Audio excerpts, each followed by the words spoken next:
Chapter 111. Where is the flaw? In your attitude towards tonight's operation. Li Anqing fell silent again.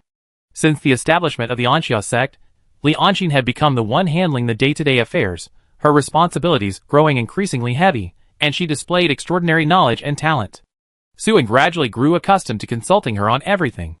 Suan continued, on the matter of whether to engage in a full-scale conflict with the Zhengyang sect, your attitude has always been no. Li Anqing said, my thoughts are similar to Uncle Zhang's. The Anxia alliance has no chance of winning. You should find another way to reach a temporary reconciliation with the Zhengyang sect and get past this hurdle first. Even if Lu Xiong's desire to kill you remains undiminished, you still have room to maneuver. The war with the demon race has already begun.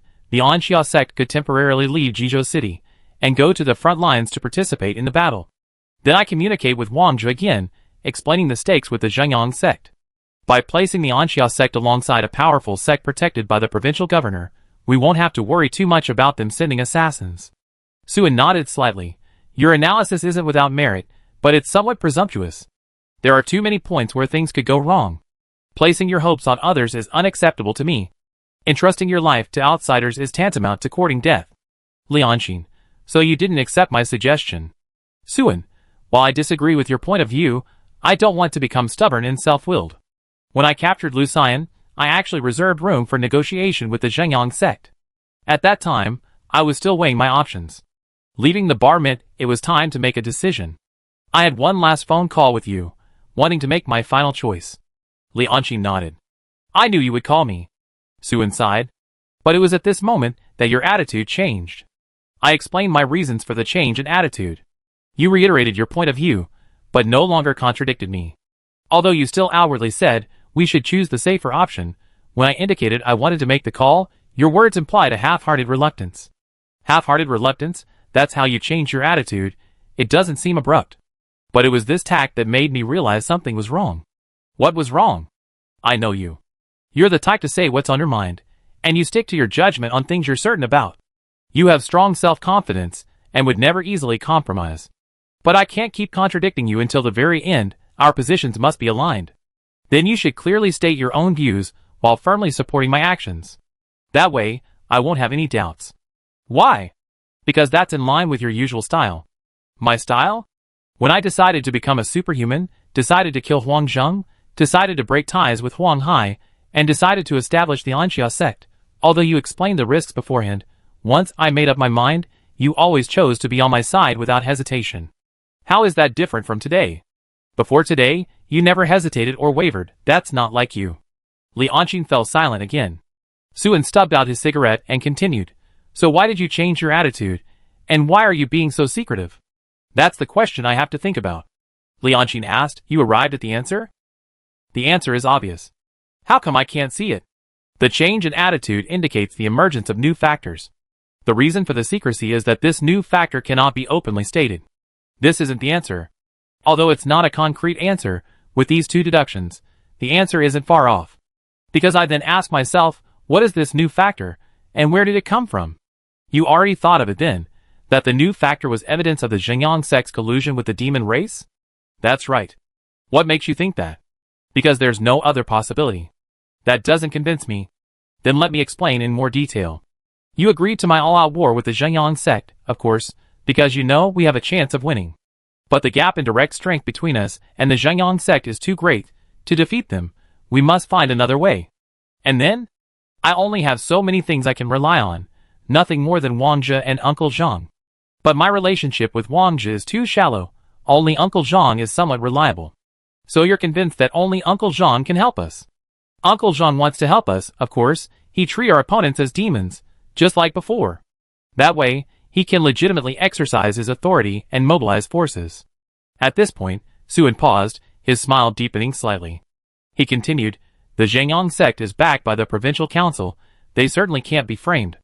The only possibility the Demon Extermination Bureau can deal with them is if they really are colluding with demons. Li Anqing stared at Suan strangely. The Zhengyang sect has a 100-year history. You really believe they have dealings with demons? Suan scoffed. So what if it's 100 years old? Is the Huang family's history shorter? Even a family of eunuchs flirts with the demon race, so why can't a sect maintain close ties with them? Li Anqing pursed her lips, convinced by Suen on this point. But she still wasn't convinced. But isn't it too hasty to doubt me based on just this? Suen looked her up and down. Doubt you, and you call that hasty? Before you appeared, I was just an ordinary high school student. The old man had just disappeared when you came to my house. You not only made me a superhuman, but also helped me establish the Anxia sect.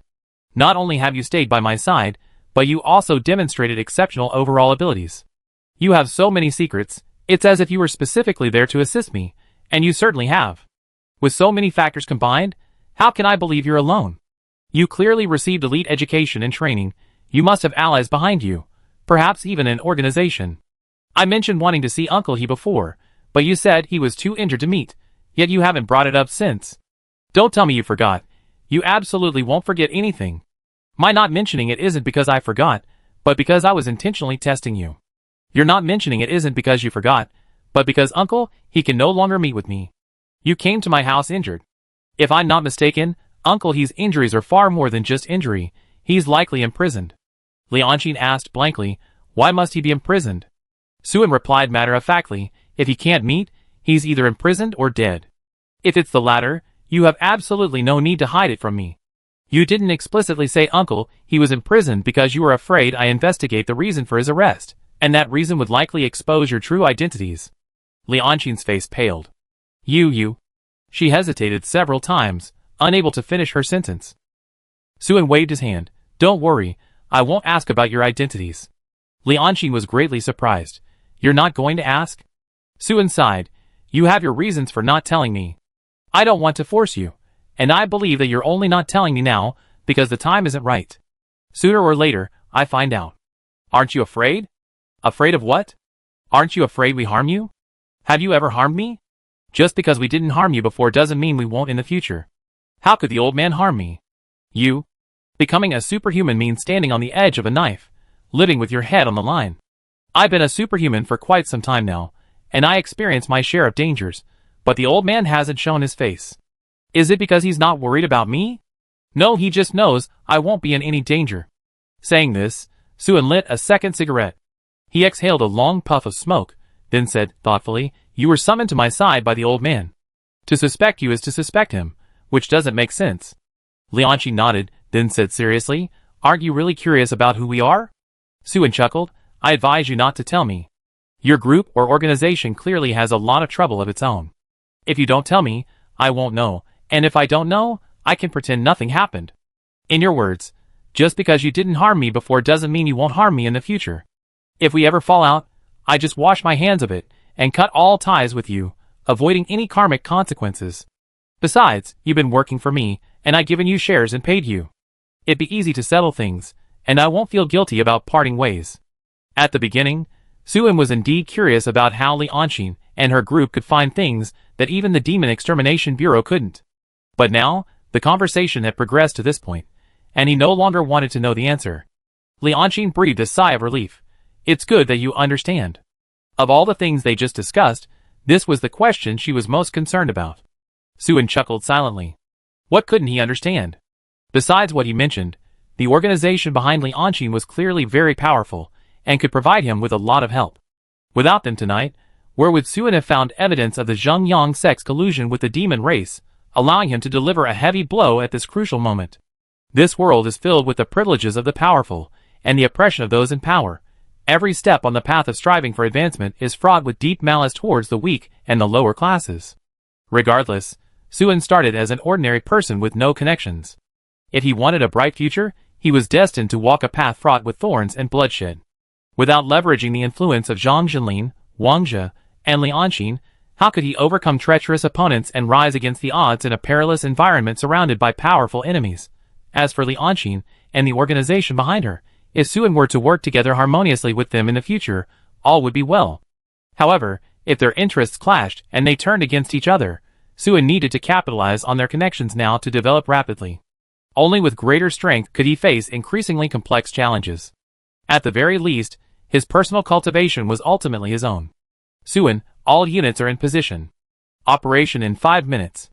Zhang Jinlin's rough voice crackled through the walkie-talkie. This underground research institute is not simple. It concerns the life and death of the Zhengyang sect. Even if their attention and manpower are mainly focused on Lu Junhan, the Institute's defenses will not be weak. A fight like this would be no small feat. If we can get solid evidence, then everything will be fine. If we can't, neither of us will survive. I won't be able to look after you then. You better watch yourself. Suen smiled, put down the walkie-talkie, and didn't say anything more to Zhang Jilin.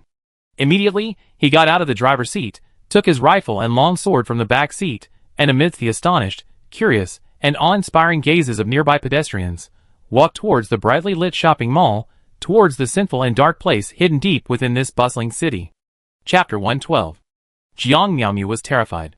Her hands were tied behind her back, her mouth was gagged, and she had been locked up in this dark, cold room for a long time, so long that she was weak from hunger and parched from thirst. She didn't know what awaited her next, but she clearly sensed that it was anything but good, and she might even suffer unimaginable persecution, her life in danger. She had always thought Jizhou City was a society governed by the rule of law, and never imagined she would be kidnapped. She admitted she had made a mistake. She shouldn't have sought a dubious part-time job online out of a desire to compete with her classmates, and buy the latest red Apple phone. Jiang Miaomu didn't think she lacked vigilance. Although the part-time job was found online, the workplace was in the city's bustling commercial district. When she stepped into that magnificent building, she never expected to be drugged and rendered unconscious in broad daylight. Why haven't the police found me yet? Jiang Lian will definitely call the police. There are so many surveillance cameras inside and outside the building, the police will definitely find me. Thinking of her brother, with whom she depended on each other for survival, a glimmer of hope rose in Jiang Miaomu's heart. I was interviewing for a part-time job, and the place where I was suddenly drugged isn't far from Guangming residential area. As she moved her numb body, she bumped into the person next to her. Jiang Miaomu, you touched my wound. A young man's groan came from beside her. Jiang Miaomu quickly apologized. Yes, I'm sorry. There were 5 or 6 people being held captive in the room. Jiang Miaomu had been with them for at least 3 days. At first, they chatted and encouraged each other, but later, they were too weak from hunger to speak and stopped talking. The young man next to her was named Fangwen. He had been beaten up by the kidnappers after they rushed in and cursed him. Jiang Miaomu had talked to Fangwen and knew his story. Like her, Fangwen was also a student. Unlike her, however, Fangwen wasn't kidnapped while looking for a part-time job. He went to a bar to meet a woman he met online, and ended up in this dark room. Bars have security cameras, Jiang Miaomu thought. Maybe Fangwen's family will call the police. No, with so many people in this room, and so many people missing in Jizhou City, the police will definitely be able to trace it here. Just then, the lights in the room suddenly came on, the glaring light making Jiang Miaomu uncomfortable. As the door opened, a group of uniformed, menacing thugs rushed in. Jiang Miaomu and the others were driven out, walking down a long corridor, turning many corners, passing many rooms, finally arriving at a spacious, clean, and bright white room. Jiang Miaomu felt very strange. She had always assumed she'd been kidnapped by ruthless criminals and imprisoned in a dilapidated factory or abandoned house. Instead, the environment here was clean and tidy. High-tech equipment was neatly arranged in each room, the corridors were spotless, and the staff, dressed in white lab coats, looked every bit like intellectual elites. The entire place resembled a hospital, laboratory, or research institution. The security guards were not only in uniform, but also fully armed, appearing well-trained and disciplined. Although they carried guns, they seemed completely unrelated to ruthless, bloodthirsty criminals. As Jiang Miaomu looked around with fear and confusion, groups of ordinary-looking men and women were led to the scene by the security guards. Unlike Jiang Miaomu and the 5 or 6 people Fangwen and his group, these later arrivals were calm and composed, not at all like kidnappers. Although some showed slight apprehension, their faces were mostly filled with excitement and eagerness, like soldiers about to step into battle. Some people wore expressions of piety, like believers attending a church service. Jiang Miaomu was completely bewildered, having no idea what was happening. Shortly afterward, a middle-aged man wearing glasses and exuding a scholarly air walked onto the platform. He smiled and surveyed the crowd, his gaze lingering intentionally or unintentionally on Jiang Miaomu, Fangwen, and the others. You are very lucky. The experiment succeeded earlier than expected, so your fate as guinea pigs has been changed. Not only that, the Research Institute will also give you a new lease on life that others can only dream of.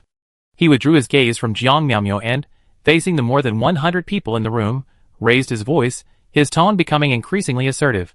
In this world, those with extraordinary abilities are not only superhumans, who can fly and teleport, but also nobles, who control wealth and power. Every ordinary person living on the Xiaoshan continent aspires to become an extraordinary individual, to achieve financial freedom and upward social mobility, and to become the master of the world. It's just a pity you are poor. The poor have no right to become extraordinary. You struggle with everything for food, clothing, and shelter. Simply surviving consumes all your earnings in life's work. Not only can you not afford force potions, but you are also ineligible to even attempt cultivation techniques. On the surface, every citizen of Yin has a chance to step into the realm of the extraordinary, but in reality, the wealthy who have become extraordinary will have their descendants remain wealthy, while you poor people are destined to be poor for generations to come. This is the fundamental rule of this world. After delivering this powerful speech, the middle-aged man stopped, surveying everyone present with the contempt and disdain of someone looking down on them like ants. Jiang Miaomio was somewhat lost in thought. Even though she was imprisoned and her situation uncertain, she was deeply moved by the other person's words. She wasn't just an ordinary person, but an ordinary person living a very difficult life. Her father died on the job when she was young, but the employer refused to acknowledge it as a work-related injury, ultimately offering a paltry 30,000 yuan in compensation only out of humanitarian considerations. Her mother was indignant about this outcome, running around for years, only to end up with nothing and suffering from chronic illnesses due to exhaustion. As a result, her brother, Jiang Lian, dropped out of school early and became a construction worker. In this highly intelligent era, every industry is filled with precision machinery and intelligent robots, and companies can offer few jobs for ordinary people, hence Jiang Lian's meager income. It was precisely because of the other person's meager income that Jiang Miaomio was able to continue her studies. Originally, they couldn't afford to rent a place in Guangming district, even though it was just an urban village.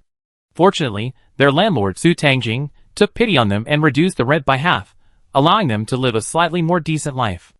In her youth, Jiang Miaomio was very sensible, never asking Jiang Lian for anything, and though she was poor in terms of food and clothing, she never cared. But as she grew older, influenced by the competitive atmosphere among her classmates and the prevailing consumerism, she became more concerned with appearances and aspired to more and more things.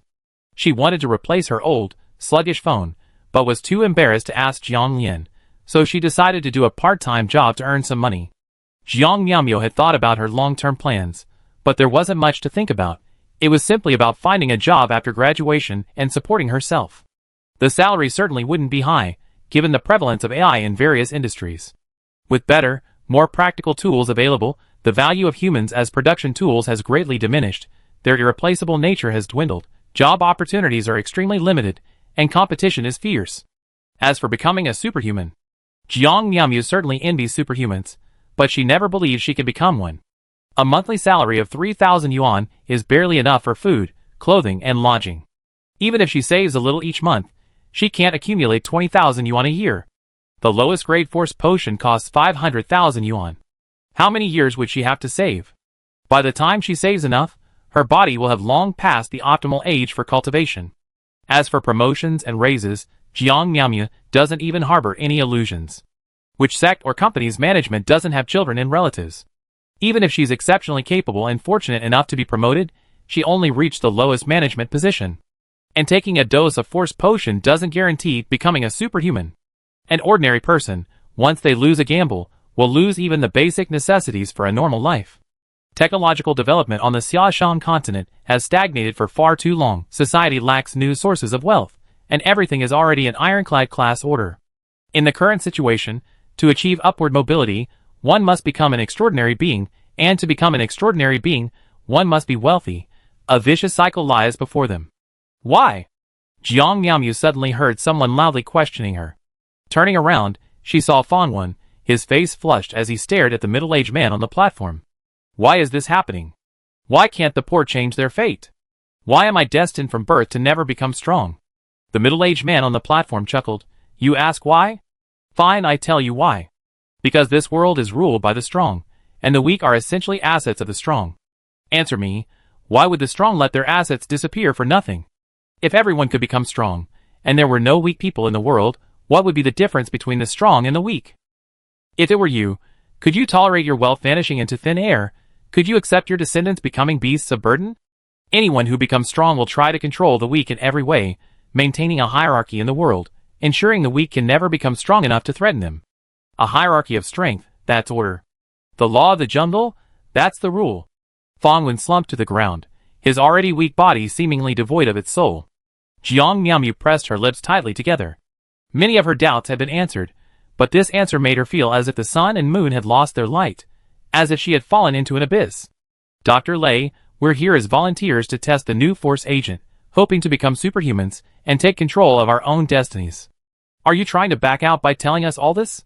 Dr. Lei, you just said the agent was successfully developed. Are you trying to get rid of us? We signed a contract. You have to give us a vial of the agent no matter what. Yes, we want to take the agent. Give us the agent.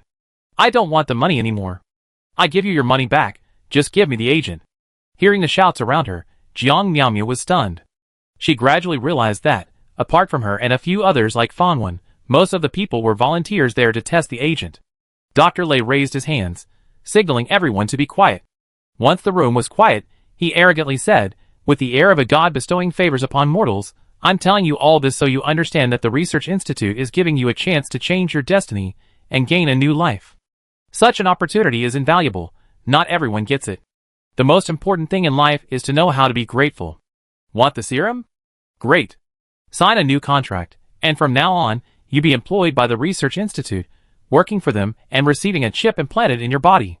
This will allow the Institute to monitor your physical condition in real time and collect experimental data.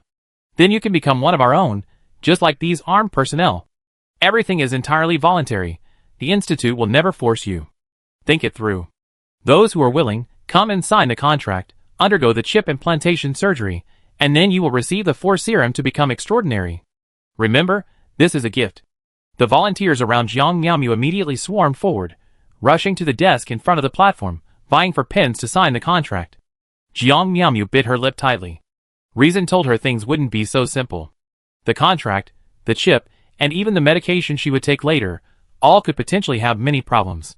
If she chose to sign, she might lose herself and become an object controlled by the Research Institute. But not signing meant giving up a golden opportunity to become a superhuman. Perhaps her only chance in her life.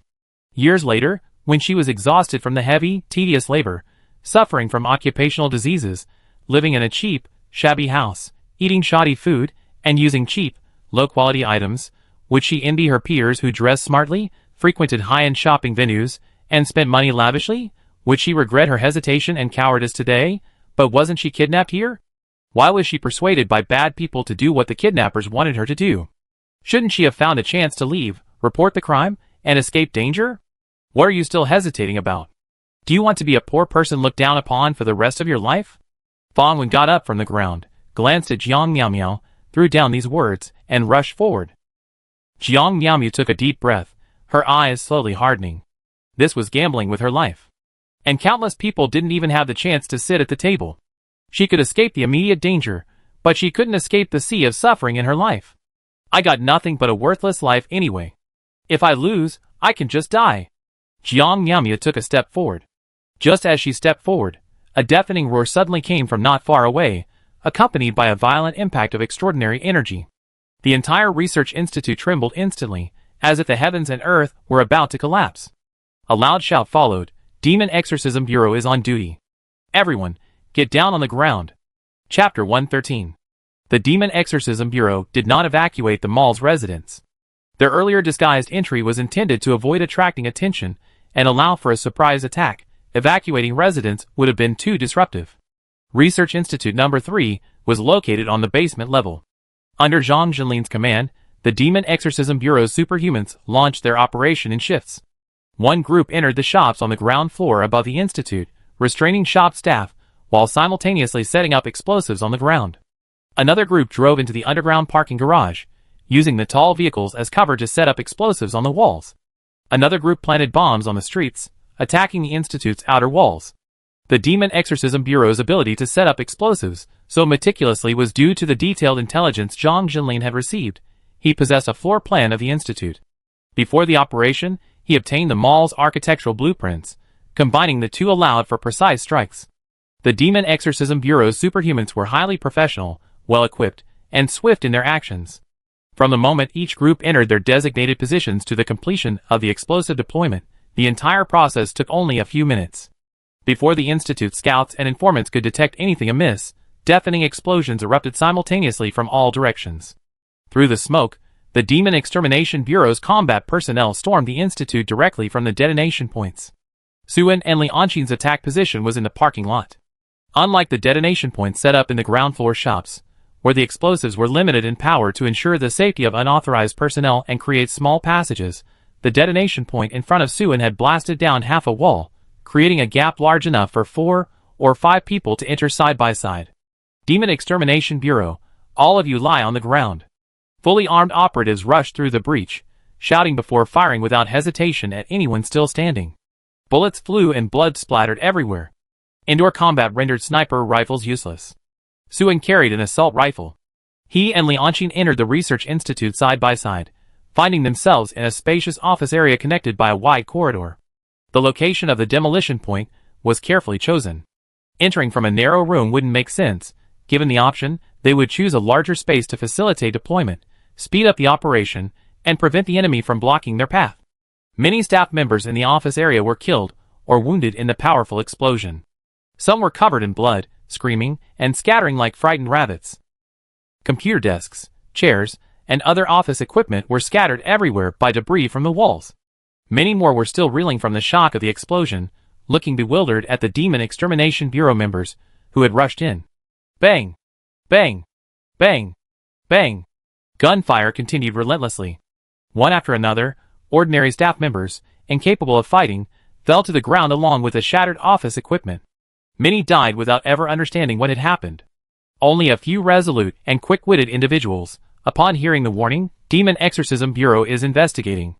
Everyone lied down. Immediately ducked for their heads, thus escaping death. The Demon Exorcism Bureau's logic was simple. Those who didn't lie down upon hearing the warning were either insiders of the Research Institute, or were still attempting resistance. Among them, there were undoubtedly extraordinary beings who had to be swiftly eliminated. Accidental casualties? That was normal. The Demon Exorcism Bureau didn't care. The Research Institute's counterattack came sooner than Suin had anticipated. The people ahead had barely passed through the office area when several nearby security personnel from the Research Institute, rifles in hand, charged towards them. Bang, bang.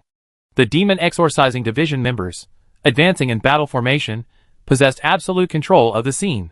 Their coordinated attacks left and right, eliminating any blind spots, meant that the moment security personnel appeared in their line of sight, they were exposed to their guns. The moment they peeked out, these security personnel were swiftly taken down. The gunfire wasn't limited to the area where Suin was located. Gunfire and shouts echoed from many directions within the Research Institute, clearly indicating that the various teams were rapidly advancing. Suin followed the team, seeing many Research Institute staff running around frantically, as well as armed security personnel responsible for daily patrols and vigilance. Regardless of whether these people seemed capable of harming them, they were killed by the Demon Exorcising Division the moment they showed their faces. Corpses littered the path, splattered blood staining the walls. Many staff members, having recovered from their initial bewilderment, crouched on the ground, trembling and clutching their heads, too afraid to move.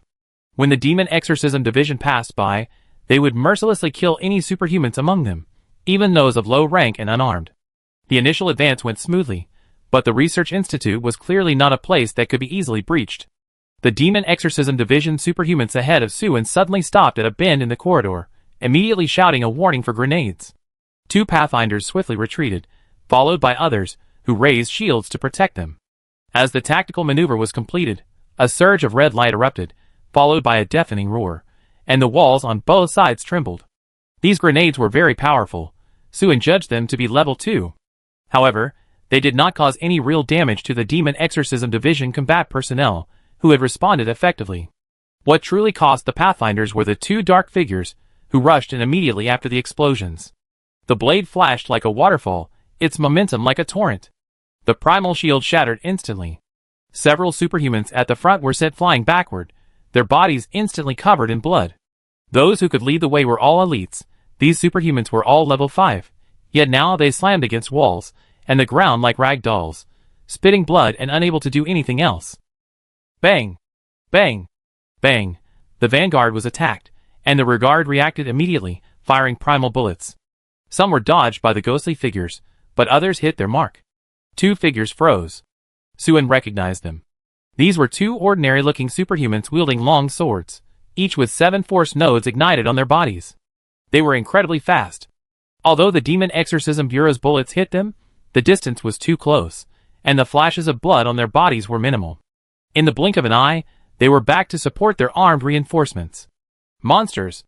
Just as more casualties were about to occur among the Demon Exorcism Bureau members, a lightning-fast figure suddenly rushed out from the ranks, the team's captain. He abandoned his rifle, wielding twin hammers, and charged towards the enemy like an eagle swooping down. Halfway there he roared, shaking the enemy's mind. As his hammers fell, 2 enormous, mountain-like force phantoms rose up, crashing down on his opponents with overwhelming force.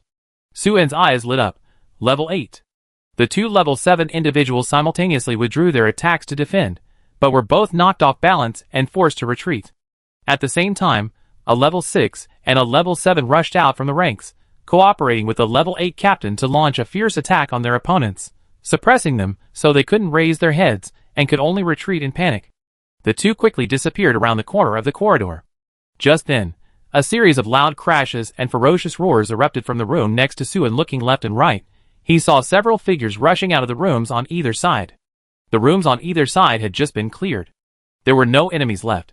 Those appearing now weren't stragglers, but rather had come from elsewhere, bypassing the available passages and charging straight through the walls. Suin frowned slightly upon closer inspection. The 2 men in the left room were tall and muscular, their builds abnormally broad. Their arms were as thick as their thighs, their muscles bulging like small mountains, veins standing out prominently. Their faces were dark and bluish-gray, radiating a murderous aura, their eyes bloodshot and burning with killing intent. They were both carrying heavy melee weapons, either large axes or hammers, clearly ruthless and fearless. Despite their human bodies, they possessed the temperament of wild beasts, the kind of ravenous, savage beasts that looked at Suin and his companions as if they were food. Suin was surprised, but his actions were swift and decisive. He pulled the trigger, unleashing a torrent of bullets that exploded into puffs of blood mist on their targets. After the burst, Suin's pupils constricted sharply. These guys were at the 6th level of cultivation, while he was wielding a 3rd level firearm. Logically, they shouldn't be able to withstand his bullets, so he habitually spread his fire across the 2 of them. But the result was unexpected. While the bullets ripped through flesh, they didn't damage bones. The 2 men had used their weapons to protect their vitals during the charge, each taking 2 bullets, yet their arms remained intact, their fighting ability undiminished. This level of defense was clearly beyond what a 6th level superhuman should possess. In an instant, the 2 rushed in front of him. Suin didn't have time to draw his sword. At most, he could only raise his arm to block. Judging from the opponent's bull-like charge, he would still be knocked away. But his eyes were calm, without the slightest panic. He simply took a step back and, disregarding the danger at hand, decisively abandoned his spear and drew his sword. Bang! Bang!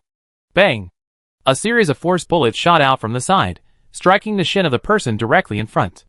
Even with the opponent's formidable defense, he lost his balance and, though he didn't fall, staggered uncontrollably. His movements became chaotic, and his forward momentum instantly diminished. Without looking at Lianchin, who had fired the shots, Suin thrust his long sword forward, aiming for the opponent's neck like a viper's forked tongue. The most convenient target was actually the heart, but the opponent's steel-like pectoral muscles were too exaggerated. Suin lacked confidence in piercing the heart, so he chose the neck, which offered no muscle protection. In the past, Suin might not have been able to land a fatal blow. The neck is a naturally prioritized defensive area, something the body instinctively pays more attention to in combat, and it's also much easier to dodge. But Suin had been practicing the Azure Lotus sword technique for some time, and his swordsmanship had improved significantly. He was no longer the novice he once was, and this allowed him to seize the opportunity to deliver a fatal blow.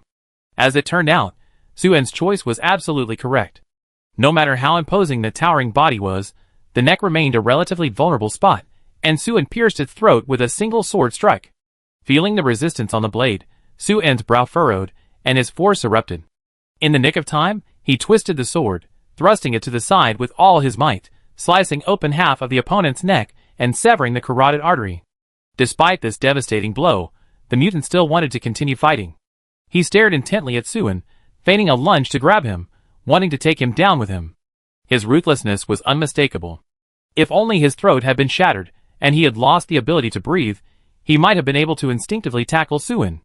But with his carotid artery severed, the gushing blood not only drained most of his remaining strength, but also made his movements erratic, making it impossible for him to grasp the agile Suin. In the end, he could only flailing his arms futilely a few times before staggering and collapsing to the ground. Chapter 114. Mutant superhumans rushed out from both rooms, and battles erupted in the corridors. The Demon Exorcism Bureau's combat personnel were caught in the chaos, with only Li Anqin able to coordinate with Suin. After injuring the first mutant's calf, Li Anqin was immediately pounced on by a second mutant, rendering her unable to use firearms and forcing her into close combat. She only possessed level 5 cultivation, while the mutants far surpassed ordinary level 6 superhumans in speed, strength, and defense. In a head-on confrontation, she feared she wouldn't last even a moment. Li Anqin, of course, wouldn't choose a direct confrontation. She knew how to utilize her advantages. Right now, her only advantage was her petite stature. A mutant's axe swung, blasting a gap in the wall. She nimbly slipped under its armpit, and as the mutant turned to grab her, she retreated several steps to create distance. The mutant, enraged, roared and charged forward 2 steps, easily closing the distance Li Anqin had painstakingly created. Its axe came hurtling towards them with the force of a mountain splitting. Li Anqin darted into a nearby room, like a rabbit, slamming the door shut to obstruct the mutant's view, while simultaneously tossing a grenade. The mutant smashed the office door, kicked the grenade away, and was about to continue its charge when Li Anqin fired through the door, a burst of bullets striking the mutant's face. The mutant, caught off guard, was hit in the eye by a bullet. Instinctively, it clutched its bleeding eye and howled in pain, no longer daring to charge forward. At this moment, Suin arrived to provide support. His longsword thrust repeatedly, piercing the mutant's body, creating bloody holes. Although the wounds weren't deep and didn't reach the bone, they caused the mutant to bleed profusely. The mutant retreated, wildly swinging its axe, trying to force Suin away and buy itself time to adjust its rhythm, but suddenly stepped on a new grenade. A deafening explosion followed, flames erupted, and blood and flesh splattered. Half of the mutant's leg was blown off, and its massive body slammed uncontrollably against the wall, its battle axe falling from its hand. Suin closed in, and as the mutant fell, he plunged his sword down, piercing its throat. "It's a berserker potion!" Li Anqin crouched behind the door, firing at the enemies visible in the corridor, while stating his assessment to Suin. "It should be Vidra Wrath." Suin, crouching opposite Li Anqin, fired at the enemies on the other side of the corridor in the same posture. After seizing the Vidra Wrath potions that Huang Yuan had traded with the demon race, Suin had given them to Zhang Zhenlin, and had learned about the potion along the way. While this berserker potion can enhance the combat power of superhumans, it comes at the cost of damaging their very essence, resulting in severe side effects. The Yen Kingdom doesn't produce it, and its use is strictly prohibited. Even the demon race wouldn't use this potion on cultivators. It's primarily given to their subordinate forces, such as evil spirits. Often, the berserker potion is combined with a mind-controlling agent to create temporary, consumable combat power, intended to quickly build a formidable fighting force. The Black Tide likes to do this. The potion being used on the mutants before them doesn't have as severe side effects as the Black Tide used in Xiahe Town and Willow Town. At least they retain human characteristics, and have it mutated to the point of being neither human nor monster, resembling wild beasts. Although they are still essentially cannon fodder, they are high-level cannon fodder, not disposable items. Regardless, these mutants alone are enough for the Demon Extermination Bureau to solidify the Research Institute's guilt of colluding with the demon race. With 2 quick shots, Suin eliminated the last mutant in the corridor. He and Li Anqin turned the corner, joining several Demon Extermination Bureau fighters ahead, and headed deeper into the Research Institute towards the area where the fighting was most intense. The corridor and the rooms on either side were littered with corpses. A small number were Demon Extermination Bureau members, but the majority were Research Institute security guards and mutants. The enemy's counterattack had been quite powerful, but not excessively so. There were 4 level 6 mutants, and most of the rest were below level 5. The counterattack was effective, but it didn't address the root cause. The Demon Extermination Bureau still retained considerable fighting strength. Arriving at a spacious hall, the scene before him made Suin's heart sink. A massive horde of enemies, howling and shouting, charged towards them. Their numbers stretched as far as the eye could see, and more were still pouring out from the passageway on the other side of the hall. An initial estimate put their numbers at over 100. Suin's combat team currently consisted of only about 10 extraordinary individuals. The disparity in numbers was too great, and so was their combat strength. The approaching enemies weren't too high level, but but too low level. A quick scan revealed that almost all of them were level 1, and even then, their force nodes had just been ignited. Suin didn't need to observe them closely to clearly sense their unstable aura. They were either newly became extraordinary individuals, or their path to becoming extraordinary was flawed, or both. Their weapons were quite rudimentary. Many didn't even possess force-based firearms, carrying ordinary pistols, knives, and axes. Suin even spotted a few carrying chairs and clubs. From Suin's current perspective, these people were as weak as ants.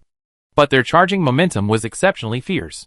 Their eyes, like those of hungry wolves, were filled with malice and killing intent, as if they harbored an irreconcilable hatred for Suin and his companions. Kill! Kill these lackeys of the authorities. Protect the Research Institute, protect our hope. Seize their weapons, fight our way out, and occupy Jizhou City. I'm a superhuman now, haha, I'm a superhuman. Money, I want to get rich. I'm a superior being now, haha, I can have whatever I want. I become strong, who can oppress me or exploit me now? I want revenge, I want revenge. The surging crowd roared hysterically, and Suin sensed their madness. These people were clearly mentally unstable. Perhaps they had been stimulated, or perhaps they were being controlled. Their faces were filled with ferocious, greedy bestiality, devoid of any human reason. Several gunpowder bullets flew through the air, striking Suin in the chest. With his level 4 cultivation and combat strength no weaker than level 6, these gunpowder bullets posed no threat to him. Hitting him was like a mosquito bite. Suin didn't fire immediately. Among the charging group, he spotted several ordinary people who hadn't ignited their force nodes. They wielded sticks and golf clubs, their faces lacking deep madness and ferocity, but their brows were furrowed, their expressions earnest and furious, their steps swift and forceful as they charged forward. They clearly lacked the strength to fight, yet they stubbornly and defiantly threw themselves into the torrent of battle, seemingly struggling against something invisible, as if eager to overturn the mountains weighing on their shoulders. Among them was a face Suin recognized. It was a young face, full of student-like innocence. Suin remembered her name was Jiang Miaomia, one of her neighbors living on the 16th floor of the Guangming residential complex. Her older brother was a construction worker. He always greeted Suin warmly whenever they met. He was also the only person Lu Junjie, the chainsaw man, had gone out to check on Suin when he attacked her at night. Suin and Li Anqing didn't move, but the Demon Extermination Bureau did. Faced with a group of enemies who didn't even possess normal level 1 combat strength, and with an average cultivation level of 4, they didn't choose to use firearms that consumed a lot of primal force. Instead, they drew their melee weapons and charged into the crowd. Sprays of blood gushed out, screams echoed, arms were severed from shoulders, tables and chairs overturned and flew everywhere, weapons fell to the ground, figures crashed into walls, and corpses lay lifeless. The white floor tiles were stained red with pools of blood, and the spreading pools of blood flowed in all directions, like the claws of hell reaching out. The battle ended quickly. Nearly 10 armed personnel from the Demon Extermination Bureau dispatched the enemy in less than 2 minutes, with no one killed and very few injured. One side consisted of well-trained, experienced professional killing machines, while the other was a rabble who had never even participated in a proper group fight in their entire lives. The difference wasn't just in their cultivation levels. Of the more than 100 frenzied individuals who charged forward, only a handful escaped unscathed. This wasn't due to the Demon Extermination Bureau's mercy. They would never show mercy during a battle, but rather because Suin and Li Anqing intervened. Those whom they pulled out of the battlefield hadn't ignited their origin force nodes. They were, in essence, just ordinary citizens. Jiang Miaomi was among them. The earnest and fervent collective will in her eyes had faded, replaced by a fear and bewilderment filled with individual emotion. She sat blankly in the corner, helplessly facing the chaotic battlefield littered with corpses. The noise and commotion in the research institute gradually subsided. The operation was nearing its end. Zhang Jinlin dragged a middle-aged man with a deathly pale face over, and from a distance, he grinned at Suin, saying, "We caught the leader of the thieves' den. This guy's a genuine PhD." He was very happy, purely happy, his smile spreading across every inch of his beard. The raid was a success. Not a single person in the research institute escaped, and the ground was littered with evidence of the other side's collusion with the demon race. The Demon Extermination Bureau only needed to collect and organize the evidence to solidify their crimes. Uncovering the Zhengyang sect behind the research institute shouldn't be difficult. For Captain Zhang Jinlin, dismantling a stronghold where humans colluded with demons was a significant achievement, especially since the stronghold contained many extraordinary combatants. The stronger the mutants in the research institute, the greater the threat to Jizhou City, and the greater his credit would be. You don't seem very happy? Tossing Dr. Lei to his subordinate, Zhang Jinlin lit a cigar and began puffing away with obvious satisfaction. Suin shook his head, gesturing to the numerous corpses of level 1 soldiers on the ground. What happened to these people? Experimental subjects, or as Dr. Lei put it, piglets? Zhang Jinlin nonchalantly curled his lip, beginning to briefly explain to Suin the information he had just gathered. These 100+ people were divided into 2 groups. One group consisted of those lured and deceived by the Zhengyang sect, specifically used as guinea pigs to test the effects of the force potion. Jiang Miaomiao was among them. Initially, the drug was unstable, resulting in high mortality rates in experiments. The guinea pigs were quickly consumed, and virtually no extraordinary individuals were likely to be developed. Another group consisted of volunteers recruited by the Zhengyang sect. They were lured with the promise of experimental extraordinary drugs and the possibility of becoming extraordinary individuals, enticing those desperate to achieve this goal to volunteer for the trials. Once the drug's effects stabilized, it was used on these volunteers to cultivate groups of extraordinary beings. These individuals were then controlled via chips, turning them into the research institute's henchmen. Because the guinea pigs almost always died, abduction and kidnapping were employed. Furthermore, since most volunteers would become extraordinary individuals, and would need to infiltrate and operate in Jizhou City, requiring their long-term cooperation, their willingness to participate was crucial. The Research Institute referred to the volunteers' gathering place as a pig farm, and all the volunteers as piglets. This reveals their status in the Zhengyang sect's eyes. Cheer up. We're city heroes who nipped the crisis in the bud. Zhang Jinlin patted Suin on the shoulder. If we hadn't acted in time, who knows how many more mutants and cheap superhumans would have emerged from this den of thieves. The Zhengyang sect is colluding with the demon race. Even a fool could imagine the harm this force would have caused to Jizhou City. Suin nodded slightly, saying nothing more. After a moment of silence, he asked Zhang Jinlin, the experienced captain, Uncle Zhang, what do you think the Zhengyang sect is secretly cultivating so many superhuman combatants for?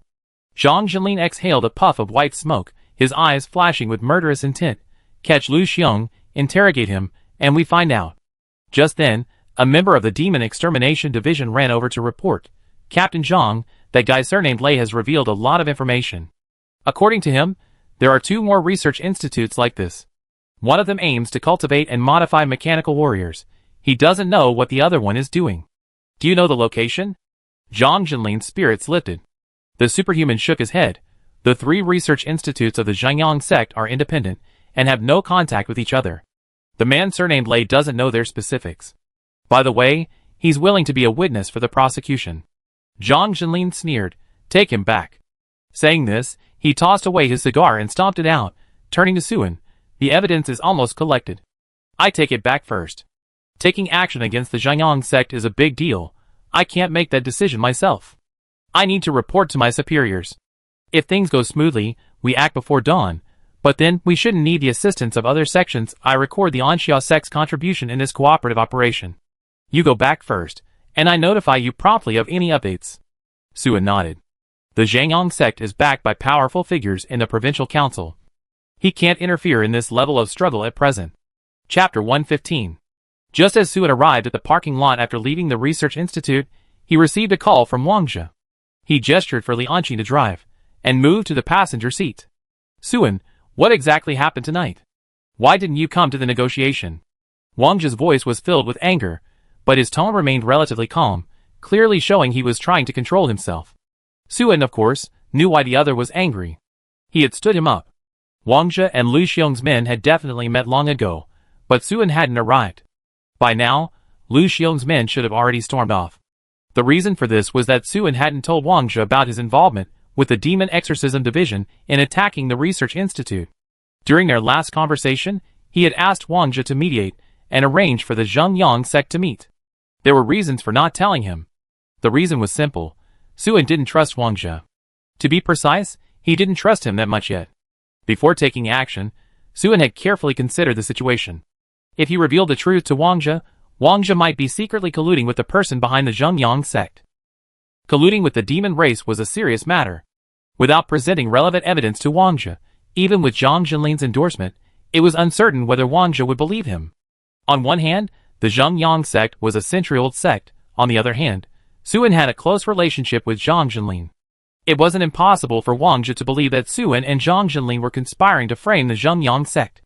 It was commonplace for various forces in Jizhou City to use the pretext of demonic chaos to engage in power struggles. Furthermore, even if Wang Zhe believed him, he might not necessarily side with Suen. Suen's concern was that Wang Zhe might sell the relevant information to that important figure in the provincial council in order to cultivate a closer relationship and strengthen the alliance. This wasn't unfounded. A glaring suspicion lingered in Suen's mind. Did that powerful figure in the provincial council already know about the Zhengyang sect's dealings with the demon race? Could the Zhengyang sect's collusion with the demon race even be at that powerful figure's behest?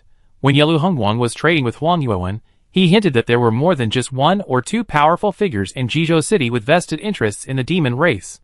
Suen had absolutely no trust in these powerful figures in Jizhou City. Even Wang Zhe himself, Suen didn't entirely trust. The other party had fought a battle against the Black Tide in Guandu City, but that didn't mean he wouldn't collude with the demon race. Wang Zhe was a profit-driven person, otherwise, he wouldn't have dragged Suen into business, while secretly trading with the demon race, exchanging goods and resources, would have brought in huge profits. Putting all that aside, given the considerable conflict between the Anxia sect and the Zhengyang sect, if Wang Zhe judges that a reconciliation is unlikely, then to continue his business dealings and avoid clashing with the powerful figures in the provincial council, he might abandon the Anxia sect and instead support another force. The relative importance of the Anxia sect and the provincial council is self-evident. The Zhengyang sect is a behemoth, involving too many interests. Even if neither the person in the provincial council nor Wang Zhe has any connection to the demon race, they might still prevent Suen's operation tonight from succeeding to avoid harming their own interests. They would rather resolve the Zhengyang sect issue later. In short, they cannot allow the Zhengyang sect to be destroyed by the Demon Extermination Bureau simply because of its connection to the demon race. The Zhengyang sect is colluding with the demon race. I just cooperated with the Demon Extermination Bureau to raid one of their strongholds. The evidence is conclusive. Suen said calmly, Wang Zhe, how could you bring such a powerful entity into our business? Do you know what this means for us? What? Wang Zhe's voice froze, his tone changing. Suen continued in a serious tone, the Zhengyang sect has several secret bases in Jizhou City, jointly built with demon forces. They lure and kidnap ordinary citizens to cultivate forbidden superhuman combat power. In one of the strongholds we just raided, there were hundreds of demons and similar beings. How much trouble will cooperating with such a group cause in the future? Wang Zhe was stunned. There's such a thing? Suen's tone turned cold. You're a smart man. You should be able to realize that the Zhengyang sect's cooperation with us to enter the Dongping district supermarket and fresh food market must have been sinister from the very beginning. If the deal goes through, given the strength of the Zhengyang sect and the forbidden combat power they secretly cultivated, the damage they cause if things escalate, at that time, our Anxia alliance will certainly bear the brunt, but you'd definitely be implicated as well. Even the provincial governor probably won't be able to save you, will he? Wang Zhe's voice trembled slightly, unable to recover from the immense shock and cruel blow. They actually dare to collude with the demon race. They're truly courting death. A prestigious 5-star sect secretly doing this with the demon race. What are they after? Suen continued to pressure Wang Zhe. I believe you know nothing. The question now is, does the person in the provincial council understand the Zhengyang sect's true nature? Wang Zhe, this person probably doesn't know. Suen coldly said, on such a significant issue, the word probably shouldn't be used. Wang Zhe, if I hadn't had connections with the Demon Extermination Bureau, received timely information, and cooperated with their actions, the consequences would have been unimaginable if the deal had actually been finalized. Wang Zhe finally realized what was happening. Right, thank goodness you were here, otherwise this would have been a huge problem. Suen, you did the right thing, you did a great job. Where are you now? I need to talk to you in person. Never mind, I go directly to your base. Wait for me, please wait for me. Suen hung up the phone with satisfaction, a faint smile creeping onto his lips. He had tricked Wang Zhe today, and he was in the wrong no matter what. From the perspective of a friend and business partner, he should have informed Wang Zhe beforehand. Keeping him in the dark was very unethical. But he preemptively struck during the call, using the urgency of the situation to immediately suppress Wang Zhe's momentum. This not only made Wang Zhe unwilling to dwell on his mistake, but also earned him great gratitude. Last time, when Wang Zhe hosted him at Spring and Autumn Manor, he used a series of tactics to undermine his confidence and subdue him.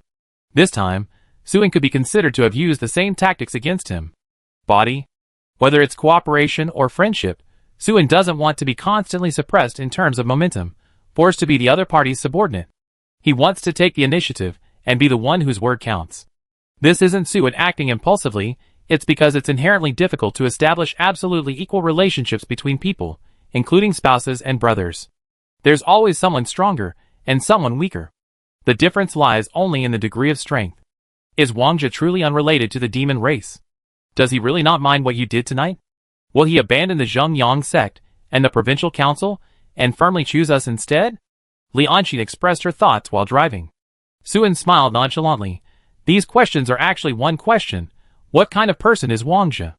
If he's the right person, then we work together. If he's not, then we're destined not to be together. Not being together isn't our loss. If one business fails, there's another. If one partner fails, we find another. Life is a long journey, but in the end, it's about building a business that suits you and making friends that suit you. Who has to be in the same boat as anyone else? I don't have the energy to waste on fighting with anyone. When Wangjia arrived at the Anxia sect base, he only brought 2 guards. He entered the base almost immediately after Suin arrived. I truly never imagined that a 5-star sect with a century-long history and an impeccable reputation in the government would collude with the demon race, and on such a large scale. Wangjia complained to Suin with a face full of frustration as soon as he entered the reception room.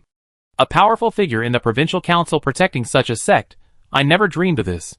Suin handed him a drink, not letting the other's emotional outburst disrupt his own flow, and calmly sat down. You called that person at the provincial council? Wangjia sighed repeatedly. He was incredulous too. No, he simply didn't believe it. Even when I told him the Demon Exorcism Bureau had evidence, he still firmly believed something was wrong, and he swore to me that Lu Xiong was absolutely reliable. Suin took out a cigarette and tossed it to him, then slowly lit it himself. In my opinion, these things are no longer important. What do you think? Wangjia still looked gloomy, his face contorted with pain and anxiety. How can they not be important? Are we going to abandon our business? If things can be salvaged, we should try our best to salvage them. Suin leaned back in his chair, crossed his legs, and slowly exhaled a cloud of smoke. I think we should change our approach and cut our losses. If you don't think so, I can only say I'm sorry. Wangjia remained silent, staring intently at Suin. After a long pause, he suddenly burst into laughter. After laughing, he picked up an ordinary cigarette from the table, put it in his mouth, bent down to take Suin's lighter, lit it, pointed at the still calm Suin, and said with a wry smile, Suin, you really are no ordinary person. The more I know about you, the more I admire you. You're someone who can do great things. From the moment he entered, Wangjia had been testing Suin. With such a major incident, and the situation becoming so complicated, he needed to further test Suin's capabilities before deciding on his next path. Simply put, he was testing Suin's limits. The annoyance, regret, anxiety, and heartache on his face were all deliberately feigned by Wangjia, a test to see if his emotional state would affect the other person. In reality, he had long since regained his composure, and had already made a preliminary plan before even entering the Anxia sect's gates. What Wangjia was testing was simple. To put it more profoundly, his mental fortitude. To put it simply, his emotional stability. Suin's performance could only be described as flawless. When he entered, the other person handed him a can of ordinary drink. After he sat down, the other person offered him an ordinary cigarette. While he hesitated and became agitated, Suin gracefully leaned back in his chair, his demeanor consistently steady throughout. He showed neither embarrassment nor inferiority, nor arrogance. This was truly remarkable. Last time, when Wangjia hosted Suin on his own turf, everything he ate, drank, listened to, and saw was a rare and high-end product. Now, this is Suin's first time visiting Anxia sect, and he is being treated to ordinary items, yet he does not feel ashamed. He had been misled by the Zhengyang sect, and his recent behavior had been so disgraceful. Yet Suin, who had saved him and their business, showed no arrogance whatsoever, neither becoming haughty nor complacent. He remained calm in the face of great events, neither arrogant in victory nor discouraged in defeat. This was emotional stability. In Wangjia's view, only with this kind of mindset could one overcome numerous challenges and achieve great things. This kind of Suin was Wangjia's ideal partner, not someone whose status or wealth could be measured by temporary differences. He was eager to strengthen his relationship with such a friend and move forward hand in hand. So you have your thoughts? Suin flicked his cigarette ash, his expression becoming more serious. Wang Zhe's words just now openly acknowledged his probing intent, and this frankness suited Su An's taste. As you said, change your strategy and cut your losses, Wang Zhe declared firmly. The plan to enter the Dongping District supermarket and fresh food market will continue, but without the Zhengyang sect, you, me, and the Zhang family, the three of us are enough to dominate this market. Although I really want to partner with that person from the provincial assembly, I don't need him. Opportunities are fleeting, I can't wait for him, at least not for this deal. As for the Zhengyang sect, regardless of whether that person from the provincial assembly can ultimately protect Lu Xiong, or whatever the final outcome of this turmoil, I will no longer be involved with them. There are many interests in the world, but getting involved with the demon race means that once exposed, everything is over. I might exploit legal loopholes, but I will never be so blinded by greed as to do something foolish, going against the simplest and clearest legal provisions. Su An smiled, her opinion of Wang Zhe rising even higher. Excellent. Chapter 116. Having made his choice and decided on his course, Wang Zhe acted swiftly to advance the matter. The new company was established. The Anxia Alliance contributed its sect's armed forces as capital, investing a small amount. The Zhang family contributed their government power, investing a larger amount. The remainder was borne by Wang Zhe. The three parties equally divided the shares. Then, the new company officially shut down the Huang family's control over the Dongping districts, supermarkets, and fresh food markets. Inevitably, some conflicts erupted between the two sides, but the intensity was low. The Huang family was unable to contend with the provincial governor, unable to defeat the Zhang family, and unable to deal with the Anxia Alliance, quickly being forced out of the picture. It is worth mentioning that the Zhengyang sect was not destroyed. As Su An had predicted, the important figure in the provincial assembly was indeed unwilling to abandon the Zhengyang sect and lose its vast wealth. Therefore, he lobbied extensively, expending considerable effort to protect the Zhengyang sect and exonerate it. According to Zhang Zhilin's plan, the Demon Extermination Bureau should have surrounded the Zhengyang sect that very night and dispatched troops to attack the other two research institutes, both to expand the evidence and to apprehend the suspects. However, things didn't go as planned. The provincial council member had apparently reached some kind of agreement with the higher-ups of the Demon Extermination Bureau, preventing Zhang Zhilin from acting in time. By the time they finally dispatched troops the following afternoon, the situation had drastically changed. First, the other two research institutes were completely deserted, leaving nothing behind. Then, Zhang Zhilin failed to find any compelling evidence at the Zhengyang sect headquarters, and his interrogations of key figures yielded no results. Most importantly, Lu Xiong swiftly severed ties with Research Institute No. 3, and Dr. Lei, a key witness, inexplicably committed suicide at the Demon Extermination Bureau's headquarters. Ultimately, the Zhengyang sect headquarters did not suffer any fundamental losses. They merely handed over several high-ranking officials to take the blame for illegally establishing research institutes and colluding with demons to cultivate forbidden powers. As for the deeply entrenched Zhengyang sect, Su An was not concerned with how many powerful figures had openly or covertly protected them, or what benefits they had sacrificed to achieve this situation. This battle gave him a deeper understanding of the dark and corrupt side of the Yan kingdom, or at least the Lingdong province authorities, and he no longer harbored any illusions about the various government offices. Having anticipated this, Su An led the Anxia Alliance forces in a timely attack when the Zhengyang sect was embroiled in trouble, and Lu Xiong was preoccupied with resolving his own crisis and had no time to attend to the Dongping district. Previously, Lu Xian had gathered the forces of 5 three-star sects, intending to take down the Anxia sect after eliminating Su An and then coerce the Anxia Alliance. This resulted in the ambush and death of about 200 extraordinary warriors. While this wasn't a crippling loss for the Zhengyang sect, it severely weakened their influence in the Dongping district. This time, the Anxia Alliance acted swiftly, while the Zhengyang sect headquarters was under investigation. Taking advantage of their inability to engage in a large-scale conflict and give their opponents leverage, they quickly made a breakthrough. Finally, Su An threw Lu Xian out as a hostage. To prevent Lu Xian from falling into the hands of the Demon Extermination Bureau, Zhang Zhilin, through his manipulation, took on the blame for Research Institute No. 3, thus shifting the blame onto Lu Xiong himself. The latter had no choice but to accept the fait accompli of the Zhengyang sect's expulsion from Dongping district. As a result, the Anxia Alliance had no strong rivals left in Dongping district, officially becoming the sole powerful force controlling grassroots order. Su An, the young leader of the Anxia Alliance, became unparalleled in Dongping district. Countless leaders of various sects vied to curry favor with him, and many officials treated him with respect. Zhengyang Building. After days of running around, Lu Xiong returned to his office looking ashen-faced. Even though he was a superhuman, only one step away from becoming a general, possessing immense strength and boundless energy, the immense pressure of working tirelessly for days and nights without sleep, coupled with the need to carefully deal with numerous powerful figures, inevitably left him physically and mentally exhausted. Father, our losses this time are truly enormous. Not only are our accounts empty, and we're facing cash flow problems, but many of our profitable businesses have also had their shares taken away. Now we're struggling to survive, barely scraping by. Lu Junhan entered carrying a large stack of documents. Even with his usually resilient nature, he couldn't help but complain, his face ashen. Although they had the protection of powerful figures in the provincial council, the collusion with the demon race was too significant, and Zhang Jinlin's evidence was too compelling. To weather this crisis, Shenyang sect had been almost completely drained.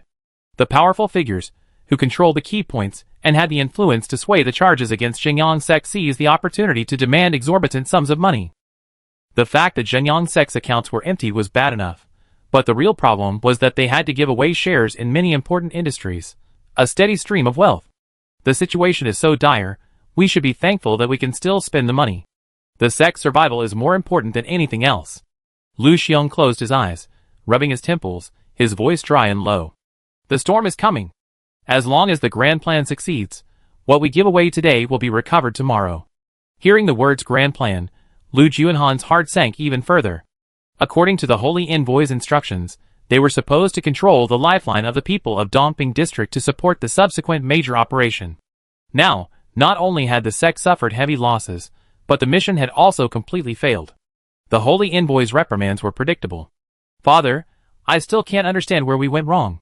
How did that idiot Zhang Jinlin know about Research Institute No. 3? Given the Demon Extermination Bureau's capabilities, they shouldn't have been able to find Research Institute No. 3 at all, let alone have obtained so much information beforehand without our knowledge, and then carried out a successful raid. Lu Junhan was completely baffled.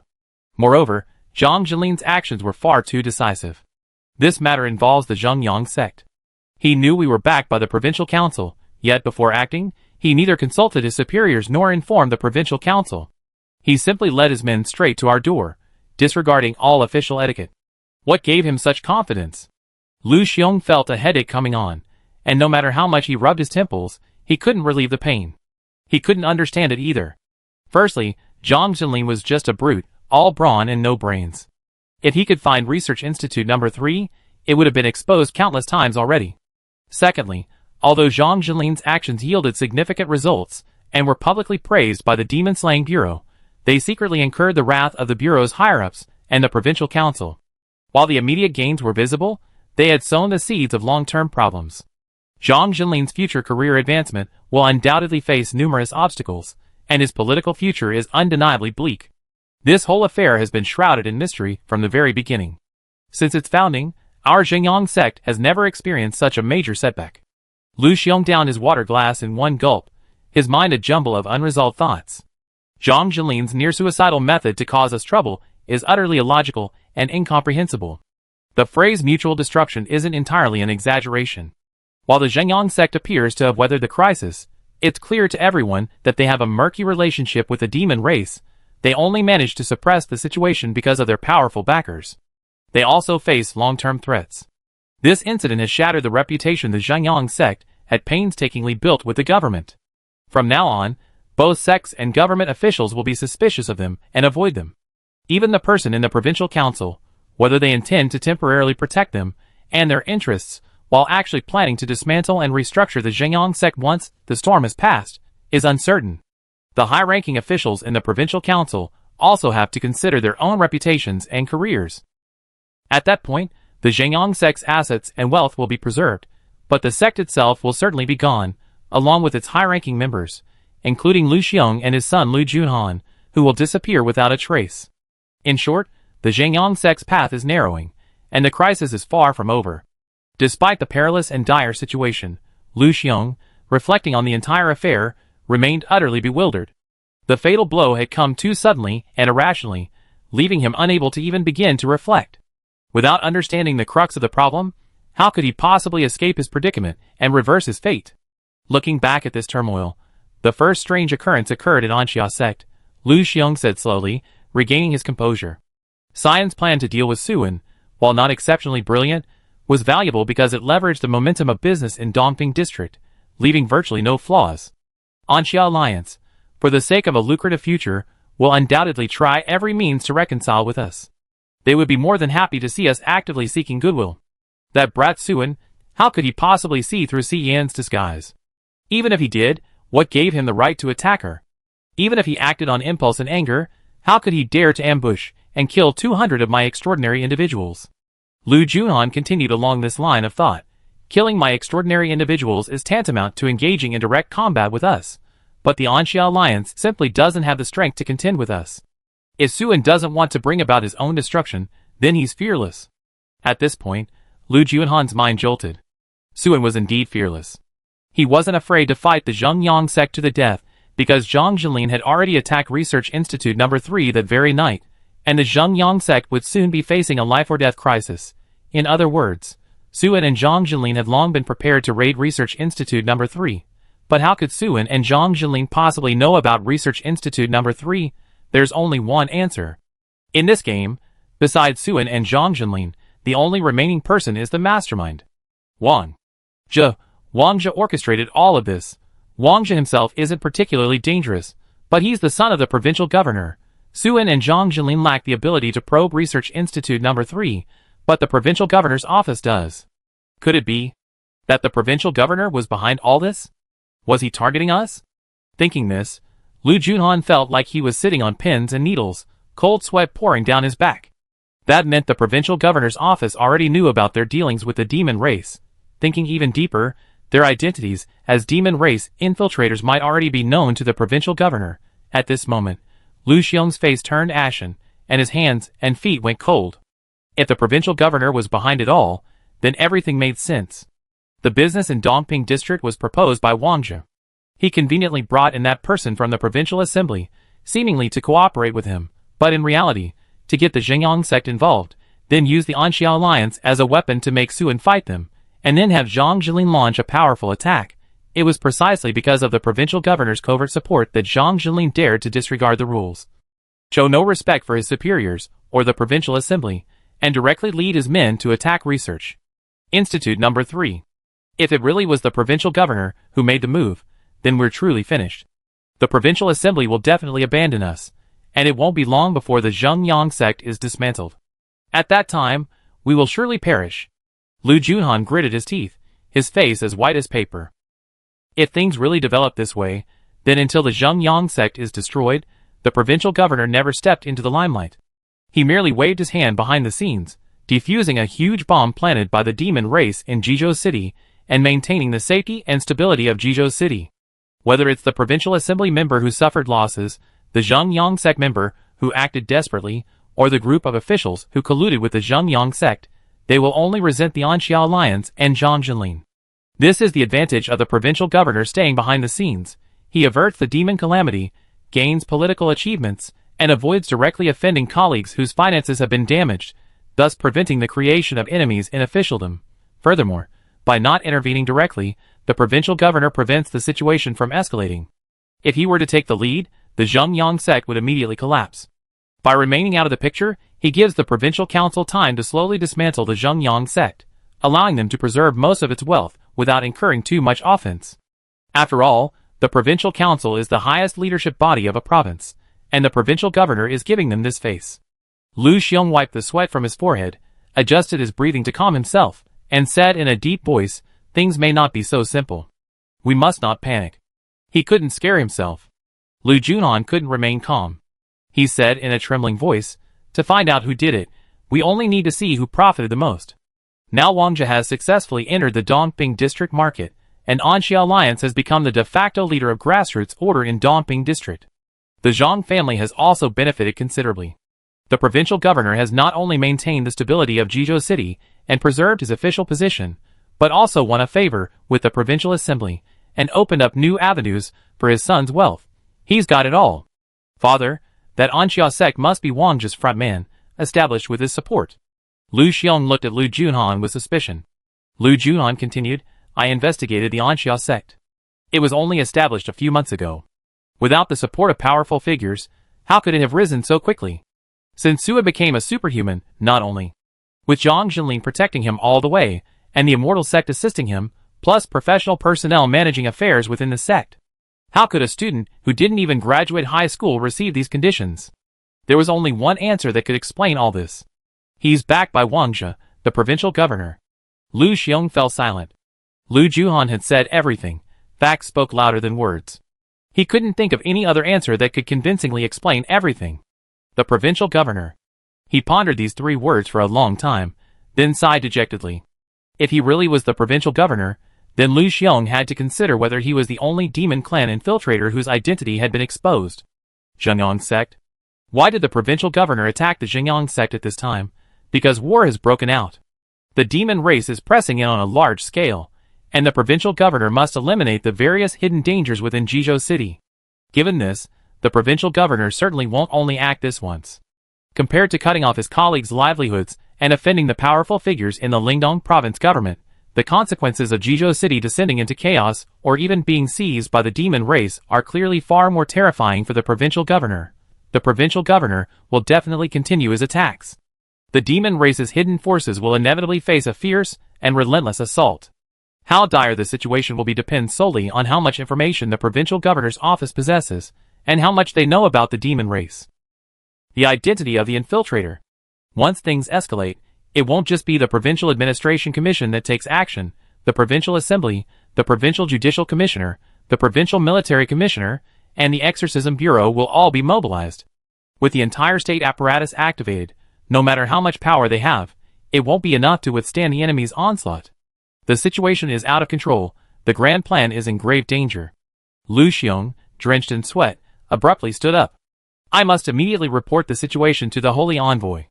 All our forces deployed in Jizhou City must respond immediately. We cannot sit idly by and wait for our doom. Lu Junhan nodded emphatically. At this moment, he felt as if he were standing on a mountain of knives, a sea of fire, with the possibility of being shattered to pieces at any moment. Chapter 117. A small tavern on the street. Aunt Yun, dressed maturely and exuding a charming aura, deftly brewed tea, while giving the man sitting across from her a meaningful glance. Who would have thought that money-grubbing brute Zhang Jinling could actually be reliable? This time, he really didn't disappoint. The man opposite her was of ordinary appearance, build, and clothing, looking no different from any other middle-aged man struggling to make a living on the street, utterly unremarkable in a crowd. Old Zhang's biggest flaw is his love of money, but that's his only flaw. Looking at the current Yin Kingdom's officialdom, there are very few people like him, who can clearly distinguish right from wrong. There's no need to demand too much. The ordinary man took the teacup and sipped it. Your tea brewing skills are as good as ever. You can brew any tea leaves with the same flavor, I must say, that's a skill. And you rolled her eyes. You don't even do it yourself, yet you like to be picky. Drink it or don't, it's up to you. The ordinary man looked at the teapot and tea leaves, hesitated for a moment, and finally shook his head. Forget it, if I brew another pot, I need new tea leaves, there's no need to waste them. Seeing that he was really considering taking over, Aunt Yun's chest heaved with anger. The northern envoy has arrived in Jizhou City.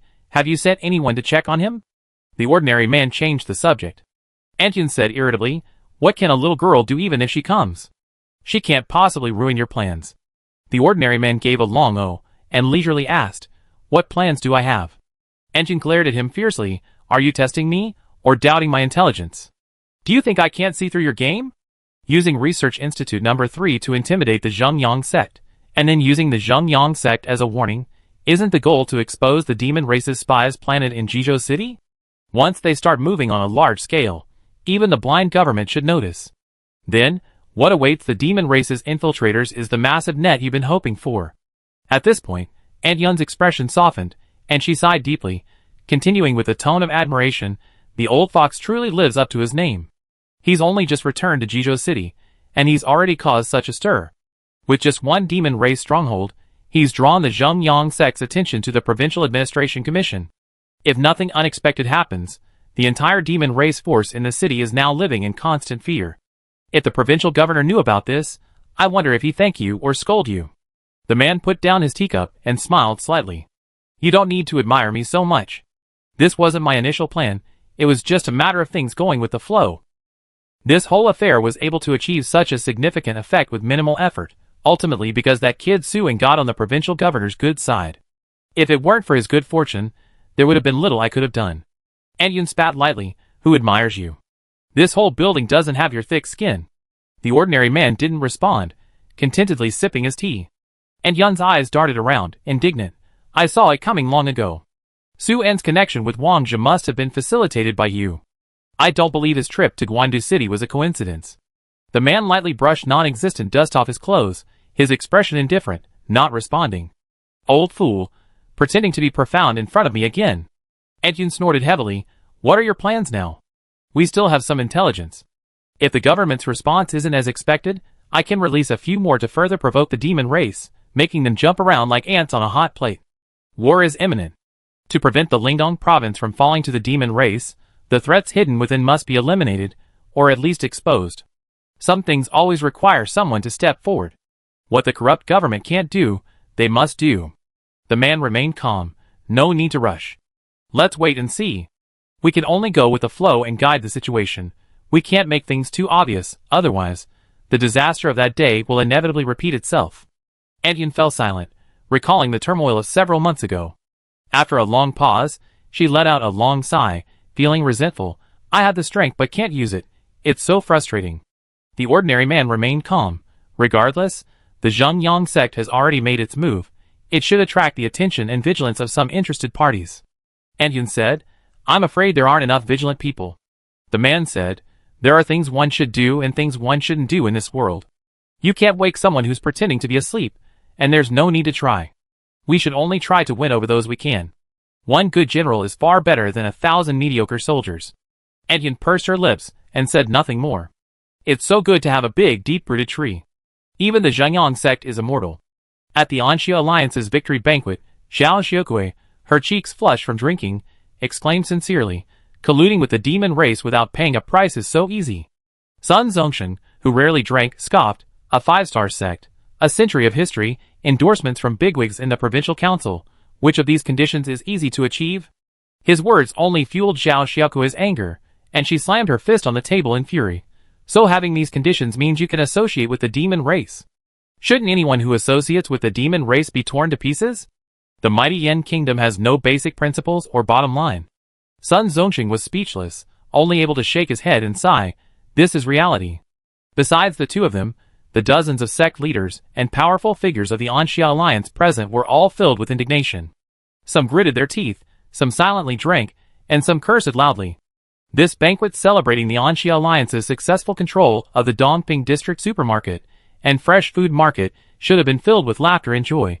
But now, because of the government's handling of the Zhengyang sect, the atmosphere was somber. Xiao Xiukui turned to look at Suan.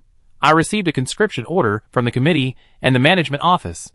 Tomorrow, I have to pack up my weapons and go to the front lines to fight the demons. What about you? Suan replied, the Anxia sect also has to depart tomorrow. The army of the commandery could no longer withstand the demon attack. Even though the main demon army had not yet entered the territory, the offensive was only launched by the chaotic forces gathered by the demons and local militias. Under pressure from the battlefield, and following established practice, the authorities conscripted extraordinary individuals from the civilian population to the front lines. Many social sects in Jizhou City had already received orders. Xiao Xiukui slammed her hand heavily on the table, nearly overturning it. She picked up a glass of wine and downed it in one gulp, her anger barely contained. Look at this. This is the Yen Kingdom's government. The government offices usually act arrogantly and enjoy privileges, but when it comes to fulfilling their duties, they can't even handle the vanguard of the demons. They haven't fired many shots or cannon shots, and now they expect us, the social sects, to risk our lives to plug the holes. Haven't we paid enough taxes to the court? What are they even for? Of course, it wasn't just Xiao Xiukui who was angry, including Zhang Yueying. Every extraordinary individual present was furious. Normally, it was they who went out on missions, fighting and maneuvering against demons. They were the ones who built cities and created wealth. They were the ones who bore the burden of national taxes, and when war came, it was they who fought bloody battles against the demon army. They'd done everything. What's the point of having government offices, military units, and troops? The crowd complained incessantly, wishing they could tear the officials to pieces. But aside from venting their frustrations over drinks, the extraordinary individuals were actually helpless. After finishing their drinks and venting, they still had to return home to prepare, ready to head to the battlefield at dawn the next day. After I leave tomorrow, the Anxia Alliance will be in your care. I leave Li Anxi behind, you protect her, Suan said to Zhang Yueying, who was leaving with him, as they walked out of the restaurant, lighting a cigarette outside the door and facing the red and green neon lights and bustling traffic. Anxia sect, Lioli sect, Qingyun sect, and other sects were conscripted, while Xingxing sect, Shenxian sect, and others were not. But this didn't mean the latter could enjoy peace. They weren't called upon in this phase, but perhaps it would be their turn in the next. Zhang Yueying pouted, I don't want to be bored staying in the city, just watching over Xiaomei and the others. I'm going out to collect military merit points anyway. Suan nodded slightly, without objecting. Having Zhang Yueying, a level 7 expert, by his side could only be beneficial to him. You raided the Zhengyang Sect's Research Institute and uncovered evidence of their collusion with the demon race, and then the authorities immediately ruled that the Zhengyang Sect headquarters had no connection with the demon race. Now the Zhengyang Sect stands strong, but a conscription order from the authorities forces you to fight demons again. Don't you feel resentful? Zhang Yueying asked curiously, seeing that Suan's expression was normal, unlike the others who were angry. Suan looked at her suspiciously, as if to say, your strange look is puzzling me. The authorities are the authorities, and I am me. What do I care if they are human or dog? Just because the authorities are all parasites, does that mean I should abandon my principles and become as inhuman as them? Zhang Yueying looked completely bewildered by his words. Suan continued, I'm fighting demons, not for the authorities. On a grander scale, I'm fighting for Jizhou and its citizens. Jizhou is where I was born and raised. Without it, I have no means of livelihood. The citizens of Jizhou are my brothers. Without them, I have no social standing. On a smaller scale, I'm fighting for myself and the Anxia Alliance. I need to hone my skills on the battlefield and strengthen my abilities. The Anxia Alliance needs military merit rewards. My personal strength and sect wealth are mine. How could I let demons take them away? Although the authorities are corrupt, the points and bonuses will still be given to me. That's enough.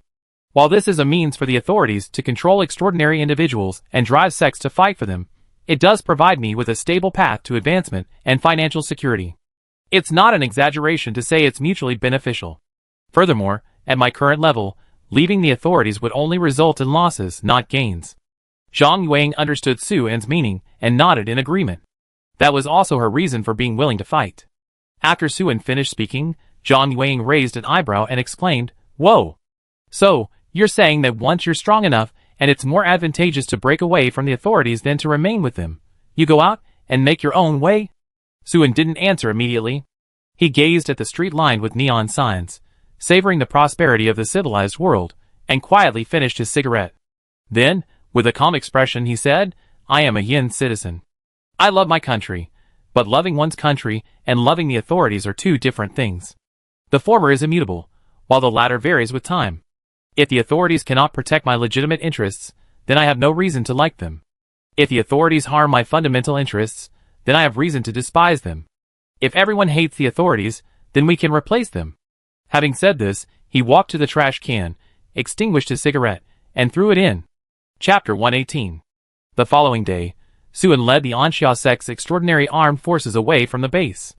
Of the more than 80 extraordinary individuals from the sect, only about 20 remained to guard the base. The rest were taken by Suan. As before, Suan did not take Li Anxin with him. The daily affairs of the Anxia Alliance required her leadership, especially now that the Anxia Alliance had just taken control of the Dongping district's supermarket and fresh food market. Matters were numerous and complex, and Suan was uneasy without her overseeing things. Unlike before, Suan now knew that Li Anxin was not alone, but had an organization behind her.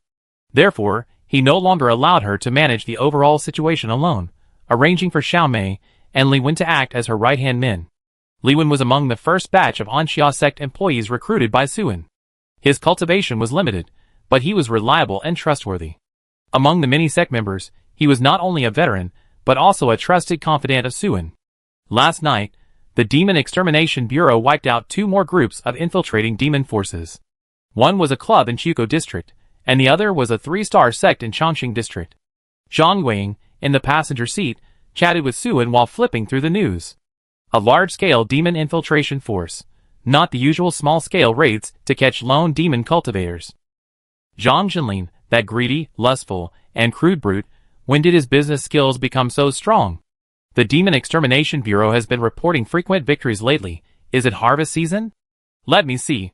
The club was exposed because a few thieves broke in, and the demons hiding inside actually opened fire, causing quite a commotion in the middle of the night, successfully attracting the attention of the police. Wow, the 3-star sect had its blood crystals stolen from its bag by a few drunken superhumans while transferring sect assets, and they couldn't explain the source afterward. Haha, those guys are really unlucky. The drunken superhumans were at least level 6 in cultivation, not only quite strong but also very vigilant. The news said they bumped into that female superhuman who had just left her sect. They both rolled on the ground, and they thought they apologized properly, but she just turned and walked away. Realizing something was wrong, they went to confront her, but they didn't control their strength and pulled too hard, tearing her backpack open. After reading the news, Zhang Yuang stroked her chin, pondering to herself, something's not right. These demons are being rather frivolous in their exposure. There's no reason to shoot a thief. Their reaction is far too extreme. The patrol officers, who noticed the commotion, said in an interview that their district has recently increased its street patrols. Why would a prestigious 3-star sect transfer assets for no reason? The Demon Extermination Bureau hasn't even traced it back to them. I just stepped out with the blood crystal when I was bumped into by a few drunkards. While thieves are bound to feel guilty, if all demons were so easily startled, countless would have already been exposed. What triggered this? Were they frightened by the Zhengyang sect incident? The mere exposure of the Zhengyang sect shouldn't have caused all demons to be so paranoid, right? After much thought, Zhang Yuang concluded that there was more to this than met the eye, but her limited information prevented her from deducing anything further. Suan picked up the conversation, pondering, according to you, after the Zhengyang sect's explosion, some concerned superhumans became alert, some government departments reacted, and many more demon lurkers were provoked and lost their composure. This is indeed not normal. If it were just a simple incident involving the Zhengyang sect, it wouldn't have caused such a huge impact. Unless someone is secretly stirring things up, doing something unknown to the public, or the government is up to something. In any case, it's ultimately a good thing. Zhang Yuang put away her phone. We're fighting on the front lines, but there are so many unknown demon spies hiding in our backyard. It's chilling to even think about. It would be best to find them as soon as possible. Suan nodded slightly, agreeing with Zhang Yuang, but his mind was elsewhere. He naturally thought of Li Anqin and the organization behind her. Since they knew the secret of the Zhengyang sect's No. 3 Research Institute, it was reasonable for them to have even more demon spies in their possession. The changes that had occurred in Jizhou City these past few days might be related to them. Suan thought to himself, with the authorities so indifferent, this organization actively investigated demon spies and acted promptly. They don't seem like a truly evil force. To be able to find things the government can't, these guys are indeed powerful. They must be a major force. Suan had only been out of school for a few months, and had limited knowledge of the outside world. He didn't know much about the major forces active in Yin Kingdom, the Black Tide, the Church, the Rebels, the Dark Web. None of them seemed to fit into his mind. Setting aside this less pressing issue, Suan's thoughts returned to the immediate matter. The Dongping District supermarket and fresh food market held a large share of the business. Although the profits were shared across the entire Anxia Alliance, several core sects still reaped substantial gains. With the addition of assets from sects like the Mingcheng sect and the Donghai sect, the Anxia sect's wealth had ballooned dramatically. According to the rules established by the authorities, a 3-star sect was not qualified to possess such wealth. The Anxia sect needed to advance to 4 stars. He had enough military merit points, but the sect's combat strength hadn't kept pace, and Suan's cultivation level was insufficient. Even with his combat hero gold medal and certain privileges, a 4th-level sect leader still couldn't become the leader of a 4-star sect. Suan has 2 main goals for this campaign. First, to hone his cultivation and advance to level 5. This is neither particularly difficult nor easy. It's not difficult because Suan's cultivation progress is quite rapid, and he's not far from level 5. The difficulty lies in the fact that he may not encounter a suitable opportunity for advancement in just 1 or 2 battles. Second, to recruit extraordinary individuals. Given the current prestige and favorable benefits of the Anxia Alliance, many extraordinary individuals are willing to join the Anxia sect. However, the number of soldiers in the Dongping district is limited, and Suan doesn't want to fill vacancies. After the large-scale recruitment drive recently, it will be difficult to recruit enough elite soldiers in the short term. The Dongping district has limited potential, so Suan must broaden his horizons. However, for the Anxia sect to extend its reach beyond the Dongping district and into other people's spheres of influence is not a simple matter. especially since it is currently only a 3-star sect. Therefore, finding another way, recruiting skilled individuals on the battlefield, is a worthwhile consideration. To achieve these two goals, Anxia sect must win the battle. A single gunshot cannon can wield immense wealth, if countless weapons and ammunition are expended, yet a large number of extraordinary individuals are killed or wounded, and the battle is lost. No military merit or bonuses are earned, and personal safety is not guaranteed, then nothing else matters. Winning the battle is not easy. The current situation is unfavorable, the commandery is suffering repeated defeats, and the need for other sects to intervene on the front lines is strong. Although a general-level expert is in control of the overall situation, the battles between smaller sects are extremely dangerous. Anxia sect's target location is a commandery military camp. It has been under attack by demonic forces since yesterday. Several extraordinary individual teams operating nearby have been ordered to provide support, and the fighting is fierce, with neither side able to gain the upper hand. New forces are urgently needed. Just over 10 kilometers from the military camp, and Xiaozong's convoy encountered a retreating army from the front lines. 2 armored jeeps and 2 troop carriers, with a few dozen soldiers scattered nearby, appeared to be fleeing in panic. The road where the two sides met was narrow and rugged due to years of disrepair, requiring them to slow down and proceed with caution when passing. From a distance, the opposing jeeps honked their horns furiously, and someone in the lead jeep leaned out, frantically gesturing and ordering in Xiaozong's vehicles to give way. Su En's expression darkened slightly, moved to the middle of the road. And Xiaozong, with its deep pockets, had purchased top-of-the-line armored vehicles, already large and imposing. Moving them to the middle of the road immediately rendered the opposing convoy unable to pass, forcing them to brake. "You bastards, what are you doing? Blocking our way, are you looking for death? Get out of my way." The passenger door of the jeep was kicked open, and an officer with the rank of major stepped out angrily, pointing at Suen and cursing loudly. Suen walked up to him, his voice icy. "Reinforcements have arrived, and you're still deserting your posts?" Since he was supposed to be supporting the enemy, Suen had naturally made a phone call on the way here. Although the call was interrupted by the fighting after only a few words, the camp was perfectly safe less than an hour ago. Why had they suddenly run back?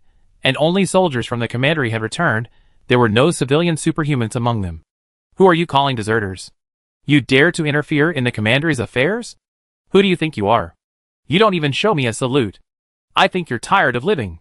Seeing that the approaching man was just a 4th-level combat soldier, the already furious major immediately raised his arm and slapped Suen hard across the face, intending to teach this unruly young man a lesson. Slap. A heavy slap rang out, but it didn't come from Suen's face. The major staggered from the blow, half his face instantly swelling and turning red. He was stunned, looking at Suen in disbelief, never expecting the other man to actually hit him.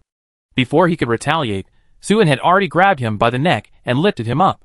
Only then did the major, a level 5 combat soldier, realize that the young man before him was far stronger than him. No matter how much he struggled, he couldn't pry open the other's fingers, and could only kick his legs wildly. The 2 lieutenant officers who had followed were furious at the sight, and rushed to the major's aid, but Suen kicked them both to the ground, unable to get up for a long time. The soldiers behind dared not approach any further. Someone drew their guns, intending to shout, but then noticed a group of heavily armed, imposing soldiers emerging from the convoy, their eyes menacing as they stared at them. After recognizing that those disembarking were all elite soldiers of level 4 or higher, the officers of the commandery fell silent, feeling as if their guns weighed a ton, unable to muster the courage to raise them. "You have a battalion of soldiers, a well-fortified camp for defense, and superhumans ready to provide emergency support. Knowing I was already on my way, why did you still try to escape?" Suen stared at the major battalion commander in his hands, and asked in a deep voice. His mission was to support the camp. If the camp was lost, his mission would be unfinished. Unlike regular bounty missions, this kind of mandatory conscription mission had penalties for failure. The Anxia sect would be fined, its sect points would decrease, and if the offense was deemed a sign of passive resistance, he, as the sect leader, might even face a special court and imprisonment. While the camp wasn't entirely unrecoverable, fighting from fortified positions is vastly different from attacking in siege, and the casualties would be significantly different. If the camp truly couldn't be held, that would be one thing, but the fact that the enemy could deploy several vehicles followed by dozens of soldiers, with no apparent pursuers nearby, indicates that the situation at the front wasn't so dire as to be untenable. Therefore, this wasn't a rout, but rather desertion. The demon's reinforcements have arrived. There are dozens of extraordinary combatants. You're just a 3-star sect. What good will it do even if they come? We can't hold out. The Major's arrogance vanished, replaced by fear in his eyes, as he looked at Suin. He struggled to circulate his primal force to ease the discomfort in his throat. I'm not running away, it's a strategic retreat to preserve our strength. Suin slammed him to the ground. Useless trash. What can you do besides make excuses? You're clearly cowardly and afraid of battle. At the slightest sign of trouble, all you think about is running away to save your life. Yet, you have the nerve to make it sound so noble. What use are you to the country? The young hero was dizzy from the fall. Unable to refute, Suin turned and ordered Zhang Yunjun, take him to the carriage. Looking around at the timid and cowering soldiers, Suin's face darkened. All of you, get in the carriage and come back with me to fight. Anyone who dares to run away will be a martyr. The threat in that last sentence couldn't be clearer. Suin had brought over 60 elite transcendents from the Anxia sect, half of whom had cultivation levels above level 4. Coercing these cowardly soldiers would be a piece of cake. The thought of supporting such a bunch of scoundrels with his taxes filled Suin with rage. There was absolutely no reason for him to let them go back to eating, drinking, and having fun while leaving the Anxia sect to fight alone. Chapter 119. The military camp of the commandery. Behind the dilapidated bunkers outside the barracks, Zhou Yi, covered in blood, peeked out.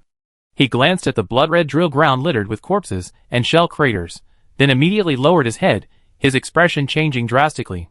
Grenades rained down around them, exploding in blinding flashes of light, shaking the ground and bunkers violently. Shrapnel and clumps of dirt flew everywhere. Finally, when the explosion subsided, Zhou Yi looked around, his heart sinking. Several sandbag bunkers nearby were bent askew. Many commandery soldiers were either dead or wounded, screaming in agony. Even the superhumans had suffered significant casualties. A roar and a howl came from ahead. Zhou Yi looked in the direction of the sound and saw a large horde of demons charging towards him from the training ground, their ferocity like a pack of wolves pouncing on their prey. Behind the demons, and on the walls on both sides, demon cultivators had already set up their rifles, providing cover fire. His heart sank to the bottom, a feeling of helplessness and despair welling up within him. Since joining the battle yesterday, they had repelled numerous demon attacks at the camp, firmly holding onto the camp and preventing the enemy from breaking through their defenses. At that time, he had felt quite relaxed. An hour ago, demon reinforcements arrived. The newly arrived extraordinary combatants put considerable pressure on them, launching a fierce attack that caused many casualties and nearly allowed the enemy to breach the gate. Fortunately, the extraordinary individuals fought bravely and unitedly. Furthermore, the camp was very well constructed, with complete fortifications. The powerful network of fire, composed of bunkers and both visible and concealed firing points, successfully repelled the demons. Just when Zhou Yi thought he could catch his breath and wait for reinforcements, several majors in the military camp left without saying goodbye, along with their trusted men. By the time Zhou Yi and his men, who were bandaging their wounds, noticed something amiss, several vehicles had already driven out the back gate. Chaos ensued. Some soldiers, in a panic, fled, causing the defensive line to collapse instantly. The fighting strength of the position vanished, and the demons seized the opportunity to launch a massive attack, resulting in heavy casualties among the soldiers. The outer, fortified positions, including several bunkers, which had previously inflicted heavy losses on the demons, were easily breached. Zhou Yi and his men could no longer stop the enemy from entering the camp. From that moment on, the demons surrounded them from all sides. Zhou Yi and his men had no way to escape, and could only retreat to the inner lines, holding out desperately against the sandbag fortifications in front of the barracks. "Cover me!" Zhou Yi threw 2 force grenades, stood up, and pulled up the large-caliber machine gun set up behind the fortifications. His comrades beside him crouched down, firing at the demon cultivators facing them, providing suppressive fire. At the same time, Zhou Yi frantically pulled the trigger on the surging enemy horde. The machine gun trembled incessantly, the ammunition belt slid rapidly, a series of spent cartridges flying out in parabolic arcs, muzzle flashes like tongues, and large-caliber bullets whipped the onrushing enemy like whips. The front ranks of the enemy instantly exploded in clouds of blood mist. Ordinary soldiers were torn apart, chunks of flesh flying everywhere, dying one after another on the spot, like watermelons smashed to pieces. The low-level demons also fell in rows, like harvested wheat. The mid-level demons, however, were thick-skinned and tough. Being hit by bullets only caused them to stagger. As long as they weren't fired at gunpoint, they wouldn't suffer serious injuries. Suddenly, Zhou Yi's body shuddered. his shoulder arching back as he was struck by a force bullet, his shoulder instantly turning crimson. The enemy was too numerous, attacking from all sides, including many powerful demons. Zhou Yi's side was simply too weak to effectively withstand their firepower. Retreat to the barracks. Seeing the mid to high level demons closing in, Zhou Yi abandoned his machine gun, threw 2 force grenades, and, along with his comrades, used cover to escape from cover, gradually retreating into the barracks. Boss, the demons from the back door have also broken in. Just as they entered the building, before they could even redeploy their forces to guard the doors and windows, someone rushed in from the back door, reporting a harsh reality to Zhou Yi. Zhou Yi's expression darkened. The demons were advancing from all sides. All the positions outside the barracks had been lost. Now everyone was forced to fight inside the building, with no room for maneuver. Furthermore, the enemy outnumbered them, while their own superhumans and soldiers had suffered continuous casualties, leaving only a few dozen men. This was a desperate struggle. It wasn't just a matter of being in dire straits, it was certain death. That damn battalion commander Su, I haunt him even as a ghost. Thinking of the major who had deserted, Zhou Yi gritted his teeth in hatred. If it weren't for the enemy's unusual actions, the outer defenses wouldn't have fallen, and the soldiers wouldn't have either deserted or died. Now it was all over.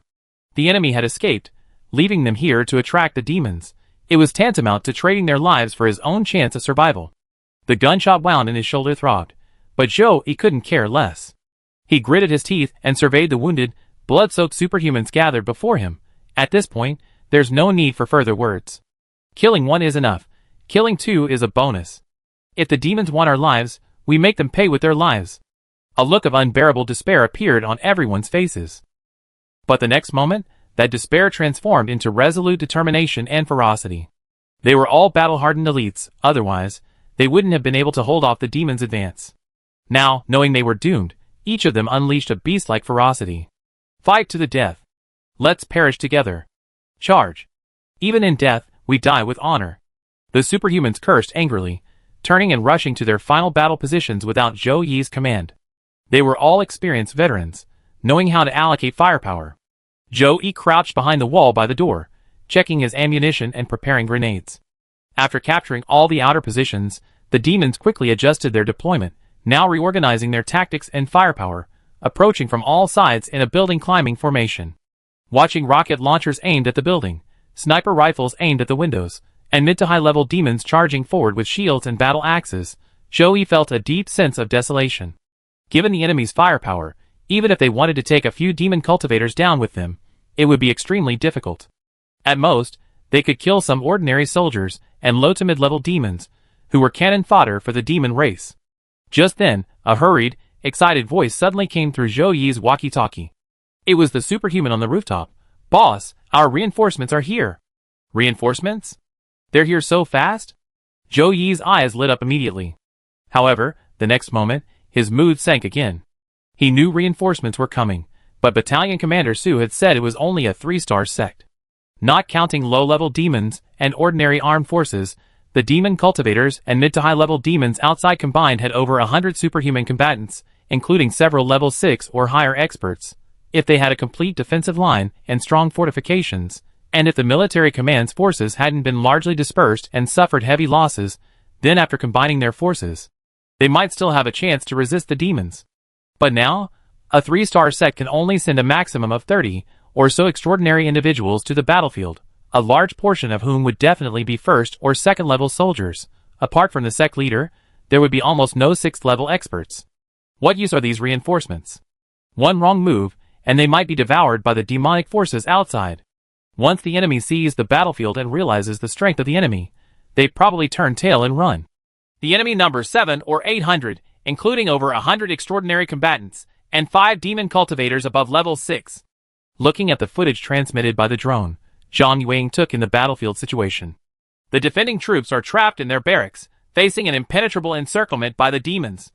There probably aren't many left. She stroked her smooth, rounded chin, her bright, clear eyes sparkling with thought. Their combat strength is indeed quite strong, and there are many extraordinary individuals. Even with Zhou Yi and the others assisting, the camp is at risk of falling. The fact that the demons have added so many extraordinary combatants to support this area shows that their progress in the surrounding region is going very smoothly. The vehicle stopped, and Suet opened the door. Then surround them. Don't let a single one escape.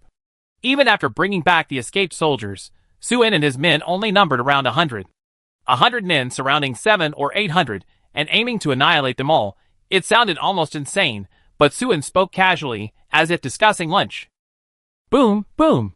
Throwing out the last 2 force grenades, blasting the demons charging at the door, Joey raised his rifle and fired continuously, eliminating the remaining 2 mid-level demons. The demons charged relentlessly, but Joey switched from gun to knife, and working in tandem with a companion, they used the narrow passageway to cut down every enemy that rushed at them. One wave of attacks was thwarted, and Joey sustained several more wounds. He quickly dodged behind a wall, and several force bullets struck the spot where he had just stood. What's the situation outside? Reinforcements? Had the reinforcements made any moves? Taking advantage of a brief respite, Joey hurriedly inquired through the walkie-talkie of the superhuman on the rooftop. Although he didn't hold out much hope for reinforcements, he couldn't help but ask. Boss, the reinforcement convoy. Something's not right. His companion's voice was filled with confusion. What's wrong? Joey frowned. They brought back the commander's men, his companion said. The commander's men actually came back? Joey was greatly surprised. Boss, they got off the vehicles, and there are more than 60 superhumans. His companion's voice was filled with joy. So many? Joey was suddenly stunned. How could a 3-star sect have more than 60 extraordinary individuals? Boss, these guys are strong. Half of them are at least level 4. His companion's voice trembled with excitement. Joey looked bewildered. Are you sure you're not mistaken? How can they have so many elites? Isn't this the Anxia sect? It's the Anxia sect. There's a mark on the vehicle. His companion shouted. Boss, something's not right. Joey leaned over the wall and fired a shot, knocking down a demon in his line of sight. His confidence soared, and a strong sense of hope welled up within him. What else is wrong? Holy crap. They split up. More than 20 people ran out on each flank. They're outflanking. They're going to surround the demons? His companion exclaimed incredulously. Joey felt as if a bucket of cold water had been poured over his head. The glimmer of hope that had just flickered in his heart was instantly extinguished. Even if the Anxia sect was powerful, what was the meaning of splitting their forces? 100 or so people surrounding 700 or 800. Wasn't this suicide? A group of demons charged forward, and Joey turned to fight them, having no time to talk to his companions. After they finally managed to repel the enemy's attack, the entire building was on the verge of collapse. Only about 40 armed personnel remained, and they could withstand at most 2 more waves of attacks. But just then, Joey noticed something strange about the demons outside. Half of the rocket launchers, snipers, and demon cultivators had been redeployed. The pressure on the building immediately decreased significantly. Joey hurriedly asked his teammates on the rooftop, "What's going on? I just heard a huge series of explosions. What happened?" His teammate's tone was strange. "Boss, I don't know how to say it, because you're unlikely to believe me. Anyway, something's wrong with him. Speak quickly." Joey had no time for pleasantries. The reinforcements that charged directly at us numbered only about 20, led by a level 7 and a level 6 leader. They were incredibly fast. The demons dispatched over 30 extraordinary combatants, along with over 100 ordinary soldiers, to intercept them, and then... His companion suddenly fell silent, as if he himself didn't believe what he was about to say. "And then what? Tell us." Joey was furious at his teammates stammering. He was worried about the enemy's situation. Although the sudden reinforcements had caught the demons off guard, 100 or 2 demons could still turn their guns on them and deliver a crushing blow. His companion took a deep breath. Then, before the demons could open fire en masse, the level 7 and level 6 leaders suddenly accelerated, rushing towards the demons like lightning. Immediately afterward, dozens of demons froze in place. The 2 seized the opportunity to remove their backpacks and throw them at the demons. Each backpack contained a dozen or so activated force grenades. The grenades were incredibly powerful, instantly obliterating dozens of demons, and sending the shockwaves knocking over nearby ordinary soldiers. Then they removed a second backpack and repeated the process, blasting away a group of demons that followed. The demons were completely stunned. Hearing this, Joey's eyes widened. He was stunned too.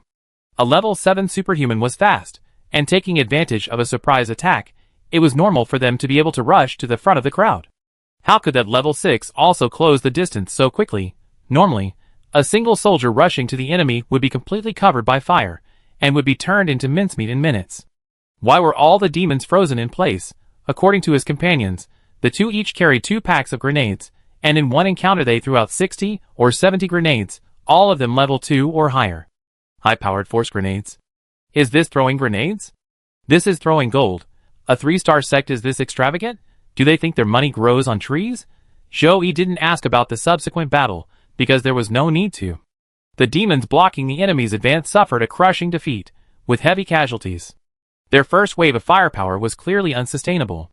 If their companions from the 2 Anxia sect transcendents followed up, they could easily overwhelm the demon forces in front of them, crushing the enemy's first wave of resistance.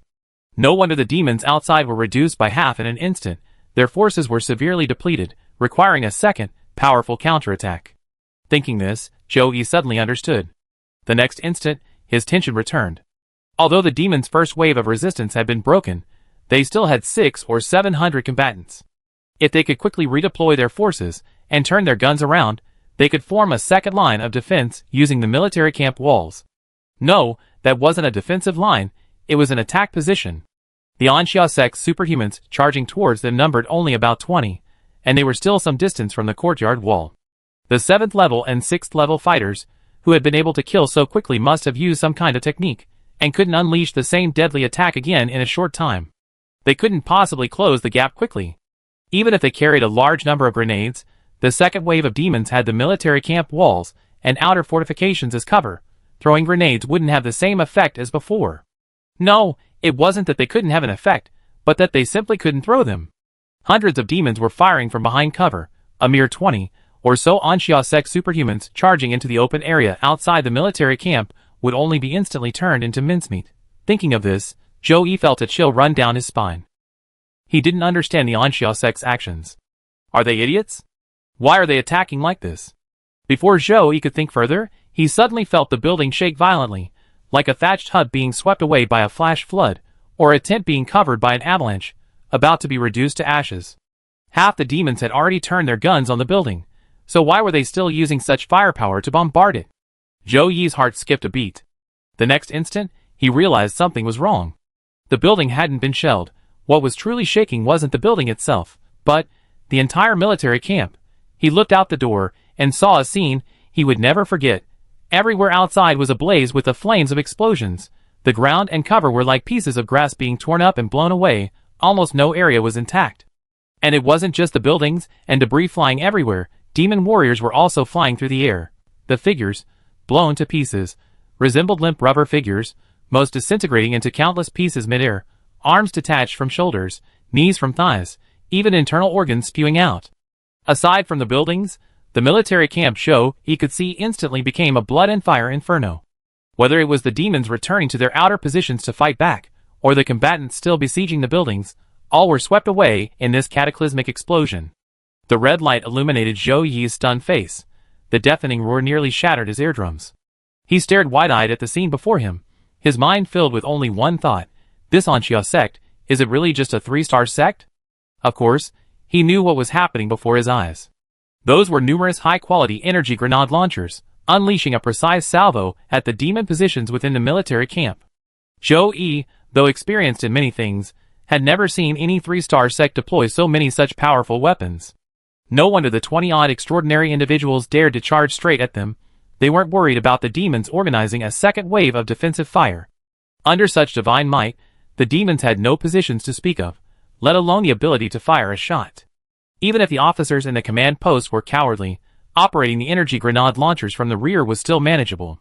Once the salvo was complete, the walls, sandbag fortifications, and most of the demon warriors within the artillery's range would be reduced to ashes. Truly reduced to ashes. Chapter 120. During Su An's beginner quest, he encountered the demon's mountain demon grenade launchers and shaking cloud high explosive shells on the road. Xiao Mei immediately recognized them as elite troops from the sound.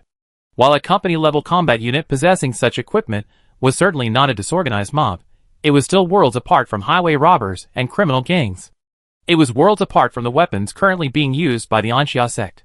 First, the Anxia sect used force grenade launchers, which were on a completely different level from the mountain demon and shaking cloud. Second, the Anxia sect's force grenade launchers were level 3. In terms of lethality, level 3 weapons were designed to counter level 6 superhumans. Their kill radius was also several tens of meters, and now, the Anxia sect had as many as 15 portable grenade launchers. One volley dealt a devastating blow to the demons, a second volley inflicted heavy casualties, and a third volley caused widespread collapse of the demon positions. After the salvo, Suin and Zhang Yueying led about 20 elite superhumans, storming the military camp walls and charging into the demon ranks littered with mangled corpses. Within the artillery's range, ordinary soldiers were either dead or crippled, and low-level demons lay dead in pools of blood. Only mid to high-level demons and demon cultivators outside the blast radius remained combat-ready. But even then, they were only remnants of combat power. They were generally covered in wounds, dizzy and disoriented, unable to recover quickly enough to even stand. The mid-level demon cultivators, fortunate enough to have missed the blast radius of the individual grenades, remained relatively intact, but their numbers were too few. When Suin and Zhang Yueying arrived like ghosts, they couldn't even last a single round. The 20-odd elite superhumans of the Anxia sect charged into the ranks of the defeated soldiers, wielding their swords and sabers with swift, deadly force, quickly routing the surviving demons. Zhou Yi and his 40 or 50 remaining soldiers seized the opportunity to break out of the camp, joining forces with Suin and his men from within. The demons in the camp were unable to maintain their composure or mount an effective resistance. They were felled and cut down in droves. Even the bravest among them put up a stubborn resistance, but ultimately, they could not reverse the tide of battle. After a short while, the demon warriors, suffering heavy casualties, completely collapsed in morale and turned to flee. The remaining 200 or 300 demons withdrew from all positions inside and outside the camp, fleeing in the opposite direction from which Suin and his men had attacked. The Yin Kingdom soldiers chasing after them numbered less than a third of them. The demon warriors did not escape alive. The 40 or so extraordinary individuals from the Anxia sect, flanking from both sides, led by Zhang Yunjun, Qin Xingyun, and other level 6 warriors, had already taken their battle positions and were ready to provide cover. When the demon warriors entered their attack range, they didn't fire immediately. Instead, they waited until the pursuers had driven them close before unleashing a barrage of force grenades. Force grenades were usually used against superhumans, but the 200 or 300 fleeing demon soldiers were mostly ordinary warriors. Given the Anxia sect's abundance of grenades, their situation was predictable. Grenades rained down, followed by rifle fire. Force rifles were mixed with gunpowder machine guns. Demon warriors, blown to pieces, fell in droves, howling in agony. By the time the pursuers arrived in large numbers, the demons were few in number. The Anxia sect superhumans responsible for the holdoff put away their weapons, most drawing melee weapons, and charging out like wolves, joining the pursuers to kill the remaining demon forces. A smaller group patrolled the perimeter, hunting down any demon cultivators who managed to break through the encirclement. A considerable number of demon cultivators had actually escaped from the camp.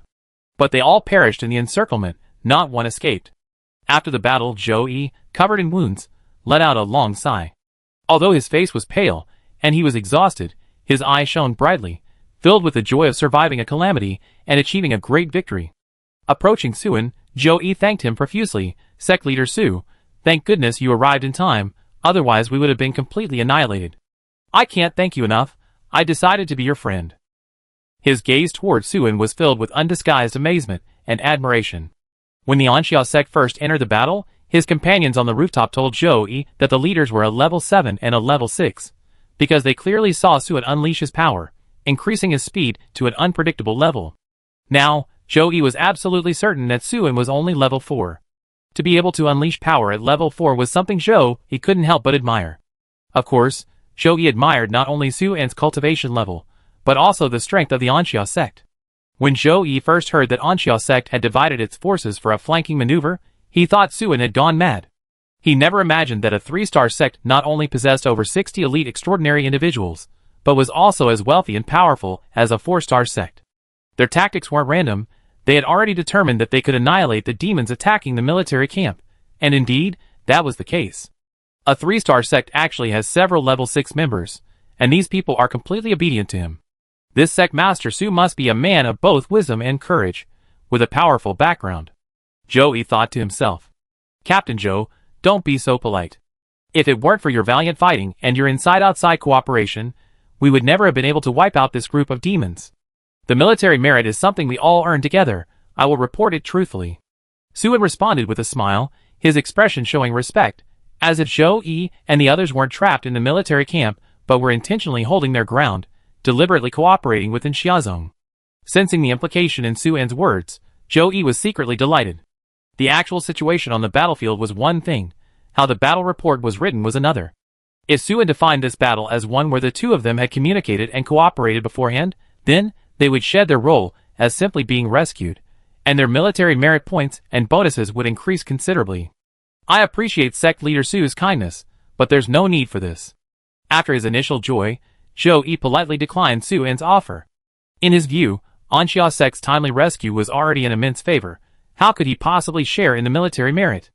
Su En, his face serious, solemnly stated, "This isn't about sharing credit, it's about the facts." With Captain Zhou's strength, he could have easily broken through alone when the situation was dire. If he had, how could we have had the subsequent two-pronged attack to annihilate the demons? I admire Captain Zhou's character. Does Captain Zhou expect me to take the credit for the fallen comrades? Su En's meaning was clear. The battle report should be written according to his wishes, so those who fought alongside Zhou Yi would receive more bonuses, and for those who died, it would mean more compensation. Zhou Yi remained silent for a moment, thinking of his younger brother, who had died in battle, and his friends from the sect. His eyes unconsciously reddened. He no longer insisted, but his gaze towards Su En became even more respectful. A sect leader with a powerful background and promising future, who not only lacked arrogance, but was also so approachable and kind-hearted, truly rare. It was difficult for Zhou Yi not to feel a strong sense of goodwill towards Su En. Back at the military camp, Su En was arranging the cleanup of the battlefield and the treatment of the wounded when the major and a group of officers approached with beaming smiles, flattering him.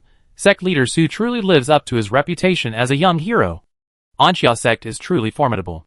With you all here, the camp is as stable as Mount Tai. No matter how many demons come, they won't stand a chance. Su En looked at him indifferently, remaining silent. The major rubbed his hands together, saying apologetically, "I was rude earlier. I hope Sect Master Su will be magnanimous. Defending the camp and defeating the demons is a win-win situation."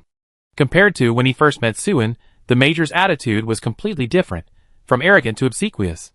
As the commander of a battalion of officers in the capital garrison, he shouldn't have needed to be polite to the leader of a three-star sect, especially since Su En had publicly beaten him. He should have harbored resentment and sought revenge. In fact, the major initially did have this intention, but after seeing the 60-odd extraordinary individuals from the Anxia sect and their numerous high-quality primal energy weapons, his thoughts gradually changed. Su En was clearly a person of status, and there was no benefit in making an enemy of such a person. Especially now, with 700 or 800 demons annihilated and the camp recaptured, the major no longer had any intention of causing trouble for Su En. He only hoped to reconcile with him. "Commander Su, please speak frankly," Su En said, not wanting to waste words. The major composed himself and lowered his voice. "I did not lead the troops out of the camp, nor did I desert.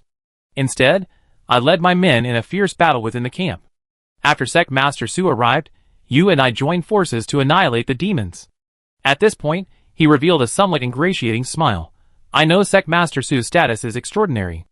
I would never dare to embezzle your military merits. Sect Master Su, please feel free to make any requests, and I will do my best to fulfill them." The major's meaning was crystal clear. If Su En wrote the battle report truthfully, then he would be unable to escape the blame for deserting and leaving the soldiers and Zhou Yi and others in dire straits. Even the merit of returning to help would not be enough to offset the responsibility for the deaths of so many soldiers. If Su En were just an ordinary sect leader, the major could easily deny it. To reach the position of battalion commander, he must have family connections. There was room for maneuver. But Su En was clearly no ordinary person, and his denial wouldn't work. Therefore, the major could only come to Su En to discuss the matter, hoping to reach a private agreement. If Su En was willing to do him a favor, he could gain enough merit for promotion. It would be a win-win situation for everyone. Su En said calmly, "The battlefield situation is recorded, and the authorities have verification methods. I'm afraid Battalion Commander Su's suggestion will be difficult to implement, right?" He was willing to do Zhou Yi a favor not only because of the latter's bravery in battle, but also because it was easy to do, simply adding a step where the two had communicated and agreed on tactics. The major chuckled. "Videos can be filtered and edited, right? As for the government, don't worry about that, Sect Leader Su, I can handle it." Su En remained non-committal, turning to look at Zhou Yi who was approaching. Will Captain Zhou agree? Even if he accepted the major's proposal, he could at most help filter the Anxia sect's battle videos. Even if the major could intimidate the military camp, there were still videos of Zhou Yi and other extraordinary individuals that needed processing. I talked to Captain Zhou. The major, thinking Suen was already interested, perked up, his face lighting up with joy. Turning around, he saw Zhou Yi approaching and quickly stepped forward, concisely explaining the plan to him. Then, Suen witnessed a scene that astonished him. Zhou Yi, who had been listening intently and seemingly pondering the situation, suddenly drew his forced pistol from his waist, pressed it against the unsuspecting major's forehead, and decisively and coldly pulled the trigger. With a bang, blood splattered from the back of the major's head, and he fell backward, dead on the spot. Chapter 121. The change occurred too suddenly. The Anxia sect's extraordinary individuals, and the soldiers of the capital garrison present didn't react immediately. When everyone came to their senses, chaos erupted. The officers following Battalion Commander Su roared angrily, cursing Zhou Yi, while simultaneously reaching for their sidearms. The surrounding soldiers, some bewildered, some terrified, also cocked their rifles. They were quick, but some were even faster. The extraordinary individuals, who had arrived earlier to reinforce the camp, attacked after Zhou Yi fired. The 20 or so men were all elite, most with cultivation levels 4 or 5. The officers of the camp were no match for them, and within a few exchanges, they were all knocked to the ground. The dark muzzles of guns pointed at their heads sent chills down their spines. The soldiers and lower-ranking officers, seeing this, dared not make any further moves. They stared angrily at Zhou Yi and his group, bewildered and confused. Zhou Yi. Are you crazy? Are you trying to rebel? A lieutenant shouted at Zhou Yi from among the soldiers. Everyone, get your weapons loaded. Disarm them. Shoot any who resist. Zhou Yi, who had been kicking and punching the fallen deputy battalion commander like a madman, raised his head, his face contorted with rage, and gritted his teeth, saying, "Come on. If you have the guts, then come at me. A bunch of incompetent, heartless scum. Let's see if my gun is fast enough, if I can send you all to meet the king of hell today." The superhumans were completely unafraid. Half of them turned their guns towards the lieutenant and the other officers, their faces filled with resentment and anger, their killing intent burning, ready to pull the trigger at any moment.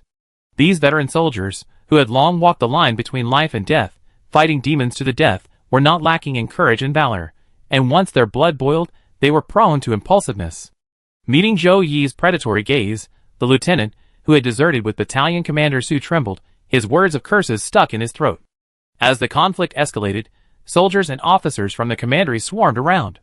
Most of them, about 50, had fled with Battalion Commander Su. A smaller group, only about 20, had fought alongside Zhou Yi to the very end. The former were completely bewildered by the situation, while the latter, witnessing Battalion Commander Su's death and the brutal beating of the officers, wore expressions of satisfaction. The Anxia sect's extraordinary individuals moved in an orderly fashion, quickly taking up advantageous positions, and secretly monitoring the entire area.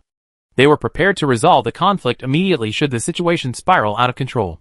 Zhang Yunjun, Chen Xingyun, and other level 6 experts, leading more than 10 people, faced Zhou Yi and his group, entering the center of the arena.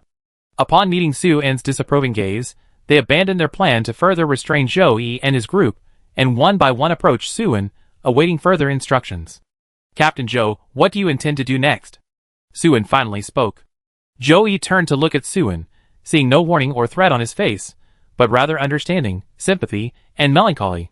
Clearly, Su En wasn't trying to suppress them, at least not before the situation escalated further. This was unexpected for Zhou Yi, and he was deeply moved. Zhou Yi pointed at Battalion Commander Su and the others, gritting his teeth as he spoke with grief. "We came to support them. The camp could have held out. But because these people were cowards, they took the opportunity to slip away while we were repelling the demons, causing chaos and allowing the demons to seize the outer positions and encircle us from all sides. The remaining forces were instantly wiped out. My own brother, my friend of over a decade, many comrades who had distinguished themselves in the chaotic lands for years, they didn't die in the perilous mission, but because of these people's selfishness, they were beheaded.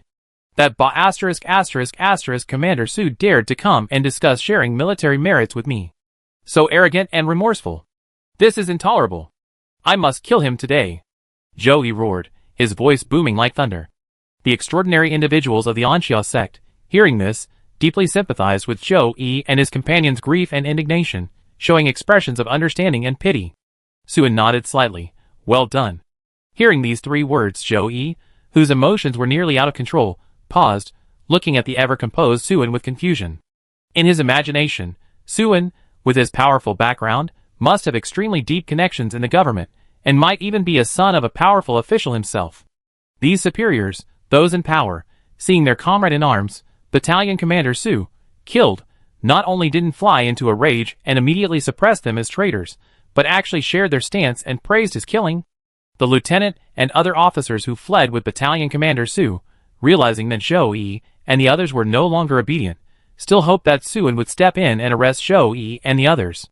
Unexpectedly, Suin uttered those 3 words, leaving them all stunned.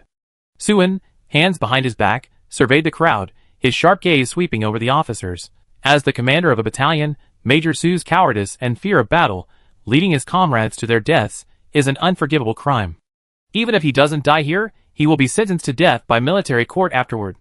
Although Captain Zhou's actions were excessive, there were reasons for them, which I can understand. They fought valiantly to defend the camp, which enabled us to annihilate the demons. In my opinion, their merits and demerits outweigh their faults. Now that I've finished speaking, who agrees and who disagrees? These words fell into a deathly silence. You could hear a pin drop. The most shocked were Zhou Yi, and over 20 other extraordinary individuals. They looked at Suin in disbelief, many with burning passion, and many with tears welling in their eyes. Suin not only approved of their actions, but also deeply empathized with them, making them feel immensely respected. Beyond being moved, Zhou Yi thought more deeply. Suin had just asked him a question. What do you plan to do next? What could Zhou Yi do? Shooting a major in front of everyone would likely mean the Yin Kingdom authorities wouldn't tolerate him. He would have no choice but to flee into the wilderness, seeking a living in the chaotic lands. The fruits of his years of hard work in Jizhou City would be destroyed. He would have to start all over again in the treacherous chaotic lands, living among criminals and bandits. And that was definitely not what Zhou Yi wanted. But he was powerless to change it. But now, Suin had given him a new path.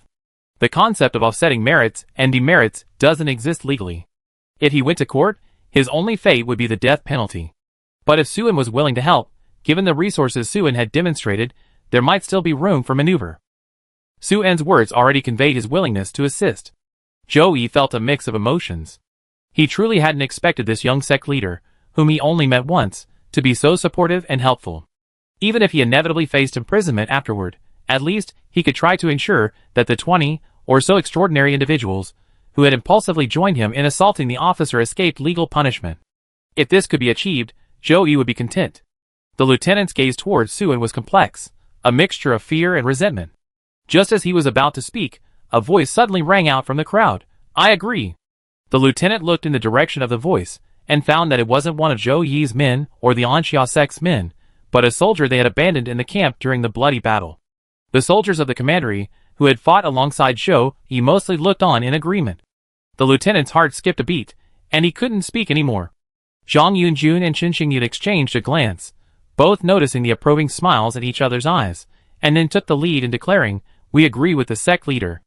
Every single one of the Anxia sect's superhumans shouted their agreement, some even laughing heartily, making mocking winks at the lieutenant and the other commandery soldiers who had deserted their posts. The crowd's reaction was exactly what Suin had expected, and he nodded in satisfaction. Whether his words were right or wrong was actually unimportant. What mattered was the people's stance and allegiance. No one from the Anxia sect would dare to utter a word of opposition, and the commandery soldiers wouldn't dare. After all, Suin's momentum from annihilating the demons was at its peak.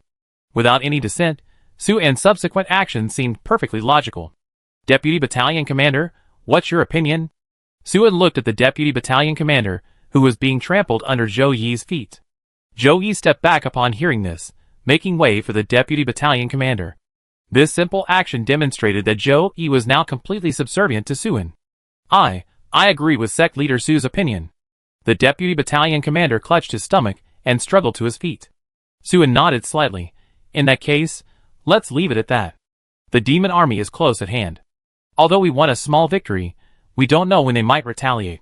From now on, everyone must work together as one, avoiding mutual hostility and preventing further trouble. Everyone nodded, without a single dissenting voice. Suin waved his hand, signaling everyone to continue cleaning up the battlefield and treating the wounded. Zhou Yi and the others approached Suin with gratitude. Before they could express their thanks, Suin spoke first. Rest assured, everyone, I will do my best to mediate this matter. I know you have doubts. This isn't something I can resolve with just a few words. But if we can achieve further merit, and if you all perform well, things will be much easier. Captain Joe, if you can become a combat hero, I will guarantee your safety.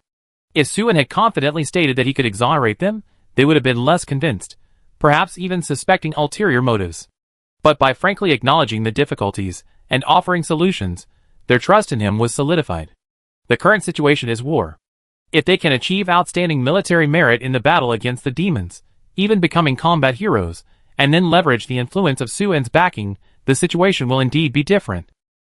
Does sect leader Su intend to launch a preemptive strike? Zhou Yi asked astutely. Suen smiled knowingly. Captain Zhou has a sharp eye. Zhou Yi took a deep breath, his expression hardening. Let's go heal our injuries and recover our strength first. Just call us when sect leader Su wants to make a move.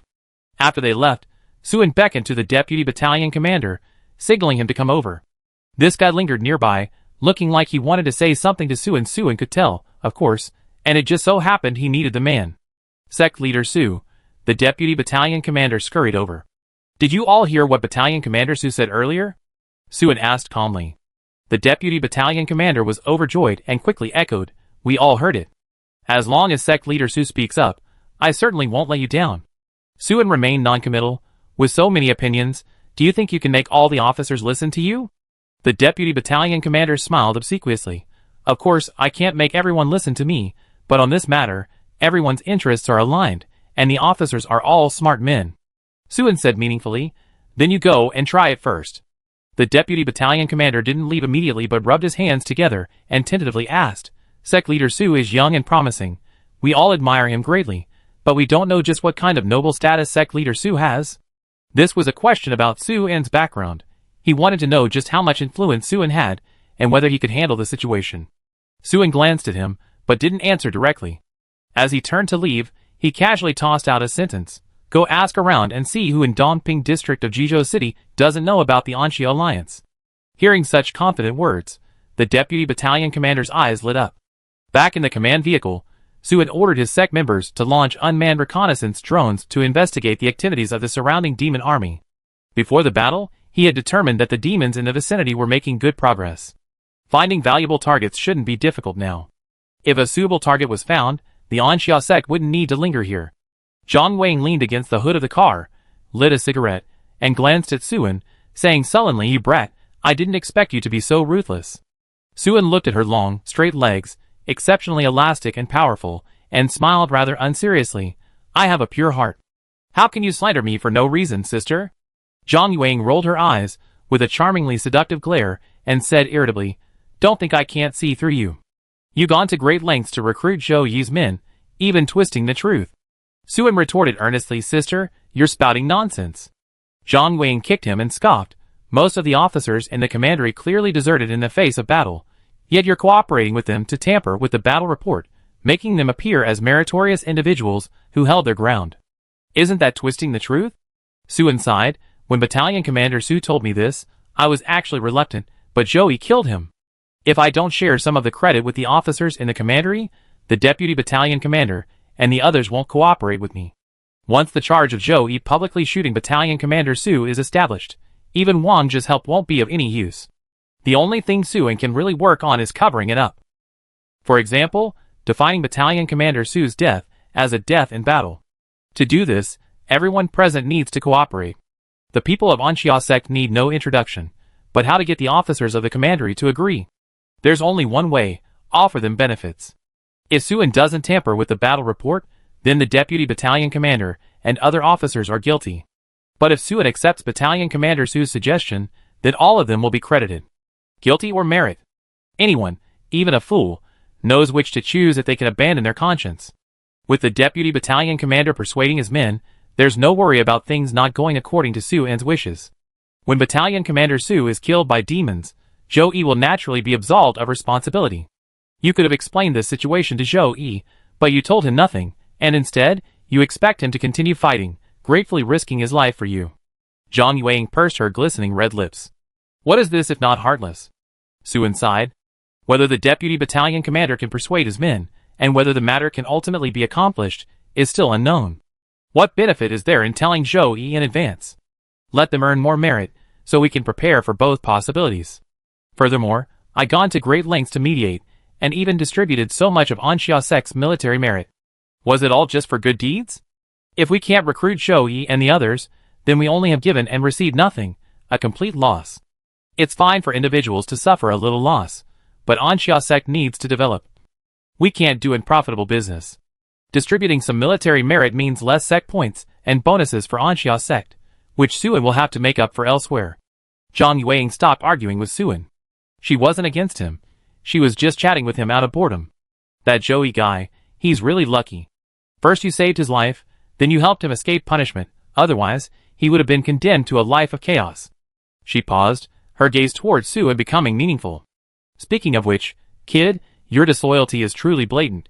You gone to such lengths to recruit assassins of officials. Is it to facilitate a future rebellion? Suan immediately straightened his back, his expression becoming righteous and indignant. Sister, you're slandering him again. You're simply framing him with false accusations. Chapter 122. After returning from his last mission, Suan purchased 5 drone reconnaissance aircraft. The 5 hummingbirds took to the skies together, and soon discovered traces of demons. Small groups of demons were not Suan's targets, nor were excessively powerful demon cultivators. After some observation and selection, Suan finally chose a small town 30 or 40 kilometers away. The town was garrisoned by over 1,000 enemy troops. Based on rough identification of their physical characteristics, it could be determined that they were a mixed force of demons, evil spirits, bandits, and mutants, totaling a reinforced regiment. Clearly, this was the core demon army in the surrounding area.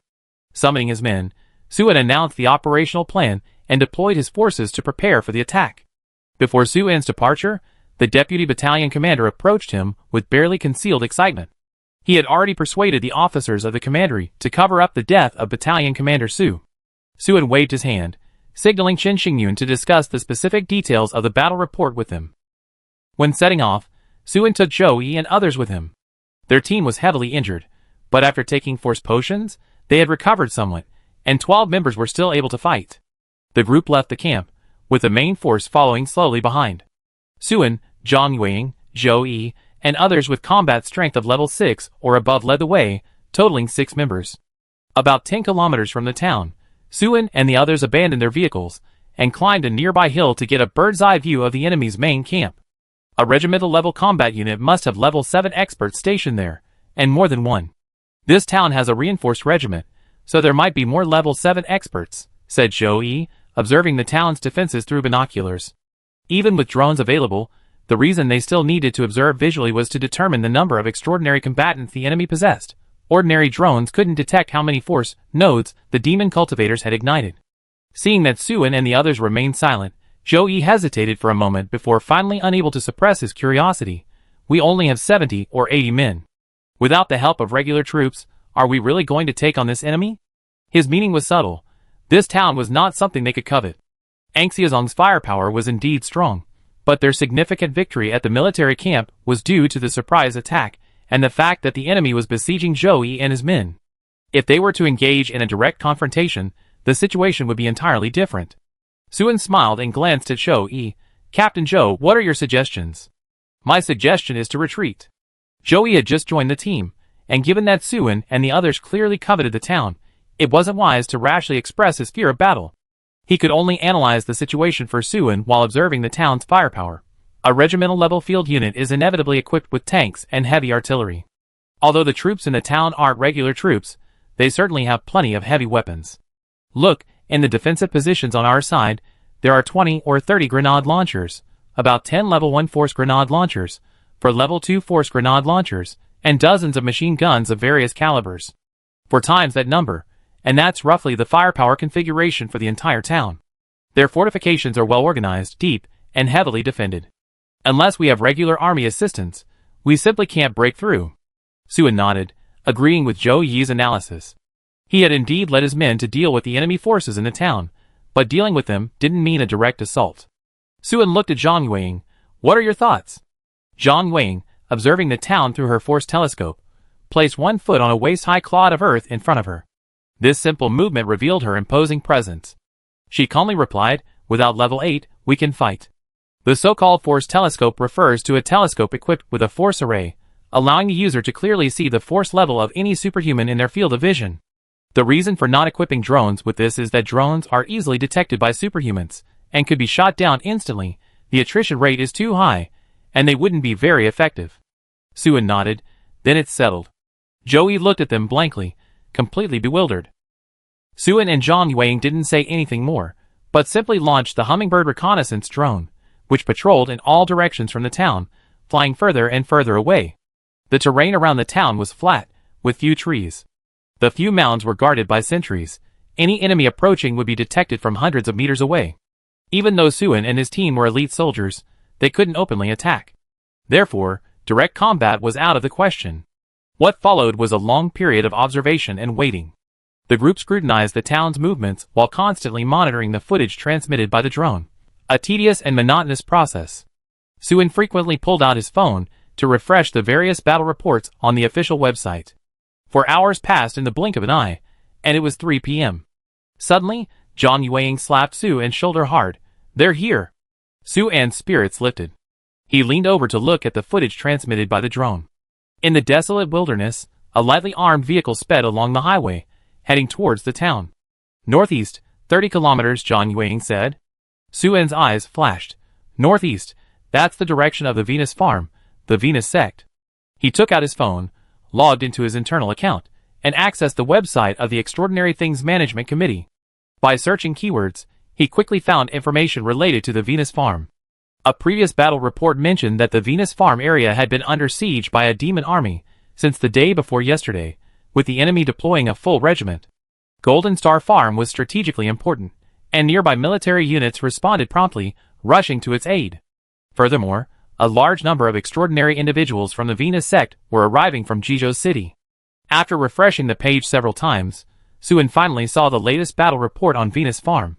The report showed that after 2 days of fierce fighting, the defending forces repelled more than 10 demon attacks, and finally launched a successful counterattack an hour ago, driving the demon army back more than 10 kilometers, killing over 500 enemy soldiers. The report offered a brief summary. The demons had suffered nearly half their losses, and had been repelled by the defending forces, rendering them incapable of further combat. The Battle of Venus Farm was a great victory, a victory for everyone.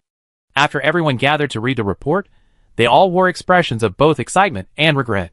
They were excited because, amidst a series of defeats, the Yin Kingdom had achieved a major victory. They were regretful because the battle was over, and they had no room to intervene. But Suen and Zhang Yueying didn't see it that way. The two exchanged a glance and nodded silently. Suen then pulled out a walkie-talkie and ordered the large group of men following behind, who had also been resting for a long time, set off immediately to Lujialiangzi, 30 kilometers to the northeast. Secure advantageous terrain and prepare for battle. Zhou Yi was completely bewildered. After Suen put down the walkie-talkie, he looked puzzled. Lujialiangzi is a desolate wilderness. There's no fighting or enemy troops there. What are you going there for? Suen smiled slightly but didn't answer. Seeing his inscrutable and unwilling to explain expression, Zhou Yi could only suppress his curiosity for the time being. Not long after, a lightly armored vehicle from the northeast entered the town. About 15 minutes later, the town's combat troops began to assemble. Suen's eyes lit up, and he immediately turned around. "Let's go to Lujialiangzi." Zhou Yi, his face full of questions, mobilized his primal force and followed the swiftly running Suen. They quickly arrived at the vehicle's location, jumped in, and sped towards their designated target area. Zhang Yueying was driving, while Suen sat in the passenger seat, constantly monitoring the footage transmitted from the drone.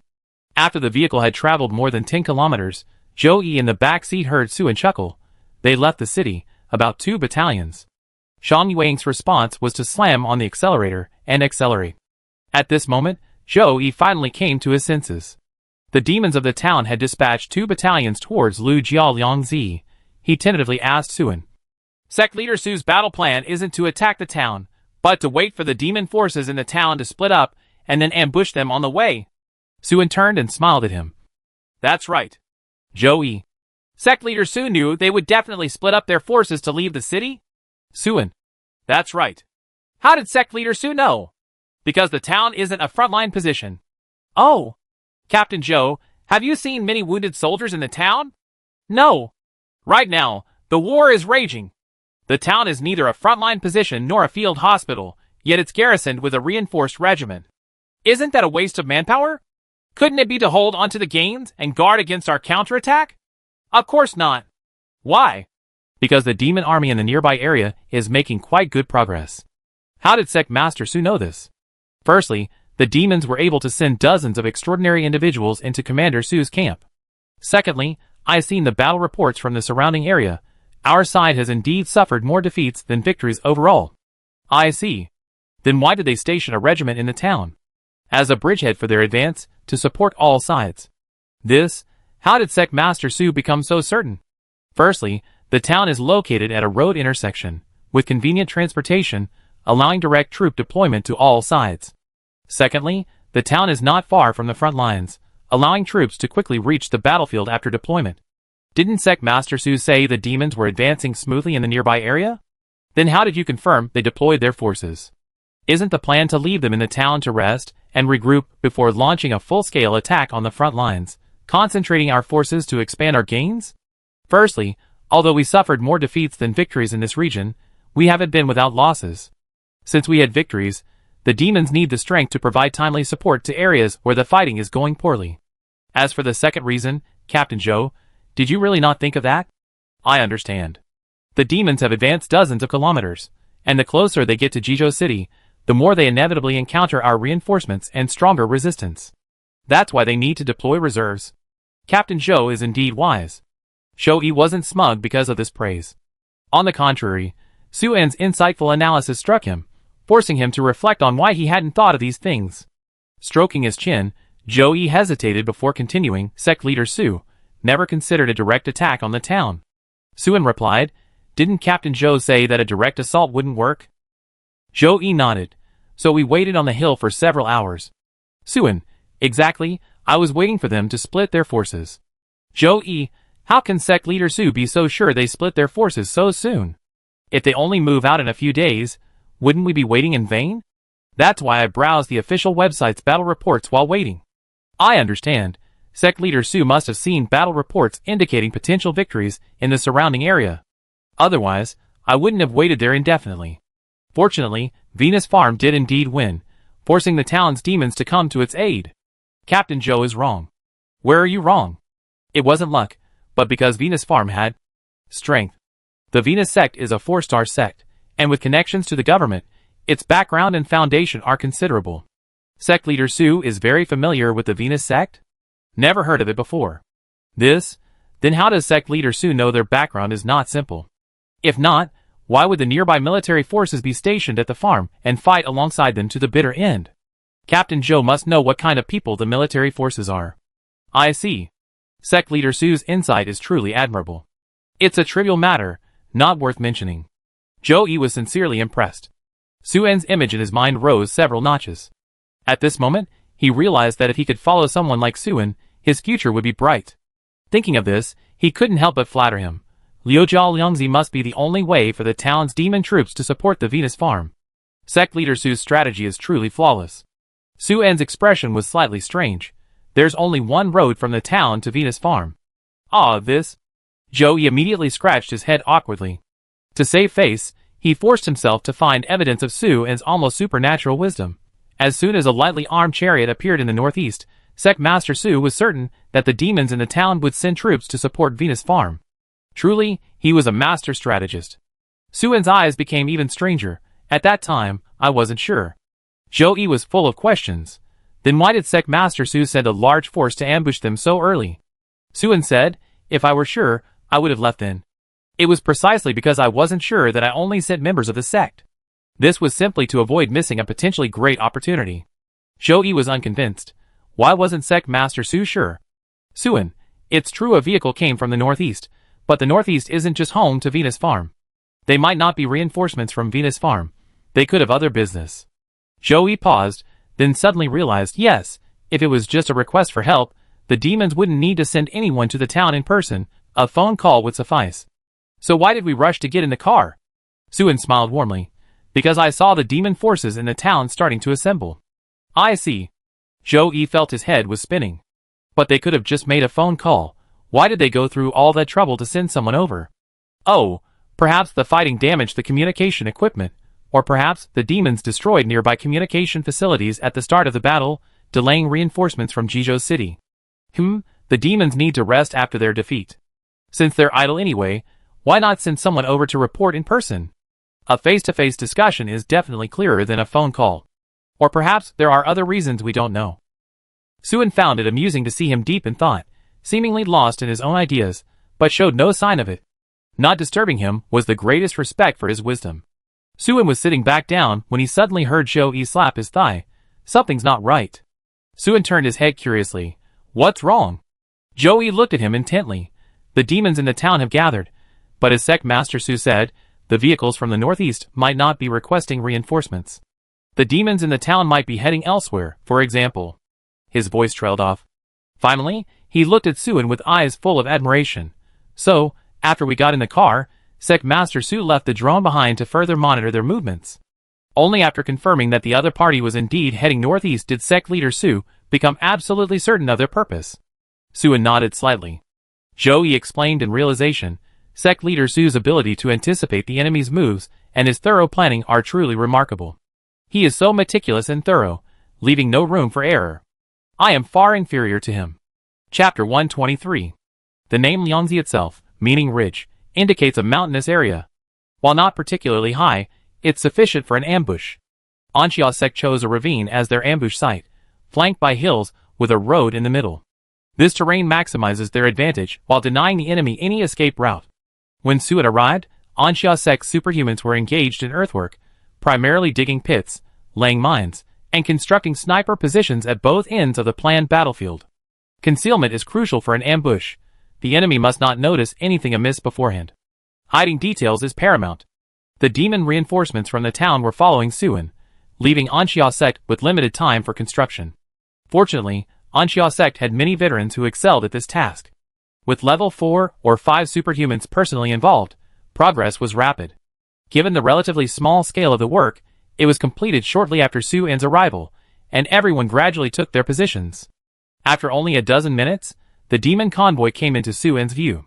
2 battalions, neither too many nor too few, comprised 50 or 60 vehicles including tanks, troop carriers, and supply wagons, forming a long line on the road, rumbling and kicking up clouds of dust, stretching as far as the eye could see. Above the convoy, 2 reconnaissance drones scouted ahead. Crouching in the woods on the hillside, Suen and his companions were completely covered by branches, their camouflage meticulous.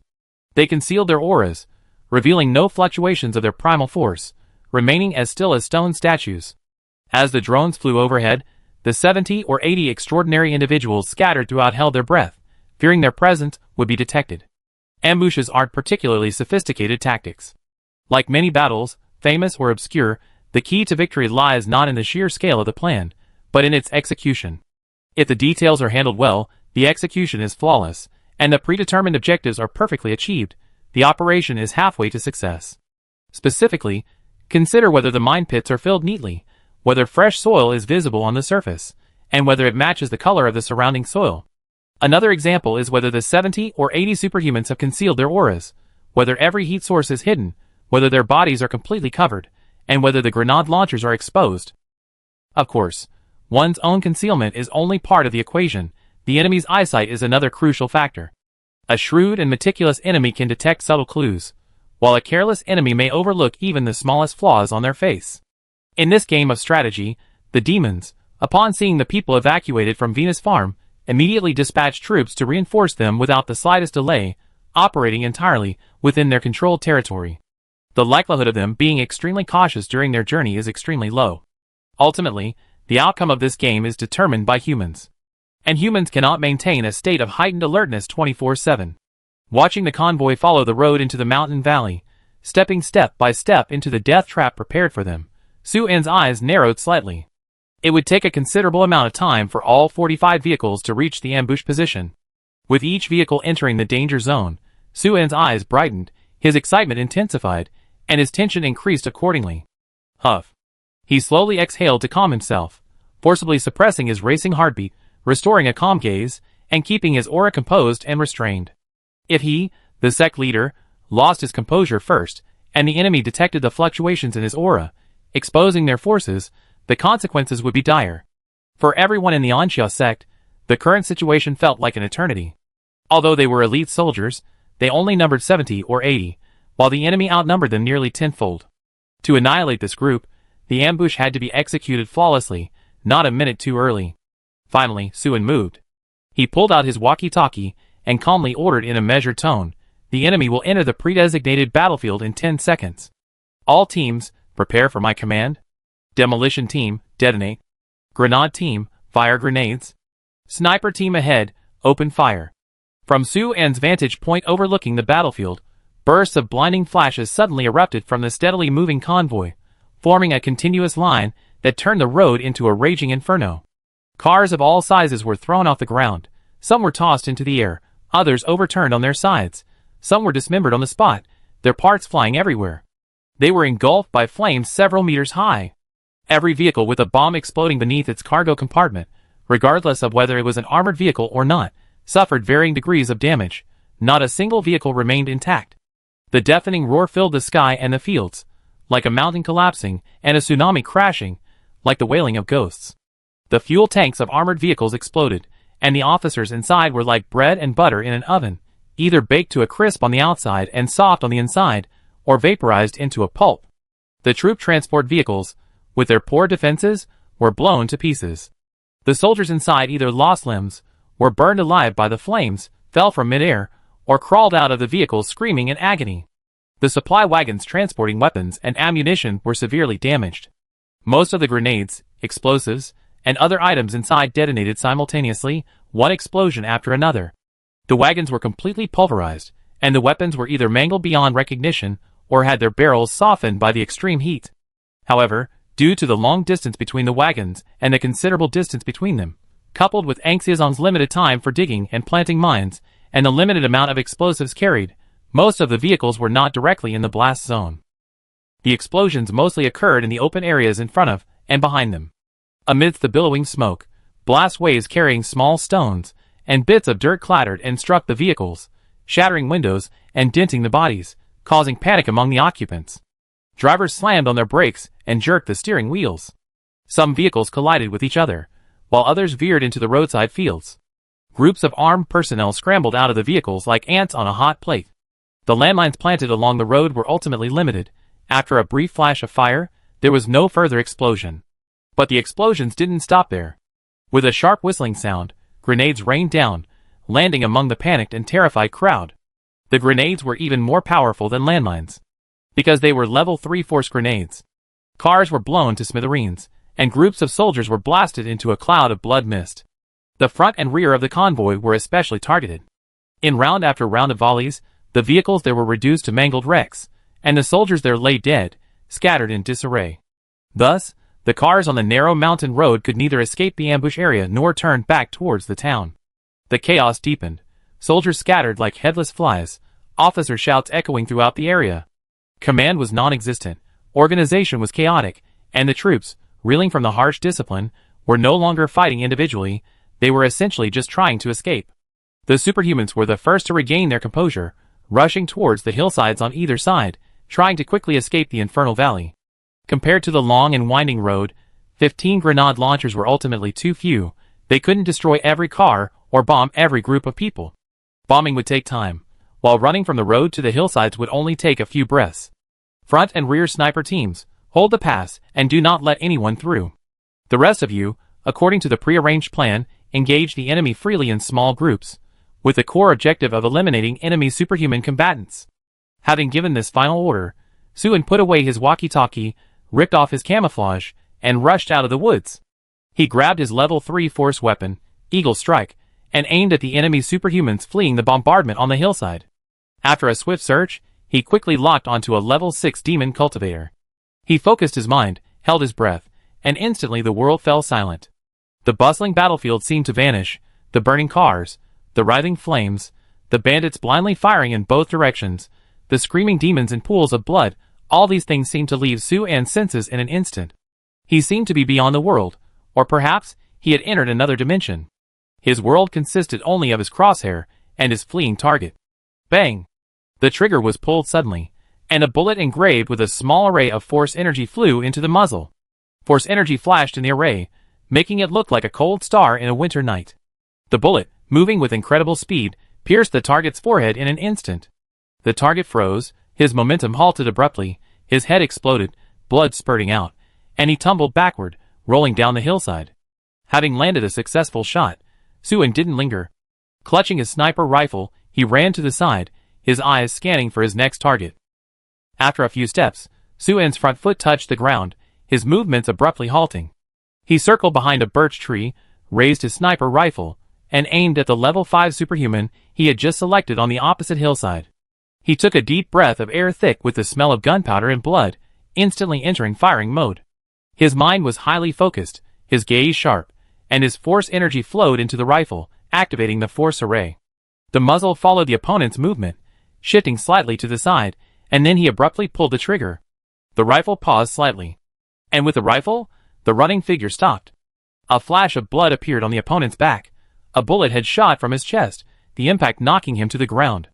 Without a second glance at his dead target, Suen's gaze swept across the scene, and he abruptly sheathed his gun, drew his sword, and leaped down the hillside to meet several mid to high level demons, who had already charged forward a short distance ahead. Just as the two sides were about to clash, Suen suddenly stopped his advance, leaning back and shifting his weight backward. Whoosh!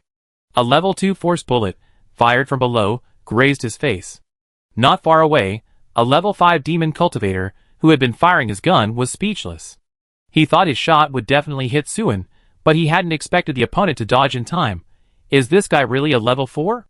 With eyes and ears everywhere, Suen, even while preparing for close combat, didn't neglect to sense the enemies around him, aware that in the chaotic battlefield, sniper shots could come at any moment.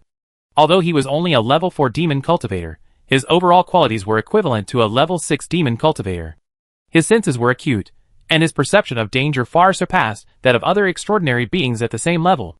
The level 5 demon cultivator wanted to fire a second shot at Suen, but Suen had already used the Azure Lotus Sword technique to lightning-fast dash into the demon horde, preventing him from locking onto his target. Just as he was feeling resentful, the level 5 demon cultivator suddenly felt a chill run down his spine, as if he were being watched by a tiger, his hair standing on end, but he couldn't even turn around to pursue the source of the danger, let alone dodge or weave, before Zhang Wang, not far away, shot him in the head. Suen phantom-like surged through the demon horde, his speed so fast that his opponents could only catch a glimpse of his afterimage. A flash of sword light, the flickering glow of primal force, and several demons' necks were already spurting blood. One head after another flew into the air. Until their deaths, these demons never even saw Suen's attack. Chapter 124. As more and more demon warriors broke free of the mountain pass and scrambled up the slopes on both sides, the grenade launchers, targeting the road, gradually became ineffective.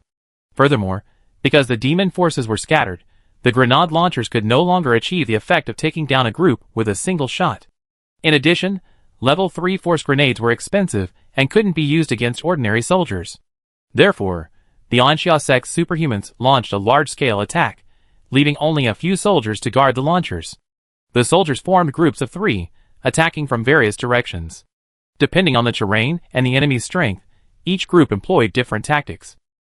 Some occupied advantageous positions for long-range firing, some charged into the demon and bandit groups for close combat, some used revolver-type large-caliber machine guns to mow down ordinary soldiers, some specifically threw the numerous grenades they and their comrades carried. Many more used a combination of tactics. The superhumans' primary mission was to snipe the demon force's extraordinary combat abilities, while also inflicting casualties on ordinary soldiers, preventing the enemy from gathering in large groups and organizing powerful combat formations. The demon forces, suddenly attacked, were initially disoriented by the bombardment and suffered heavy casualties in the bombardment of level 3 force grenades. However, their situation improved considerably after they moved away from the dangerous area of the road and the grenades ceased firing. The officers began attempting to rebuild the command structure. Battalion commanders contacted company commanders called for platoon leaders, and squad leaders did their best to gather their soldiers, trying to regroup as quickly as possible. However, the troops had already suffered heavy casualties on the road, and their panicked escape to the sides resulted in numerous officer deaths and casualties, with soldiers fleeing in disarray, struggling to regain their footing in the chaos. The Anxia sect superhumans launched a massive attack from various directions, making it difficult for the demon forces to regroup. Most of the time, the officers, who were also superhumans, were either killed by Anxia-sect's superhumans before they could even move, forced to dodge and weave by force bullets, or left to frantically deal with the approaching enemies. Fortunately, the demon soldiers were no ordinary individuals. Having survived the harsh environment of the chaotic lands, almost none of them were pushovers. They possessed a certain level of combat experience. A large-scale command structure could not be rebuilt, but small-scale regrouping was not difficult. While well-organized coordinated operations were impossible, limited group movements along a large scale were not out of the question. Without much time, 100 or so demon warriors gradually changed direction, led by groups of 3 to 5 superhumans, and sped towards the end of the road. Their goal was simple: break through the encirclement and escape back to the town. Ambushed halfway, their companions suffered heavy casualties, and ambushes lay on both sides of the hills, the attackers all being superhumans. Their only chance of survival was to break through, approach the nearest friendly unit, and request reinforcements. Lujialiangzi was only about 30 kilometers from the town, but about 50 kilometers from Jinxing Farm. The choice of direction was obvious. Having cut down a group of mid to high level demons before him, Suin was covered in blood. The blood was all from the enemy. He himself was unharmed. With the Azure Lotus Sword technique at his side, a few combatants below level 5 posed no threat to him. His gaze swept across the area, and about 20 meters below him, a level 4 demon cultivator was about to attack him, but immediately fled upon seeing that he could use his technique. Suin didn't stay still. In the chaotic battlefield, danger lurked everywhere. Lingering in one spot for more than 2 seconds would be foolish. He ran while sheathing his sword and drawing his gun. Bang! He used the sniper rifle like a rifle. At close range, Suin didn't even need to aim much before killing the level 4 demon cultivator on the hillside. Bang! Bang! Bang! Suin had just taken a step forward when a burst of gunpowder bullets whizzed past the spot where he had just stopped and fired. He didn't even bother to turn his head to look at the shooter. His eyes quickly searched for the next target. Enemies using gunpowder weapons were outside his attack range. In a moment, Suin spotted about 100 soldiers running towards the end of the road. His ability to quickly pinpoint the enemy's direction was due to both the sheer number of enemies running in one direction, making it difficult to ignore, and his own proximity to the end of the battlefield. He was there, of course, because he already knew that after being attacked, the enemy would first try to concentrate their forces and break out towards the rear of the battlefield, retreating towards the town. This didn't require much wisdom, just common sense. Boom! Boom! 2 grenades exploded near Suin as he ran, sending dirt and gravel flying, dust covering him. Bang! Bang! 2 force bullets struck the hillside behind him and the trees to his side, sending rocks flying and wood chips scattering. Suin, wielding the Eagle Strike rifle, hunched slightly, moved with lightning speed, his gaze calm. Neither the dirt hitting him nor the smoke obscuring his vision could change his expression. He maintained his rhythm of advance and combat, sometimes fast, sometimes slow, never running too far in one direction, nor letting explosions and bullets slow his pace. On this battlefield where the enemy's highest combat strength was only level 7, there weren't many beings who could pose a fatal threat to him. He could ignore gunpowder grenades and bullets. As long as his movement was good enough, his eyesight sharp enough, and he maintained agile and swift movement, the chances of being hit weren't that high, unless he was targeted by a concentrated barrage of fire from the superhumans. Moreover, he wasn't fighting alone. Bang! A level 3 force bullet struck the birch tree in front of him, shattering the trunk, and the birch tree creaked and fell. Suin glanced around and spotted a level 6 superhuman in the lower left. The opponent was a veteran with considerable combat skills. After firing a shot, he immediately sprinted away. Suin ignored him. Bang! Zhang Wing on the left flank followed up with a shot. The level 6 superhuman from the Chaos Land staggered, a large cloud of blood erupting from his ribs, and he tumbled sideways down the hillside. Rat-a-tat-tat, bang, bang, rat-a-tat-tat. Because Suin was fast enough, he quickly caught up with a new group of targets. There were about 10 of them, but they weren't clustered together. Some were to the right, some directly in front, their positions relatively scattered and lacking any clear formation. Running towards the end of the road, they all showed expressions of horror upon discovering Suin, Zhang Yueying, and Zhou Yi following them. Some shouted and sprinted away, while others turned and fired at him. Among several bursts of gunpowder bullets were 2 force bullets. Suin's gaze fell on the 2 extraordinary combatants. As they made their firing motions, he immediately changed direction and moved to the side. Although he was hit in the upper body by several gunpowder bullets, he avoided all the force bullets. Stopping behind a large tree, Suin raised his gun, aimed, and fired, The movements were fluid and seamless. With a single shot, he felled one extraordinary combatant. Suin ignored the second, even though the opponent still had a gun pointed at him, and continued charging out of the tree. Bang! The second extraordinary combatant failed to pull the trigger a second time. A shot rang out from Suin's right flank. It was Zhou Yi who fired. The target was only a level 3 extraordinary individual, while Zhou Yi was level 6. If the latter couldn't take him down before Suin fired a second shot, Zhou Yi wouldn't be fit for the battlefield, let alone hold out in the camp until Suin's reinforcements. Therefore, Suin had absolute confidence that Zhou Yi could eliminate the target. Although it was their first time working together, Suin still had basic trust in his comrade. Instead of firing, Suin chose to sprint forward immediately. This race against time was purposeful. After a few steps, he reached a ridge-like protrusion, gaining a wider field of vision. In a split second, he raised his Eagle Strike rifle and aimed at the opposite slope. During his recent advance, he had spotted a level 6 demon cultivator. However, due to limited visibility, the opponent's figure vanished in a flash. Now, from his higher vantage point, he relocked onto his target. The opponent was incredibly fast, having just reached the ridge, and would soon disappear on the opposite slope, vanishing from Suin's sight again. The opportunity was only 2 or 3 seconds, and Suin had even less time to fire. He rushed as fast as he could, with only one chance to fire. On the battlefield of Lujiao Liangzi, level 6 was the pinnacle of combat power. The opponent's threat was undeniable. Killing the enemy a moment earlier means fewer casualties among Anxiasek's superhumans, and could even directly affect whether the sniper team at the end of the road can hold their position. The force array on the gun barrel lit up in succession, releasing a dazzling light. The bullet, like a bewitching streak of light, flashed through the 300 or 400 meters in an instant, finally seizing the last moment to pierce the opponent's head just as the opponent's body had already disappeared into the reverse slope of the hillside. The dazzling burst of blood was the best reward for Suin. Thud, thud. The high position on the ridge was too conspicuous. Stopping, aiming, and firing all took time, giving the demonic superhumans not far away time to spot Suin and fire at him. 2 force bullets flew towards him at high speed. Even though Suin made a forward dive to dodge immediately after firing, one bullet still grazed his shoulder, and the other hit him in the ribs. The bad news was that Suin was injured. The good news was that the injury wasn't serious. As Suin opened fire, Zhang Weiying, who had fought alongside him for some time, anticipated his intentions.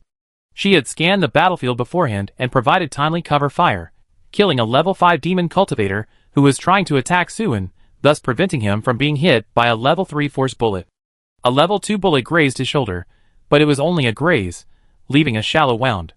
A level 1 bullet struck his ribs, a clear indication of what he wanted, but given Suin's physique, comparable to a level 6 demon cultivator, the damage was negligible. As he fell, Suin easily pulled out the bullet, which had only penetrated halfway into his flesh, and casually discarded it. Not in a vital spot, this wound was insignificant. In this battlefield teeming with both friend and foe, when Suin attacked, he had to be prepared to be attacked himself. If he wanted to accurately hit a target with a single bullet, especially one 300 or 400 meters away, he couldn't possibly run and fire simultaneously. Therefore, stopping to aim and pausing was inevitable. Zhang Weiying eliminated a major threat for him. This was the significance of a well-coordinated partnership.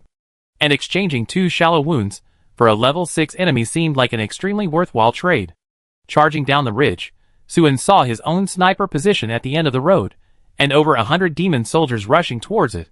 Chapter 125. At the sniper position at the end of the highway, there were 3 groups, totaling 1 team, of their own troops, equipped with 2 large-caliber gunpowder machine guns. Pre-constructed fortifications were in place, and piles of grenades were stacked beside the guns. Ordinary demon warriors, who initially rushed nearby, were torn to pieces by the large-caliber gunpowder bullets from a distance. Trees offered no cover, tree trunks were frequently snapped in two. Small mounds of earth were also insufficient to protect them.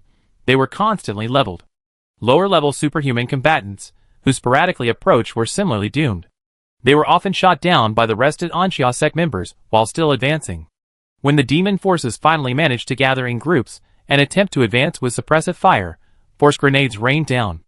Under this saturation bombardment, demon warriors were blasted into pieces one after another.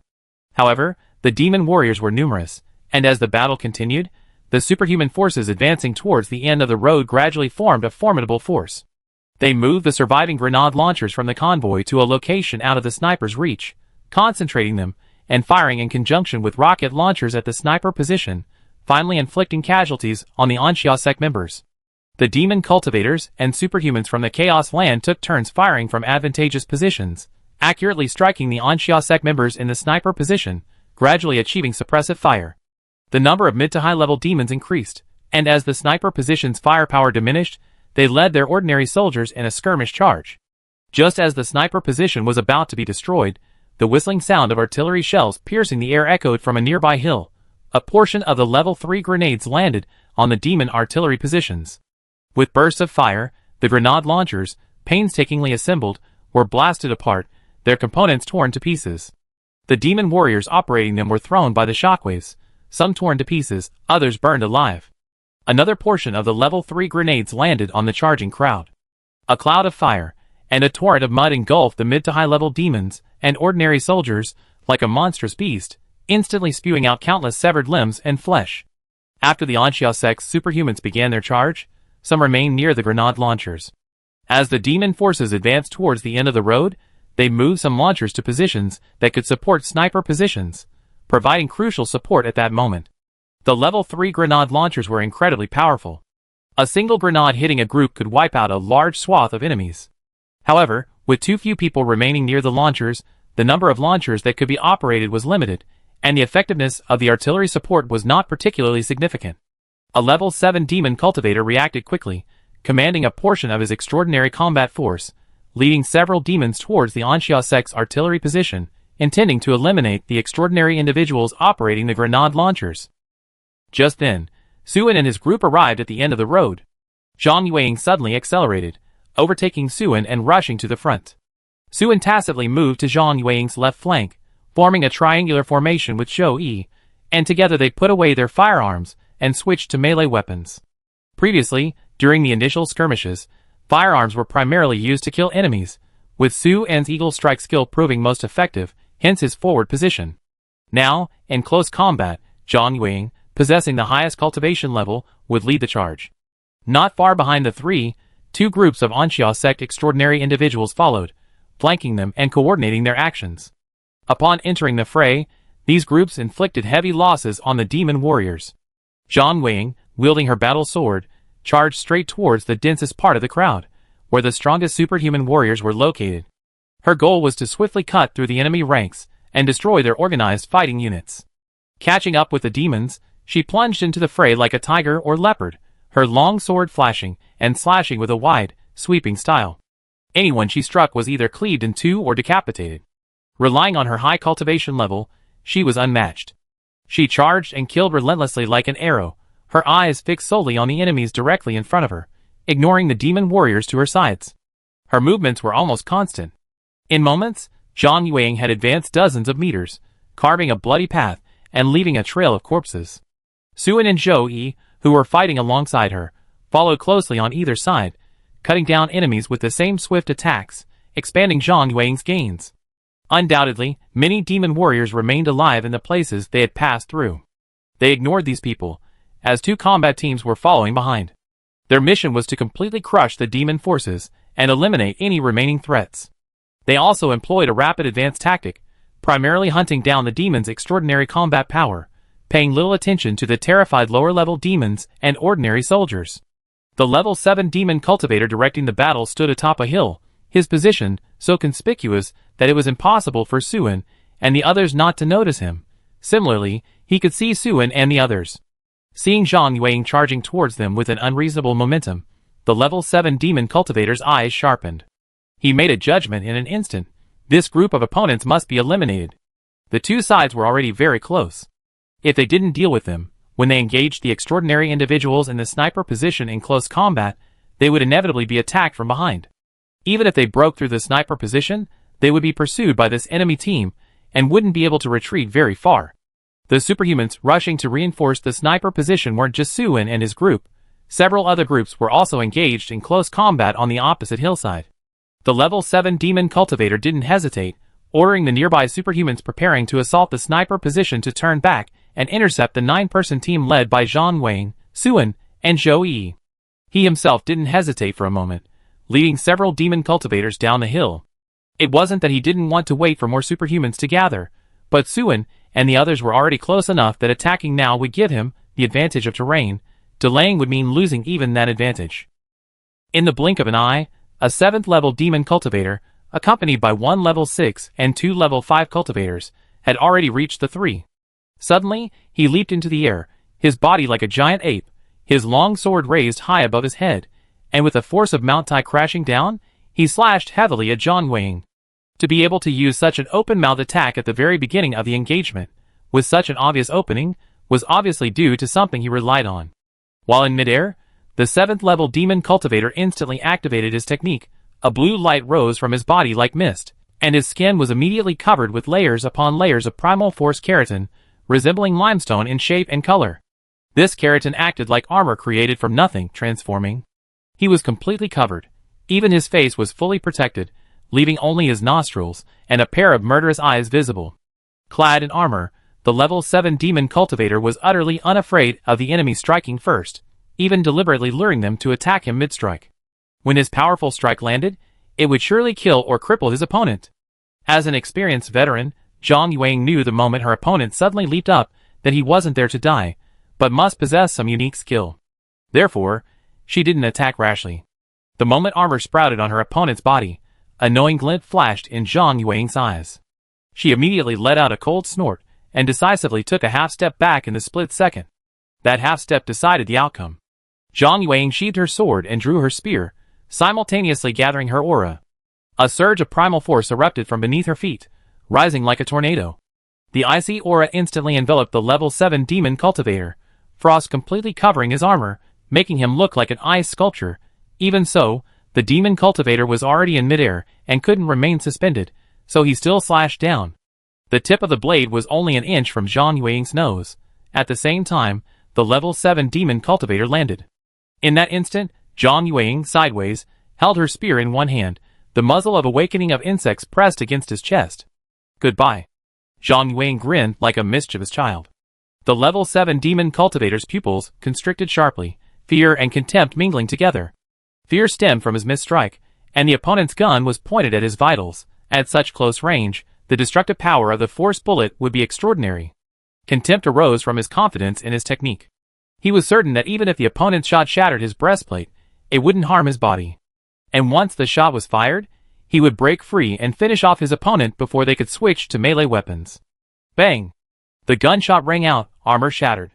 The 7th level demon cultivator, eyes wide with surprise, was sent flying like a ball, a horrifying bloody hole appearing in his chest, crashing heavily onto the hillside. His limestone-like armor fell away, blood spilling from his mouth. The 7th level demon cultivator clutched his chest, raising his head, his gaze filled with resentment as he stared at Zhang Weiying, his eyes fixed on the opponent's rifle. What kind of gun is that? The power of that shot far exceeded his expectations. It was definitely not the kind of lethality a weapon of this grade should possess.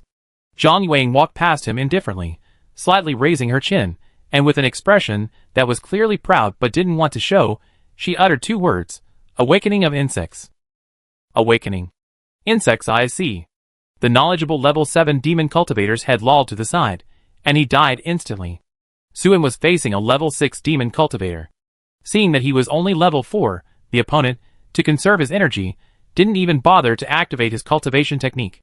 He accelerated and lunged at him, his sword thrusting straight for his throat, intending to use the speed and strength advantage afforded by his level to simply and directly send him to his death.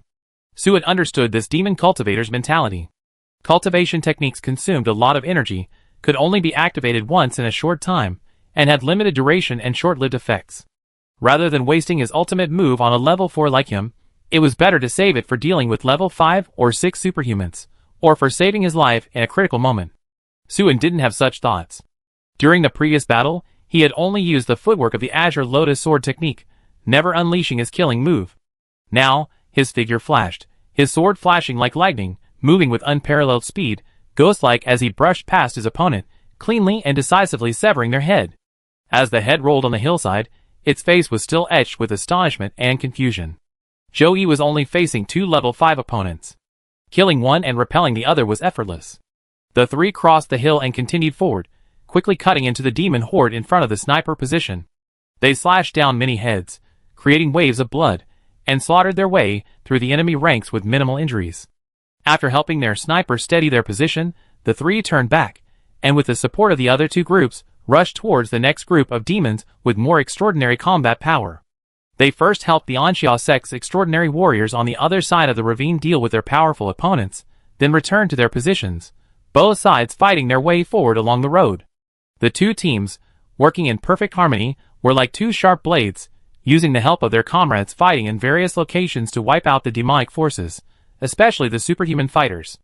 Until Suen and his group fought their way through the entire mountain pass and reached the end of the road, the demonic forces were no longer able to organize into any large-scale fighting units.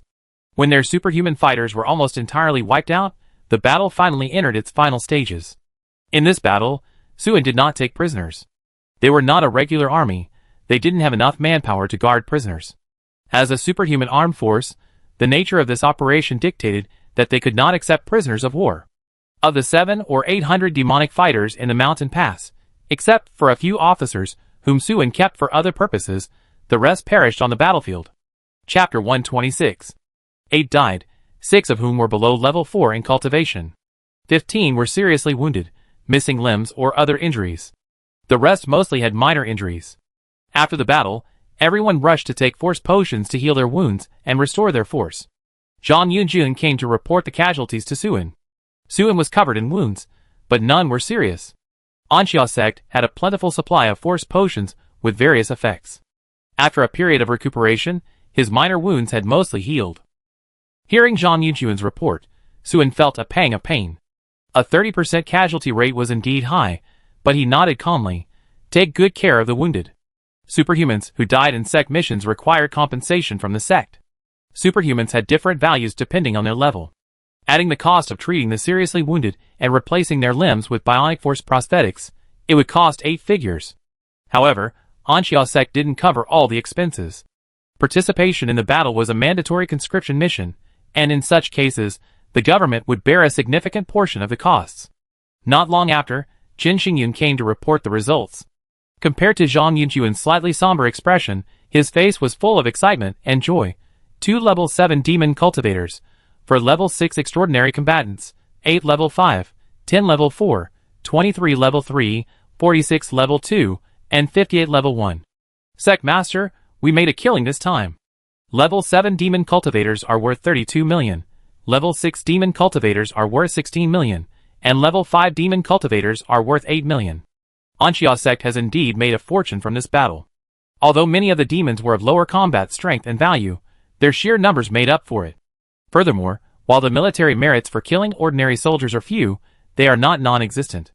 Besides eliminating demons and extraordinary combatants, nearly 600 ordinary armed forces were annihilated in this battle.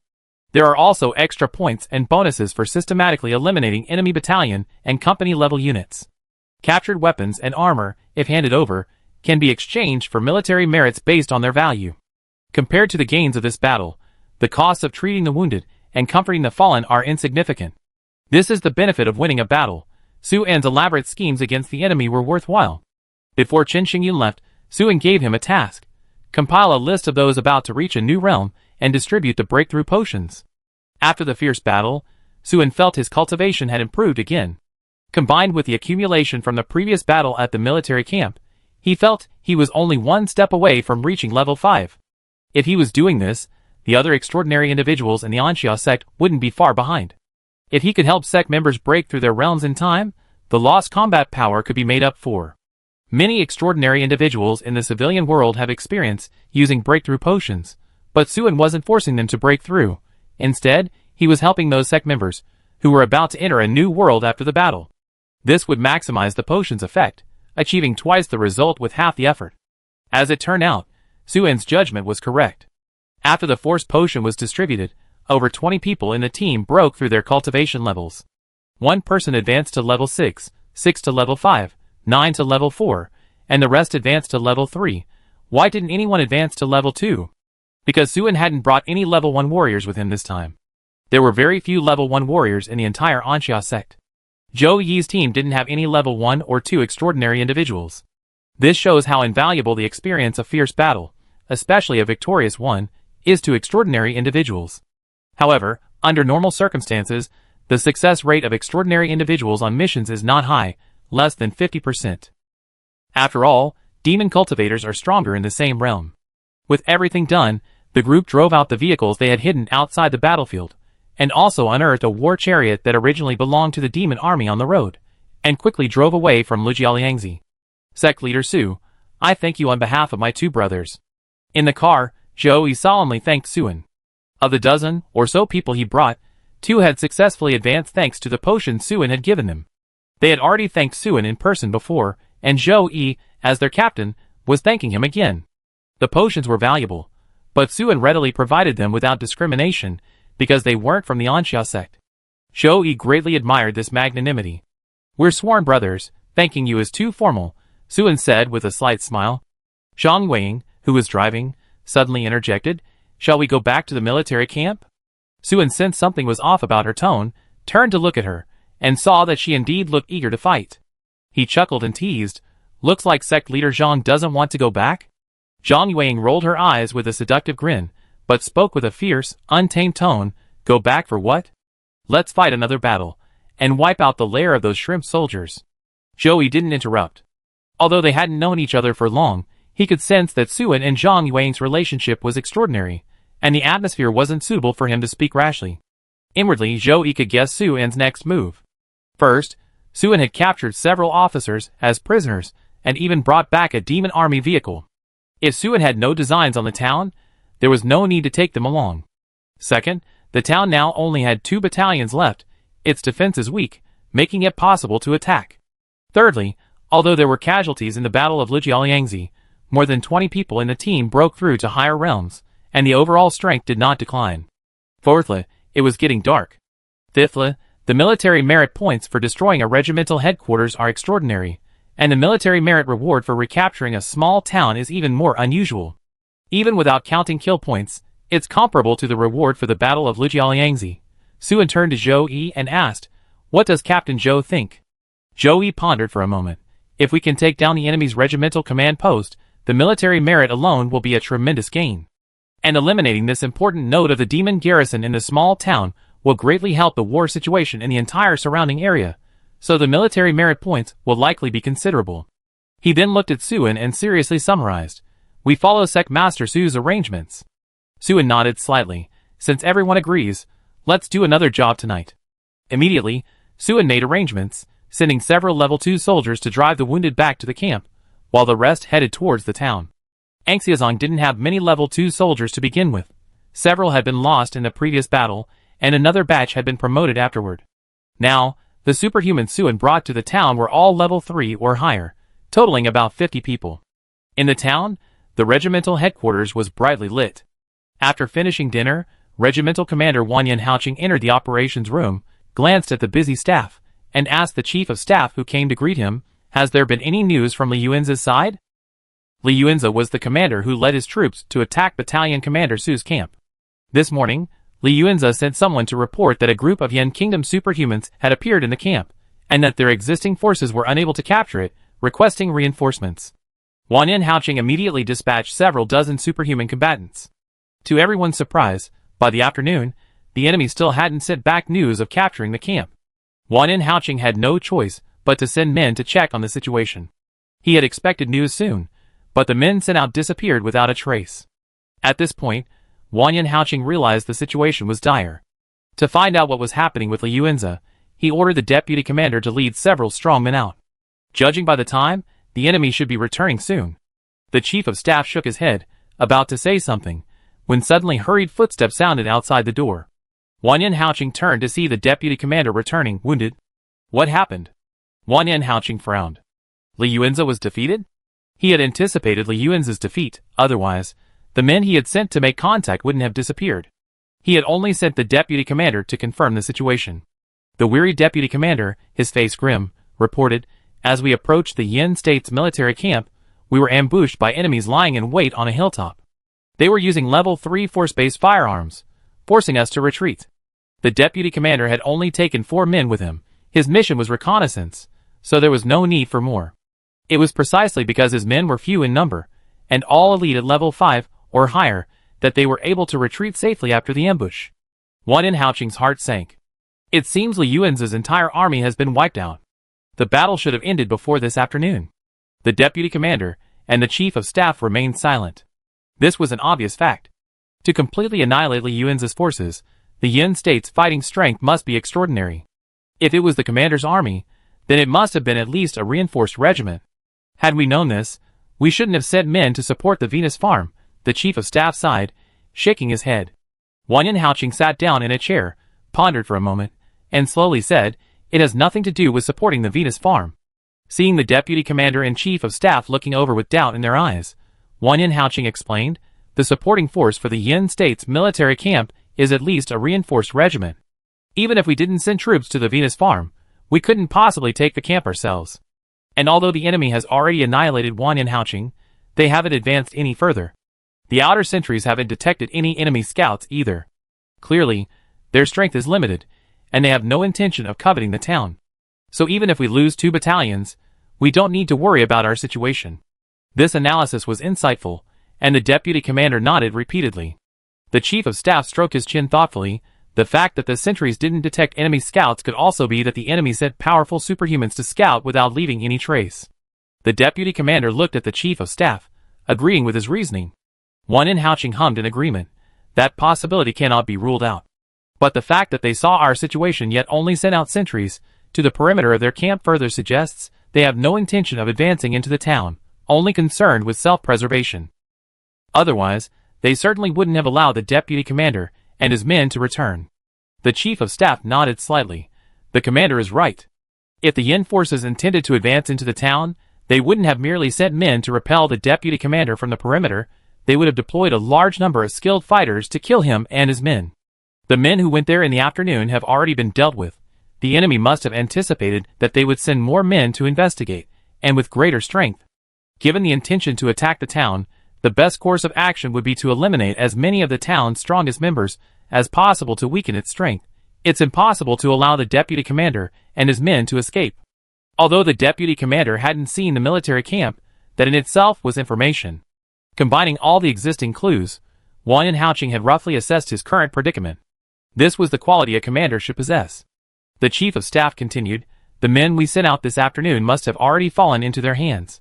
They will definitely interrogate us for information about the town. Fortunately, when we sent them out, we hadn't yet divided our forces to go to the Venus farm. Therefore, the information the Yin kingdom received was that the town had 4 battalions stationed there. And this is very likely the reason why they abandoned their attack on the town. Since the enemy misjudged our strength, we cannot let them see our true strength. To prevent them from sending people to investigate and verify the interrogation information, we should strengthen the defenses of the outer positions to make the town appear well-equipped. After sending 2 battalions to support Venus Farm, the town's forces are insufficient.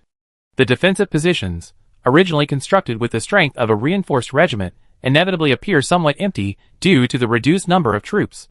If the Yin army supporting the commander's camp truly possesses the strength of a reinforced regiment, then upon learning that the town only has 2 battalions defending it, they might consider combining with the existing forces of the commander's camp to advance on the town.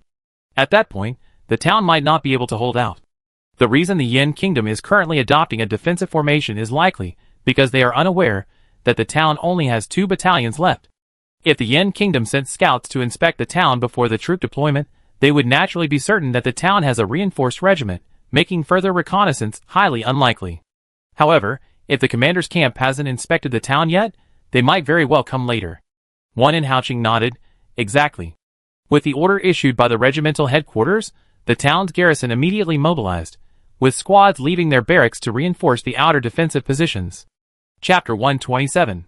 Sometime later, on a hill several kilometers east of the town. Looks like there's at least a reinforced regiment inside. A superhuman observing the town with a force-powered night vision telescope, after careful calculation, reached a conclusion that troubled her. Her name was Zheng Nanji, a level 7 combatant, and a powerful sect leader of a 3-star sect. She had brought over 40 superhumans with her to this battle, half of whom were at least level 3, including 2 at level 6. Just a reinforced regiment. We launch a night raid, strike directly at their headquarters. Once we destroy their command structure, they naturally fall into chaos and be forced to retreat from the town. The speaker was also a level 7 combatant, handsome with a effeminate air. his eyes occasionally flashing with a cold light. Lu Tao, also a sect leader of a 3-star sect, had superhuman combat power behind him that surpassed Zheng Nanji's. Zheng Nanji, with her beautiful face and graceful figure, glanced at Lu Tao, hesitatingly saying, "There are bound to be several level 7 demon cultivators in such a reinforced regiment. Even if we storm the regimental headquarters, we might not be able to successfully decapitate them." Lu Tao sneered, his face showing contempt. "If Chief Zheng is afraid, she can lead her troops to provide support from the outside. We can decide whether to follow after I charged in." Hearing this, Zheng Nanji frowned slightly, displeased. If they weren't old friends of many years, she might have already stormed off. "With you and me combined, we have 3 level 7 demons and 5 level 6 demons, nearly 100 extraordinary combatants. Are we afraid of a mere reinforced regiment of demons? If they were a regular army, I naturally wouldn't go looking for death.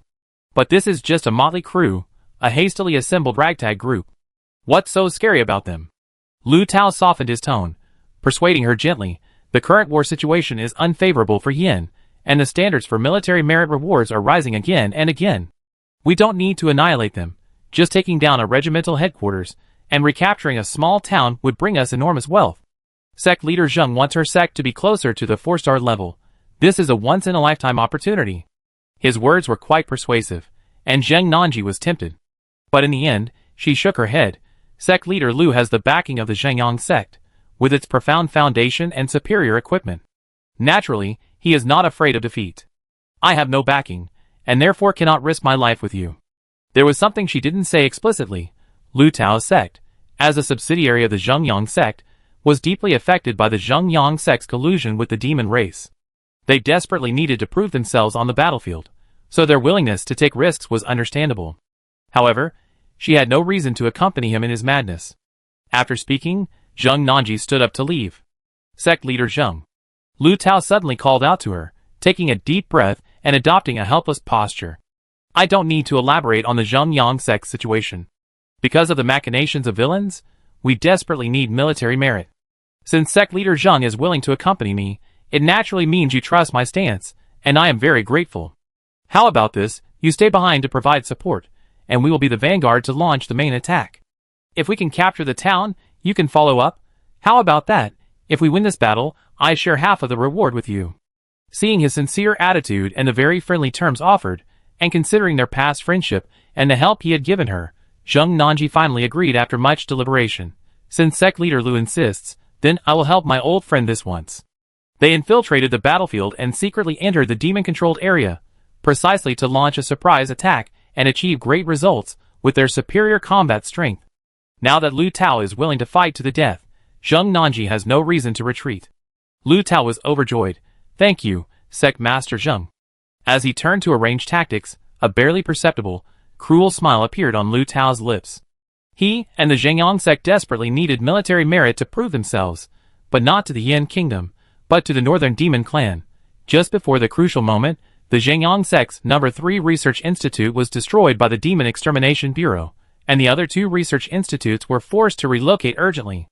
Many extraordinary forbidden powers were lost, and they themselves were prematurely exposed, completely ruining their plan to control the lives of the people in Dongping District. The Holy Envoy was extremely dissatisfied with them. If they couldn't atone for their mistakes with merit, they would inevitably face severe punishment from the Holy Envoy afterward. Even if the Demon Clan conquered Jizhou City, they would have no chance of advancement. Zheng Nanji's extraordinary armed force was a small gift from Lu Tao, on behalf of the Zhengyang sect, to Wanyan Haoqing and the Holy Envoy, a token to prove their insignificant value. The gift was small, but it revealed the Zhengyang sect's power. In Su'ed's plan, they would disguise themselves as a defeated demon army that had been ambushed in Lijiaoliangzi and was retreating back to the town, using a few captured officers to deceive the guards. Once they entered the town, they would use the pretext of reporting the battle situation to the regimental headquarters to launch a surprise attack, carrying out a swift and decisive decapitation strike. As long as they could quickly eliminate a few regimental commanders, dismantle the regimental headquarters, and destroy the town's command structure, the rest would be much easier. With over 50 level 3 or higher superhumans attacking from all sides, they could quickly kill the enemy, create maximum chaos in the shortest time, and easily rout the defenders, forcing them to scatter and flee the town. Su'ed's plan was excellent, and its execution was guaranteed to be flawless. Unfortunately, the battlefield is unpredictable, and human calculations are ultimately no match for fate. Even before they reached the town, they could hear the sounds of fierce fighting emanating from it. Someone's taking advantage of the situation? Zhang Yuang frowned, her first thought being that someone had launched a night raid on the town, and her face immediately darkened with displeasure. The word taking advantage wasn't unfounded. The town already had a reinforced regiment, far beyond the capabilities of an ordinary team of superhumans. After much scheming and fierce fighting, they had finally managed to reduce the enemy's forces by half. If someone else were to get there first and steal their spoils, it would be like doing all the work for someone else. Judging from these sounds, there's no other explanation. Joey listened intently for a while, agreeing with Zhang Yuang's assessment. The fighting was coming from within the town. There weren't many cannon shots, so it couldn't be someone harassing or probing from the outside. Suen hesitated for a moment, then pulled out his walkie-talkie and ordered each vehicle. Attention all units, unidentified friendly forces have entered the town. Prepare for battle immediately, accelerate and follow the lead vehicle. Dare to steal my prize? They got some nerve. Zhang Yuang gritted her teeth and slammed on the gas, the tank speeding forward with a roar. Shortly, the convoy reached the outskirts of the town. Given Zhang Yuang's personality, she would definitely drive the tank directly into the town, grab a gun, and start fighting for military merit. But Suen was always cautious and thorough. He had already launched a night vision-equipped drone, so he noticed something amiss in time. Although there are signs of fighting on the outer perimeter of the town, things are generally not chaotic. There are still guards at various points, just fewer than usual. Yuang slowed down. At this point, Suen was completely bewildered. The town itself was in chaos, so how could there still be guards on the outer perimeter? His instinctive caution prevented him from rashly entering the fray. Composing himself, Suen continued forward with a remote-controlled reconnaissance drone. He quickly spotted the scene in the town and reported it to Zhang Yuang, Zhou Yi, and the others in real time. The battle is mainly concentrated in the eastern streets of the town. A group of superhumans are being besieged, and the casualties are quite dire. They are fighting and retreating, trying to break through, but they are surrounded by enemy forces on all sides. Something's not right. Suen's eyes narrowed. Through the characteristics of their combat clothing, force weapons, and fighting styles, he instantly noticed something amiss. There are Yin Kingdom superhumans among the attackers. The besieged side still has 20 or 30 superhumans, while the attackers have over 100 superhuman fighters. The latter are fighting alongside the demons, while the former are in dire straits. He took a deep breath and made his final assessment. Our side is barely managing to fight, relying on the houses and street walls, but it's already too late. They managed to break through the encirclement, but casualties were steadily mounting. Zhang Yuang and Zhou Yi were both bewildered. The sudden influx of information was overwhelming, filled with too many doubts and illogical points, making it difficult for them to process. Why were Yin Kingdom superhumans attacking their own people alongside demonic forces? If their own forces were so few, how did they manage to breach the town? Why attack a town with so few people? Were the two groups of their own people turning against each other? Or were they using demonic power to eliminate dissidents? Was it internal strife within their sects, or a premeditated scheme? What did the presence of demonic forces guarding the outer perimeter signify? Should the convoy enter the battlefield? Should they rescue their trapped comrades, and how? Would a hasty entry be dangerous? Should they cover their own retreat from the perimeter, or wait and see to avoid getting involved? Should we stop? The town was so close, any further, and they would be within the outer perimeter's firing range. Zhang Yuang's mind was in turmoil, and she instinctively turned to ask Suen. Zhou Yi also looked at Suen. At this critical moment, only Suen could make the decision, as he was the leader of the group. If Suen couldn't provide a reasonable plan, his position as leader would be questioned. If his arrangements were flawed, not only would his authority as leader be destroyed, but the entire group would be in danger. The situation was critical. Suen only had a few seconds. Whatever decision he made, he had to provide an immediate answer and take full responsibility for it. As the leader, he had to bear this cost. If it were Zhou Yi, he would have ordered the convoy to stop, avoid entering the outer perimeter's firing range, or even turn around and observe the situation from a distance. This decision effectively avoids losses on their side. Even if they achieve nothing, they won't cause any damage, and it won't harm his prestige as the sect leader. Rushing into battle rashly, if the battle goes poorly, would be a disgrace to his authority. A potentially counterproductive choice is not the act of a wise man. Zhang Yunjun, using your chariot as the boundary, all vehicles after you and before Qin Xingyun will head south, entering the town from the south main street, under Zhang Yunjun's command. Remember, your mission is to attack the center of the town and assault the regimental headquarters. Under Zhou Yi's watchful gaze, Su En decisively issued the order. Chen Xingyun and the vehicles following him, under Chen Xingyun's command, will capture the eastern outer perimeter of the town, clear out the demon forces, and provide cover for our personnel breaking out of the town. Remember, avoid close combat with the demons as much as possible. Your objective is to cover and support the retreat of your own personnel. If the operation is successful, hold your ground. Having said this, Su En looked at Zhang Weiying and announced his final order. The rest of the vehicles, follow the lead car closely, turn north, and enter the town from the main street on the north side. I will personally command this operation. All units, listen carefully and reply immediately. Then, responses came through the walkie-talkie. Zhang Yunjun, received. Chen Xingyun, received. Su En glanced at the rearview mirror and saw Zhang Yunjun and Chen Xingyun sticking their heads out of the car windows, waving their arms to show their positions to the vehicles behind, indicating that they should follow him. Zhou Yi stared blankly at Su En's troop deployment, momentarily speechless. Clearly, Su En's decision was different from what he had in mind. Their choices were different. Of course they were different.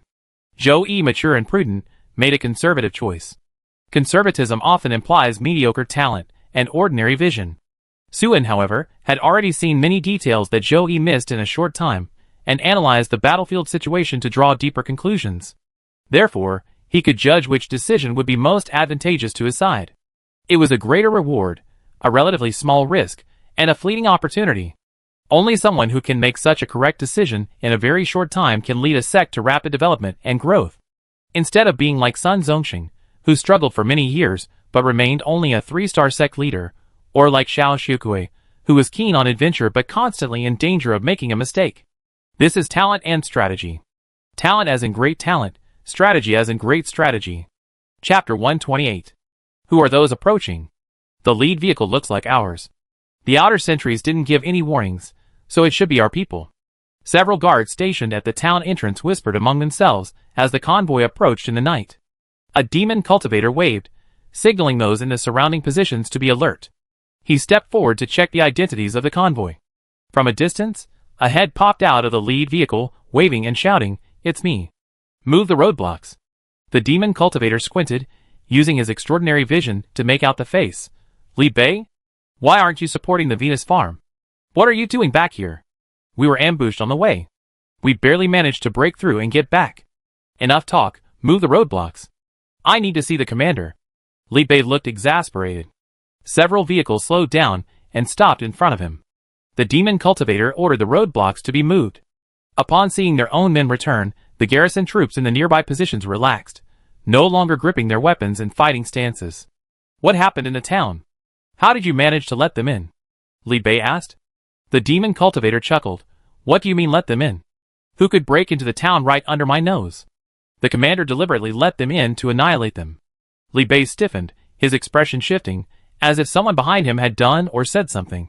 His voice deepened as he continued, Are you kidding me? The commander letting them in means they just walk in? Don't try to excuse your negligence." The demon cultivator was annoyed. When have I ever been negligent? Everyone knows I'm always reliable. To tell you the truth, one of the 2 groups of Yan Kingdom superhumans who went in was one of our own. At this point, he noticed Li Bei's strange expression, frowned, and scrutinized him closely. "Why haven't you gone in yet? Why is your face so pale? Are you injured?" As he spoke, he curiously moved closer to Li Bei to examine the situation inside the car, while simultaneously and discreetly releasing the safety on his assault rifle and moving his index finger to the trigger. The demon cultivator didn't recognize the person in the car. But that didn't mean anything. Their unit was a hastily assembled ragtag army, with many officers but few soldiers, and the ranks were mostly filled with extraordinary individuals recruited from the Chaos Lands.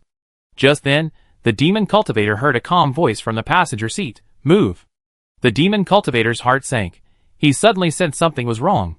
He abruptly turned to stare at Li Bei, only to see the other man give him a bitter, apologetic smile. At the same time, the doors of 5 armored vehicles that had come to a stop opened simultaneously. Before the demon cultivator could even raise a warning, a pistol peeked out from beside Li Bei's head. He only had time to see the force arrays lighting up on the gun before a bullet pierced his forehead. The first gunshot startled the guards near Luca. Everyone was astonished and turned to look at the convoy. In that instant, something bright filled their vision. It was a series of force rifles with lit force arrays, force bullets flying towards their faces, and grenades exploding in front of them. The guards, who had relaxed early on and were basically not in a combat-ready state, were caught off guard by the well-coordinated Anxia-sec superhumans. Some were blown away by grenades that landed at their feet, some were shocked to have bullets pierce their chests, and some, in a panic, turned and ran, only to be knocked down by their companions. Suen leaped out from behind the car door, moving with lightning speed. He and Zhang Yueying rushed towards two sandbag bunkers beside the roadblock, one on each side. Halfway there, they both raised their pistols and fired. Both were excellent marksmen. The defenders inside the bunkers had just loaded their machine guns, and hadn't even had time to aim when they were hit by a barrage of force bullets. Some fell backward, their heads shattered, others were shot in the neck, blood and flesh flying everywhere. The two sides were already very close. After a few shots, the two rushed into the bunkers and engaged in close combat with the defenders, who were scrambling to meet them. Suen drew his sword and charged forward. Each thrust of his long sword was like a venomous snake's tongue, precise and ruthless. Whenever the tip of his sword lightly skimmed the water, piercing an opponent's throat or severing a wrist, it would send a spray of flesh flying. His movements were as agile as a ghost. He always managed to dodge attacks at the perfect moment, with the perfect range of motion. And when his long sword parried an opponent's weapon, his pistol would immediately fire, delivering a fatal blow in a single exchange of offense and defense. He charged from one group of people to another, the spray of blood constantly surrounding him, yet rarely touching him. Behind him lay only corpses and wounded writhing on the ground, groaning in agony. Unlike Suen's agile movements, seemingly effortless amidst a sea of flowers, Zhang Yueying's attacks were domineering and fierce. Wielding two swords, she slashed, hacked, swept, and parried, each flash of her blade accompanied by the detachment of an enemy. Even those who could block her blades couldn't withstand her power. Their swords would snap, their sabers would be knocked away, and they would still perish by her blade. Occasionally, when weapons struck, Zhang Yueying, with her level 7 cultivation, could use her protective primal force to neutralize the damage, and while her opponent was still stunned and bewildered, she would decapitate them with a single stroke. Zhou Yi followed closely behind, not rushing forward rashly, but providing cover with his gun, dealing with any enemies trying to snipe them. After the first volley of fire, the Anxia-sec superhumans had essentially suppressed their opponents, making it difficult for them to raise their heads and fire effectively. The superhumans who disembarked from the second vehicle then sheathed their weapons, drew their swords, and charged towards the panicked defenders in their bunkers. Then the soldiers in the third vehicle began their advance, followed by the fourth. Unlike the first half of the assault team, which switched to melee weapons, the latter half, even after entering the position, continued to use firearms to kill the enemy. They could effectively support their comrades at the front, and also inflict heavy damage on distant enemies. A significant portion of the garrison's elite troops had been diverted to attack Zhongnanji, leaving them already weak. Now, with the Anxia-sec's level 3 and above warriors closing in, they were utterly overwhelmed and panicked, no match for them. Once everyone had stormed the position, the garrison was either killed on the spot or routed in terror, fleeing in disarray. The position was captured in moments. Advance. Charge into the town. Suen, standing on the corpse of a level 5 demon cultivator, pointed his long sword at the center of the town. At his command, combat teams rushed into the streets from both sides. Watch out. At a corner of a building, just before a level 2 grenade exploded, Zhongnanji leaped forward, catching the sect's female warrior, who hadn't yet noticed the danger and pulling her into an alley. The ground trembled with a thunderous explosion, and flying brick fragments and dust rained down on them. Retreat, retreat! Zhongnanji, with disheveled hair, a face covered in blood, and multiple shrapnel wounds, looked extremely disheveled. She grabbed the female soldier, who was still somewhat dazed from the shock, and pushed her behind her. She herself, crouching against the wall, braved the dense hail of stray bullets, gritting her teeth as she returned fire. Sect leader, we can't retreat. The vice-sect leader, crouching low, rushed anxiously to Zhongnanji's side. The demons behind are pressing in, we simply can't hold them off. The battle line is shrinking, and our comrades are suffering heavy casualties. The space to move is extremely limited now, there's nowhere to retreat. Zhongnanji turned back, pressed herself against the wall, and quickly surveyed the battlefield, her expression instantly darkening. They were completely surrounded in a street the size of 2 football fields, the rooftops, windows, and streets all around them flashing with blinding, dangerous gunfire. Large-caliber machine gun bullets relentlessly shattered the doors, and windows of nearby houses. Rocket-propelled grenades shook buildings to the brink of collapse.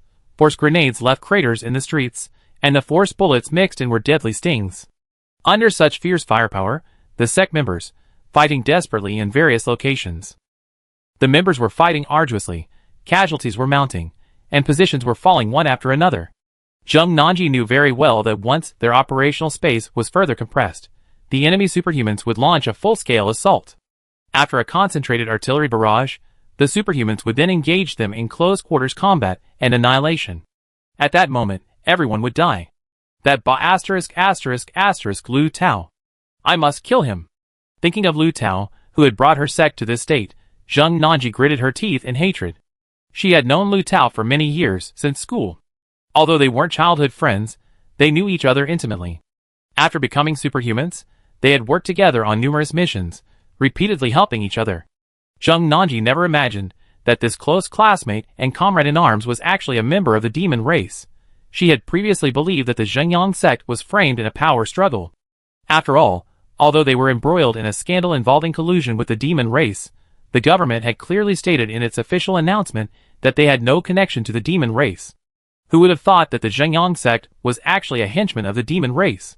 If even familiar classmates, a five-star sect with a century-long history, and government announcements couldn't be trusted, then what in this world was truly trustworthy? Zheng Nanji felt as if her heart was being torn apart. In fact, Zheng Nanji wasn't entirely unprepared when she entered the town. Although Lu Tao's team's offensive was going smoothly, and they had told her via walkie-talkie that the city's defenses were weak and the enemy was merely bluffing and didn't actually have a reinforced regiment, she had still meticulously arranged several support teams along the way to ensure her own retreat was unobstructed. This was the reason she, as a veteran soldier and sect leader, had survived years of arduous training in dangerous environments. The fact that everyone had been able to hold out until now was precisely because of this arrangement. The disparity in strength between the two sides was simply too great. She was completely overwhelmed. Her group left at the town entrance was the first to be wiped out. The previously repelled guards returned to their outer positions, both coordinating with the main force to block her retreat and guarding against a nighttime attack on the town by the military camp. Thus, Zheng Nanji was gradually drawn into a quagmire, until she reached her current desperate situation. By this point, more than half of the 40-odd extraordinary individuals had been killed or wounded.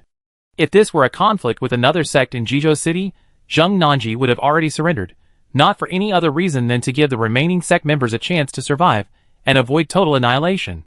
But now she was facing demons. Even surrender was out of the question. Attention everyone! All of you, converge on me. We fight these demons to the death. After a period of despair, Zheng Nanji's eyes suddenly hardened, radiating a resolute fighting spirit. Since breaking out was impossible, there was no need to fight on all sides to fight scattered. Rather than being gradually devoured, it was better to concentrate everyone for a final, desperate battle against the demons, a fight to the death. Even if we die, we take a few down with us.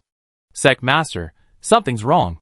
Just as the superhumans were converging on Zheng Nanji from all directions, and Zheng Nanji was taking out a potion to inject herself, trying to unleash her last remaining potential, the Vice Sect Master suddenly shouted. His voice was filled with unmistakable excitement. What's wrong?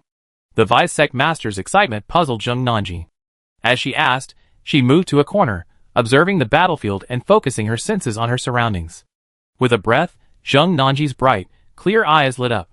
The enemy's firepower has suddenly dropped dramatically, grenades are fewer, machine gun fire is quieter. Even the sounds of force-based firearms had diminished considerably. The deputy sect leader's voice trembled slightly, as he shouted out the anomaly Zheng Nanji had sensed. The anomalies didn't stop there. Zheng Nanji suddenly turned her head to look south of the town. Then she abruptly stood up, her gaze fixed intently on the north. Finally, in disbelief and overjoyed, she turned her head and stared intently at the direction behind her. Intense fighting erupted from all three locations, and the commotion was extraordinary.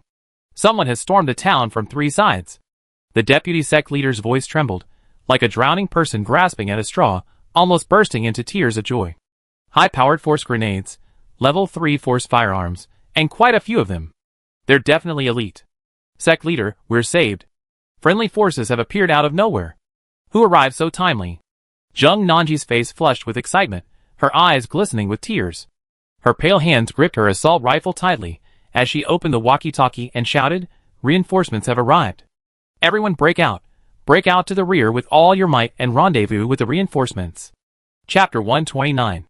Upon receiving news that an elite team of extraordinary individuals from the north, posing as defeated reinforcements from the Venus farm, had forcefully stormed the outer defenses, Wang Haoqing, standing on the rooftop overlooking the streets and directing the battle, was somewhat bewildered. When Lu Tao led his team into the city and then approached him, revealing his identity and inviting him to join in the encirclement and killing of Zheng Nanji, Wang Haoqing had already been bewildered once. To prevent the Yin army from the capital garrison from launching a night raid on the town and taking advantage of the situation when the battle broke out, Wang Haoqing, after surrounding Zheng Nanji and gaining control of the situation, immediately ordered some of the soldiers who had gathered from various places to return to defend the town. Unexpectedly, Yin forces did indeed attack the town. This was the situation Wang Haoqing least wanted to encounter. What he feared most had indeed come to pass. However, the enemy came from the northeast, not from the direction of the capital garrison in the south, which was somewhat unexpected for Wang Haoqing. Only a dozen or so extraordinary individuals have come, the highest cultivation level being no more than level 7. Why worry, Commander? Just send a portion of the troops over. Lu Tao didn't understand why Wang Haoqing's expression was so grim. The demon cultivator, who came from headquarters to report the news, had clearly stated that the situation to the north wasn't too dire. Wang Haoqing shook his head. Sect Leader Lu, you are unaware of this. This afternoon, following the brigade headquarters instructions, I dispatched 2 battalions to reinforce the Venus farm. The enemy to the north was feigning defeat to lull the guards into a false sense of security. There was more to this than met the eye. First, this meant his reinforcements to the Venus farm had been discovered. Second, since the enemy had captured officers to clear the way, did that mean the 2 battalions sent out had already perished? Third, the enemy, capable of defeating 2 of his battalions, was certainly not weak. Now that they had come to the town, wasn't his side in grave danger? What? Only a dozen or so superhumans arrived. Visibility was poor at night, and the garrison was suddenly attacked by powerful superhumans. Their outer defenses were breached in the blink of an eye, inevitably causing panic. How could they accurately assess the enemy's size and intentions? Who could guarantee that there weren't 100 or 2 superhumans secretly following them in the dark wilderness behind those dozen or so? Fourth, did the enemy discover the reinforcements by chance and annihilate them in an encounter? Or did they discover the reinforcements' movements early on and ambush them along the way? If the answer is the latter, then who would be keeping a close watch on the town and expending so much effort to deal with it? In Wang Haoqing's view, the opponent was most likely from the capital garrison. If it was the capital garrison that made the move, then he would be facing not just a small team of superhumans, but at least a reinforced regiment of enemy troops. If this were the case, Wang Haoqing now had many more things to consider. This included the question of whether to retreat immediately and escape. It was nighttime, and darkness was the hunter's best cover. Who knew how many people were watching them intently from the wilderness outside the town, rifles in hand, slowly closing in. This was a battlefield. Such a situation could happen at any moment. Wang Haoqing was overwhelmed with thoughts, but had no time to find an answer. He turned to his chief of staff and ordered him to lead a large force to the north to intercept the invading enemy. Deal with these superhumans as quickly as possible. Wang Haoqing looked at Lu Tao, implying that he should personally lead the attack. Lu Tao didn't say much. He released the safety on his force assault rifle, waved to his guards, and prepared to deliver a fatal blow to Zheng Nanji. Just then, Wang Haoqing received another message from headquarters. Those blocking Zheng Nanji's retreat reported that a dozen or so elite superhumans had appeared east of the town, each a skilled fighter with excellent equipment, and were launching an attack on the outer defenses. More men? Wang Haoqing's heart sank, and he quickly called out to Lu Tao. In an instant, he realized something.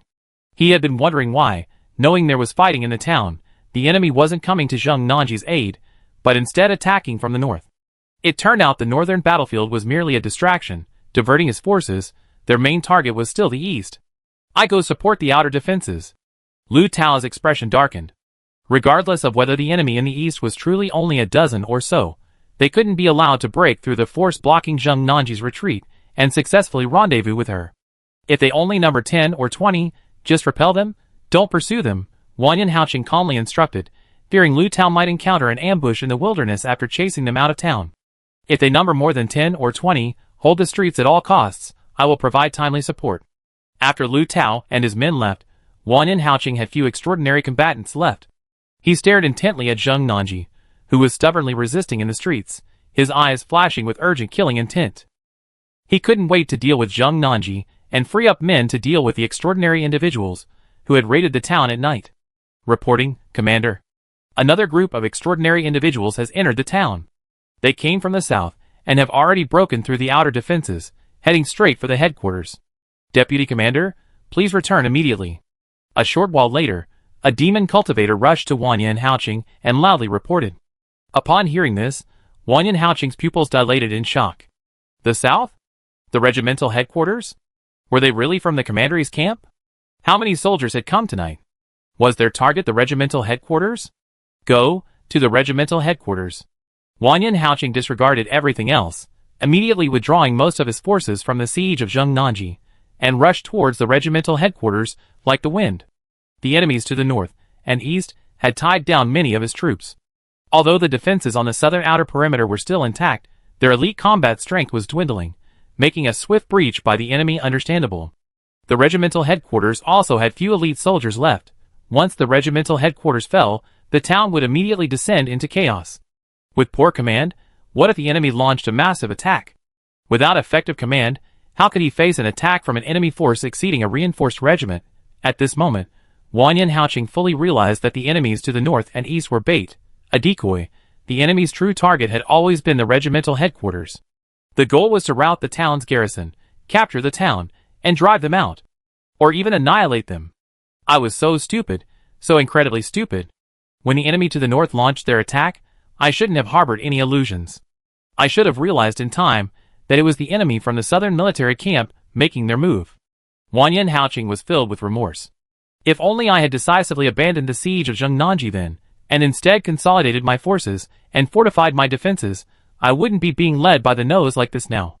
Though he thought this way, rationally speaking, Wanyan Haoqing couldn't have done that at the time. Until the enemy revealed their true intentions, who knew there wouldn't be reinforcements to the east and north of the town, with only a mere 20 men attacking the town, was he really going to give up Zheng Nanji, this piece of meat that was practically in his mouth? Even now, Wanyan Haoqing didn't know if there was a large force outside the town, nor whether they intended to attack directly or had surrounded the town and laid an ambush. Wanyan Haoqing no longer harbored any illusions. He'd be a fool to still have such hopes. What kind of regimental commander would he be? He might as well be a stable boy. Wait! Wanyan Haoqing suddenly stopped, turning sharply to look in the direction Lu Tao was fighting. A spy within a spy? At this moment, his main forces were in the north and east of the town, and his regimental headquarters was weak. Although he was rushing back with his men, the town's fighting force was scattered, and command was on the verge of chaos. If a large enemy force was approaching in the wilderness, that was exactly what the enemy wanted, their best opportunity. Once they launched a full-scale attack, the town, in its current state, would have little chance of resisting. The source of all this was none other than Lu Tao. If Lu Tao hadn't lured Zheng Nanji into the town, Wanyan Haoqing wouldn't have concentrated his main superhuman strength to besiege them, leaving the outer defenses lacking sufficient superhuman forces. But the enemy entered the fray just as Zheng Nanji's troops were on the verge of collapse, launching a three-pronged attack on the town, diverting his forces, and completely disrupting his original defensive arrangements, leaving even his regimental headquarters undefended. Although Wanyan Haoqing had confirmed Lu Tao's demon identity, he was, after all, a pawn infiltrating Jizhou City, living in Yan Kingdom society. Who could guarantee that he hadn't been exposed by the Demon Extermination Bureau, turned against them, and become a double agent betraying the Northern Demon Clan? If Lu Tao was a double agent, then tonight's events would have the most reasonable explanation. This was all a scheme orchestrated by the Yan Kingdom. Zheng Nanji was the bait. The aim was to plunge the town into chaos, creating an opportunity to crush them in one fell swoop. Thinking of this, Wanyan Haoqing's face turned ashen, his heart pounded like a drum, and he could no longer move forward. If this was indeed the case, then he shouldn't have returned to reinforce the regimental headquarters. The enemy was so cunning, who could guarantee that there weren't hidden masters among the forces attacking the regimental headquarters? Since they wanted to destroy the headquarters and seize the town, why couldn't they have a more elaborate plan, secretly laying a trap to kill him while luring him back to reinforce the headquarters? He might be sniped the moment he showed his face. A cold wind, carrying the smell of gunpowder and blood, swept over him, and Wanyan Haoqing involuntarily shivered. He suddenly realized something. The demon army had reached this point, very close to the city of Jizhou. The Yan Kingdom would surely launch a powerful counterattack, and the wise men and masters would definitely have already joined the fray. As a crucial transportation and troop deployment point in the surrounding area, capturing the town would significantly impact the battlefield situation within 100 miles. It was definitely not impossible for the enemy to painstakingly eliminate it. A thought suddenly flashed through Wang Yanhaoqing's mind. Once this thought surfaced, it could no longer be suppressed. Run! Run! Otherwise, your lives are in danger.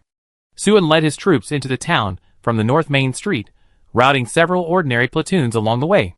They encountered no large groups of extraordinary combatants, and their advance was extremely rapid. Suan remained vigilant, constantly having someone operate the Hummingbird reconnaissance drone ahead to monitor the town's every move. Sect leader, 2 drones have flown out from the center of the town, heading this way. The extraordinary individual, constantly monitoring the drone's real-time footage, suddenly spoke up. Their sudden attack on the town caught the outer defenses off guard, but the regimental headquarters would certainly send drones to investigate after receiving the news, to determine whether they were a lone unit or followed by a large force. Mark the drone's takeoff location. That must be the demon's headquarters. Suan, running through the streets, didn't turn back. Yuing, Zhou, you two watch out. Shoot down their drones. Make sure they don't learn anything more. While unmanned reconnaissance drones provide a bird's-eye view and are very convenient to use, they aren't particularly powerful. Suan had taken down 2 in the last mission. With Zhang Yiying's cultivation level and Zhou Yi's strength, sniping them wouldn't be considered difficult. It would be a piece of cake. Chapter 130. Sect Master, the enemy has divided their forces and is heading this way. The number of troops in the streets and alleys combined is no less than 2 companies. The superhuman controlling the drone reported promptly. We expect to encounter them in 5 minutes.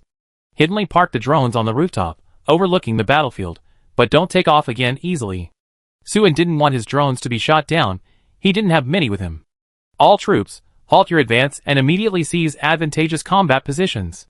Even if the town's ragtag army was understaffed, 2 companies still had over 200 men, and the enemy had specifically come to block their advance, so they must have concentrated a significant number of superhuman combat power. Although the superhumans behind Suan were powerful, all at least level 3 combatants, and he was confident he could break through their ranks in an encounter, he didn't want to suffer heavy casualties. Seizing advantageous positions first, and waiting for the enemy to tire themselves out would undoubtedly maximize their combat power. Climbing windows and balconies, Suan leaped like a monkey onto the roof of a house. The buildings in the small town were generally not tall, mostly a few stories, or even a dozen stories high, so Suan reached the rooftop without much effort. Setting up his gun against the wall and searching for targets on the street below, Suan suddenly thought of the night he had his falling out with Huang Zheng. He had also been on the rooftop then. An advertisement was playing on the giant screen of the building opposite, featuring a beautiful blue-haired girl. Just as their eyes met, the Demon Exorcism Bureau's powered armor chased after a demon cultivator. A demon cultivator who could leap over 10 stories high in a single bound had given Suan unparalleled shock, allowing him to experience firsthand the terror and power of extraordinary combat strength. In just a few months, Suan himself had become a superhuman who had experienced many battles. The people and events that had changed so rapidly during this time felt like a fleeting, breathtaking spectacle. Suan now knew that the demon cultivator capable of leaping more than 10 stories high was definitely not at the level of a mere soldier. He must have reached the realm of a general. Although Suan's cultivation had progressed rapidly, he was still a long way from becoming a general. Occasionally, recalling that night's events, he would wonder when he could reach that level of demon cultivator. Bang! The eagle strike suddenly rang out. As the gun trembled slightly, a streak of emerald light pierced the night sky, flashing past the rooftop before instantly transforming into a deadly, chilling glint. 100 meters away, a level 6 demon cultivator climbed onto the roof. Before he could even survey his surroundings and set up his sniper rifle, his head exploded like a watermelon after the emerald light pierced through. Putting away the eagle strike, Suan calmly left the rooftop, running towards his next firing position amidst the intermittent flashes of explosions. He had previously questioned the captured town officer and learned that there were 2 level 7 demon cultivators, 5 level 6 extraordinary combatants, and 10 level 5 demon cultivators in the town. Together, they formed the town's high-level combat force. And that was Suan's primary target. Once these beings were largely eliminated, the demon forces in the town would no longer pose a significant threat. Of course, due to the addition of Lu Tao and his sect members, the town's high-level combat force was now greater than the officer had claimed, so Suan had to accelerate his hunt. Bang! the eagle strike sounded again. A level 5 demon cultivator at the street corner coughed up blood and fell backward to the ground. The demon warriors following him were terrified, scrambling for cover. This time, Suin, crouching on the rooftop, did not leave immediately. In the streets and houses to his left and right, the Anxia sect superhumans had already constructed a complete defensive line. 2 companies of demon troops approached from various streets, and were immediately subjected to a 3-dimensional crossfire. Gunfire erupted everywhere, on rooftops, in windows, and on the streets. Large-caliber machine guns spat fire, tracer rounds flying in a continuous line, lashing out like whips at the demon soldiers frantically seeking cover, sending debris flying and tearing their bodies to shreds. 4 space grenade launchers rained down, tracing parabolic arcs as they landed among the demons hiding behind cover, colliding with 4 space grenades that blasted away their defenses, creating waves of crimson blood and sending severed limbs flying. The strange sounds of 4 space firearms echoed throughout, sniping at the superhumans within the demon ranks, occasionally turning officers commanding their troops into corpses, throwing the enemy soldiers into chaos. In terms of the number of superhumans, the 2 companies undoubtedly exceeded 20, but in terms of combat strength above level 3, Anxiazong overwhelmingly defeated the enemy. In the Ducey army, even company commanders were only around level 4 in cultivation. The 2 companies of demon troops were able to engage the Anxia sect in direct combat thanks to the elite soldiers dispatched by the regimental headquarters. Soon, an Anxia sect member discovered the location of the elite regimental unit and reported it to Suin via walkie-talkie. Without hesitation, he notified Zhang Yueying and Zhou Yi and immediately rushed over. When Suin found the elite unit, they were under the command of their chief of staff, attacking 2 buildings that formed a defensive perimeter on the street. Several level 4 or 5 Anxia sect soldiers were inside, serving as a stronghold for firepower in the area. The 20 or so demonic superhumans were roughly divided into 2 groups. One group used the scattered buildings outside the main buildings as cover, drawing fire from other Anxia sect members. The other group, led by the chief of staff, charged into the 2 buildings. Behind them, combat squads of demons were closing in. Some fired head-on, others flanked from the sides, providing cover fire while preparing to advance the battle line. Yuing, you come with me to the building on the left. Zhou Yi, you go to the right. Suin, rapidly scaling the rooftops of civilian houses, fixed his gaze on the level 7 chief of staff. As he approached the target building, the demon superhumans below spotted him, and bullets of force hurtled towards him. However, limited by their firing arcs and Suin's high-speed movement, they failed to inflict any real damage. Only a bullet fired by a level 6 demon cultivator grazed Suin's arm. Having successfully reached the rooftop of the target building, Suin ignored his bleeding left arm and, along with Zhang Yueying, quickly descended the stairs. The booming sounds of exploding grenades echoed from below, smoke and dust rising up the stairwell. Suin focused his attention, quickly pinpointing the most intense fighting position. The firefight took place on the 5th floor, but when Suin reached the 6th floor, he saw a level 5 demon cultivator break through a window and enter. The sound of shattering windows echoed from a room to the side. A frontal feint attack would be difficult, especially given the Anxia sect members' abundance of grenades. These elite soldiers had clearly begun scaling the outer wall from below the 5th floor, intending to flank and ambush the Anxia sect members. The level 5 demon cultivator, caught off guard by Suin's sudden encounter, stared wide-eyed in shock. He moved swiftly, raising his gun even as he landed, but Suin, only a few meters away, was even faster. He raised his pistol and, with lightning speed, fired several shots, leaving bloody holes in the demon's body. As Suin finished off the attacker, Zhang Yueying turned and rushed towards the side room, from which a sudden and terrified scream immediately erupted. Just a few breaths later, Zhang Yueying returned, her clothes stained with blood. She slightly raised her chin, feigning calm, and said, 4. She only stated the number, not the result, displaying an unquestionable confidence that the outcome was beyond doubt. Suin grabbed Zhang Yueying, who was about to enter the battlefield below via the stairwell, and continued walking towards the side room, an eye for an eye. Zhang Yueying raised an eyebrow, instantly understanding Suin's meaning. Rather than joining the Anxia sect members downstairs and confronting the demonic forces attacking the building, it was better to launch a surprise attack from outside the wall. The 2 climbed over the balcony, turned, hooked their hands onto the balcony wall, slightly adjusted their posture, and then let go, precisely grabbing the 5th floor balcony wall during the descent. They then repeated the process, instantly reaching the 4th floor. The demons were engaged in fierce combat with the Anxia sect members on the 5th floor of the staircase, drawing their attention to create an opportunity for their companions to launch a surprise attack on the 6th floor. Never did they expect that two ferocious opponents would suddenly appear from behind. With several loud explosions, the force grenades thrown by Suin and Zhang Yueing injured most of the demon's extraordinary combatants. The rest were either highly skilled and fast, or positioned far enough away to dodge in time. Amidst the billowing dust, before they could recover from the shockwaves of the force shockwaves, Suin and Zhang Yueing had already charged out. The two raised their pistols and fired continuously, bullets raining down like a storm, killing the extraordinary combatants who tried to retaliate on the spot. As their magazines emptied, the two were already upon the demons. In an instant, their long swords and sabers were drawn simultaneously. Before the short, sharp metallic scraping sound had even faded, the sabers had already severed arms, and the sword tips had accurately pierced throats. The level 7 chief of staff and another level 6 subordinate were about to unleash their techniques to counterattack when they suddenly found themselves stiff and unable to move. The flow of their primal energy was sluggish, as if it had lost its connection to them. In a flash, the chief of staff's life came to an end. His last memory was of a dazzling blade of light rushing towards him, as brilliant as a galaxy and as powerful as an avalanche. With a single sword stroke, Suin decapitated the level 6 demon cultivator. He looked around but saw no other enemy still standing. The Anxia sect's extraordinary warriors on the 5th floor launched a timely counterattack, successively killing the remaining wounded or crippled demonic warriors who were attempting to escape. Charge out.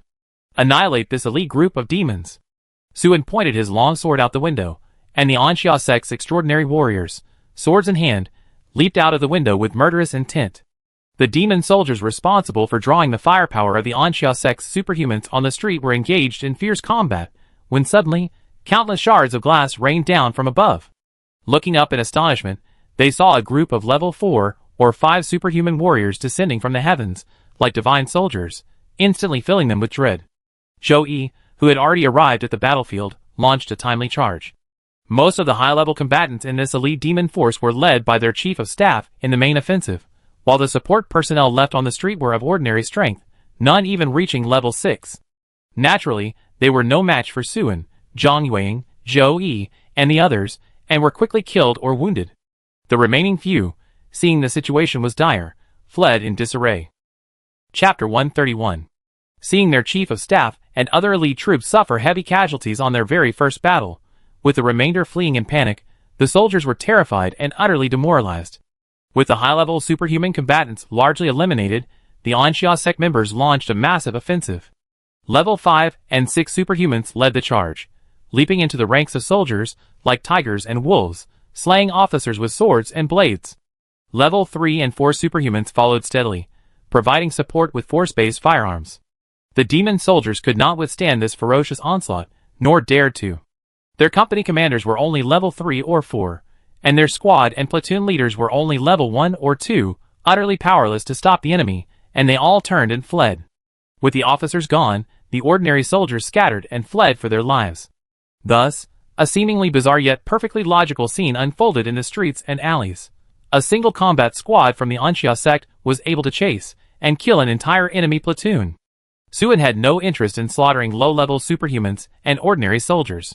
He led half his men swiftly through the streets, overtaking the routing demon corps, and, amidst the terrified gazes of the soldiers on either side, headed straight for the town's regimental headquarters. When Suin saw Wanyan Haoqing, he was leading a group of men in a fierce battle against Chen Xingyun and his men. Upon reaching the rooftop, Suin immediately recognized the problem. Chen Xingyun and his group were surrounded within a 100-meter radius of the street.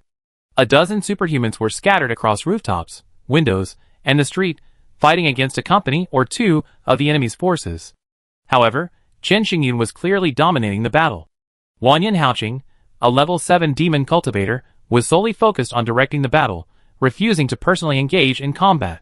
Because the chief of staff took away a large number of the regimental elites, he had far fewer soldiers around him, but there were still several, including one level 6 and 2 level 5 soldiers, who would be enough to serve as spearheads in battle. He didn't move, remaining hidden in the shadows behind the house, observing the situation. He glanced anxiously to the north and east, appearing hesitant. Suin raised his eagle sniper rifle, aimed at Wanyan Haoqing, and decisively pulled the trigger. The bullet had barely left the roof when Suin saw Wanyan Haoqing turn to look at him, his gaze sharp as a knife. In a flash, the man dodged, easily avoiding the sniper's shot. Despite missing his target, Suan wasn't annoyed. He leaped off the roof and joined Zhang Yueying and the others to reinforce Qin Xingyun. There really was an assassin lying in ambush. Wan Yanhaoqing, who had successfully dodged the bullet thanks to his powerful 7th-level cultivation, was pounding with anxiety, his face ashen. The reason he hadn't engaged in combat himself was because he feared a powerful figure watching him from the shadows, waiting to snipe him. He had only peeked out to observe the battlefield, and sure enough, he had been sniped. This proved his fears were unfounded.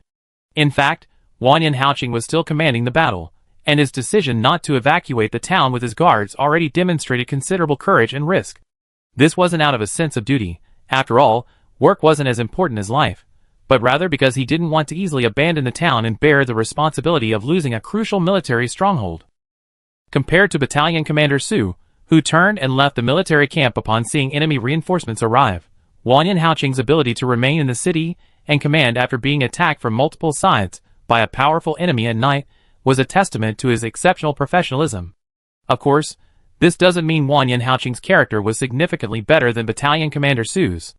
It's simply that the demon race's military law and discipline were far stricter. Commander. Just as Wan Yanhaoqing slipped into cover, a superhuman rushed over, reporting, Commander. The Northern Army has collapsed. We couldn't hold off the Yin Kingdom's superhumans. This was a regimental staff officer who had retreated from the north of the town. What did you say? Wan Yanhaoqing roared, grabbing the staff officer by the collar. How could 2 companies not hold off a dozen or so men? Where's the chief of staff? What was he good for? The company commander stammered, the chief of staff. He died in battle. Regimental commander, those Yin Kingdom superhumans were really strong. None of them were below level 3 in cultivation, and half of them were above level 5. Their teamwork was excellent, and their fighting style was fierce. We simply couldn't hold them off. All of them are above level 3 in cultivation, their teamwork is excellent, and their fighting style is fierce. Wan Yanhaoqing paused. Could it be the Thunder Brigade of the Commandery? He understood the military situation in Lingdong province. Most of the guys in the commander's group were incompetent, their combat strength incomparable to the border troops stationed in the Chongling Mountains. The only thing they feared was the enemy's Special Operations Brigade. Thunder. Thunder didn't usually deploy easily, but if a Yin Kingdom superhuman team suffered repeated losses on a mission, or if they incurred heavy casualties in the Chaos Lands, Thunder would intervene. Since its formation, Thunder had inflicted countless losses on the demon race in the Chaos Lands over the past decade. Every time it deployed, it meant a large group of superhuman warriors vanished from the world. All the major and minor forces in the Chaos Lands were terrified of Thunder. While the demon race didn't take the commander's position seriously, they held the ruthless general, who founded Thunder in high esteem. The demon race's high command in the Chaos Lands had plotted to assassinate him multiple times, but each attempt ended in failure and heavy losses. He was someone even the Sword of Dawn took very seriously. The thought that Thunder might be coming sent a chill down Wan Yanhaoqing's spine. It's not Thunder, the staff officer shook his head. Their uniforms, tactics, and weapons are all different. Wan Yanhaoqing breathed a sigh of relief, feeling alive again, like a fish thrown ashore finally returning to water. Where are they now? Wan Yanhaoqing's resolve wavered. Some are still in the north, but some strong fighters have crossed the battlefield and are definitely nearby, the staff officer said confidently. Wan Yanhaoqing suddenly froze. He remembered the sniping he had just encountered. He had always thought it was a targeted attack, an assassin lurking in the shadows, waiting for an opportunity, and that there might be more than one. But hearing the staff officer's words, it seemed they were likely coming from the north. In other words, there were no experts targeting him near the regimental headquarters. He had been scaring himself the whole time. Commander Wan Yin. A subordinate of Lu Tao ran over, his face full of anger and anxiety. The sect master sent me to ask why you haven't sent reinforcements yet? If you don't send reinforcements soon, Zheng Nanji will join forces with those guys. Faced with the questioning, Wan Yanhaoqing's expression darkened. He had long suspected Lu Tao of being a spy within a spy, so naturally, he wouldn't send anyone to cooperate with him. Not only that, he had also withdrawn the men tasked with assassinating Zheng Nanji. Wan Yanhaoqing understood perfectly. If Lu Tao could kill Zheng Nanji, then he would be trustworthy. Before confirming Lu Tao's identity, he absolutely could not allow his own men to fight alongside him. If Lu Tao suddenly joined forces with Zheng Nanji and the enemy to the east, turning against them, wouldn't his men be sent to their deaths in vain? After Lu Tao noticed his deployment, he sent someone to inquire once ordering him to send troops to deal with Zheng Nanji first, but Wan Haoqing brushed it off. The more Lu Tao urged him to send reinforcements, the more suspicious he became. The situation was so chaotic, yet the other side kept demanding his support without considering his own predicament. He must be hiding something. Report. Commander, we investigated. There are no more enemy superhumans outside the town, and no large enemy force in the wilderness. Suddenly, a demon cultivator rushed in to report. Upon hearing this news, Wan Haoqing was not overjoyed. Instead, he seemed struck dumb, his expression blank. Shortly after the night raid began, the regimental headquarters launched drones to investigate, but they were shot down before even leaving the town. Wan Haoqing had no choice but to send men around the battlefield to scout deeper into the wilderness outside the town.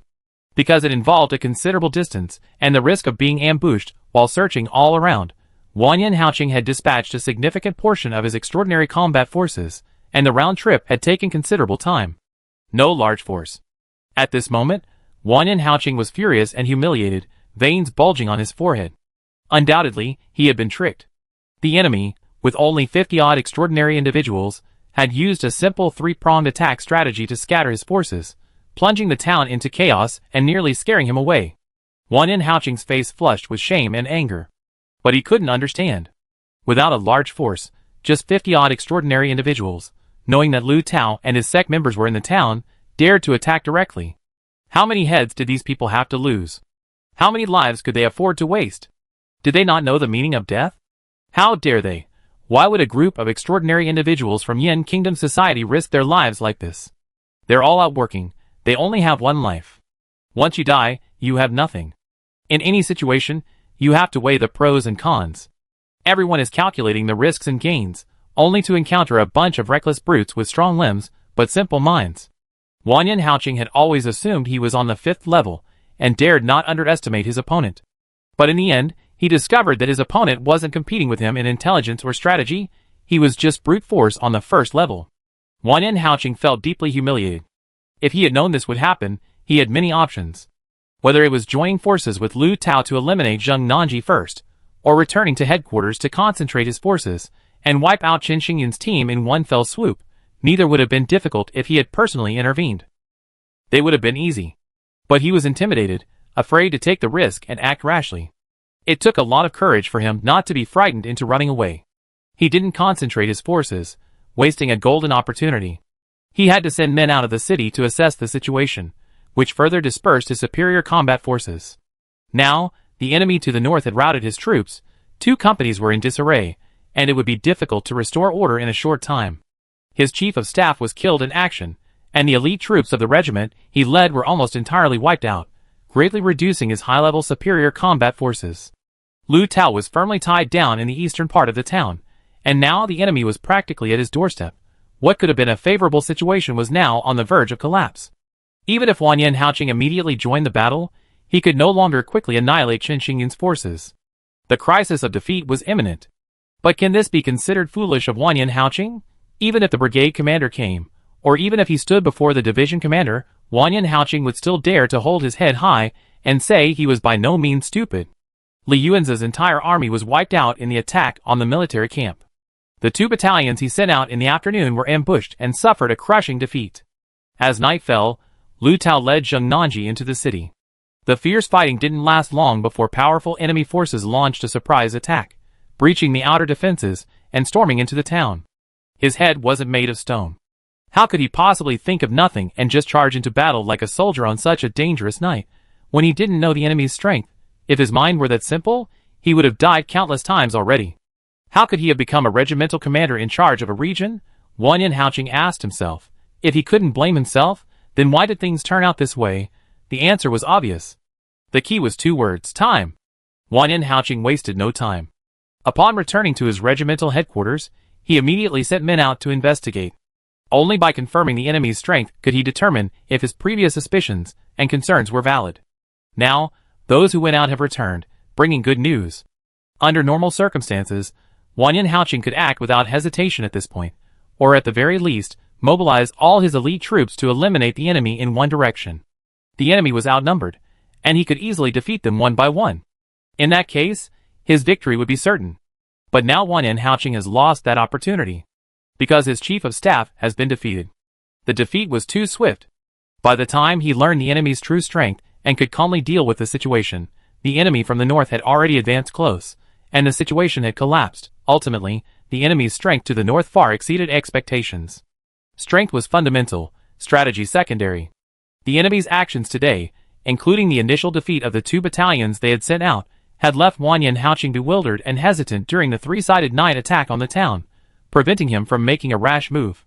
While he was assessing the situation, the enemy, relying on their superior strength, had already defeated a portion of his forces, successfully bridging the gap in strength and gaining a favorable advantage. Understanding this, Wanyan Haoqing felt as if he had fallen into an ice cave, his hands and feet turning cold. He was acutely aware of the terrifying nature of the enemy he faced tonight. They possessed strength, strategy, and, most importantly, the courage to fight to the death. He knew that if the enemy hadn't quickly defeated the chief of staff and the 2 companies to the north, they would have been doomed. The reason Wanyan Haoqing hadn't initially seen through the enemy's plan was because he didn't believe they would dare to break in with such a small force. That would be utterly suicidal. But the enemy not only did that, they succeeded. Madman! Madman! I've been outmaneuvered by a madman. What a disgrace! What a disgrace! Wanyan Haoqing's features twisted, his face contorted in rage. If he had simply been outsmarted, that would be one thing. Losing to a wise man isn't shameful. But his opponent was a madman, his recklessness utterly overwhelming him. This was intolerable. Drawing his sword, Wanyan Haoqing emerged from behind the wall, his expression sinister, his eyes blazing with fury. He stepped into the lamplight, pointing his blade at the spot where Suin had fired earlier, and roared, "Barbarian! Wanyan Haoqing is here! Come out and fight me to the death!" At this moment, the grief and anger he felt towards the madman overwhelmed any fear of the formidable enemy. Wanyan Haoqing only wanted to chop off his opponent's head with his sword. Chapter 132. The Anxia sect superhumans, who had followed Suin from the north of the town, joined the battle, attacking the demon soldiers attacking Chen Xingyan from behind. The 2 sides quickly shifted from coordinated attacks to a pincer movement. As more and more superhumans arrived from the northern districts, Anxia sect's firepower intensified. Although their total numbers were small, their cultivation levels were high. Even if they couldn't rout the enemy in front of them, finding a weak point to break through the enemy's attack formation and regroup would be easy. It was at this moment that Wanyan Haoqing stepped out of the shadows into the lamplight, drew his sword, and roared at the Anxia sect members. Accompanying his roar, his guards and the demon superhumans, who had returned from scouting the city, drew their swords and charged out from both sides of him like sparrows, their movements agile and their momentum overwhelming. Judging from their attacking posture, they had abandoned long-range shooting tactics and were going to engage the Anxia sect's superhumans in close combat. A direct, unadorned close-quarters battle, far more lethal and decisive than a shootout from behind cover, is exponentially more dangerous. The losing side has little chance to escape, making it a fight to the death. In this perilous moment, Wanyan Haoqing chose a desperate gamble. The demon cultivators erupted with a fierce fighting spirit, each one more ruthless and menacing than the last. "Leave this one to me." Facing the onrushing, menacing enemies, Suin showed no fear. Instead, his competitive spirit was ignited. He gestured for Zhang Yueying and Zhou Yi to deal with the others, while he charged directly at the enraged Wanyan Haoqing. The stronger and more ruthless the enemy, the more defiant Suin became. The more Wanyan Haoqing displayed his unparalleled prowess, the more intense his excitement and desire to conquer him grew. Of course, Suin wasn't a truly reckless brute. His willingness to risk his life in the attack indicated a high degree of confidence in victory. The demon cultivators before him were indeed ferocious, displaying a willingness to fight to the death, but their numbers were ultimately small. The extraordinary beings from the Chaos Realm, though charging alongside the demon cultivators, lacked their decisive action and fearless spirit. Whether in terms of extraordinary combat power or ordinary warriors, the human population in the Chaos Realm far surpassed that of the demons. Ultimately, the demons were merely one force among many in the Chaos Realm. Not to mention the native inhabitants of cities, towns, and villages, the local bullies, and the various gangs. In terms of major powers, besides the demons, there were also the Black Tide, the rebels, the church, and so on. The reason the demon army was a ragtag force was precisely because of its diverse composition, and the reason the demons were able to raise an army was simply because the people of the Chaos Realm saw profit in following them. Such a mixed army is destined to be disunited, with limited command efficiency and poor coordination between units, far from achieving strict discipline and obedience. When things are going well, the prospect of plunder and the lure of wealth will make them act like a pack of wolves. However, once the situation turns against them, don't expect them to persevere to the end or risk their lives for the demon race. Since supporting the commander's camp, Suin has already fought 3 battles against this ragtag army in a single day, gaining a fairly clear understanding of them. If the enemy weren't disorganized and weak, easily losing order under heavy blows, and falling into a situation where acquaintances band together but fight individually, only thinking of escaping and saving their lives when the situation turns against them, Anxia Sect's battles today wouldn't have gone so smoothly, and the 2 companies wouldn't have been defeated so quickly after the demon chief of staff's death. This demonic force was able to rout the Dusi army, because the Dusi army had become terribly corrupt and decadent. When faced with a united and well-coordinated team of extraordinary individuals, they had no advantage whatsoever. This army's fighting ability relied on the demonic cultivators, and fiends leading the charge as its core force. Once the demons showed signs of weakness, the remaining extraordinary combatants and ordinary soldiers had no will to fight. In other words, if the town were garrisoned by a regular demonic army, Suin would never dare to launch a night raid. At this moment, Suin, sword in hand, charged forward without hesitation, instantly colliding with a demonic cultivator, a high-ranking fiend, and 2 extraordinary individuals. Leading the charge was a level 4 demonic cultivator with glaring eyes. Seeing that Suin had no companions within 5 meters, he let out a contemptuous snort. With a sudden burst of speed, he closed the distance instantly, his force blade slashing down heavily towards Suin's head. His plan was simple and direct: to exploit the speed and strength advantage of a demon cultivator over other extraordinary beings of the same realm, suppress Suin's movement, force him to defend himself, and ultimately be killed by the high-level demon following behind. As the blade fell, the demon cultivator saw the unmistakable mockery on Suin's face. This enraged him. How dare you, a mere 4th-level extraordinary being, underestimate the full-force attack of an elf of the same realm? The next instant, the demon cultivator's anger and killing intent vanished. Before his blade could strike Suin, his own throat had been sliced open by the sword tip. The demon cultivator's pupils dilated instantly. He died without understanding why a 4th-level extraordinary being could be so much faster than him. The demon, closely following the demon cultivator, thrust his blade at Suin, about to strike. Unexpectedly, Suin dodged to the side, his movement small yet incredibly fast. The demon, startled and before he could counterattack, suddenly felt a sharp pain in his wrist. A handful of flesh flew out, and his sword slipped from his grasp. In excruciating pain, the demon opened his mouth to scream, but a flash of sword light pierced his throat, silencing his cries. The 2 extraordinary beings from the Chaos Land, who had charged forward with a ruthless intent to devour Suin, simultaneously trembled upon seeing the demon fall before them. In that critical moment, they instinctively adjusted their positions, no longer daring to confront Suin directly. Although their swords still swung without hesitation, they lacked the killing intent intended for Suin, merely blocking his attack. With 2 clangs, Suin's longsword easily deflected the 2 swords.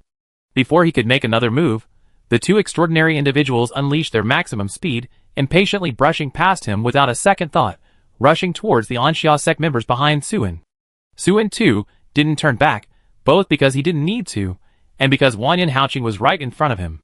He gave Wanyan Haoqing a polite yet murderous smile. Seeing this smile, Wanyan Haoqing felt like his lungs were about to explode with rage. What? Has he, Wanyan Haoqing, been reduced to being charged by a mere level 4 warrior? I can tolerate being recklessly commanded by a bunch of brutes, even if it's just a fluke, but how dare you, a mere level 4, charge at me, a dignified level 7 elf? Even if you're stronger than an ordinary level 4 superhuman, even if you're an outstanding figure among the demons and barbarians of Hien, even if you're a madman, what's the meaning of that smile? Don't you think you survived being killed? Feeling deeply offended, Wanyan Haoqing took a step forward, his battle blade sweeping horizontally, aiming straight for Suan's neck with the force of a thunderbolt. He vowed to chop this ignorant little demon and barbarian into mincemeat. Suan stepped aside, parrying with his sword. With a boom, the force of the battle blade struck the sword, exploding like a tidal wave. The immense impact felt like a mountain crashing down on Suan. The sword was bent inwards, grazing his chest. Taking a step back, Suan managed to dissipate the heavy force. As expected of a level 7 demon cultivator.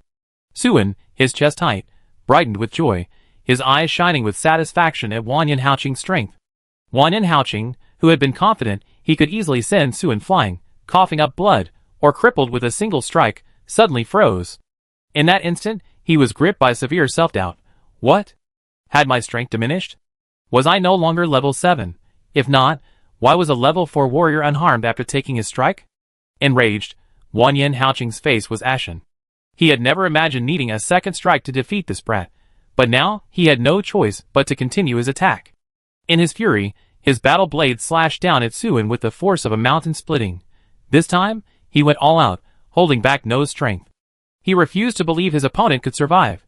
How could his opponent survive? A sudden sense of danger surged through Suin, enveloping him in an intense feeling that made the hairs on his body stand on end. But he remained fearless and didn't flee. His calm mind allowed him to make an accurate judgment in an instant. This strike could not be blocked. If he were to parry with his longsword held level, the blade would inevitably be pressed down. If he couldn't withstand the opponent's immense force, and his movements became erratic, the blade might even injure him. But if the opponent used the deflected blade to launch a downward slash, he would be utterly helpless and likely have his neck sliced. In a flash, Suin, relying on the footwork of the Azure Lotus Sword technique, subtly adjusted his posture and swung his sword to meet the descending blade head-on. His hand went numb, the longsword nearly slipping from his grasp. His arm trembled, a sharp, needle-like pain shooting through him. Suin took another step back, his face pale. His gaze towards Wang Haoqing burned even brighter, as if he were looking at a mountain of treasure. He actually caught another of my blades. How could he catch another one? Wang Haoqing was both furious and bewildered. This was the third time he'd been stunned tonight, his gaze fixed blankly on Suin. What kind of monster is this guy? He's only level 4, yet his force is no weaker than a level 6 elf. No, it's even much stronger than an ordinary level 6 elf. At this moment, he finally realized that this Yongyan Kingdom demon was no ordinary prodigy. Although extremely unwilling, he had to admit that the other party was qualified to fight him.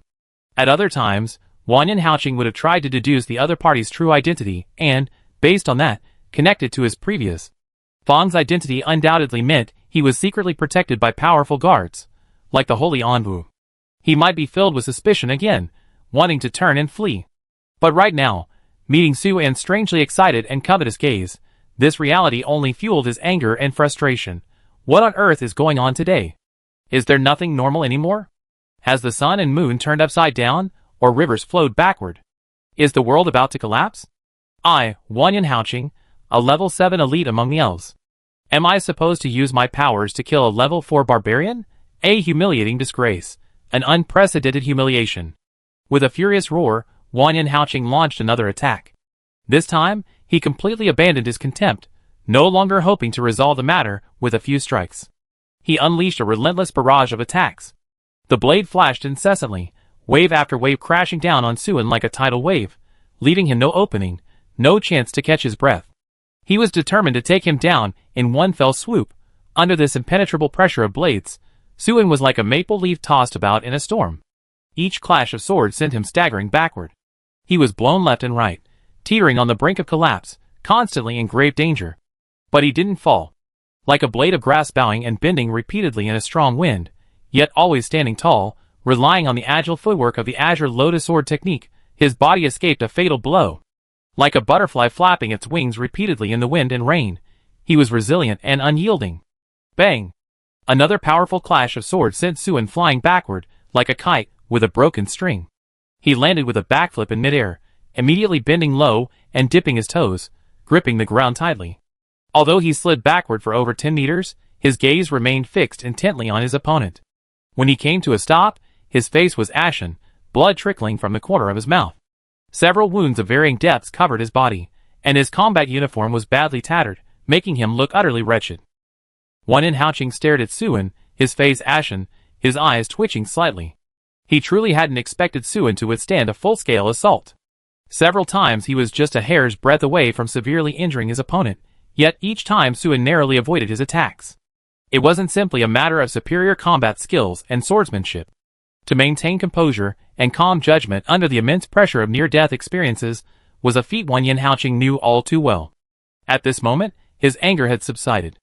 A profound sense of dread arose within him for Suin. Given more time, this guy's strength would far surpass his own.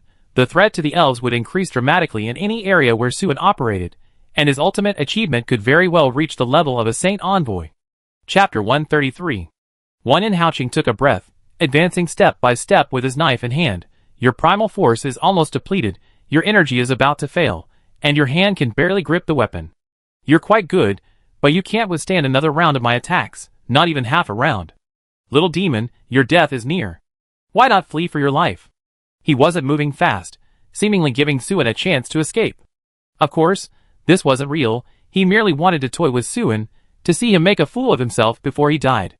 If Suen turned and ran, he would definitely catch him and mock him mercilessly. Suen had offended him too much psychologically, and he wanted to get his revenge. Suen revealed a mocking smile. Why do you think I insist on a direct confrontation with you?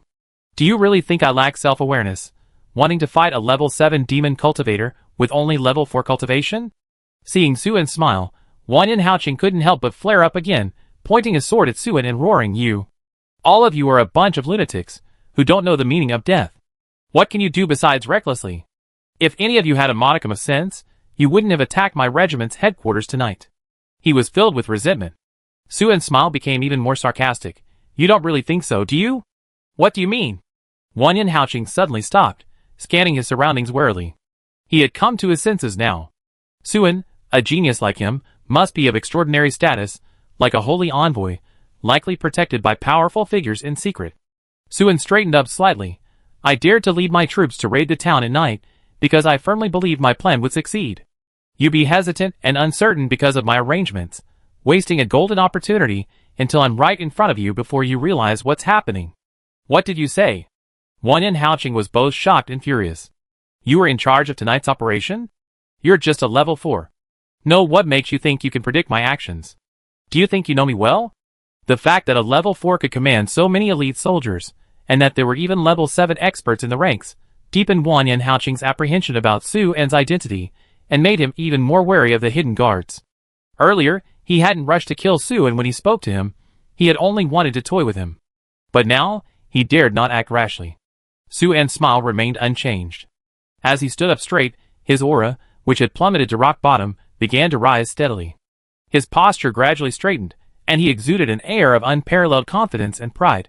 Of course, I could predict your actions, because you are a demon, and even more so because you are a commander. Suen's rapidly recovering state and his composed demeanor left Wan Yanhaoqing bewildered after hearing his words. So what if I'm an elf? So what if I'm a commander? Suen calmly and confidently replied, The demon race has been able to fight for hundreds of years in the Chaos Lands, keeping the Yin Kingdom's actual control limited to the outskirts of cities. They are certainly not incompetent fools. Your ability to raise a large army and inflict heavy losses on the commandery's forces is proof of that. In such a group, as the commander of a regiment stationed in a strategic location, you must be quite intelligent, not a simpleton. Wan Yanhaoqing frowned. He certainly believed himself to be intelligent. Who would think they were stupid? Suen's aching arm stopped trembling, and his dwindling primal energy surged once more. He stared intently at Wan Yanhaoqing, surprisingly taking the initiative and moving closer to him step by step. When faced with a problem, a smart person will naturally think a lot, won't they? Seeing Suen advance instead of retreat, Wan Yanhaoqing's heart raced, and he became even more vigilant. Suddenly, his brow furrowed, realizing something was amiss. As Suen's foot landed, wisps of dust billowed around his feet. The force was surging. This was a sign of the force surging. You? Wan Yanhaoqing's pupils constricted sharply, a sudden sense of crisis washing over him. He watched in disbelief as a new force node appeared on Suen's body. A vast and surging force was erupting from the new node like a tidal wave. Level 5. At that moment, Wan Yanhaoqing suddenly realized that Suen's reason for fighting him head-on was to use his power to hone his cultivation, turning pressure into motivation, breaking through the barrier of the force node, and reaching a new realm. Wan Yanhaoqing felt a chill run down his spine, and an almost irresistible urge surged into his mind. Escape. Suen, at level 4, had managed to hold his own for so long. Now that the opponent was at level 5, did he still have a chance of winning? He believed he originally had a chance to kill Suen cleanly and decisively if he had used his cultivation technique. But he hadn't done so. He hadn't done so not only because of his pride, but also because he had already seen Zhang Yueying, a level 7 transcendent, and he needed to save his ultimate move for her. If he used his technique on Suen, how could he face Zhang Yueying? Commander Wanin, your death is near. Suen shouted, half teasing, half declaring, before vanishing from his spot. Wan Yanhaoqing felt as if he had fallen into an ice cave. Suen alone was already troublesome, let alone the fact that there were likely powerful guards hidden behind him. What should he do? Should he turn and flee for his life, or risk a gamble? Wanyan Haoqing chose to unleash his technique to fight. He roared and leaped forward, his primal force erupting violently, thickening his surroundings into an ink-like mass. Then, the ink blurred into human figures, and one after another, several Wanyan Haoqings flew out in the blink of an eye. These Wanyan Haoqing warriors, each wielding a high-raised battle blade, their blades adorned with dazzling arrays of runes. Their blade aura expanded several feet, resembling divine warriors descending to earth with crescent moons, exuding unparalleled power and ethereal grace. They slashed in succession at Suan before him. Poof! Just as the multiple Inkwash-style Wanyan Haoqing warriors leaped into the air, before the crescent moons had truly descended and their true forms were about to ascend to immortality, a sword light, like a ghost, pierced through the scroll, forcefully breaking through all laws, ultimately transforming into a luminous longsword piercing Wanyan Haoqing's neck. Thus, the Inkwash immortal weapon shattered like smoke, and the crescent moon blade aura vanished like mist. Wanyan Haoqing froze, rooted to the spot like a stone statue, his eyes bulging like dead fish, filled with fear and despair. Suan, holding a long sword and standing before him, smiled slightly, taking half a step closer. He chuckled in an incredibly mocking tone. "You're too slow. Because you overthought things again," becoming hesitant and doubtful once more. Wanyan Haoqing's hand trembled, and his long sword clattered to the ground. Instead of clutching his bleeding neck, he tried to grab Suan's clothes, his lifeless eyes filled with intense resentment and questioning. Suan knew what Wanyan Haoqing was wondering about. He was too bold and too composed, daring to fight Wanyan Haoqing alone. Even as his energy waned from the opponent's fierce attacks, he showed no fear or hesitation, defiantly breaking through his cultivation level right before Wanyan Haoqing's eyes. This made one suspect he had something to rely on, perhaps a hidden, highly skilled bodyguard. Suan smiled slyly and brightly. "I was just deliberately bluffing you. I told you, I can predict your actions. So you see, I know you very well." Wanyan Haoqing's hand, gripping Suan's clothes, stiffened, then fell limply to his side. He collapsed to his knees, lifeless with grief and despair. His movement to activate his technique was indeed a beat slow, due to his concerns and anxieties. If not for that, he might not have been defeated so swiftly and completely. Suan sheathed his sword, not glancing even once at the fallen Wanyan Haoqing. While his opponent was still alive, Suan had been fighting him with all his might, not just in direct close combat, not just in ambushing the 2 battalions he had sent out, not just in storming the town to kill his men, but also in his continuous study of Wanyan Haoqing as a person. Suan didn't understand Wanyan Haoqing from the beginning, but by the time his plans had successfully progressed, and he stood before Wanyan Haoqing, he already understood his enemy quite well. That's how it is with battles, understanding deepens with more contact. That's why he dared to tell Zhang Yueying, "Leave this man to me," and further schemed against Wanyan Haoqing in the subsequent battle, ultimately delivering a swift and decisive blow to kill him. When Suan killed Wanyan Haoqing, his understanding of Wanyan Haoqing reached its peak. Unfortunately, Wanyan Haoqing could no longer contend with him. So he didn't give him another glance. Suan's gaze turned to his next enemy. On a hill, someone stood against the wind in the thin moonlight, silently overlooking the town that had become a fierce battlefield. "I remember the commander stationed here is named Wanyan Haoqing." The twin-tailed girl at the front spoke leisurely. As expected of a holy envoy, even with such constantly changing battlefield data, you can remember every detail after just a quick glance. The black-robed elder with slightly graying temples praised with a gentle smile, as if he were a junior. The girl curled her lip, unimpressed by the praise. "Just a photographic memory, nothing special." The black-robed elder smiled without replying. For anyone else, such words would be pretentious, but for the girl, it was simply a statement of fact. Compared to her many extraordinary talents, a photographic memory, a skill possessed by ordinary geniuses, was indeed nothing special. "That guy's luck was really bad. He died as soon as we arrived," the girl sighed. "His death means he deserved it. If he hadn't deserved it, he would have had the ability to avoid this predicament. And being killed by an opponent who advanced right before his eyes is even more regrettable," the black-robed elder said without any emotional fluctuation, speaking with utmost seriousness. "Go down and help his people." The girl tilted her head, thought for a moment, then suddenly revealed a mischievous smile. She had a pair of clear, bright eyes, and her 2 shallow dimples made her look even sweeter when she smiled. "Catch that lively fellow, I take him back for some research." Hearing the word research, the black-robed elder's eyelids twitched, his face full of helplessness. Unlike many traditional elves who valued the Tao over skills, the holy envoy was erudite and often considered himself a scientist. He not only enjoyed tinkering with the various high-tech products of the Demon Kingdom, but also liked to study extraordinary individuals. Yes, the kind of research where you slice up parts in a laboratory. The black-robed elder neither approved nor disapproved of the holy envoy's hobby, but he wouldn't argue with him on such a trivial matter. He turned and waved his hand, signaling the cultivators behind him to carry out the order. Chapter 134. Oh, isn't this the little envoy of the Dawn Sword? Is the Dawn Sword so weak now that it can only deal with a few low-level soldiers? Before the black-clad cultivators could even move, a mocking voice suddenly rang out. Warning and anger instantly surfaced on the cultivators' faces. They looked in the direction of the voice, and saw a young man, with tousled hair, and an imposing presence, leisurely walking up the hillside. His hands were in his pockets, his brows furrowed with a nonchalant arrogance. He ignored the black-clad cultivators, who were waiting in ambush, instead scrutinizing the girl and the black-robed elder with an aggressive gaze. Behind him followed a tall, slender beauty with fiery red hair, carrying an ancient long sword. The beauty was aloof and detached from worldly concerns, seemingly aloof from the world. Upon seeing these two uninvited guests, the black-clad cultivators silently gripped their weapons, rapidly channeling their primal energy, ready to pounce at any moment, like a pack of wolves entering hunting mode. The young man completely ignored the numerous murderous cultivators, leisurely strolling forward within their field of vision. His gaze shifted from the girl to the black-robed elder. "Old man, you're so old, why aren't you staying home enjoying your grandchildren? What are you doing running around everywhere? This world is dangerous. It's one thing to ruin your own reputation in your old age, but to drag such a weak and delicate young girl into it all.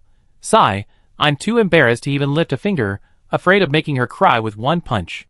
The black-robed elder remained calm, unperturbed by the young man's words, his gaze as cold as if he were looking at a dead man. The young saintess's dimples remained sweet as she grinned. "Little brother, didn't your family teach you that talking nonsense in public will get you beaten to a pulp?" The young man chuckled. "Little sister, you're so cute, you probably cry for a long time if I punched you, right? Don't worry, as long as you beg for mercy in time, I won't do anything to you. I'm a man who respects the elderly and cares for the young." He cracked his knuckles and stretched his neck. "Come at me all at once. I've been wandering the wilderness for so long, and I finally caught a group of somewhat decent opponents. Don't disappoint me. When you report to the King of Hell, remember my name. The one who will kill you is Nandong Buki." Before the words were even finished, Nandong Buki's heel sent a swirling cloud of dirt flying, and he shot out like a cannonball. Force surged wildly around him, creating a dangerous, thunderous symphony. As his right fist prepared to strike, the condensed phenomenon resembled a blazing sun. "You brat, you don't know your own death." The black-robed elder sneered, his force erupting like a tidal wave. His robes fluttered without wind, and in a single step, he covered 100 meters, instantly blocking Nandong Buki's path. As he casually raised his hand, his body became as imposing as a mountain, his features solemn like a god surveying all living beings. A single palm strike carried the crushing force of Mount Tai. After dealing with Wanyan Haoqing, Suan turned and joined Zhang Yueying, with Zhou Yi and Qin Xingyun holding them back, and with the demon army having lost its leader, and its last level 7 expert, the combination of Suan and Zhang Yueying was invincible. With little effort, the Anxia sect's extraordinary warriors completely shattered the morale of the town's garrison. The demons were almost entirely wiped out, and the group of human extraordinary warriors from the Chaos Lands fled in disarray with their relatives, friends, and subordinates. Having already secured the main military merit, Suan did not order his sect members to pursue and further expand their gains. On one hand, the wilderness was too vast to pursue a desperate enemy. On the other hand, the Anxia sect had fought several battles in a single day and was exhausted. They gradually made their way to the only place in the town where fierce fighting was still raging, the Eastern District. Zheng Nanji was unfortunate, betrayed by a close friend. She was trapped in a perilous situation, and more than half of her sect's elite had perished. Yet, Zheng Nanji was also fortunate. At the critical moment, she received support from the Anxia sect, gaining a chance to escape. While Suan was fighting Wanyan Haoqing and his subordinates, Zheng Nanji was desperately trying to break through. Initially, she was excited, thinking she could quickly withdraw from the battlefield, but she soon discovered that things were not as rosy as she had imagined. There weren't many people who came, fewer than 20 extraordinary individuals in total. Although their levels were considerable, all above level 3, with most at level 4 or 5, Lu Tao had over 40 subordinates, along with many demon warriors to support them, preventing her from quickly rejoining Zhang Yunjuan's forces. The battle then reached a stalemate. Although unable to lead all her subordinates in a breakout, Zheng Nanji managed to contact Zhang Yunjuan's forces by sending her 6th-level deputy sect leader. Upon learning that the attackers were from a 3-star sect, Zheng Nanji was surprised. She had assumed it was at least a 4-star sect. Knowing that the attacking force consisted of around 50 extraordinary individuals, Zheng Nanji was filled with mixed emotions and remained silent for a long time. On one hand, she was deeply impressed by the combat power of a 3-star sect. On the other hand, the fact that a mere 50-strong 7th-level team dared to launch a 3-pronged attack made the outcome uncertain. Therefore, Zheng Nanji became determined. She felt that Anxia sect Master Su En's tactics were far too risky. A slight misstep could lead to a disastrous defeat, and the breakthrough would likely be impossible. So, whether for the sake of everyone's situation or her own escape, she had no choice but to give it her all. Personally leading her troops in a fierce battle, Zheng Nanji attempted several times, but all attempts failed. After her final failed attempt, Zheng Nanji was almost despondent. Her team was no longer capable of breaking the stalemate on their own, and Zhang Yunjuan's side showed no signs of defeating the blocking enemy. Zheng Nanji's feelings were complicated. Her opinion of Su En was neither good nor bad. If the other side had obediently led everyone to attack from the east of the town, then, with a surprise attack and coordinated efforts from within and without, not only could they defeat the enemies in the town, but she would also have a high chance of being rescued. Now, everything was over. Zheng Nanji's complicated feelings didn't last long. Moments later, the Anxia sect's extraordinary members stormed out from inside the town. Their offensive was fierce, easily defeating the nearby enemies, and causing a large-scale retreat. When she encountered Su En on the bullet-riddled, ravaged street, she was somewhat bewildered. She hadn't expected Su En to arrive so quickly. Had Su En already dealt with her opponent? But there was a demon army headquarters in the city, with several level 7 experts. How had her opponent defeated them in such a short time? Furthermore, the demon army's escape was too easy, almost childish. One moment, they were relentlessly pursuing her, the next, the moment Su had arrived, they scattered like birds and beasts, like mice before a cat. Demons aren't mice, and Anxia sect isn't a cat. Therefore, the only reasonable explanation is that the demon army headquarters had indeed been defeated, they had lost their command, and the demon troops within the town had fled first. This is why nearby enemies, realizing the situation was dire, were able to run away so decisively. Anxia sect is actually that strong? Zheng Nanji found it hard to believe. On paper, their strength wasn't stronger than the demons in the town. In fact, it was considerably weaker. So how exactly did Anxia sect defeat them? Was it because several of their own level 7 members carried out a decapitation strike, killing all the demon experts? Zheng Nanji thought that was the only explanation she could think of. But when she saw that Anxia sect only had one level 7 warrior, and that Su En was merely a level 5 transcendent, she realized her deduction was baseless. Sect leader Su, you really are young. The two shook hands, Zheng Nanji blinking her long, luscious eyes, trying to get a better look at him. At this moment, in Zheng Nanji's eyes, the young sect leader before her was shrouded in mystery, brimming with enigma. For a level 5 warrior to become the leader of a 3-star sect was already quite extraordinary, let alone with the Anxia sect's formidable strength. How did he manage to command so many subordinates with higher cultivation levels than himself, making them willing to risk their lives for him? With tonight's situation so chaotic, and the battle so dangerous, how had a level 5 warrior survived unscathed until now? Furthermore, was he a reckless youth unaware of danger, or a cunning and tactical mastermind with flawless execution? Given his age, he shouldn't be the latter, but if not, many questions remained unanswered. While Zheng Nanji observed Su En was also sizing her up. In his eyes, Zheng Nanji was a captivating yet not vulgar beauty, graceful and poised, with a restrained yet alluring air, her demeanor both alluring and dignified. Even now, covered in dust and blood, her mature charm remained undeniable, like a lotus flower meant to be admired from afar, or a ripe peach tempting to be picked. When Zhang Wang displayed her feminine side, rather than her masculine side, she exuded a cool, aloof, and unapproachable aura, like a powerful and dangerous celestial being perched atop a snow-capped mountain, detachedly surveying all living beings. Therefore, no matter how captivating her fiery red lips and wavy hair were, discerning people dared not look too closely. But Zheng Nanji was different. Her maturity was gentle as water, without any sharp edges.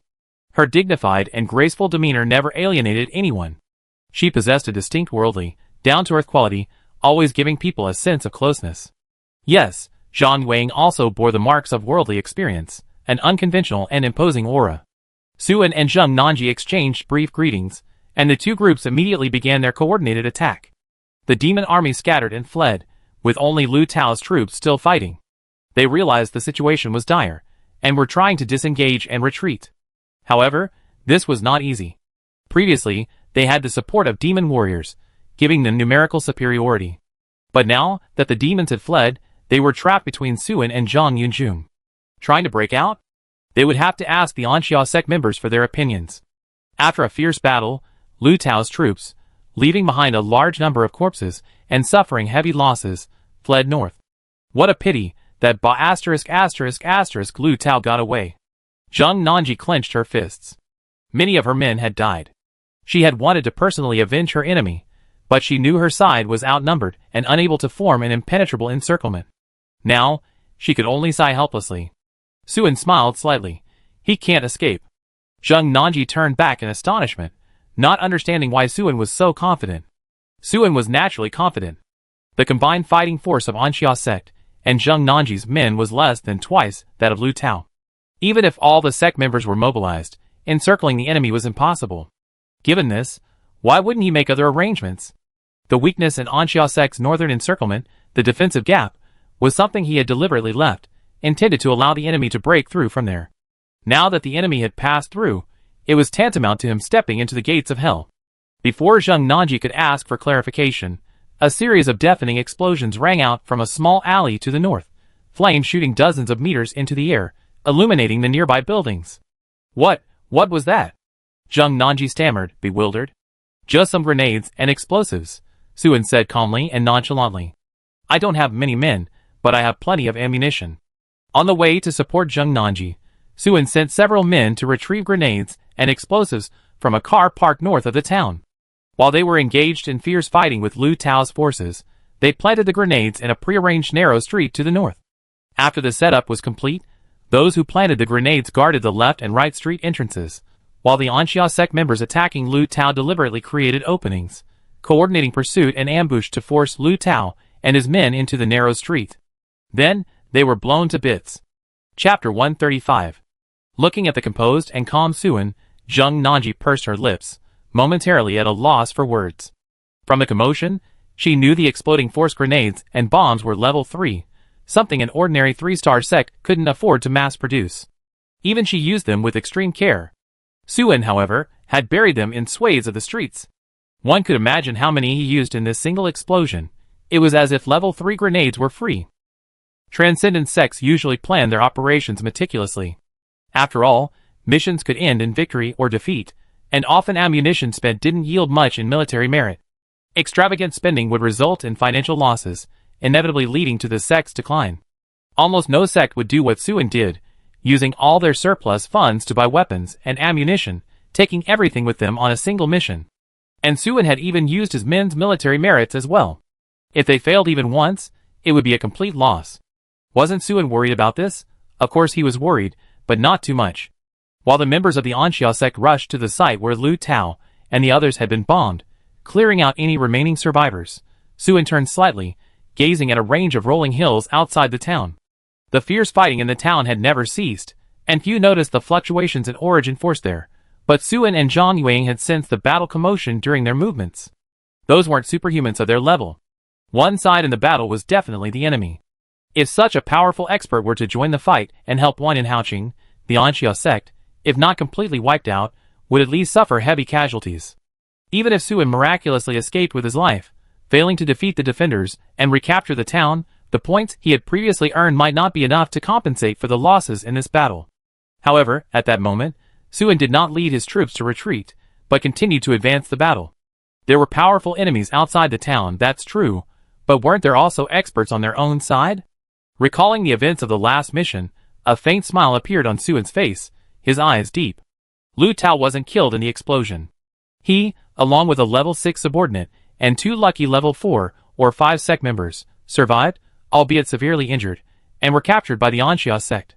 Sect leader Su, could you do me the honor of killing him yourself? Zheng Nanji gritted her teeth in hatred at the sight of Lu Tao, wishing she could tear him to pieces. Sure, Suan said, standing with his hands behind his back, his demeanor composed, but I don't recommend sect leader Zheng do that. Zheng Nanji paused, looking at Suan with confusion. Suan asked, "Sect leader Zheng must have suffered considerable losses in this battle, right?" Upon hearing this, Zheng Nanji's eyes reddened, and she lowered her head, her face filled with dejection. Her shoulders seemed to have shrunk, making her appear exceptionally thin. This time, she had brought the sect's elite troops on this mission, but she hadn't gained many military merits. Of the 40-odd men, only a dozen or so remained. Not only had she lost everything, but the sect's strength had also been greatly diminished. Even more serious was the fact that, after such a crushing defeat, both her personal and the sect's prestige had plummeted. After returning, many of the remaining men would likely be unwilling to follow her. With the elites either dead or deserting, the remaining sect members, seeing their future bleak, would undoubtedly see many resign in a climate of fear and uncertainty. Furthermore, outsiders with supernatural abilities might not be willing to join. In the fiercely competitive environment of sects in society, how could her rivals, seeing her sect weakened, not immediately act to seize and divide her sect's assets? At that time, her sect would face disintegration. She might wake up one day to find nothing left. Reality is cruel. Every year, many new sects are established in Jizhou City, while many old ones perish. Ordinary sects cannot withstand such heavy losses. Examples of utter defeat and complete collapse are commonplace, especially for low-star and weak sects. This is why Suan confiscated so much of the sect leader's personal wealth when inheriting the legacies of the Mingsheng sect and the Donghai sect. Only with substantial personal wealth could their lives be less miserable in the event of the sect's downfall. Zheng Nanji had always treated her sect members well, providing excellent benefits. Normally, even after a major defeat, the sect wouldn't collapse. But this time was different. Firstly, the defeat was too severe. Most of the elite members were lost. Secondly, the defeat was too humiliating. If she had fought valiantly but failed, it would have been one thing, but she had been tricked and deceived.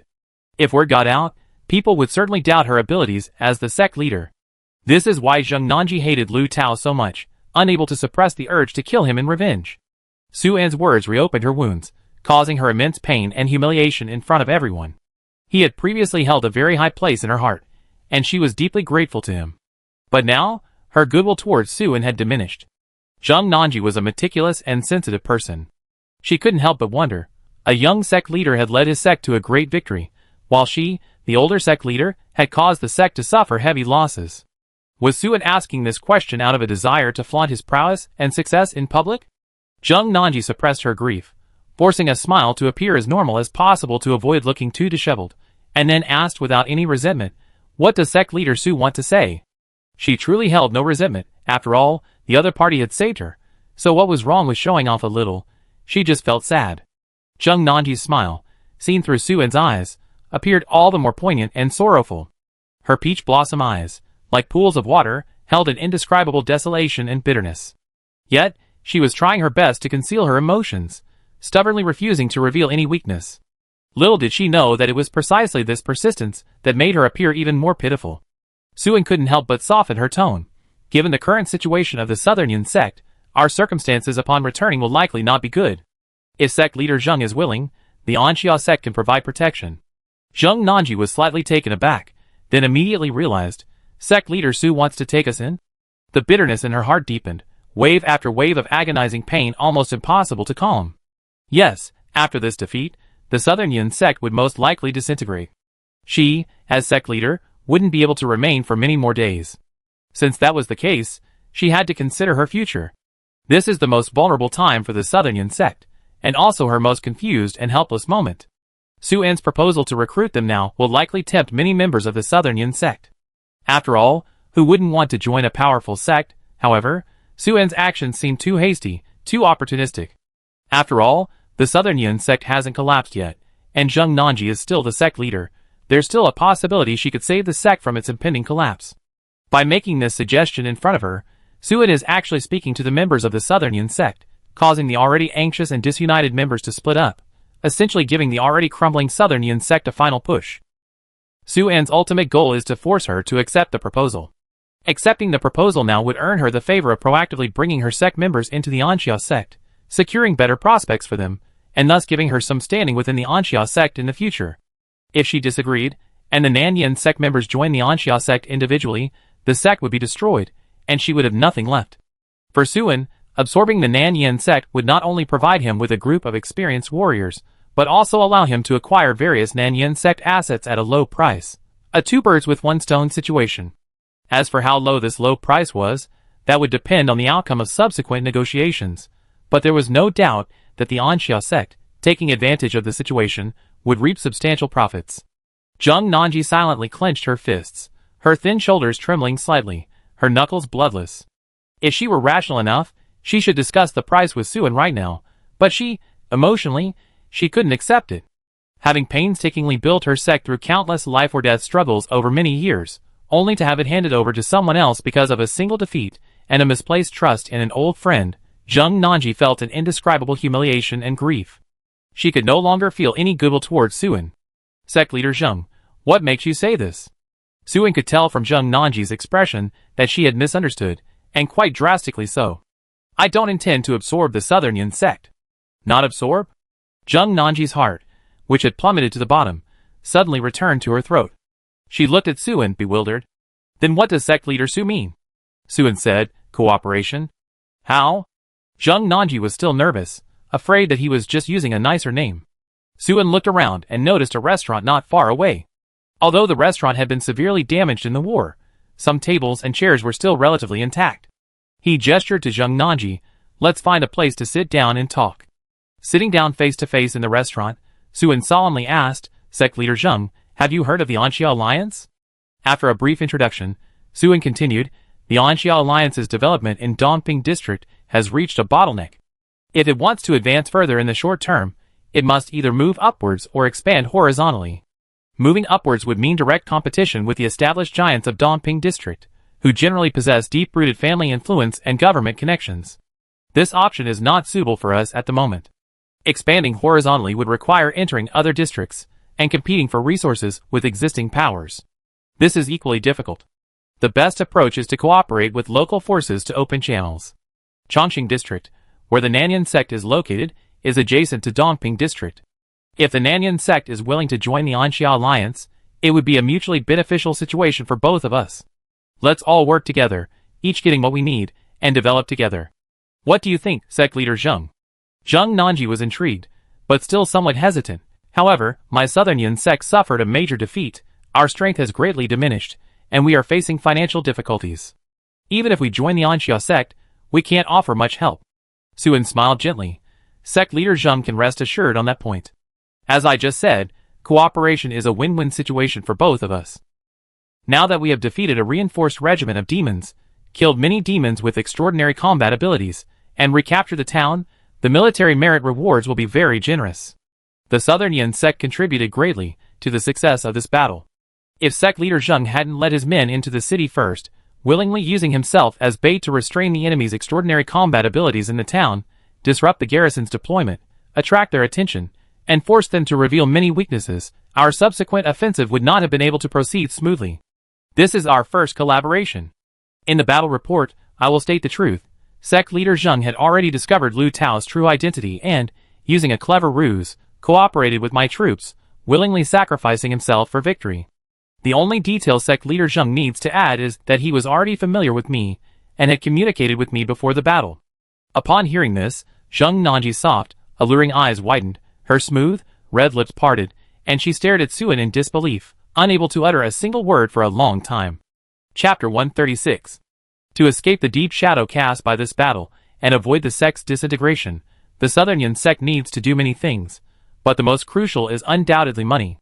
With money, they can comfort the dead, treat the wounded, provide subsidies and rewards to appease the sect's morale, improve salaries, to attract talent and fill vacancies, and bribe officials for protection to avoid being attacked by rivals. Without money, nothing is possible. When Suen extended an olive branch, Zheng Nanji's best-case scenario was a huge loan to help her overcome her current difficulties. Zheng Nanji even considered the maximum interest she could afford. Unexpectedly, Suen didn't want a loan, he wanted to give her money. If they did as Suen suggested, the Southern Yin sect could not only make up for their losses with the military merits and bonuses earned in this battle, but also have a surplus. No, it wasn't just about giving money. If the battle report is written as Suen instructed, the Southern Yin sect will undoubtedly be credited with the victory.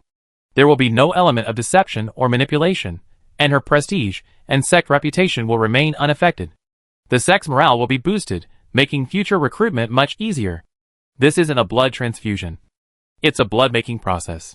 Sect leader Su, are you serious? Jung Nanji was stunned by the unexpected gift Suin had offered. The surprise was unbelievable, as if she were in a dream. Suin smiled warmly and kindly. A gentleman's word is as good as his bond. Jung Nanji took a deep breath. Then what are sect leader Su's conditions? She told herself that there's no such thing as a free lunch, forcing herself to calm down. She and Suin were strangers. He had saved her from dire straits. He hadn't taken advantage of her vulnerability to seize her sect's power, and now he was offering such a huge benefit. There must be conditions. Having spent so many years in the world of supernatural beings in Jizhou City, Jung Nanji had witnessed countless scheming and intrigue, but she had never met a truly good person. Therefore, Suin's conditions must be quite harsh. Suin looked at Jung Nanji strangely, not understanding why she was asking such a redundant question. I already stated the conditions. The Southern Yin sect must join the Anxia Alliance. Jung Nanji remained silent for a while, then tentatively asked, after joining the Anxia sect, will my Southern Yin sect have to follow Sect Master Su's orders at all times? She paused, secretly biting her lip. What percentage of the Southern Yin sect's annual revenue will be handed over to the Alliance? Suin shook his head. No need to hand over sect revenue. As for other matters, it's far from a matter of constant obedience. The independence of each sect remains unaffected. We simply discuss matters together and act in unison when necessary. Seeing Jung Nanji's particularly interesting expression, he added, the Anxia Alliance is a cooperative and mutually beneficial alliance. We work together to fight threats and seek development. It's not a hierarchical organization, and there will be no imposed oppression. Sect leader Jung, rest assured, after joining, the Nanyan sect will enjoy the same status as other sects and will not be treated differently. Of course, the Anxia Alliance is not without rules. We refuse to betray our comrades, commit crimes, or actively harm others. We demand improved treatment for sect employees and strictly adhere to moral principles. If the Alliance deems the Nanyan sect's employee treatment too low or the working environment too harsh, we will require you to raise it to the standard level. If you refuse, you will be expelled from the Alliance. In short, the Anxia Alliance is an upright alliance, not a mob driven solely by profit. The Anxia Alliance is indeed in this state now. The organization is rather loose, and the Alliance leader's control over the various sects is relatively weak. Suin certainly knows this isn't a long-term solution, but change can't be rushed. Jung Nanji listened intently. After Suin finished speaking, she waited a moment. Finished? Suin nodded. These are the basic principles, the rest are just details. Jung Nanji fell silent. A long silence followed. Just when Suin thought she wasn't going to accept his suggestion, Jung Nanji suddenly looked up. In that instant, her shoulders relaxed, and the regret and sadness in her eyes vanished, replaced by a bright and captivating light. She leaned forward, leaning close to Suin's face, her red lips curving into a bewitching smile. In a seductive, magnetic voice, she said softly, Sect leader Su, let's not beat around the bush. You better think this through. If we don't clarify things here today, I might not accept them later.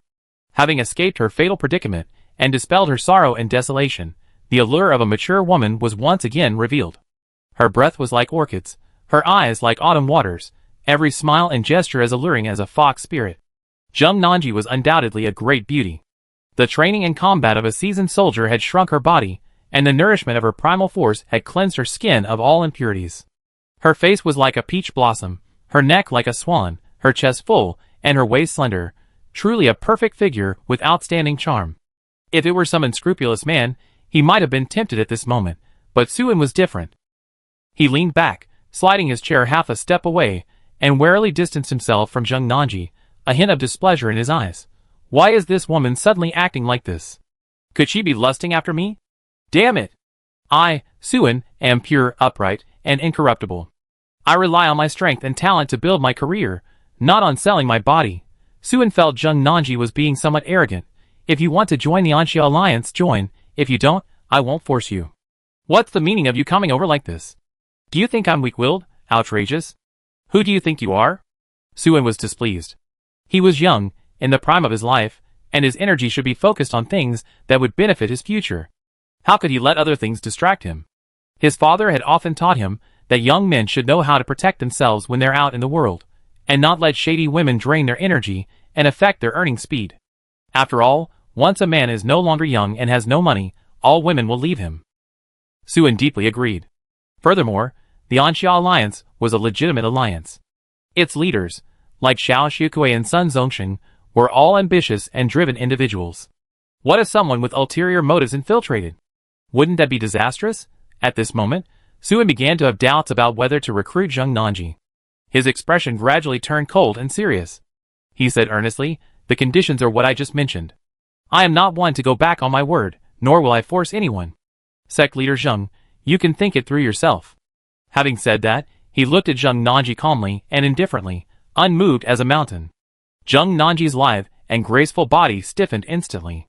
Her face, as beautiful as the sunset, froze. For a moment, she didn't know whether to advance or retreat, feeling incredibly awkward and self-conscious. What is this kid thinking? Zheng Nanji was more confused than ever before. When Suin threw the generous gift at her face, she was taken aback by his generosity and instinctively felt that he had ulterior motives. Knowing her own limitations, Zheng Nanji understood her own beauty. Having navigated the complexities of life for years, she'd seen all sorts of men and was well aware of their intentions. The terms Suin offered were far too generous, so wonderful that Zheng Nanji felt like she was in a dream. Therefore, she naturally assumed he was only after her body, a common occurrence. Zheng Nanji was adept at playing along and feigning intimacy.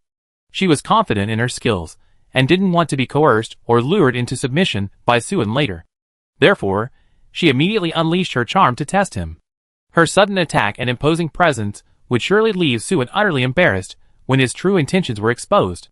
This tactic might not work on a shameless older man, perhaps even leading to disaster, but on a young, impetuous, and easily embarrassed man, it would definitely overwhelm him, leaving him flustered and disoriented.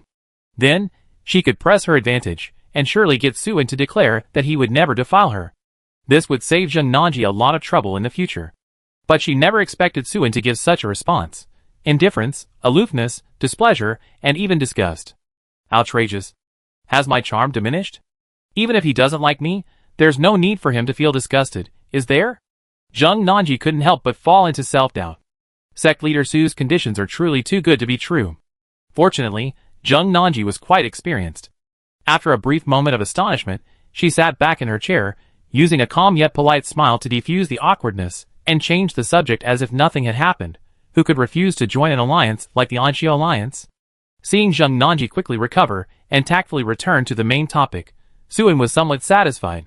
He said calmly, "The Anxia alliance is newly established and full of vigor. We should seize the time to develop and expand. As long as we share the same goals, we are willing to work together. Those who achieve great things don't concern themselves with trifles. I don't care about petty gains. As long as it benefits our long-term plan, I don't mind giving my comrades more benefits.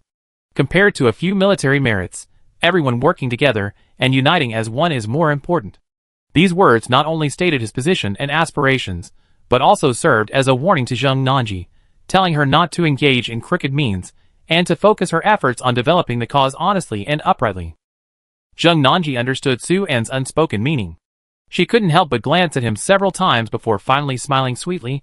"The Southern Yin sect is willing to join the Anxia alliance. We hope sect leader Su will take good care of us in the future." Suin nodded slightly, of course. He then waved his hand, letting his capable subordinate Zhang Yunjun enter. In front of Zheng Nanji, he instructed, "Sect leader Zheng doesn't know much about our Anxia alliance yet. Explain our style of conduct and various rules to her in detail, so that sect leader Zheng understands what kind of entity we are as soon as possible." Zhang Yunjun looked at Zheng Nanji with surprise, then at Suin with confusion. Although completely bewildered, he still solemnly agreed, "This is simple. Sect leader, you can rest assured and leave it to me." Zheng Nanji gritted her teeth in anger. How could she not know Suin's intentions? This kid thought she was dishonest, and was convinced she liked to take crooked paths, so he wanted to give her introductory training to correct her wrong thinking. Her chest heaved for a while. Zheng Nanji forced a smile, and said to Zhang Yunjun, "In that case, I trouble Captain Zhang." Zhang Yunjun dutifully replied, "Sect leader Zheng, rest assured, I often conduct onboarding training. I definitely help you achieve your passing score quickly." Zheng Nanji, Chapter 137. 2 hours later, Zheng Nanji silently left the restaurant, her expression complex, and went to the rest area for the Southern Yin sect members, sitting down in front of a bonfire by the street. Sect leader, having finished washing up at a nearby hotel and sporting a ponytail, approached to tease her. Jung Nanji rolled her eyes, saying irritably, I see you really want to go to class. How about I sign you up? No, none of us are as studious as the sect leader. The deputy sect leader quickly waved her hand, causing several female soldiers around her to cover their mouths and giggle. Jung Nanji sighed deeply. To be honest, Anxia Alliance is indeed a worthwhile place to go. Every one of you can be a good person from now on. If given a choice, who wouldn't want to be a good person? The vice sect leader blinked. I just wonder if the sect leader can still present herself as a good woman in front of sect leader Su. We saw it firsthand. When the sect leader took the initiative to befriend her, sect leader Su remained unmoved by her righteous indignation. As she said this, several female soldiers, who had witnessed her negotiations with Su burst into laughter. Jung Nanji's brow twitched, and her forehead. Her face darkened, and she threatened fiercely, if anyone dares to bring this up again, I tear their mouth apart. Then, she added defiantly, every one of you, if you can take down Suin, or at least embarrass him, my year-end bonus will be doubled, no tripled. Upon hearing this, the eyes of the group of self-assured and beautiful female superhumans lit up. They looked at each other, many showing eagerness. Ahem. A rough-looking man sitting not far away suddenly coughed twice, calmly interjecting, Sect Master, I think perhaps you could try a different approach. What's your idea? Jung Nanji frowned. The burly, rugged man puffed out his impressive chest muscles, and said seriously, I mean, maybe I can try to get this bonus. Jung Nanji, Before she could speak, several female soldiers shooed the burly man away without a word. Sect leader, are we really sure we join the Anxia Alliance? The vice sect leader, abandoning his joking tone, asked solemnly. Jung Nanji fell into thought. After Su's series of relentless pressure actions, showing off his success, mocking her failures, undermining the sect's morale, and trying to recruit the Southern Yin sect, Jung Nanji's goodwill towards Suin had plummeted, and she only wanted to stay far away from him. But when she realized she had misunderstood Suin, judging him with her own petty mind, and was then hit in the face by the generous gift Suin had given her, she felt both ashamed and excited. At that moment, her plummeting favorability completely rebounded, soaring to unprecedented heights that she found Suin pleasing and comforting no matter what she looked at. It was in that state of mind, in a cheerful mood, that she inexplicably decided to test Suin. Looking back, it's hard to say whether she would have felt nothing if Suin had fallen for her trap. But Suin didn't take the bait. Not only did she not fall for it, but she also gave her the cold shoulder, which was truly unexpected and baffling. That wasn't all. Suin even went so far as to righteously order people to give her initiation training, as if she were some kind of crooked and wicked woman. It was truly despicable. Just recalling it briefly made Jung Nanji feel utterly humiliated, her hatred rising, and she gritted her teeth, wanting nothing more than to bite Suin in the face. We get our revenge sooner or later. Jung Nanji silently vowed, her mind made up. That guy surnamed Zhang told me about the background and current situation of the Anxia Alliance. Suin is no simple man, he has connections with both the Demon Extermination Bureau and the Provincial Administration Commission. They're currently experiencing rapid growth, and joining them would be entirely beneficial for us. Jung Nanji answered the vice sect master with a serious attitude. To be honest, after learning about Suin and the Anxia Alliance's background, I simply can't believe we're so lucky. We were indeed badly harmed by Lu Tao this time, but the Anxia Alliance's olive branch, especially the conditions Suin offered for joining, truly felt like a trap falling from the sky. Anyone with a sound mind would be overjoyed. There's no reason for them to refuse. Jung Nanji wasn't just believing Zhang Yunjun's one-sided story. At his suggestion, she took out her tablet in front of Zhang Yunjun, logged onto the official website, and reviewed various related materials.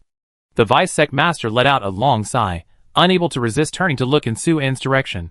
Then let's join the Anxia Alliance. We're so lucky to have sect master Su this time, otherwise we all be dead here. He not only saved us, but also showed great integrity and generosity, bringing the sect back to life. Meeting someone like him is like a life-changing miracle. Jung Nanji was suddenly stunned.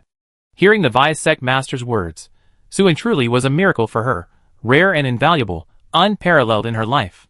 She also couldn't help but turn to look at Suin. Then she saw Suin waving at her from a distance. This guy, he actually thinks he can summon me at will. Jung Nanji stood up angrily. When she reached Suin, she was all smiles, her beautiful eyes sparkling. Sect Master Su, what brings you here? Looking at the beautiful woman before him, her face rosy, her lips fiery red, radiating mature charm, Suin felt Zhang Yunjun's induction training hadn't been very effective. He didn't say much, turned and walked away, gesturing for her to follow. What does this guy mean? So arrogant. Does he really think I'm his lackey? Zheng Nanji's eyes twitched, suppressing her anger, and she followed eagerly. Entering the room where Lu Tao and his men were being held, Suan sat on the only chair and, without turning back, said to Zheng Nanji, I already interrogated them once. Does sect leader Zheng want to personally take action again? Lu Tao's current appearance was extremely pitiful. His skin was torn and bleeding, his body covered in wounds, his hair disheveled, barely breathing, unable to even lift his head. Saliva mixed with blood dripped from his mouth, a truly wretched sight. His men were in a similar state. Su An's interrogation of Lu Tao was within Zheng Nanji's expectations, but what surprised her was that besides Lu Tao's men, there were several demon cultivators in the room. Sect leader Su, your methods are truly impressive. In just a short time, you already obtained evidence of their collusion with the demon race. It seems I didn't need to go to such lengths. Zheng Nanji was a smart woman. Sect leader Su, how do you plan to use this evidence? Suan said calmly, the Zhengyang sect's headquarters are in Chongqing district, and their main businesses are also there. I plan to trouble sect leader Zheng a bit. You will take the lead in cooperating with the Anxia Alliance to seize their wealth. Zheng Nanji was stunned. A moment later, she realized, Suan had already planned to use Lu Tao and his group to further confirm the Zhengyang sect's collusion with the demon race when he invited the Nanyan sect to join the Anxia Alliance, thereby defeating them and participating in the division of their assets. The Anxia Alliance is a force in Dongping district, its reach not yet extending to Chongqing district. Without the Southern Yan sect paving the way, even if the Zhengyang sect collapses, Suan cannot seize its wealth. What an appetite and a calculated scheme. Sect leader Su, are you confident? Zheng Nanji suppressed her apprehension. The Zhengyang sect probably won't be easily destroyed. The Zhengyang sect is deeply rooted and has just been officially declared not to be colluding with the demon race. It's obvious that this is due to the Zhengyang sect's protectors operating behind the scenes. If Suan were to directly release this evidence, it would undoubtedly be a slap in the face to the officials behind the scenes. Zheng Nanji had reason to suspect that the witnesses and evidence Suan submitted would vanish without a trace once they reached the authorities, and the Zhengyang sect wouldn't suffer any consequences. In that case, Suan would not only have wasted his time, but also offend the powerful figures behind the Zhengyang sect. Suan confidently stated, what I want is to divide up the Zhengyang sect's assets. Whether it's immediately destroyed is not my concern. He naturally understood Zheng Nanji's concerns.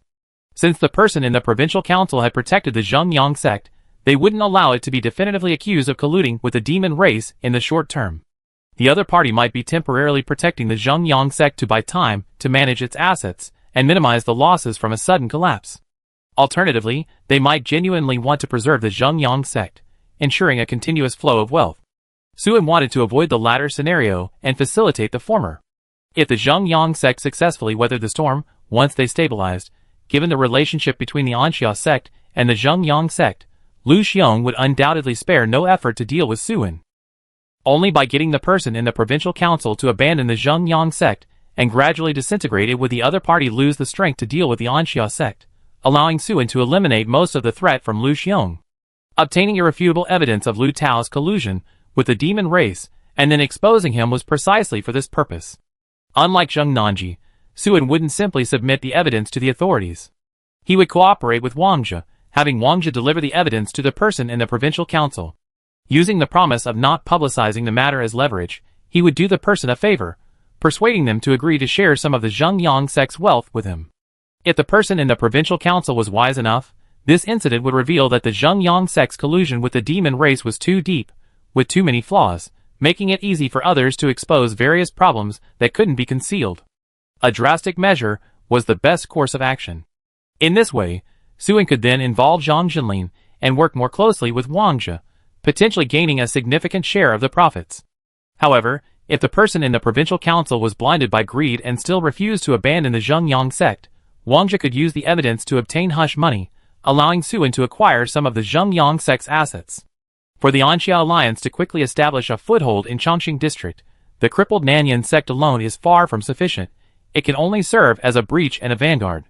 However, acquiring even a small portion of the Zhengyang sect's assets, even just a 3-star sect as a subsidiary, would give the Anxia Alliance a stable foothold in Chongqing district, significantly accelerating its establishment. This is the way to maximize the value of Lu Tao and others. Suan has no reason to let this opportunity pass. What does Sect Master Su want me to do? Zheng Nanji asked hesitantly. Suan stood up and looked at Zheng Nanji. My understanding of the sects in Chongqing district is limited. Once things are successful, and the Anxia Alliance has gained initial influence in Chongqing district, I hope Sect Master Zheng can recommend a few suitable sects to join us. One sentence left Zheng Nanji speechless. This was a plan to rapidly expand the Anxia Alliance's influence in Chongqing district. Before anything even began, Suan had already conceived of a follow-up plan, demonstrating remarkable foresight. Suan wanted to acquire some of the Xingyang sect's assets to establish influence and immediately expand his sphere of influence, attracting new sects to join the Anxia Alliance as quickly as possible. Therefore, Zheng Nanji needed to act now, considering which sects were suitable and proactively testing the waters to lay the groundwork. This far-sighted planning and meticulous strategy was already astonishing enough for Zheng Nanji. But what truly shook her was the confidence and certainty conveyed in Suan's words. A long-term plan can be a plan, but in a sense, it's also a dream. Everyone dreams, but only a select few can realize their dreams. In a daze, Suan's image in Zheng Nanji's eyes suddenly rose several notches, his mystique deepening. Zheng Nanji had already sensed the danger emanating from Suan. This guy was definitely not a good person, yet he possessed a strange charm that drew people closer to investigate. Zheng Nanji's heart raced slightly. Back among the members of the Southern Yin sect, Zheng Nanji calmed down and informed her confidants, including the vice sect leader, seeking their opinions. Sect leader Su is capable in battle and has a powerful background, but his schemes are tantamount to playing with fire. Can he really succeed? If he inadvertently offends a powerful figure in the provincial council, the consequences could be dire, the vice sect leader said prudently. The others had different thoughts. Some admired Suan's wisdom with shining eyes, while others worried that Suan was too bold and greedy, potentially bringing trouble upon himself and causing the Southern Yin sect to suffer collateral damage. Zheng Nanji herself was also somewhat unsettled. She couldn't help but glance at Suan, wondering if such a young man could really handle such a significant matter. Was he reliable at all? Chapter 138. That night, the Anxia sect and the Southern Yin sect encamped in the town. Suan summoned the deputy battalion commander of the military camp, ordering them to clean up the battlefield and reinforce the town's defenses. Now that the town had been recaptured, it naturally needed to be garrisoned to prevent it from falling back into the hands of the demon forces. Suan didn't intend to cause further trouble, simply holding the town for the short term was sufficient. With their limited forces, maintaining this victory would be quite an achievement. When Su Qingji, the deputy battalion commander, saw Suan again, his face beaming like a chrysanthemum. Sect leader Su, you are truly skilled. In less than a day, with the combat power of a mere 3-star sect, you annihilated 4 enemy battalions and a regimental headquarters, personally beheading the enemy regimental commander, chief of staff, and other important targets, thus reclaiming Wuming Town for the Yin Kingdom. I am utterly impressed. Suan knew what he was about to say the moment he poked his head in. Too lazy to waste words, he cut to the chase. Does Deputy Battalion Commander Su mean you were also involved in this battle? Su Qingji rubbed his hands together, pressing closer to Suan. I dare not ask for more. I only ask that Sect Leader Su acknowledge that I led a team and participated throughout. Sect Leader Su, just name your price. Although my rank is low, my family has some connections. Suan's interest piqued slightly, and he asked directly, what's Su Qingji's family background? My second uncle is a deputy division commander, and my father is the deputy chief of staff of the regiment, Su Qingji said, straightening his back a little more as he spoke of his family. Suan then understood that the Su family was a powerful official family within the military command, not the top tier, but still quite influential, and Su Qingji was a member of a collateral branch of the Su family. Lingdong Province, as a border province bordering the northern demon tribes, had a strong and well-equipped military command, comprising 3 fully fledged divisions with a total strength of nearly 50,000. Judging from Su Qingji's age, it can be inferred that his grandfather's generation was nearing retirement and unlikely to rise further to the rank of division commander. If the Su family were a top-tier family within the military command, their highest rank wouldn't be just a deputy division commander. Suan was certain the other party was a member of a collateral branch of the family, partly due to Su's previous attitude towards him, and partly because of the address second uncle. If Su Qingji were a direct descendant of the Su family, he would address him as my grandfather, not something like second uncle or third uncle. This is evidenced by the fact that Su's father was only a deputy chief of staff of a regiment.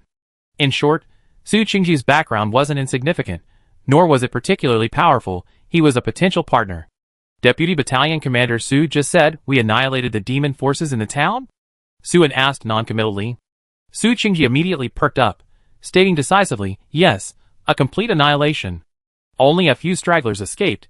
It doesn't affect the determination of a complete annihilation. Sect leader Su can rest assured. Suin cautiously confirmed, Vice Battalion Commander Su, are you so confident? Su Qingji leaned closer to Suin, lowering his voice excitedly. After learning of sect leader Su's victory, I immediately called my father. Originally, the regiment was unsure whether to commit their main force to support, but now they made up their minds, and their troops will arrive in Wuming Town tomorrow. Although Anxia sect possessed formidable fighting power, it was, after all, a civilian sect with only a few dozen members. They couldn't defend such a crucial point as Wuming Town on their own. They needed the support of the commandery's forces. Transcendent sects participating in this battle were inherently cooperating with the commandery's army. Anxia sect's first order was to support the commandery's camp. Originally, after repelling the demon forces, they were to join forces with Su Qingji and his men to defend the camp. However, Anxia sect's combat strength was formidable, achieving results far exceeding expectations. Su Qingji's words implied that with a little maneuvering, the regimental headquarters could have the commander-in-chief classify the battle to rout the town's garrison as a complete annihilation. There's a significant difference between rout and complete annihilation, resulting in different military merit points. Suin, of course, wanted more military merit bonuses.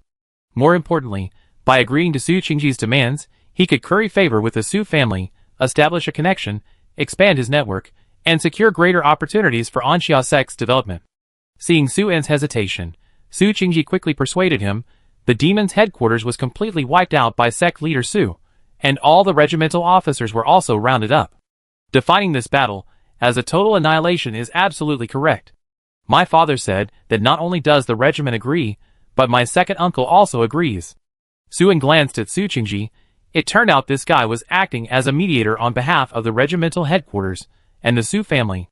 Although the war against the demons had only just begun, the commandery had already suffered heavy losses, with more defeats than victories across its various units. It was a disgrace, both in terms of prestige and reputation, from the commandery commander down to the ordinary officers. Everyone was extremely eager for military merit. Under these circumstances, Su Qingji led his troops in coordination with Xiazong, engaging in 3 battles in one day. First, they annihilated the demons invading the military camp. Then, together, they systematically wiped out a reinforced demon regiment and recaptured the crucial military stronghold of Wuming Town. This was enough to make the high-ranking officers of the commandery proud. The Su family, in turn, would be promoted and ennobled based on this achievement. If Su had acknowledged that the commandery's regimental headquarters was behind the scenes in this battle, both Su Qingji and his father would advance further in their careers and cultivate good relationships with all the officers in the regimental headquarters, mutually beneficial, a win-win situation. But that's not all. If that were all, the definition of total annihilation would be irrelevant. Those are minor details, insignificant compared to the overall military achievements of Xiazong. However, Su Qingji insists on this point, demanding Suin's acceptance of the term total annihilation. Do the Su family and the commandery care about these extra military achievements? Of course not. What they care about is Suin's agreement. If Suin disagrees, then the whole thing is just Suin doing favors for the Su family and the commandery. If the truth comes out someday, Suin won't be affected at all, and can easily absolve himself. Therefore, Suin might betray them in the future due to some struggle or self-interest. For example, claiming that he was coerced by the Su family into giving up some military achievements. Once Suin agrees to the phrase annihilation, and gains more military merit rewards, he will be considered to have joined their ranks, and they won't have to worry about him betraying them later. Ultimately, this is a pledge of allegiance. The fact that the Su family, or the regimental commander behind Su Qingji, insisted on Suin's pledge of allegiance reflects the intense factional power struggles within the military command. They want to prevent Suin from being used by their opponents to attack them on this matter. This is where Suin hesitated. Deep down, he didn't want to get into trouble for such a petty gain. Sect leader Su, I really want to be your friend. If you agree, just name your terms. If you ever need our help in the future, the Su family will never hesitate. Su Qingji pleaded earnestly, his attitude extremely humble. Seeing the other party's humble attitude, Suin knew that if he refused, he would inevitably offend the Su family and the military headquarters, creating animosity. Su Qingji and his son would hate him even more. At this point, Su Qingji had 2 approaches to persuade Suin. One was to adopt a humble stance, and the other was to threaten him, such as bringing up the matter of Battalion Commander Su trying to frame him. Undoubtedly, the first approach was more acceptable than the second. However, the fact that the other party adopted the first approach didn't mean the second possibility was ignored. The other party's reluctance to adopt the second approach indicated they considered Suen a smart man who could anticipate their methods, and didn't need threats, not that they were incapable of using the second method. Thus Suen, who had done nothing, suddenly found himself in a precarious position, facing a choice between advancing or retreating. He could either agree to Su Qingji's offer, thus establishing a relationship with the Su family and the military headquarters, allowing for future cooperation and mutual benefit, but leaving behind the potential for falsely reporting military achievements. He could either refuse, thus antagonizing the Su family, and even some of the officers in the military, creating new formidable enemies for himself. There was no third option. There was no possibility of neither befriending nor antagonizing.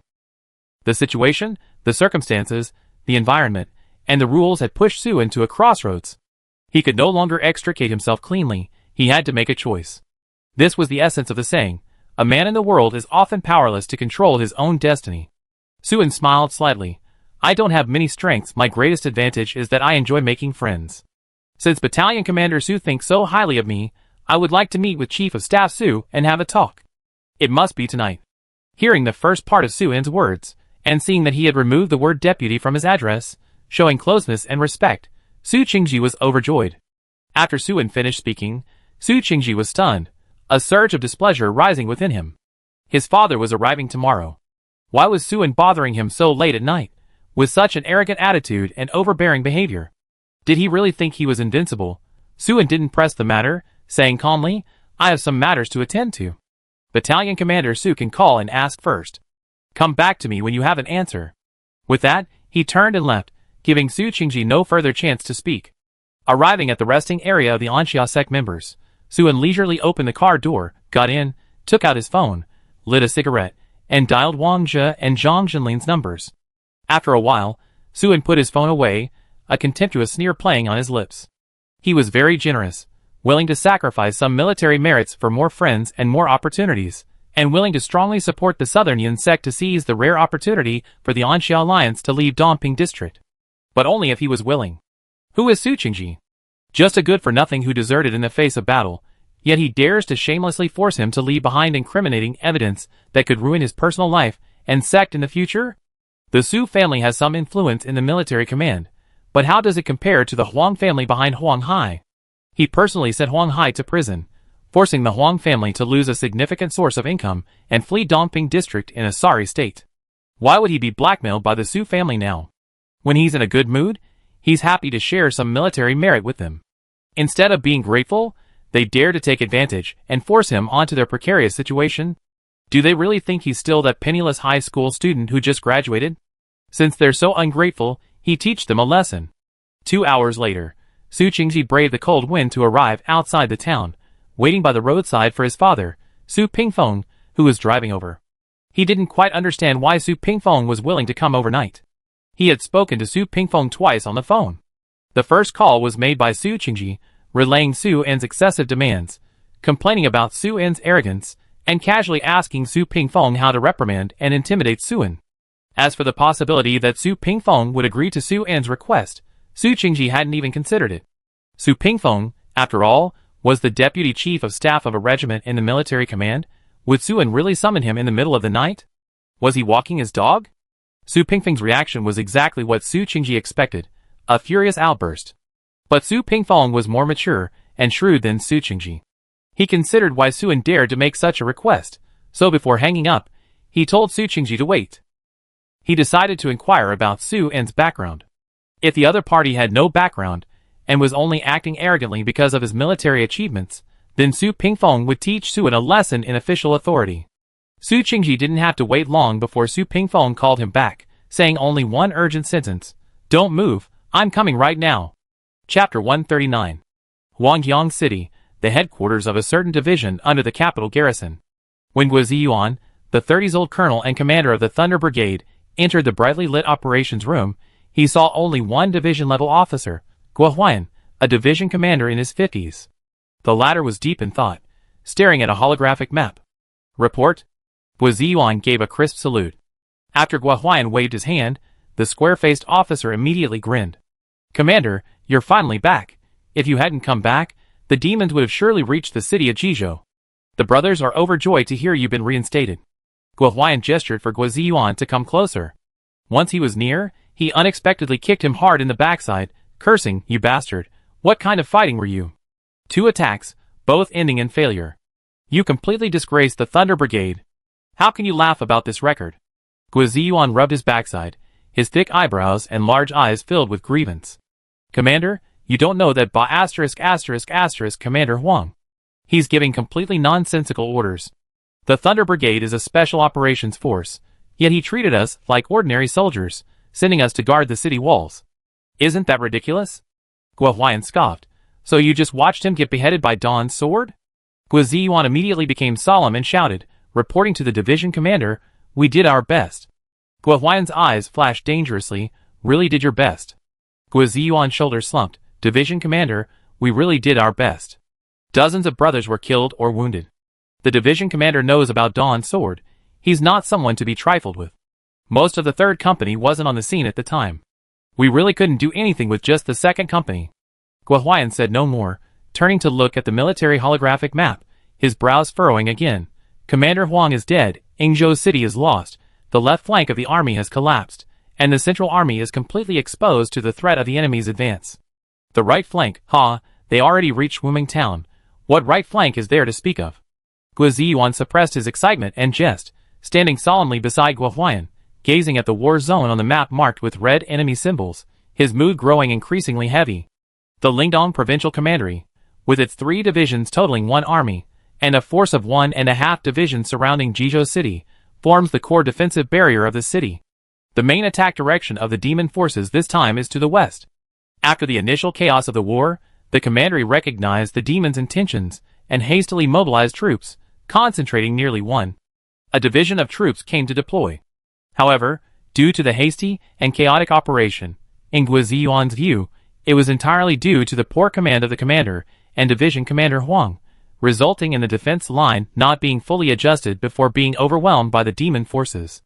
Guo Huaiyan calmly stated, the demon forces attacking Jizhou City numbered 5 to 6 divisions. They weren't particularly weak or strong. If they couldn't win, how could they not hold the position? In the early stages of the war, our preparations were insufficient, and we were suddenly attacked.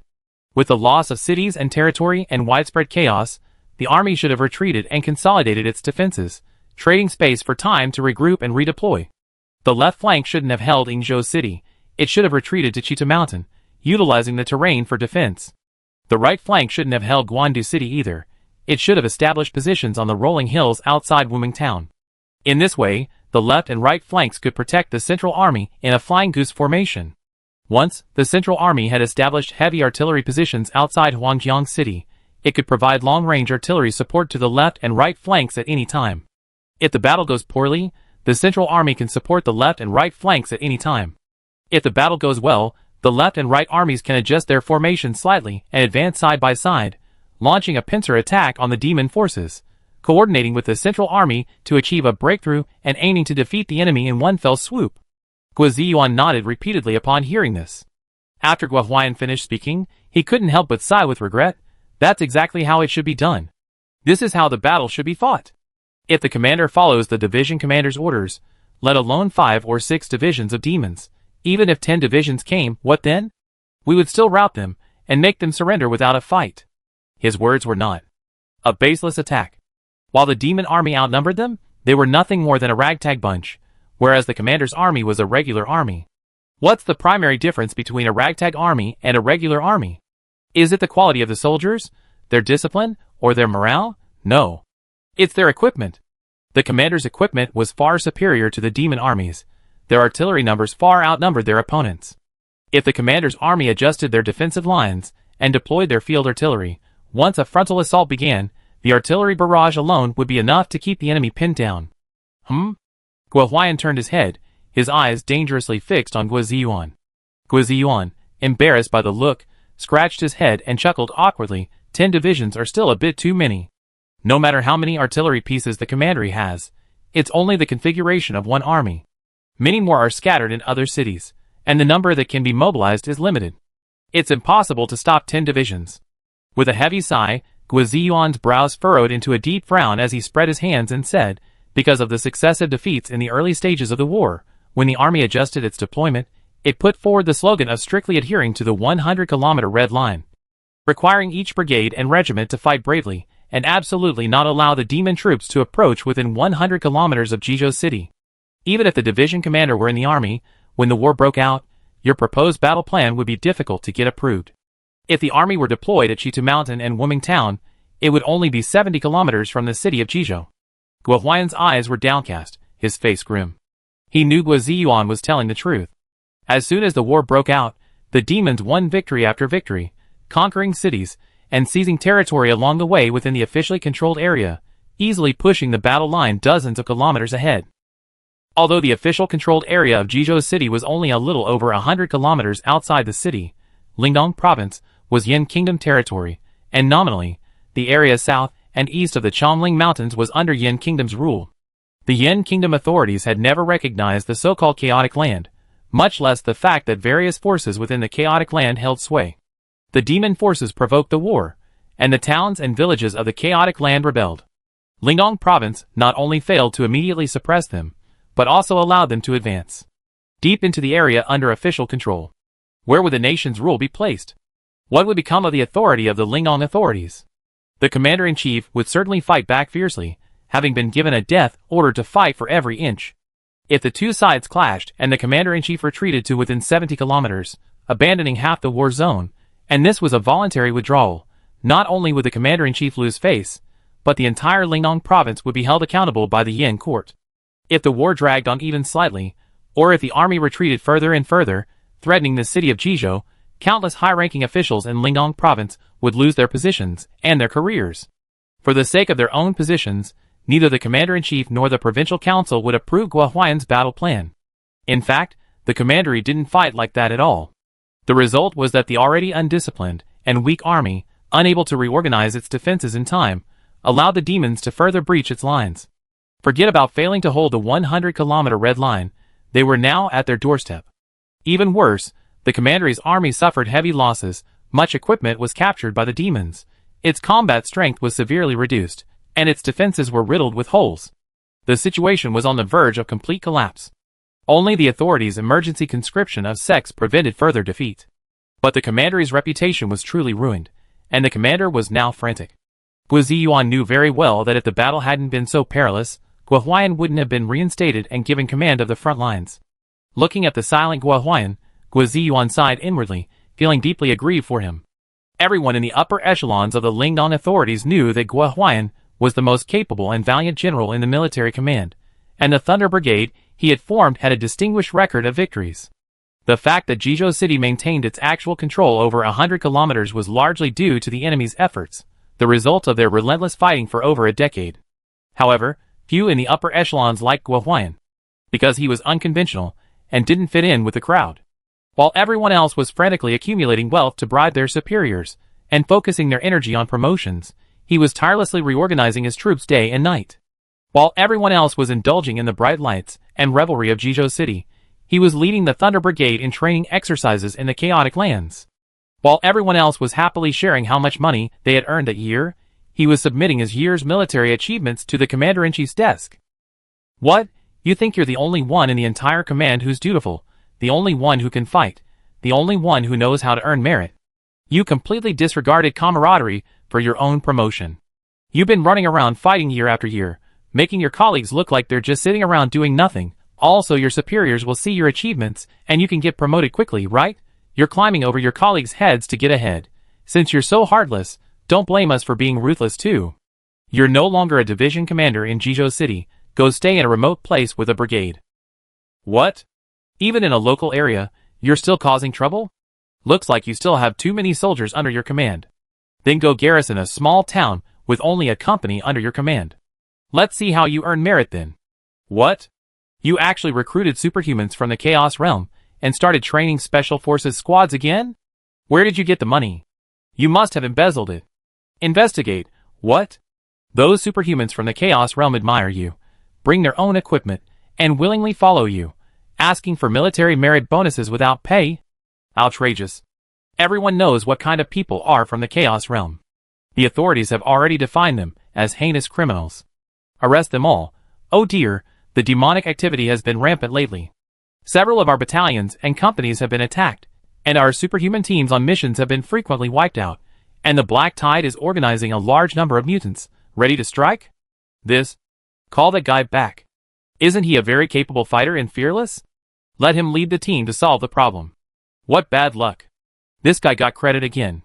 Considering his ability to fight demons, and his usefulness to the command, let him continue leading the Thunder Brigade. We get a share of the credit anyway. What? He's accumulated so many merits this year? Good. This is the result of my effective leadership and the dedicated cooperation of my colleagues. Let me see who should be promoted. Oh dear, I think I'd be promoted myself.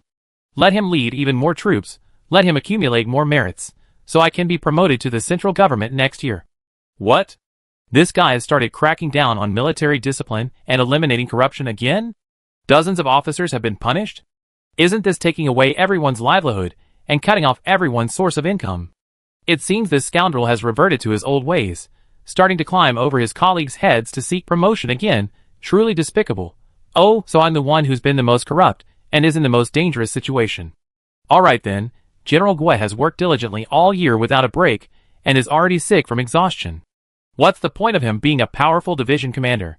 Go back to Jizhou City to recuperate. General Gue voluntarily suspends his duties for recuperation? Good, that's settled. Thinking of the recent incident where Gue Huayan, despite his military prowess, was accused of being sick and subsequently voluntarily suspended, Gue Ziyuan felt deeply aggrieved for him. If it weren't for Commander Huang's death in battle, and the situation becoming so dire that no one could salvage it, and no one willing to take on the hot seat of frontline commander at this critical moment, how could Gue Huayan have been reinstated? Thinking about Commander Huang's death, Gue Ziyuan felt somewhat gloating. Chapter 140. This guy was Gue Huayan's political enemy, and their relationship was the worst. After Gue Huayan was suspended from duty due to illness, he successfully took his place as division commander, enjoying considerable prestige for a long time. Gue Ziyuan, the captain of the Thunder Brigade, was demoted to company commander on some pretext. If the Thunder Brigade hadn't been the sharp sword for the commandery to establish its reputation, frequently going to dangerous places to put out fires and fight demons to the death, and if the commandery didn't need their military achievements to enhance its prestige, this unit, created by Gue Huayan, would have been disbanded long ago. Even if it wasn't disbanded, its military positions would have been taken over by sons of official families. Some time ago, the various units of the commandery suffered setbacks in battle, with the battle lines retreating again and again, infuriating the provincial assembly. They issued a document questioning the commander, who was under immense pressure. He then shifted the pressure onto the division commanders below, strictly ordering Division Commander Huang to go to the front lines to command and stop the army's retreat. Upon receiving the order, Commander Huang trembled with fear. He visited the commander-in-chief with lavish gifts, only to find the commander-in-chief, who had always been exceptionally kind and trusting towards him, and with whom he often shared pleasures, suddenly becoming ruthless and impartial. The commander-in-chief not only threw his gifts out of his house, but also viciously threatened him, saying that if he suffered another defeat, he would be court-martialed. Commander Huang dared not truly command from the front lines, but he also dared not disobey the commander-in-chief's orders. He could only go to the front lines to inspect, to make his presence felt, thinking he would just take a quick look and return, hoping to deceive his superiors. To ensure his safety, Commander Huang not only brought a large group of powerful guards, but also spent a considerable sum to hire a general-level expert in Jizhou City for personal protection. He thought everything was foolproof, but no sooner had he arrived at the front lines than the infamous, elusive Sword of Dawn appeared. In just a few exchanges, Commander Huang's guards were scattered, and Huang himself was beheaded. From the appearance of the Sword of Dawn to its departure with the heads of Commander Huang and a general-level expert, only a few minutes passed. Many hadn't even had time to react. Then the demonic forces launched a massive attack, and the local defenders collapsed at the first contact. Commander, what's our next move? Gue Ziyuan asked, clearing his mind. Gue Huayan's first military order after taking office was to reinstate him as battalion commander, indicating that he was about to be put to use. Gue Huayan didn't answer immediately. He seemed to be considering some unresolved issues, pointing to the holographic image and saying, the battle has progressed to this point, with both sides' forces fully deployed, and troops locked in combat everywhere. There aren't many openings for us to exploit on the front lines. To stabilize the situation, The only solution is to rebuild the left and right flank defenses. My forces are stretched thin, unable to launch a strong counterattack. The only weapon we can still use is the Thunder Brigade. Hearing this, Guiziyuan puffed out his chest. The Thunder Brigade is the spearhead.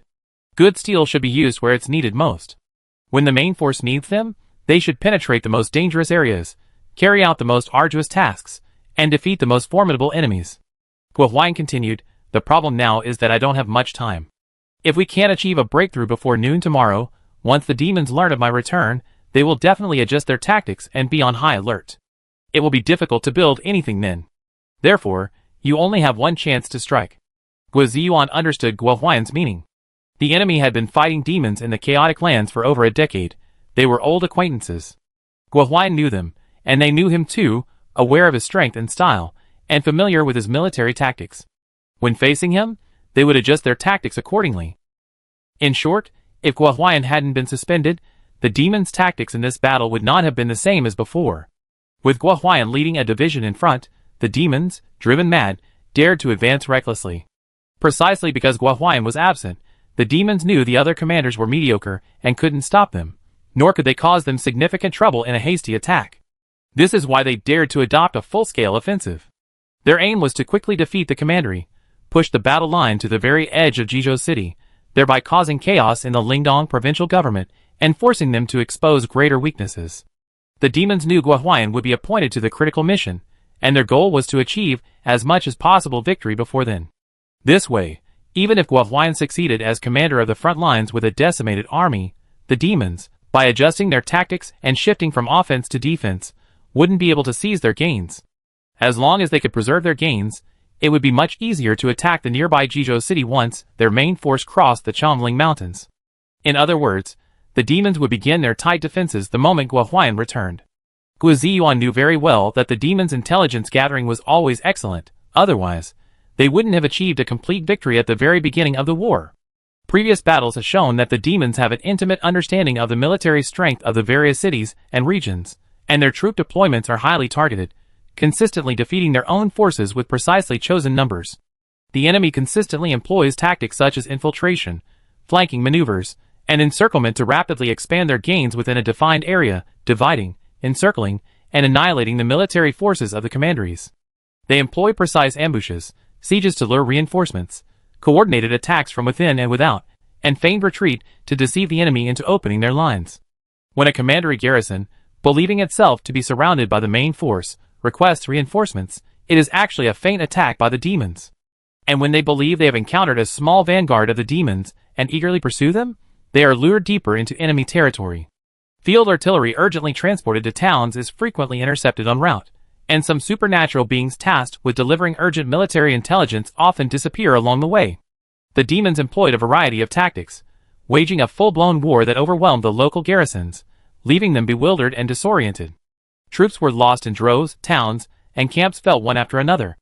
Guiziyuan had to admit that the demon commander's strategic planning, both in its overall strategy and in the smallest details, was masterful, dazzling, and impossible to defend against. The officers in the regimental, brigade, and divisional headquarters were not without intelligence, however. They were either few in number or lacked the intelligence to control the overall situation. The higher-ups were adept at corruption, intrigue, and promotion. While they possessed some fighting skills, they were only average. They could handle ordinary battles, but against an opponent like the demon commander, they were woefully inadequate. According to the latest intelligence from the authorities, the commander of this demon force was a holy envoy who had come specifically from the northern border. That person was exceptionally talented and erudite. The Sword of Dawn was brought by her. At this critical moment, only Guo Huayan and the entire commandery could contend with the enemy. Since the demon's intelligence work was so excellent, and Guo Huayan was a crucial figure, his movements were undoubtedly under close surveillance. Even if Guo Huayan had laid a smoke screen when he left Jizhou City, and had taken extra care to conceal his whereabouts along the way, the news of his return to the front lines couldn't be kept secret for long. Guiziyuan understood Guo Huayan's words and grasped his meaning. The Thunder Brigade only had one opportunity to strike, but the defensive lines that needed rebuilding lay on both flanks. There weren't enough troops. Let's choose one target. If the operation succeeds, at least one side of the defensive line can be rebuilt, turning the tide of the battle, Guiziyuan suggested. Guo Huayan shook his head. The Thunder Brigade is their visible fighting force. The demon forces can't possibly be unprepared. No matter which side you attack, they will react promptly and deploy troops to deal with it. Originally, in this situation, the other side wouldn't have enough strength to defend, so we could attack. But I don't have that kind of strength under my command. Guo Ziyuan was momentarily speechless. He thought for a moment, why not get help from the social sects? We can attack one side, and they can attack the other. Guo Huayan looked at him with a complicated expression. Have you forgotten that the other side still possesses the Sword of Dawn? A social sect capable of this task must be at least a 4-star sect, and sects that can reach 4-star status have considerable background and connections within the government.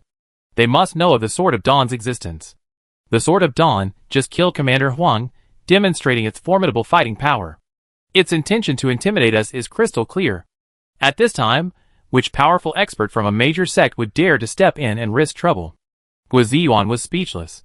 A balance had been subtly reached between the Sword of Dawn and the powerful figures of the various sections. The latter dared not move, fearing being killed by these elusive individuals. Even Guo Huayan himself had to guard against a sudden attack from the Sword of Dawn. If he didn't want to repeat Commander Huang's mistake, he either needed to constantly change his position to avoid being targeted, or he needed strong protection from the Jizhou City authorities. The Thunder Brigade's deployment relied on the powerful figures of the Lingdong Province authorities to counterbalance the Sword of Dawn, otherwise, they might be doomed as soon as they arrived on the battlefield. Small sects below the 4-star level had limited strength and lacked true experts. Even several sects combined couldn't handle this task. Moreover, gathering several sects together would be quite a commotion, and organizing them would take time.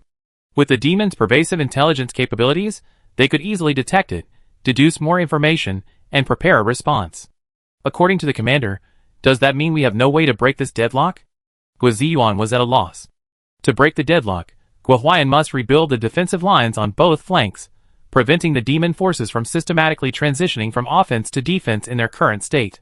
Only by disrupting the enemy's existing battlefield order, rebuilding defensive lines at the gaps in the battlefield, and recreating the threat of a pincer attack from both flanks, can Guo Huayan force the demon forces to become unsteady, regain the initiative, and create conditions and opportunities for future actions. It's difficult, that's why I called you here to discuss it, Guo Huayan said meaningfully. Meeting his gaze, Guo Ziyuan's heart skipped a beat. He had already understood the other's meaning. Under normal circumstances, they couldn't break the deadlock. To break the deadlock, the only option is to take risks, gamble with lives, and fight to the death. The Thunder Brigade consists of 3 companies. The first company comprises junior soldiers, mostly young men, serving as reserves and undergoing training. It is the largest in number. The second company consists of intermediate soldiers, the main force in every operation, and is the second largest in number. The third company comprises senior soldiers, the cornerstone of the brigade. Each soldier is extremely valuable, and there are very few of them in total. The Thunder Brigade has been established for over a decade, consistently achieving victories without suffering significant losses in various dangerous situations, because they never deploy their entire force. For less challenging missions, officers lead the first company, using combat as training. For moderately challenging missions, the second company is deployed. For more challenging missions, the third company, depending on the situation, sends a portion of its forces along with the second company, with a maximum deployment of half the second company per mission. Every mission carries the risk of failure. The worst-case scenario is total annihilation. For the Thunder Brigade to survive and continue its demon-slaying missions, it cannot afford to lose its core force. But this time is different. While the demons are still unaware of my arrival, I will personally lead the charge. The entire Thunder Brigade will be deployed, with you and I each leading half the force, attacking both flanks simultaneously. Guo Huayan's gaze was resolute, brooking no argument. Guo Ziyuan felt his limbs stiffen, a chill running through his body. Commander, even if our entire brigade attacks, splitting into 2 parts will limit our strength. This operation is already incredibly difficult, almost a life-or-death situation. The first company is just a bunch of kids, you want them all to go. Commander, you can't go. And not all the battalions can participate. For over a decade, we faced countless dangers, always going wherever the most peril is. Many brothers haven't even been recovered, but we never complained. Commander, you have to leave some for us. Speaking of which. Finally, Guo Ziyuan's shoulders trembled, his eyes reddened, tears welled up, and his voice trembled. Guo Huayan closed his eyes, took a deep breath, unwilling and unable to face this iron-blooded subordinate who had crawled out of a pile of corpses. But quickly, he opened his eyes again, resolutely looking directly at him, and said, word by word, defending our country is a soldier's duty. The situation is extremely precarious. If we don't die, are we going to let the ordinary citizens behind us die? The Thunder Brigade is a powerful weapon, and powerful weapons should be used in times like these. Dying on the battlefield is our duty. How can we hesitate? Dad. Guiziyuan. Execute the order. Chapter 141. The staff officer rushed into the operations room excitedly, carrying a document. Before he could even report, he was startled by Guohuayan's final shout, nearly tripping over the threshold and falling flat on his face. Staying steady, the staff officer was extremely embarrassed. The unusual atmosphere in the room made him feel like he was sitting on pins and needles. He quickly presented the document with both hands, reporting to the division commander, our army has recaptured Wuming Town. This is the latest intelligence. Upon hearing this, both Guohuayan and Guiziyuan's eyes narrowed. Wuming Town was crucial to the reconstruction of the right flank defense line. Its location was extremely important. In Guohuayan's plan, the Thunder Brigade needed to crush the enemy in Wuming Town as quickly as possible, allowing the main force to establish positions in the hilly area outside the main line. According to the latest battlefield intelligence, a reinforced regiment was stationed in Wuming Town. The enemy's positions on the outskirts of the town were extremely strong, with ample artillery, making it virtually impregnable. While the Thunder Brigade possesses considerable strength, launching a frontal assault with half its forces presents a significant challenge. Even highly skilled soldiers cannot advance through open terrain under heavy artillery fire. Furthermore, failing to quickly defeat the enemy and allowing reinforcements to arrive could jeopardize the entire operation. The only viable tactic is surprise, a sudden attack. However, this is easier said than done. As a military stronghold, Wuming Town is likely heavily fortified with numerous visible and hidden outposts, and intelligence indicates substantial anti-aircraft firepower within. As a special operations brigade, Thunder's expertise lies in decapitation strikes. Under normal circumstances, once an armed transport plane arrives over the town, allowing the brigade to rappel to headquarters, there is a high chance of eliminating the enemy. However, Wuming Town was fortified with anti-aircraft fire, making this tactic impossible. In short, the Thunder Brigade wasn't without the ability to capture Wuming Town, but attacking with half its forces would, at best, result in significant casualties and considerable trouble. At worst, it would lead to a desperate, all-or-nothing battle with enemy reinforcements. Great! Someone actually managed to capture Wuming Town. The situation on the right flank has immediately improved. Now the brigade doesn't need to split its forces. Guiziyuan was overjoyed, clenching his fists in excitement. Who could capture Wuming Town at this time? Guohuayan's face lit up with delight. Could it be some reckless 4- or 5-star sect that risked their lives? Does Jizhou City still have such a righteous and principled sect? Why didn't the Sword of Dawn stop them? This doesn't make sense. Thinking of this, Guohuayan couldn't wait to see the battle report, but instead of rushing to the staff officer, he calmly said, "Bring me the battle report." "Commander, it's not a battle report, it's intelligence. The battle report hasn't been submitted yet." Before the staff officer could explain, Guiziyuan, unable to contain his excitement, rushed in front of him, snatched the document, and handed it to Guohuayan, who remained calm even in the face of a collapsing mountain. Guohuayan quickly scanned the document. Even with his composure, he couldn't help but let out a long hymn towards the end, his surprise evident. Anxia sect? A 3-star sect? What? A 3-star sect? The one that recaptured Wuming Town was a 3-star sect? How is that possible? What 3-star sect could defeat a reinforced regiment, let alone a reinforced regiment garrisoning a fortress? Guiziyuan quickly leaned forward. Even ordinary 4-star sects would find it difficult. The highest combat strength of an ordinary 4-star sect is level 7 or 8.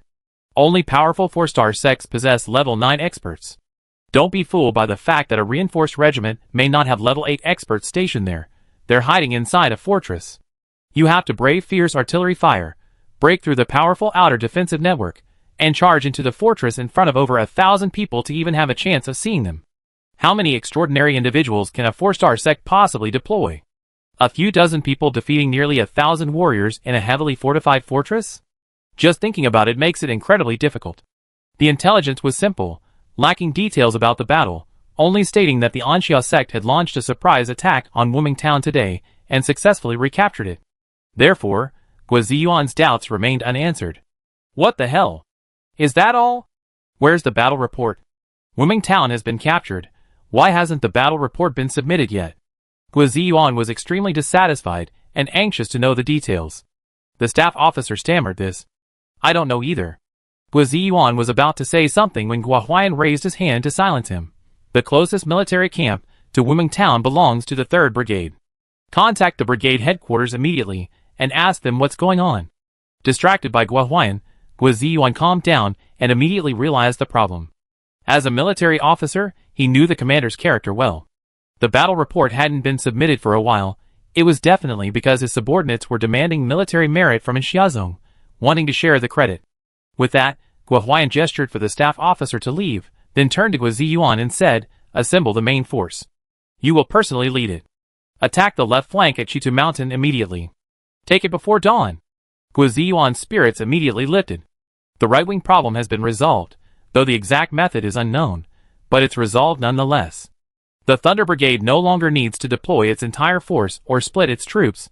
It can concentrate its elite forces to attack the left wing. Mission accomplished. Guo Ziyuan stood tall and gave a crisp, powerful salute. Commander, we made contact with the 3rd Brigade. An officer beside him stood up to report. Guo Huayan approached the screen. On the other end of the video was the 3rd Brigade commander, his face filled with surprise, awe, and trepidation upon seeing him. Clearly, the news of Guo Huayan's reinstatement was still being kept secret and hadn't yet been relayed. Brigade Commander Xiao, you done a very good job. You recaptured Wuming Town without a sound. Should I congratulate you? Guo Huayan's gaze was sharp. Recaptured Wuming Town? The 9th Regiment's defense zone? I haven't heard anything about that. Brigade Commander Xiao was stunned by this unexpected news, then realized the deeper meaning in Guo Huayan's words. He broke out in a cold sweat and hurriedly patted his chest, assuring everyone, Commander Guo, I contact the 9th Regiment right away. You can manage your men yourself. Now, listen to my order. Your unit will immediately move out to the hilly area outside Wuming Town to establish positions. As he said this, the officer beside him had already transmitted the command document reinstating him as the frontline commander to the 3rd Brigade headquarters. Guo Huayan glanced at his watch. Brigade Commander Xiao, you have 3 hours. If I don't see you establishing positions outside Wuming Town in 3 hours, or if the demon reinforcements successfully counterattack Wuming Town during this time, you know the consequences. Brigade Commander Xiao trembled. Guo Huayan had given him very little time. He had to move out immediately. To prevent the demon reinforcements from recaptured Wuming Town, he had to send his elite troops ahead. Brigade Commander Xiao, well aware of Guo Huayan's character and infamous reputation, dared not hesitate and quickly assured him, Commander Guo, rest assured, my unit will definitely complete the mission. Hanging up the communication, Guo Huayan turned and ordered, go and summon Chief of Staff Zhang. Yes, sir. When he arrived at the division headquarters that night, the division-level officers had already gone home. For security reasons, he hadn't notified anyone beforehand, and only a few personnel were on duty in the operations room. Commander Guo, oh Commander Guo, you're finally back. If you hadn't come back, The portly, greasy-faced Chief of Staff's voice drifted into the operations room before he even arrived. Chief of Staff Zhang, enough with the small talk. Wuming Town has been recaptured by Xiazong, and the 3rd Brigade is on its way. You must go there immediately to take command. Guo Huayan interrupted him rudely as soon as the Chief of Staff stepped through the door, issuing the order swiftly and decisively. Your primary tasks on this mission are twofold. First, to prevent the demon reinforcements from launching a counterattack. Secondly, meet with the Anxia sect master to investigate their military achievements. The Chief of Staff, interrupted by Guo Huayan, was momentarily speechless. Upon hearing that Wuming Town had been recovered and the 3rd Brigade had been deployed, his eyes widened like bulls. He had just gone home for dinner after get-off work. How could the situation have changed so drastically? Wait, I'm being sent to Wuming Town. That place is the very front line, incredibly dangerous. The slightest mistake and my safety is completely jeopardized. Cold sweat beaded on the Chief of Staff's forehead. Chief of Staff Zhang, do you understand what I mean? Guo Huayan asked in a deep voice, staring at him. The Chief of Staff shivered and hurriedly replied, understood. If the demon reinforcements counterattack, I will lead the charge and defend Wuming Town to the death. Guo Huayan remained noncommittal. Anything else? The Chief of Staff wiped the sweat from his brow. There's more. The military merits of Anxia sect must be thoroughly investigated, and all of them must be given to them without exception. No one else should be allowed to claim them. Guo Huayan nodded in satisfaction. Pacifying the province of demons and bandits, and ensuring local peace is the responsibility of the commander-in-chief. When war breaks out, defending the territory and resisting the enemy is an even greater responsibility for the commander-in-chief. Anxia sect, as a powerful sect, stepped forward in this time of crisis, risking great danger to penetrate enemy territory, fighting bloody battles to recapture key locations. They did what the commander-in-chief could not do, and what the commander-in-chief found difficult. Their courage is truly commendable. We must not discourage the spirit of these patriots. Go, I await your battle report. The chief of staff saluted and accepted the order. As a deputy division-level military commander, he had no need to give a formal salute, but facing the imposing and dignified Guo, he couldn't help but feel a sense of awe. How much he usually hated this stubborn, inflexible guy who only knew how to organize troops and fight battles. Now he was just as afraid and wary of him, and sincerely hoped that he could turn the tide and prevent them from being held accountable after the war. Notify the artillery regiment directly under the command of the military headquarters to immediately enter combat readiness. Adjust artillery fire to the areas west and north of Wuming Town, ready to provide long-range artillery support at any time. Yes, sir. After issuing this order, Guo turned his gaze back to the location of Wuming Town on the holographic map and fell into deep thought again. When will the demon reinforcements arrive? Will the Sword of Dawn be deployed? Can Wuming Town hold out? Can the right flank defense be successfully rebuilt? After a long silence, a complex expression appeared in his eyes, and he silently murmured two words, Anxia sect. Suan.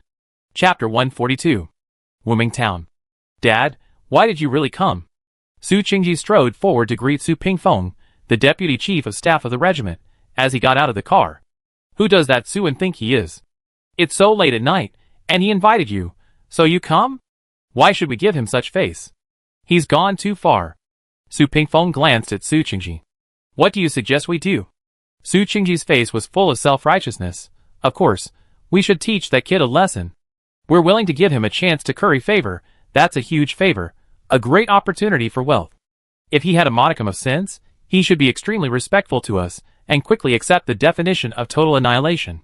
I followed your instructions and humbled myself too much, which fueled this little chick's arrogance. That's why he doesn't see the world clearly. How can I continue to fawn over him? Just thinking about his attitude makes me angry. Why is he so arrogant? He's really giving him face. He had barely finished speaking when he suddenly noticed Su Pingfeng stop. Just as he was wondering what was going on, he saw Su Pingfeng raise his hand, swing his arm, and slap him hard across the face. Su Qingji was dizzy from the blow and almost fell to the ground. Clutching his burning. He stared at Su Pingfeng's face in disbelief, thinking he was hallucinating. Give him face? I'd like to ask you, who gave you the audacity to be so arrogant and ignorant? Su Pingfeng suddenly roared in fury, you good-for-nothing bastard. If you hadn't deserted at the last minute, would we be in their hands now? Su Qingji, on the verge of tears and utterly aggrieved, said, Dad, it wasn't just me who ran away. Was it my decision? Even so, what right does Suan have to actually report us? Why? Su Pingfeng laughed in anger. Do you know who called me after you contacted me? Su Qingji was bewildered. Who? The Demon Exorcising Bureau.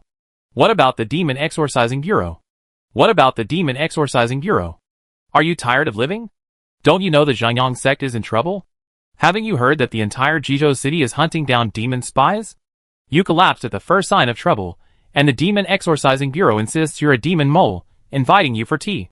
What are you going to do but go? This? Dad, aren't you being too cautious? We have a second uncle. How could the Demon Slaying Bureau not give him face? Your second uncle? Do you know who else I received a call from after the Demon Slaying Bureau? Who else? The provincial governor. What does that have to do with the provincial governor? The provincial governor's son, Mr. Wang, told me that Suan is his brother, his dearest friend and relative, and asked me if I thought Suan had character flaws, or if I thought he was capable of lying about military achievements. Su Qingji stared blankly, mouth agape, unable to utter a single word for a long time. He had to admit that Suan had a powerful background, but he was still unwilling to accept Su Pingfeng's slap for nothing. He felt he hadn't done anything wrong. It's not just our Su family who wants Suan's military merit. Annihilating an entire reinforced regiment and recapturing the strategically important Wuming town is a feat that even the division headquarters covets. Who isn't eager to get a share? The Provincial Administration Commission may have a powerful background, but are we in the military command afraid of them? What right do they have to interfere in our military command's internal affairs? He thought he was right, but then a blurry image appeared before his eyes, and he received another solid slap on the forehead from Su Pingfeng, making him cry out in pain as he clutched his head. Dad! What are you doing? Su Qingji was truly on the verge of tears this time. Division headquarters. You dare mention division headquarters? Do you know who's in charge here? Su Pingfeng wanted to kick Su Qingji in the backside again, but Su Qingji wasn't stupid. He learned his lesson after being beaten twice, and quickly jumped away. Su Pingfeng was exasperated. It's Gua Huailan. That jinx, that madman Gua, that stone Gua, he's back. Not only is he back, but he's also taken over as the frontline commander, in charge of all battles in Jizhou City. At a time like this, do you think you have any heads left for Gua Huailan to chop off? Su Qingji, who had initially been quite defiant, froze instantly upon hearing the name Gua Huailan, trembling with fear. We won't let Commander Gua know about our situation, will he? Su Qingji swallowed hard, his eyes filled with terror. Is it too late to leave Wuming Town? Dad, you shouldn't have come. What are you doing here? The other side had recently been cracking down on corruption and military discipline, stripping a large number of aristocratic scions of their ranks. One fool, dissatisfied with his punishment, incited his men to mutiny and was executed on the spot. Who would dare provoke such a ruthless figure? No one would want to get even a shred of him. If I hadn't come, do you think you could have persuaded Suen? Su Pingfeng scoffed disdainfully at Su Qingji's terrified expression. Su Qingji asked blankly, persuade Suen to accept the total annihilation assessment? Slap. Su Pingfeng couldn't hold back any longer and slapped Su Qingji away. Do you even have a brain? Still thinking about total annihilation? You should persuade him to forgive and forget, and not to expose our scheme. The Chief of Staff is coming soon, to investigate the details of this battle. Get out of here. Get as far away as you can. I go apologize to Suen myself, so he won't find you, you idiot and eyesore. A moment later, at the Anxia sect members' rest area, Su Pingfeng smiled warmly and kindly. Sect leader Su is indeed young and promising. Besides the Anxia sect, who else could have taken Wuming Town so cleanly and decisively? Your future is definitely bright. Sect leader Su, you know my good-for-nothing son is slow-witted.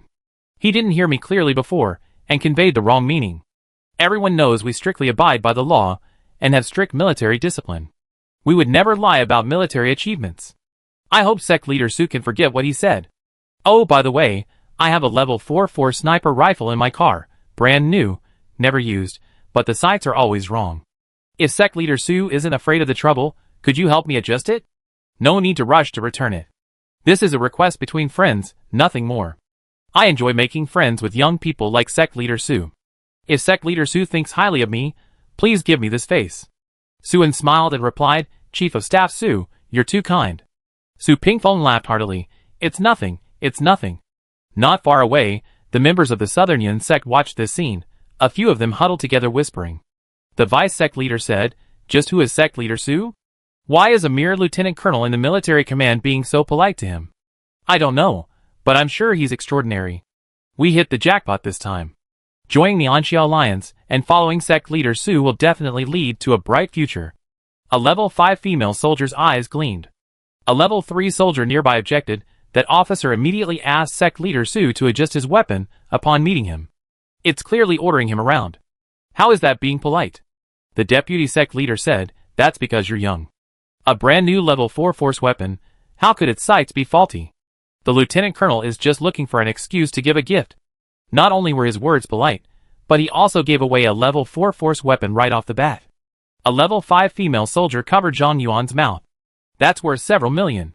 The level 3 soldier was shocked. Are the people from the commandery all this generous? They're probably thanking sect leader Su for recapturing the town. After all, it helped the commandery, the level 5 female soldier speculated. The third level warrior was even more shocked.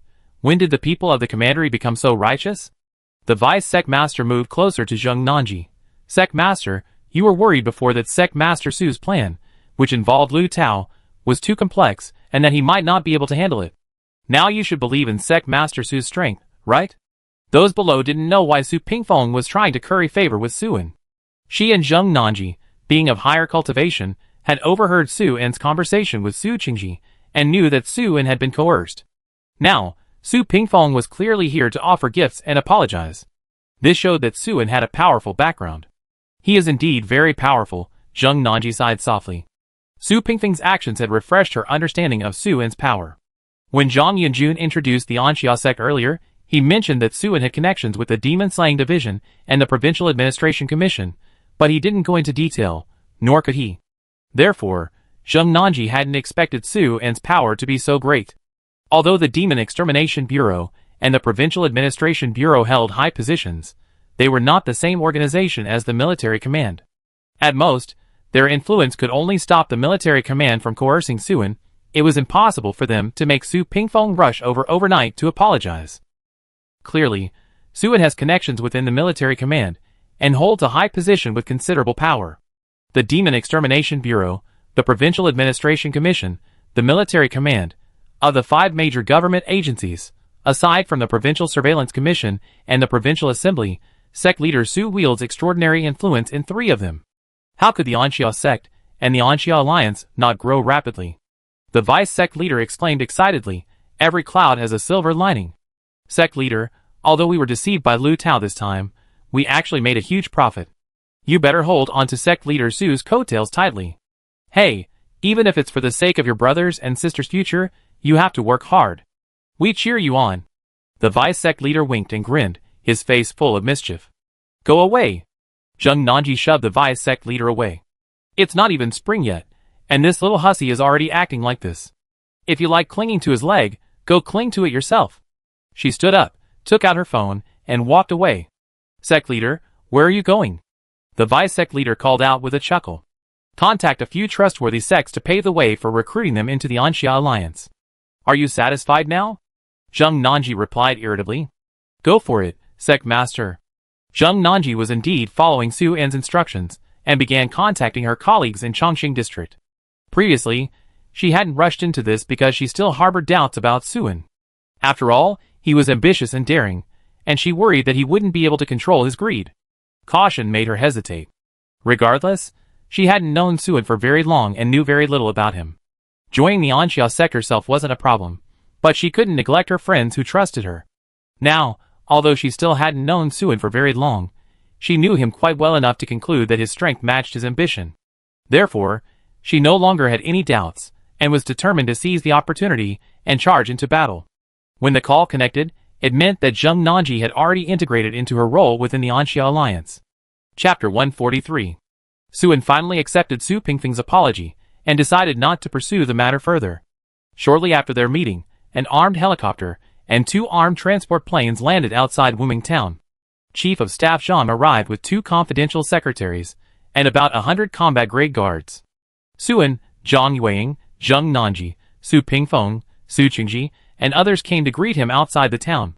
To Suan's surprise, this chief of staff from the military command was very polite, without the slightest air of officialdom, and made no attempt to hide his admiration for him. The situation is urgent. Let's cut to the chase. As they walked into the town, Chief of Staff Zhang went straight to the point. I come here on orders from Commander Gua, the frontline commander, to help you defend Wuming town. Sect leader Su, the demon reinforcements could return at any moment.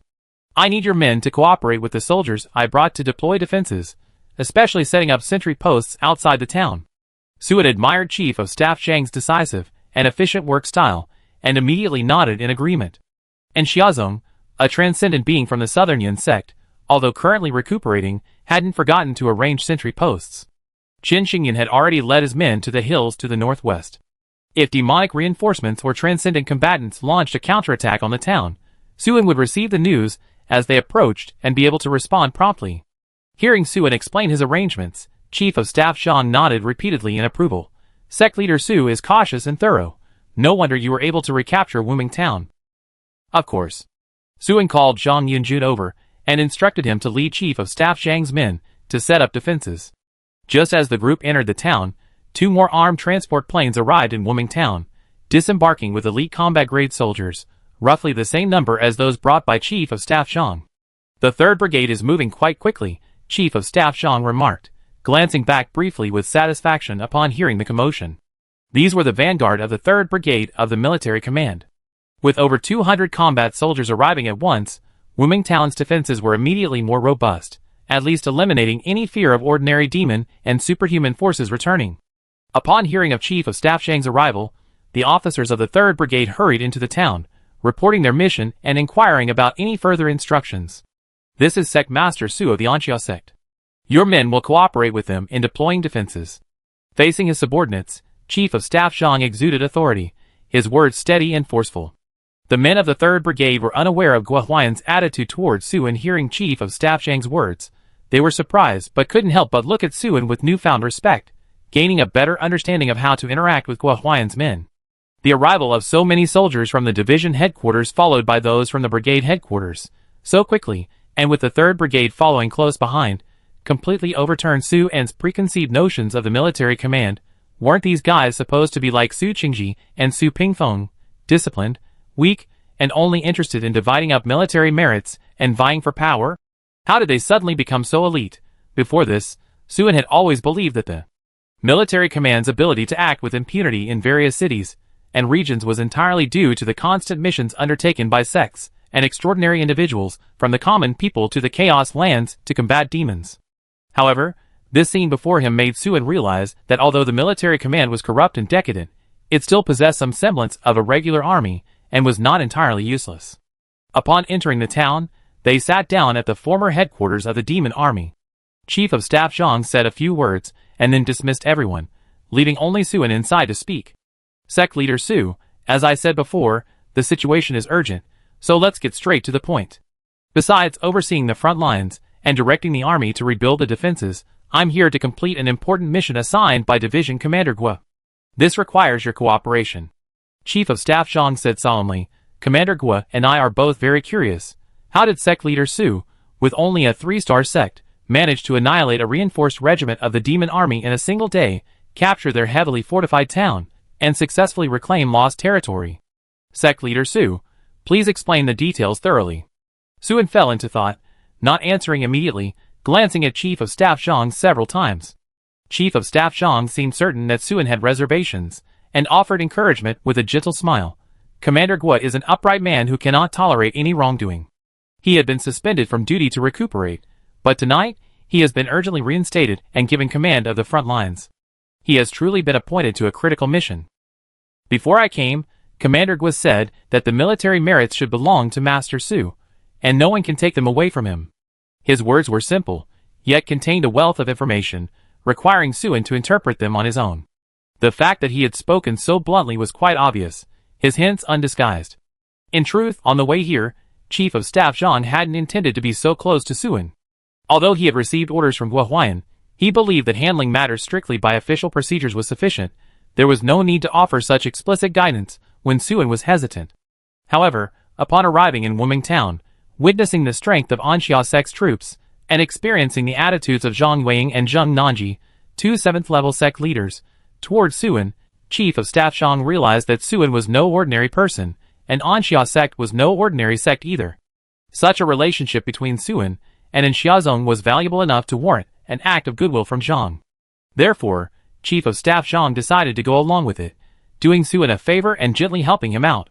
Thank you for your consideration, Chief of Staff Zhang and Commander Guo, Su An said first, then began to recount the details of the battle. His brief silence just now was actually a test. Since meeting Chief of Staff Zhang, the latter had been very friendly, and increasingly so. With this foundation, Su An could try to glean more information from him. If the other party remained cold and unfriendly, he wouldn't get anything out of him, and his efforts would be wasted. What Su An wanted to test wasn't the attitude of the higher-ups in the military command towards him, or his military achievements. That was completely unnecessary, because he had already resolved that issue before Chief of Staff Zhang arrived. What Su An wanted to know was information from within the military command itself. He needed to understand why the commandery, which had performed so poorly before, had suddenly changed its tune tonight. Given the commandery's decisive and disciplined elite tactics displayed tonight, they shouldn't have suffered such a crushing defeat. The answer to this question was crucial.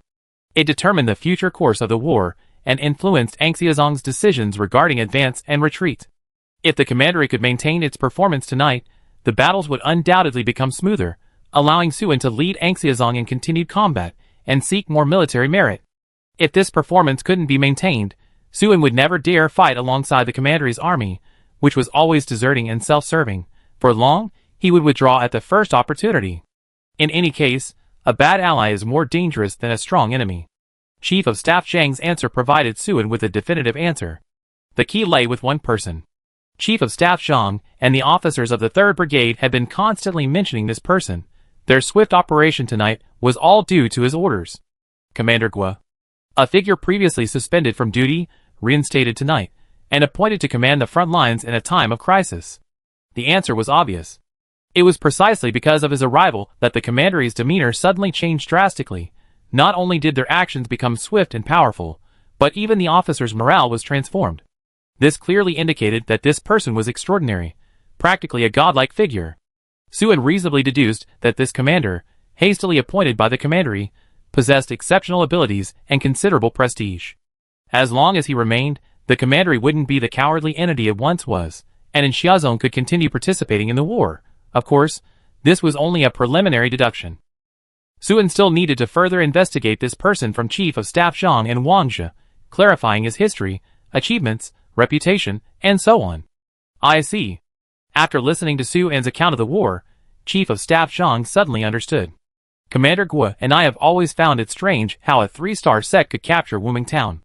Now, after hearing what Sect Master Su has to say, everything makes sense.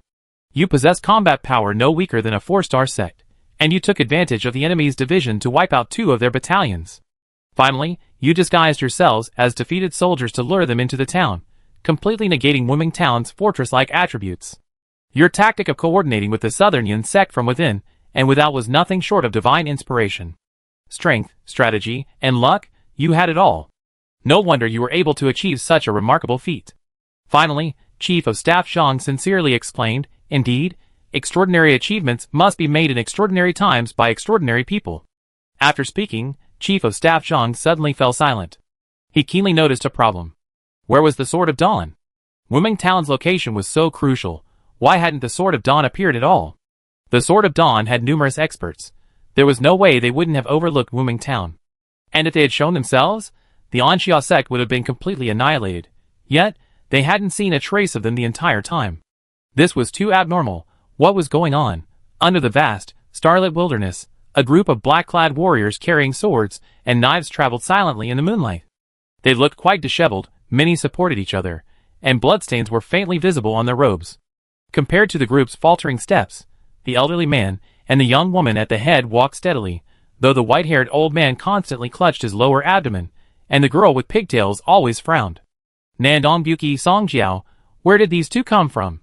I never heard of them before. They're clearly unknown nobodies, yet their combat power is so formidable. The young woman sighed knowingly. The intelligence from Yen Kingdom didn't mention them at all. Could they not be official superhumans from Jizhou City? The pale-faced old man in black robes remained silent for a moment. The world is vast, filled with countless extraordinary people. Lingdong isn't entirely under Yin Kingdom's control. Other forces shouldn't be underestimated. The young woman tilted her head and looked at the old man. Black Tide? The Church? Rebels? The Dark Web? But why would they help the Commander-in-Chief fight? And why do they insist on going against us? This isn't good for them, is it? The old man in black robes remained silent for a long time. Finally, he slowly raised his head, his gaze weathered and profound. The world is bustling, all for profit. The world is in turmoil, all for gain. But there are always some people who are not driven by profit. He seemed to recall something, a look of reminiscence appearing in his eyes, accompanied by an indescribable sense of awe. Not for profit, but for ideals, for righteousness? The girl's eyes brightened, sparkling like stars. The old man said nothing more. The girl, however, had already thought of a past event sealed in the dust of history, and certain heroes deliberately concealed beneath the wheels of history, and for a moment, she fell silent. The hill. Nandong Buki, ragged and bruised, stood stubbornly against the wind, as if his body were untouched by the numerous wounds, his posture as straight as an ancient pine tree. He gazed into the endless distance, surveying the boundless wilderness, like a pillar of the world, an unyielding hero, his aura as deep and unmatched as an abyss, as if he could hold up the sky even if it collapsed. Your wounds retain the primal power of the demon race, unable to heal on their own. If you don't sit down and recuperate, you bleed to death. A long snow-white sword stood beside her. The red-haired woman, who had been sitting cross-legged on the ground breathing heavily, suddenly spoke. Her voice was clear and cold, like a mountain stream, and her eyes were calm and still, like an ancient well. Oh! Nandong Buki, who was completely absorbed in his own unparalleled charisma, responded with a reluctant oh, and trotted down the mountain to sit near Song Jiao. After a long pause, Nangong Yuki, beaming with excitement, said, "Senior sister, this time we defeated the Holy Envoy and forced back the Sword of Dawn. That's quite a feat, isn't it? Shouldn't we go back and publicize it widely, letting everyone know about our heroic deeds? If Master could write a biography about us, wouldn't that be like showing off our divine power?" "Senior sister. Shut up." "Oh!" Chapter 144. Wuming Town. The anticipated demonic reinforcements that would counterattack the town did not appear, and the group was not attacked by any demonic or supernatural forces. They safely weathered the danger. The seemingly endless convoy of the 3rd Brigade of the capital garrison roared in late at night, the soldiers heading straight for the rolling hills to the west and north of the town, huffing and puffing as they worked on earth-moving. The sun rose in the distant sky, its rays falling on the houses, dispelling the winter's chill. Warmth gathered on the rooftops, and a faint hope and life emerged from the bullet-riddled, blood-stained streets. Suin finished his cultivation and went outside, stretching in the first rays of sunlight. Looking out over the hills beyond the town, he saw the defensive positions already taking shape. Fully armed soldiers were setting up firing positions, carrying various weapons and equipment, or standing guard on high ground. He couldn't help but sigh. "I never imagined I'd be protected by the commander's army." Before this, whether supporting Qinghe Farm in its fight against demons, or venturing deep into the Chaos Lands on missions, the commander's camps and soldiers had always been far behind him. This was the first time he'd seen enemy positions blocking his way. Even a starved camel is bigger than a horse. The commander is still one of the 5 major powers in the government. They're not without capable warriors. A calm, composed voice suddenly rang out. Suin looked in the direction of the voice, and saw a tall figure standing alone on the courtyard wall to his left. Facing the orange-red sun, the shadows outlining her graceful back were incredibly mysterious. Her long, wavy hair was dyed golden by the morning light, and strands of hair fluttered gently in the breeze. From Suin's position, her shapely, straight, and powerful long legs looked exceptionally long. A uniquely designed force rifle was slung over her shoulder, exuding an inexplicable aura of danger and dominance. Combined with her tall and imposing figure, she seemed to possess the power to shatter the sun and moon and seize mountains and rivers. "Oh dear, where did this Valkyrie come from? My young heart can't withstand such a powerful shock. Shall I kowtow to you and offer incense?" Suin immediately saw through Zhang Yuan's deliberate pose and pretense. Zhang Yuan turned around angrily. Her snow-white, jade-like profile was flushed with a rosy hue. Whether from the morning light or the surge of anger, it was hard to tell. Against the backdrop of her flowing black hair, she possessed a captivating, gentle beauty. But the moment she opened her mouth, she utterly destroyed that gentle demeanor. "You brat, are you itching for a beating again? You're always climbing on the roof, aren't you? Would it kill you to praise me for once?" She gritted her teeth and jumped down from the courtyard wall, swooping down towards Suin with menacing force. The latter stood firm, unmoved, displaying his righteous indignation and fearlessness. "If you could hold back for a few more seconds and maintain that aloof and imposing image, maybe I'd be won over. Who told you to break down my composure with just one sentence?" Zhang Yuan was immediately angered by Suin's playful and frivolous demeanor. She stood on tiptoe, elevating herself to a downward angle, and pointed to her smooth, flawless face close to his nose, asking each word carefully, "Why is your first reaction to me teasing? Don't I have any captivating charm? Shouldn't you be captivated by my allure?" Suin, upright and unyielding, refused to succumb to her tyranny, but was instead forced to retreat, his face covered in her warm breath. He could only raise his hands in surrender, and promptly promised, "Sister Ing is mighty. Sister Ing is domineering. Sister Ing is invincible. I willingly admit defeat, and will definitely be moved by your charm next time." Zhang Yuan was so angry with Suin that her nose almost twisted. With a whoosh, she drew her battle sword and chased after Suin, who had turned to run away when things got bad. "You stop right there. Today I'm going to kill you, you heartless brat. You stop right there." Suin's legs moved nimbly, so fast that he left 2 wheel-like afterimages, rapidly circling the regimental headquarters compound, all the while raising his head and shouting defiantly, "Do you think I'm stupid? You want to kill me and I stop? Is there no justice in this world? You stop right there. No. Today I'm going to kill you. Hey, you can't hit me, aren't you angry? You brat you. I'm so angry. Stop right there. Hey, I won't. Come and bite me. You bastard, I skin you alive." When Zheng Nanji carried a steaming breakfast into the regimental compound, this was the comical scene of chaos. Looking at Suin, who was running around taunting her, and Zhang Wang, who was brandishing a gleaming battle sword with a murderous aura, she blinked in disbelief. wondering if she was still half asleep. This scene shattered her worldview. During last night's fierce battle, the sect leader of the immortal sect had left a deep impression on her. He possessed terrifying combat power, capable of sweeping away demons and monsters, invincible among those of the same realm. Wherever he went, limbs flew and blood gushed forth, almost like a living Grim Reaper.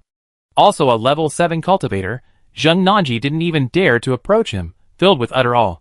Outside of battle, Zhang Yueying always maintained a cold and aloof demeanor, her brows always concealing a haughty arrogance, as if she didn't take any powerful expert seriously.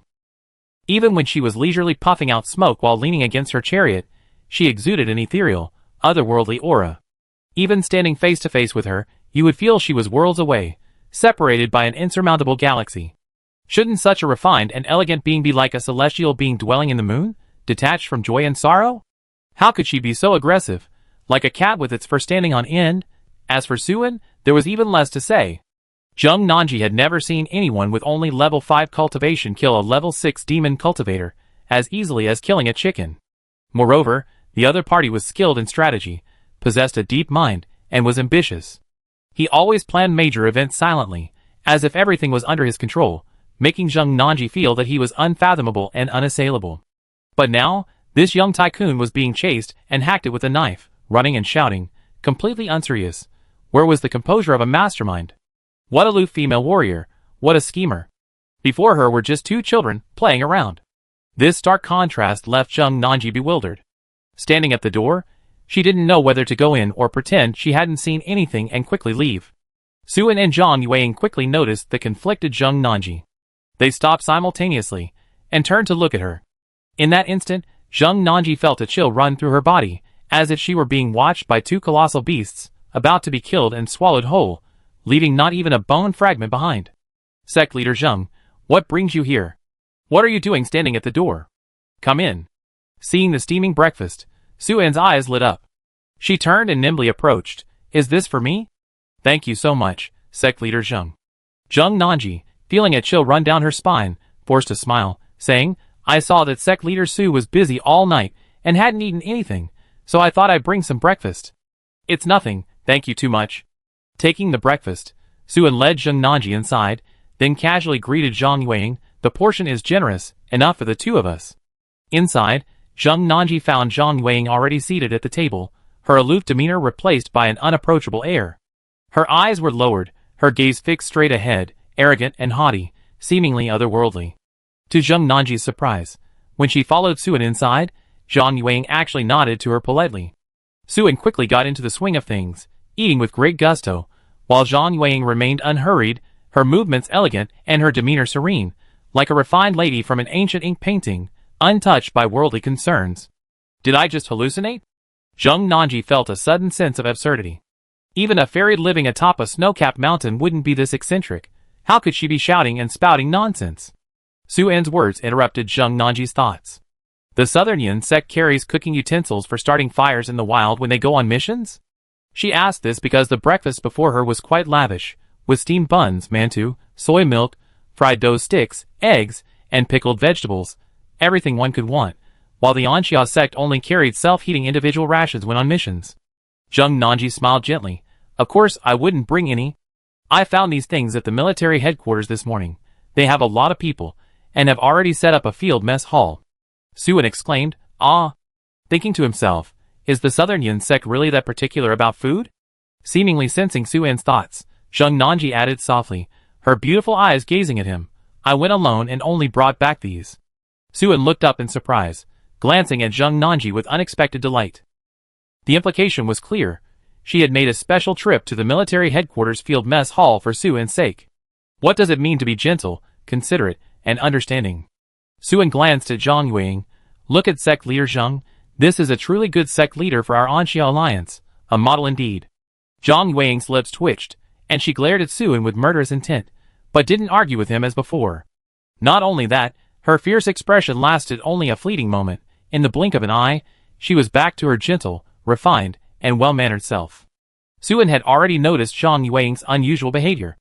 Ever since Zheng Nanji arrived, Zhang Yueying had adopted an elegant and intellectual demeanor, befitting a noblewoman. Every movement was reserved, even more ladylike than a traditional lady. This greatly puzzled Suen. Although Zhang Weiying often appeared unapproachable to outsiders, her demeanor was characterized by aloofness and pride. When did she become so feminine, even while eating? What was she planning with that slow, deliberate chewing? Turning to glance at the alluring Zheng Nanji, with her captivating eyes and seductive red lips, Suan was astonished to find that the sect leader had somehow put on makeup, and was now sitting quietly to the side with a smile, instantly evoking the image of gentle and tender. Suan suddenly realized that Zhang Weiying, this fierce and domineering tomboy, was secretly competing with the charming Zheng Nanji to see who was more feminine. That shouldn't be the case. How come I never noticed she had this habit before? Suan was very confused. Chapter 145. After breakfast, Zheng Nanji carefully and thoughtfully cleared away the tableware, saying she would take it back to the military canteen. This deeply moved Suan. It might sound ridiculous, but in all his 18 years of diligent study at school, he had never been treated so well by such a beautiful woman. Sister Ying, don't you think sect leader Zheng seems exceptionally gentle and approachable? Watching Zheng Nanji leave the courtyard, Suan silently reflected on his assessment of her the previous night, realizing he had been somewhat hasty. This wasn't some wicked woman with malicious intentions. She was clearly a rare and wonderful woman. Oh! How gentle and approachable. Hearing Zhang Weiying's words, Suan was about to instinctively answer when he suddenly noticed something was off about her voice. What was that grinding of her teeth sounding like? He turned his head and, sure enough, saw Zhang Weiying clenching her fists. Her previous ladylike demeanor vanished, replaced by the female warrior ready to draw her sword and attack him. Suan dashed out the door. He felt Zhang Weiying was acting very strangely today. Posing in the morning light outside his yard was silly enough, but then she kept trying to chase him down. What had gotten into her? After continuous work, the defenses in the hilly area were quickly set up by the commander-in-chief. During this time, some soldiers were also stationed in the town, taking over the outer fortifications previously built by the demon forces, and re-establishing a tight, impenetrable firepower network. While the commander-in-chief was diligently performing his duties, and Xiaozong was relatively uninvolved. Chief of Staff Zhang didn't assign them fixed posts, indicating they could completely relax and rest in the town, only assisting in combat when the demons attacked. Sect Master Su, we very much wish to join the Anxia sect. Do you think we have the honor? Zhou led his group to Suan and formally submitted their application. You are all elite veterans. I would be delighted if you were willing to join, Suan said with a warm smile. However, would your current sects be willing to let you leave? Zhou sighed, looking deeply distressed. Yesterday, in a moment of impulsiveness, I shot and killed Battalion Commander Su. My previous sect can no longer tolerate me. Suan nodded slightly and looked at the other soldiers. And what about you? Many extraordinary individuals had followed Zhou to support the military camp. Aside from those who had died or were crippled, those who could still move were now following Zhou, totaling more than 20 people. We shot and killed Battalion Commander Su with Captain Zhou. We can't go back to our previous sections. Without Sect Master Su's protection, we would certainly be dead. Please, Sect Master Su, accept us. The extraordinary individuals spoke with absolute certainty, as if each of them had shot Battalion Commander Su. The above reasons held true for Zhou, but were of little significance to the others. They said these things to have an excuse to join the Anxia sect. Having experienced yesterday's battle and witnessed the commander's attitude towards Suan, they all knew that following Suan would lead to a bright future, and they were now eager to join him. Suan said seriously, "What shooting of Battalion Commander Su? How come I didn't know about this?" Battalion Commander Su clearly died heroically while fighting demons. Zhou and the others' eyes lit up, and they nodded repeatedly. Yes, the sect master is right, that's how it is. Suan nodded in satisfaction. Captain Zhou, you lead them to establish a new sect. Zhou was taken aback at first, then understood. Once the new sect was established, the Anxia sect would acquire it, making them a subsidiary. I follow Sect Master Su's arrangements. Suan had his reasons for this arrangement. After all, Zhou had shot and killed Battalion Commander Su. If they were directly acquired, it would cause significant trouble should the truth come out. Acquiring the sect and making it a subsidiary of the Anxia sect would make it easier to sever ties if trouble arose later. This didn't mean Suan would sell Zhou out. Since Zhou was already loyal to him, he would rather help him escape into the Chaos Realm than sell him out. That afternoon, Suan received a call from Wangzhe. Suan had already sent the confession video of Lu Tao and the demon cultivator to Wangzhe, who was responsible for contacting the executive vice chairman of the provincial council. Officially, this matter had nothing to do with the Anxia sect. It was the Nanyan sect that retaliated, interrogated Lu Tao and the demon cultivator, so Wangja wasn't trying to blackmail them. He simply happened to intercept the message, and was willing to do them a favor by helping to suppress the evidence. The evidence had to be in the hands of the Nanyan sect, the party directly involved. After all, everyone knew about Wangja's relationship with the Anxia sect. If the evidence came from Suan, Wangja would be blatantly blackmailing the vice speaker, which would be a loss of face for everyone. After some negotiation, the matter was resolved. The vice speaker stated that he wouldn't protect the Zhengyang sect indefinitely and, to thank Wangja, was willing to offer some of the Zhengyang sect's assets in exchange for witnesses and physical evidence. After hanging up, Suan called Zhang Yueying and Zheng Nanji to his side to arrange the next steps. The witnesses and physical evidence needed to be sent back to Jizhou City for the vice speaker's side to destroy. This was perfectly reasonable. If Suan handled it, even with a live video stream, there would be room for fabrication. The vice speaker needed to ensure the evidence was truly destroyed and wouldn't be used to extract more leverage later. Suan had to personally escort the witnesses and physical evidence back, and also take over the Zhengyang sect's assets. However, the war was ongoing, and after obtaining more information about Guohuan through Wangja, Suan had decided to let the Anxia sect continue fighting. Therefore, they didn't need to leave Wuming town, and Suan asked Zhang Yueying to temporarily lead them. Suan wouldn't trust anyone else. The Nanyan sect had suffered heavy losses and could no longer fight.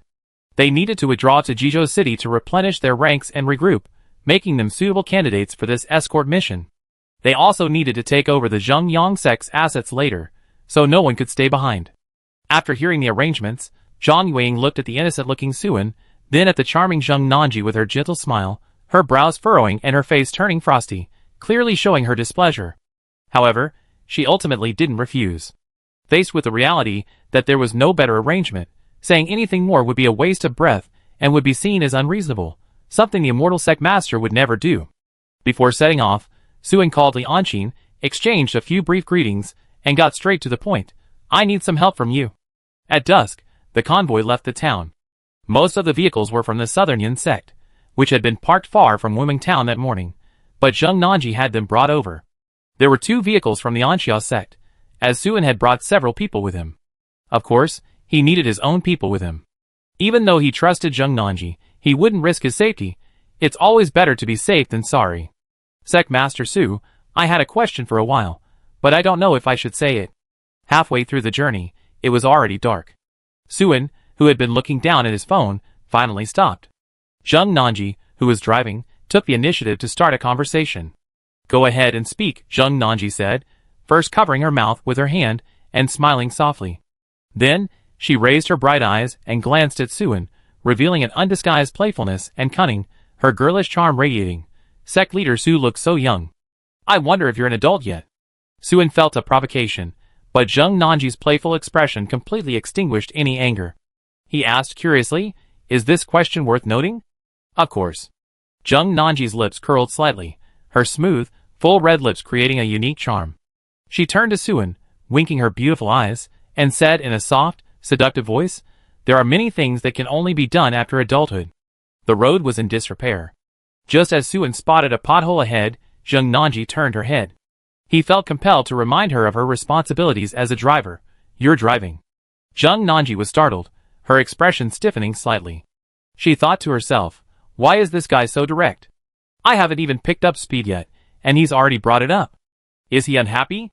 Before Zheng Nanji could say anything to ease the awkwardness, Suan continued, there's an open space ahead. Drive there, and have everyone stop. Stop? Why? Zheng Nanji was completely confused. They were quite a distance from Jizhou City, in the middle of nowhere, in a desolate area. Your car is broken. Get it fixed. Suan said seriously. Zheng Nanji was full of questions. Her car was perfectly fine. What was wrong? Wait, Suan's words had a hidden meaning. But what did he mean? Was he implying that she wasn't a naive young girl, and unworthy of a deeper conversation with him? It needs fixing too. Isn't this deliberately making things difficult for herself, embarrassing herself? Is she unhappy with my intimacy and teasing, trying to teach me a lesson? But is it really necessary to make such a big fuss, stopping everyone in her tracks? In an instant, Zheng Nanji's thoughts raced, countless ideas swirling in her mind. Suan opened the car door and got out, gesturing for those looking over to hurry. The car behind is broken too. Find some repair tools, and be quick. After speaking, he noticed Zheng Nanji sitting motionless, lost in thought, and asked, puzzled, "What's wrong?" Suan's eyes were simple and clear, but Zheng Nanji couldn't see any deeper meaning in them. She suddenly realized she might be overthinking things. Suan's strange instructions still left her bewildered. She could only ask as she got out of the car, "My car isn't broken. Why do we need to stop for repairs?" Suan smiled slightly, his expression suddenly becoming inscrutable, and calmly said, "This place is flat and open, with no obstacles on any side." Zheng Nanji, "Huh?" Suan continued to explain, "But if we go a little further ahead, we have to cross a dense forest." Zheng Nanji felt like she might not have a brain, otherwise she wouldn't be getting more and more confused the more Suan explained. Suan sighed, "Once we leave that dense forest, we'd be very close to the city. The surrounding area will become more populated, with farms belonging to major sects, extraordinary individuals moving about, and patrolling guards. Therefore, if someone tries to ambush us along the way, the dense forest is the best area." Zheng Nanji understood this time. She involuntarily gasped, her full breasts rising several inches, her beautiful face filled with disbelief. Someone's planning an ambush. How could she have known nothing about it? Chapter 146. Suan directed the superhumans to use jacks to lift the car, allowing the woman to crawl underneath for repairs. He then signaled for more people to gather around, feigning concern and urgency. After doing this, seeing Zheng Nanji still looking dazed, he was quite exasperated. "Sect leader Zheng, what are we doing now?" "Repairing the car." Zheng Nanji blurted out, then realized her mistake and gave an awkward smile. "Escorting Lu Tao and the demon cultivator back to Jizhou City." Suan nodded. "So now you know what's wrong." Zheng Nanji's mouth opened slightly. Should I know? But I really don't know anything. Damn it, where did I put my brain? I didn't think I was stupid before. How come I become an idiot when I'm with this guy? What's wrong with me, you bastard?" Seeing Zheng Nanji still looking stupid and dazed, Suan felt a sense of despair. He finally understood why this woman had been tricked by Lu Tao. But now this foolish woman is the sect leader of the Anxia Alliance, and he still needs her a lot. Suan was furious, but could only continue to coax her gently, hoping to slightly raise her IQ in this way. "I ask you, why did the Vice Speaker of the Provincial Council want us to send the witnesses and evidence back to Jizhou City?" The question was simple, and Zheng Nanji answered almost in rapid succession, "To destroy the evidence." Suan nodded, "And then?" "And then?" Zheng Nanji blinked her eyes, which seemed to be covered by a layer of mist, making everything blurry. "And then to protect the Zhengyang sect, to protect his own wealth."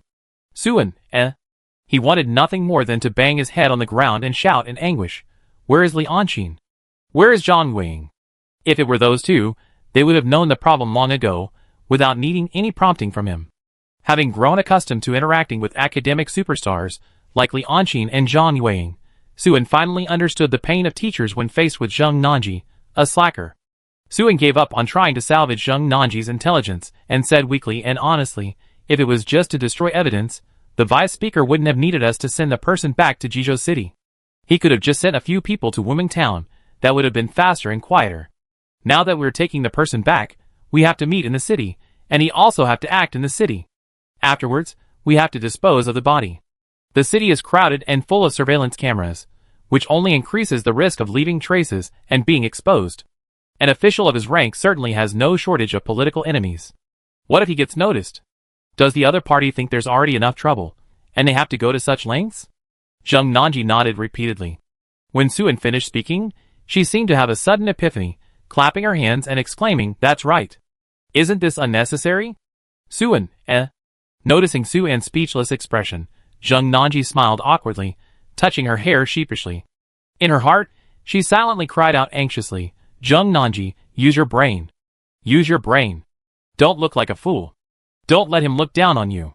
Show your intelligence, quick, quick, quick." Suddenly, a brilliant idea struck Zheng Nanji, and she blurted out again, "But isn't this an agreement reached between the Vice Speaker and young Master Wang? Would the Vice Speaker deceive young Master Wang? They're all big shots, one from the Provincial Council, the other the son of the Provincial Governor. They're all on the same side. How could they possibly fight? If they tear each other apart now, how will they face each other in the future?" Hearing this, Suan was initially taken aback, then greatly relieved. Although Zheng Nanji's question wasn't particularly profound, Suan, who already had a low opinion of her intelligence, was still pleased that she had thought of this so quickly. Why can't they fight? Who told you that those in high positions are all like brothers, living in harmony? Don't forget, no matter how well we appear on the surface, this is essentially extortion. That vice speaker isn't immune to the possibility of turning against us. Furthermore, things might not be that simple. There might be hidden secrets we can't access. The officialdom is like a battlefield. The struggle for power is always incredibly treacherous. Zheng Nanji nodded earnestly. I understand. Her eyes, now filled with admiration, gazed at Suin. So what do we do next? We can't just keep fixing the car, can we? Suin looked at her. Do you know why I'm fixing the car here? Zheng Nanji tilted her head slightly, adopting a proud expression that seemed to say, don't underestimate me. I fought my way through countless trials and tribulations. The vice speaker ordered us to escort the evidence back so they could ambush us en route, kill us to silence us, and destroy the evidence. The most suitable place for an ambush on this road is the dense forest ahead. We're not far from the forest now. We're definitely under their surveillance. Your stopping and pretending our car broke down, making it seem like we couldn't go any further, was precisely to lure them away from the forest and make them attack us. As you said yourself, this place is flat and open, with no obstacles on any side. It's clearly not a suitable place for an assault, but we have tanks as cover, giving us a significant advantage. Suin was deeply satisfied with this analysis. There was definitely a reason Zheng Nanji had survived this long, and was still a powerful 3-star sect leader. You're absolutely right. Receiving the praise, Zheng Nanji's eyes shone even brighter. She suddenly clapped her hands again. I understand. Suin was taken aback, thinking, you understand again? Can your intelligence suddenly skyrocket? He couldn't help but show a look of anticipation. Zheng Nanji spoke rapidly. If the enemy doesn't show up soon, we can't keep repairing the car. We pretend it's beyond repair, set up a tent, and make it seem like we're going to spend the night here. That will make them impatient, and they definitely attack. Suin closed her eyes in pain, rubbing her temples. She thought to herself, I've been spending too much time with this stupid woman. Her influence has lowered my intelligence, and I even developed expectations of her. Am I wrong? Zheng Nanji's heart skipped a beat. Suin's expression shattered the edifice of confidence she had painstakingly built. Suin hummed in agreement, waving her hand to indicate it wasn't a big deal. You already thought of many things. It's understandable that you can't be perfect. Setting up a tent or pretending to spend the night here is a bit exaggerated. It easily aroused suspicion. Sect Leader Zheng, give the order to have everyone secretly prepare for battle. We wait an hour. If the enemy doesn't attack after an hour, we set off back to Wuming Town. Zheng Nanji asked blankly, really going back? Even if the enemy doesn't attack, there's no need for them to turn back. What's the point of going back to Wuming Town? They're heading back to Jizhou City. They can always continue their journey at dawn. Suin continued rubbing his temples, his voice muffled. It's not really about going back to Wuming Town. It's about luring them into action. Their purpose in coming out is to kill us, eliminate witnesses, and destroy evidence. They won't let us go back. Zheng Nanji was quite disheartened, giving a weak "oh." As Suin was about to turn and leave, she muttered to herself, if we suddenly stop, they might suspect we're bluffing. Also, because we have tanks as cover here, it increases the difficulty of their attack, so they might not attack. It's wartime now. Experts from both sides are infiltrating each other. Generals often enter enemy territory at night to gather intelligence, harass, and kill. The wilderness is fraught with danger. An hour later, our car still isn't repaired. Towing it back to Wuming Town for the night is far more reasonable than staying where we are, and it will dispel their suspicions. The vice speaker broke the agreement and sent men to attack us secretly. He's bound to feel guilty. Seeing us heading back, he might suspect we discovered something. The longer we stay, the more unforeseen problems arise. To avoid any unforeseen events after we return to Wuming Town, the safest course of action is to eliminate us tonight. The convoy being attacked while on the road will surely throw them into disarray, preventing them from quickly establishing a defensive formation. This will make their attack much easier, so they will definitely follow and attack. Suin stopped in her tracks, unable to believe that Zheng Nanji had said these words. Big sister, what's with your fluctuating intelligence? In a small tavern on the street, in the owner's office, the plump Etyun sat on the sofa, bending over to apply polish to her white toenails while talking on the phone with Li Anqin. Did that little Suin really say that? Why did he suddenly ask us for people? Didn't you say last time that he didn't even want to know our identities? He doesn't want to get too entangled with us, yet he wants to use our strength. He's trying to get something for nothing. Why would he think I agree? A clear, melodious voice, like a nightingale's song, came from the other end of the phone, speaking slowly and honestly. When he first told me he wanted people, I thought he wanted people from the Anxia sect, but I noticed he used the word you all, which surprised me too. Suan said that since our organization sent me to his side, guiding his cultivation and helping manage the sect, we wouldn't mind providing more assistance when necessary. And Yun, tilting her head and holding the phone between her shoulder and ear, chuckled twice. I admire his shamelessness, but he's making outrageous demands right away, asking for experts of that level. Does he think true powerhouses are everywhere? Lianqin, still speaking earnestly, explained in detail. Suan said that since we even have information about the Xingyang sect's collusion with the demon race, and can obtain accurate data from Research Institute No. 3, it must be a powerful organization. An organization like this won't lack true experts. Antian paused for 3 seconds, then asked Lianqin with a strange expression, "My dear little darling, did that little Suan say these things, or are you acting as his mouthpiece?" Lianqin remained serious as ever. He said them. Faced with such a concise and forceful answer, Antian paused again for 3 seconds. Finally, she sighed, a hint of resentment in her eyes. That little guy is good in every way, except he's too much of a troublemaker. The organization sent you to his side initially because they thought you were steady, but they didn't expect you to become so bold after hanging out with him. He's only level 4, and he already dares to ask for experts. In a few months, won't he be causing a huge mess? This time, it was Lianqin's turn to fall into a brief silence. Just when Antian thought the other would reflect on her actions, Lianqin said, "I think his idea this time is fine, and he's already level 5. Antian's expression froze. The little guy has only been a superhuman for a few months, and he's already at level 5. After a long pause, Antian said helplessly, all right, if you think his idea is okay, then it's okay. You can live with him from now on." Lianqin didn't respond to her question, probably thinking there was no need to continue such a strange topic, and pressed on with the main point. "Antian, will you agree to his request?" Antian sighed. "My little darling has already asked. How could I, as her aunt, refuse you?" After hanging up the phone, Antian looked at her freshly painted nails, admiring herself with satisfaction for a while, before sighing softly at her jade-like feet with a tone of both affection and regret. With this little guy causing trouble, there's definitely no peace to be had from now on. It'd be another storm of chaos, and you two will be running around like crazy. Chapter 147. 7 Maps Mountain.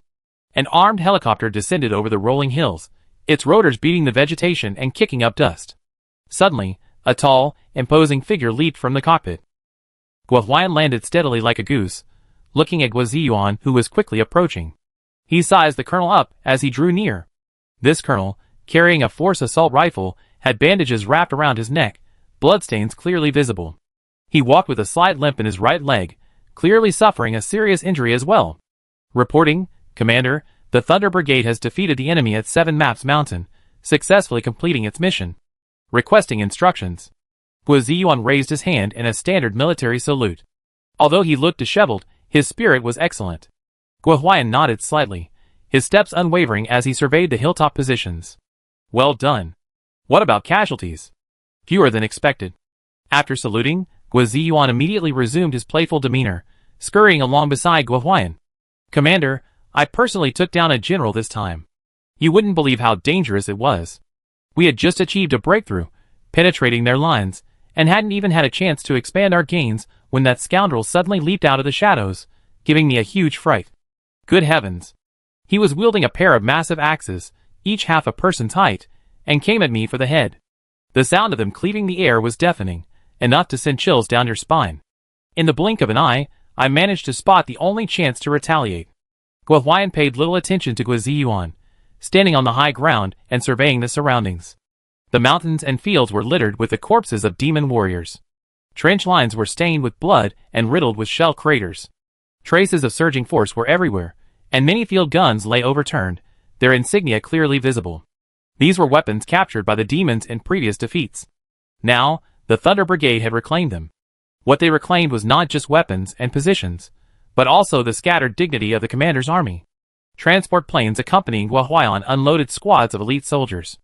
Under the command of their officers, they went to various locations on the hilltops to establish sentry posts, relieving the exhausted Thunder Brigade members from the bloody battle. Before Guoziyuan could finish his boastful spiel, the vanguard of the 2nd Brigade appeared on the road.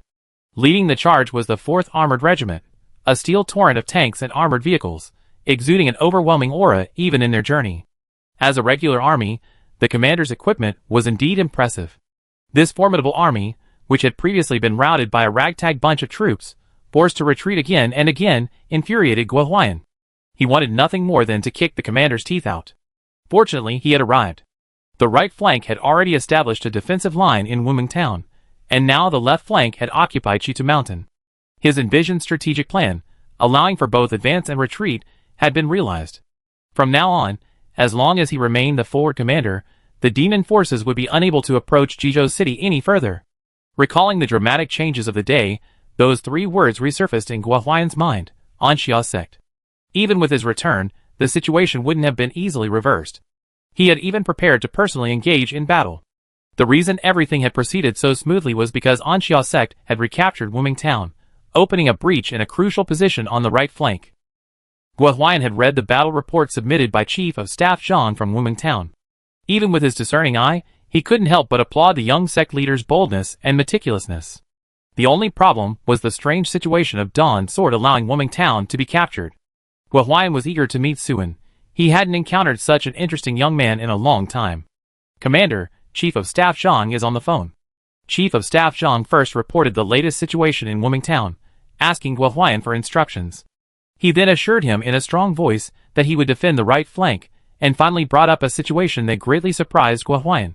Anxia sect leader Suen asked me to tell you, Commander, that he is likely to be intercepted by the enemy's accomplices while escorting a demon spy back to Jizhou City. Guo Huayan raised an eyebrow. What else did he say? Nothing. Ending the communication with Chief of Staff Zhang, Guo Huayan fell into deep thought because of Suen's seemingly nonsensical remark. The purpose of the message being relayed by Chief of Staff Zhang, and the reason why Chief of Staff Zhang was willing to relay it, were both crystal clear to Guo Huayan. The entire route from Wuming Town back to Jizhou City was under their control, the rear of the main force's army. If the demon spies could attack Suen today, they could launch a surprise attack on the front lines from the rear tomorrow. If the army's rear was insecure, how could they fight? If what Suen described actually happened, it would be a matter of utmost importance to Guo Huayan. Compared to Jizhou City, the place where Suen and his group parked was closer to Wuming Town. An hour later, the convoy prepared to turn around. Suen took out his phone and dialed Wang's number, telling him that their car had broken down halfway and couldn't be repaired, so they had to return to Wuming Town for the night. Once in the car, Zheng Nanji asked Suen curiously, "Why didn't you tell young Master Wang the truth?" "It doesn't matter what I say," Suen replied casually. Zheng Nanji seemed to understand, but seeing he didn't want to elaborate, she didn't press further. Suen turned his head to look out the dark window, his expression unchanged. The truth, of course, wasn't that it didn't matter what he said. If they hadn't encountered an attack on their way back, then Wangja might be problematic. The plan to lure them back and ambush them halfway wasn't solely the vice speaker's idea. It was likely a conspiracy between Wangja and him.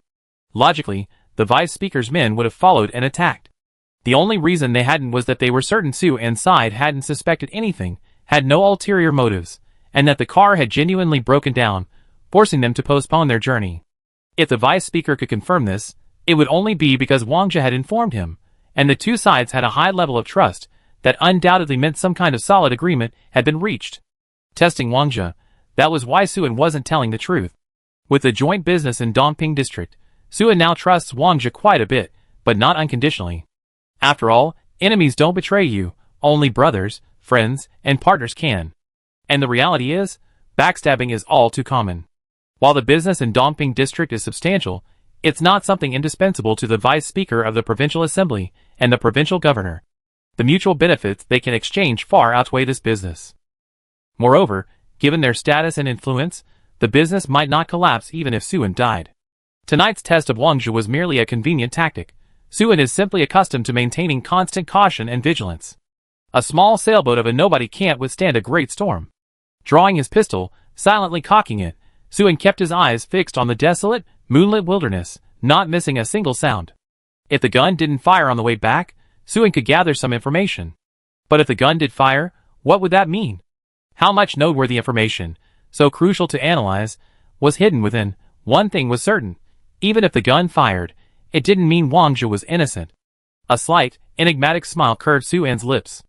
Life is about struggling against heaven, against earth, and against people. These struggles can be endlessly rewarding, but struggling against heaven, against earth, and against people can also be enjoyable. Both of these journeys are essential for those who achieve great things. Boom! Suddenly, a thunderous explosion erupted ahead of the convoy. In the billowing flames, a tank was torn apart, reduced to fragments in the surging, violent surge of force. The pitch-black wilderness was instantly illuminated. Jump! Before the explosion, Suin, who had been closely observing the scene outside the window, had already shouted a sharp cry and flung open the car door, leaping out without looking back. As the lead vehicle disintegrated in the rising flames, Suin landed, rolled a few times to dissipate the impact, and crouched low, darting into the nearby bushes, his eyes fixed on the source of the explosion like a leopard's. He had clearly seen that what had pierced the night sky and struck the convoy was not a shell or a grenade, but a meteor-like object, flashing past without a sound. Not matter, but energy. A pure burst of primal force. To be able to unleash a burst of primal force from a distance and destroy an armored vehicle in one strike, the one who did it must be a warrior-level expert. Suin's eyes were cold. To deal with this group of low to mid-level soldiers, the enemy had actually deployed a general-level expert, truly befitting the executive vice-chairman of the provincial council. Quite the scale. The convoy had anticipated the sudden attack and showed no signs of panic. As soon as the lead car exploded, the 7 or 8 cars behind braked almost simultaneously. Before the vehicles had even come to a complete stop, doors were kicked open, and agile figures leaped out, spreading out in an orderly fashion on both sides, crouching down, raising their force-powered weapons, and searching for their targets. The targets had appeared. In the wilderness on both sides of the road, jackal-like figures moved like the wind, bathed in the pale moonlight, charging towards the convoy. Their speed was so great that their trench coats were stretched taut by the air currents, and the swords held diagonally in their hands gleamed coldly, their silhouettes highlighted by the moonlight with extremely dangerous precision. There weren't many of them, 8 on each side. Bang! Bang! Bang! Gunshots rang out from both sides of the convoy, bullets of force flying out, their trails flashing with an eerie green light as they tore through the night wind. One moment they were at the muzzle, the next they were right in front of their targets.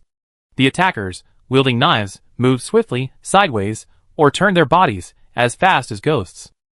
The force bullets that came straight at them almost all grazed past their afterimages, failing to harm them in the slightest. Suin even saw a ruthless man swing his knife down, splitting a bullet in two. Clearly, these attackers were all highly skilled, which was their confidence in charging directly. Suin glanced around and didn't find a single person below level 6. They were all powerful individuals capable of projecting force, and the warrior general was nowhere to be seen among them.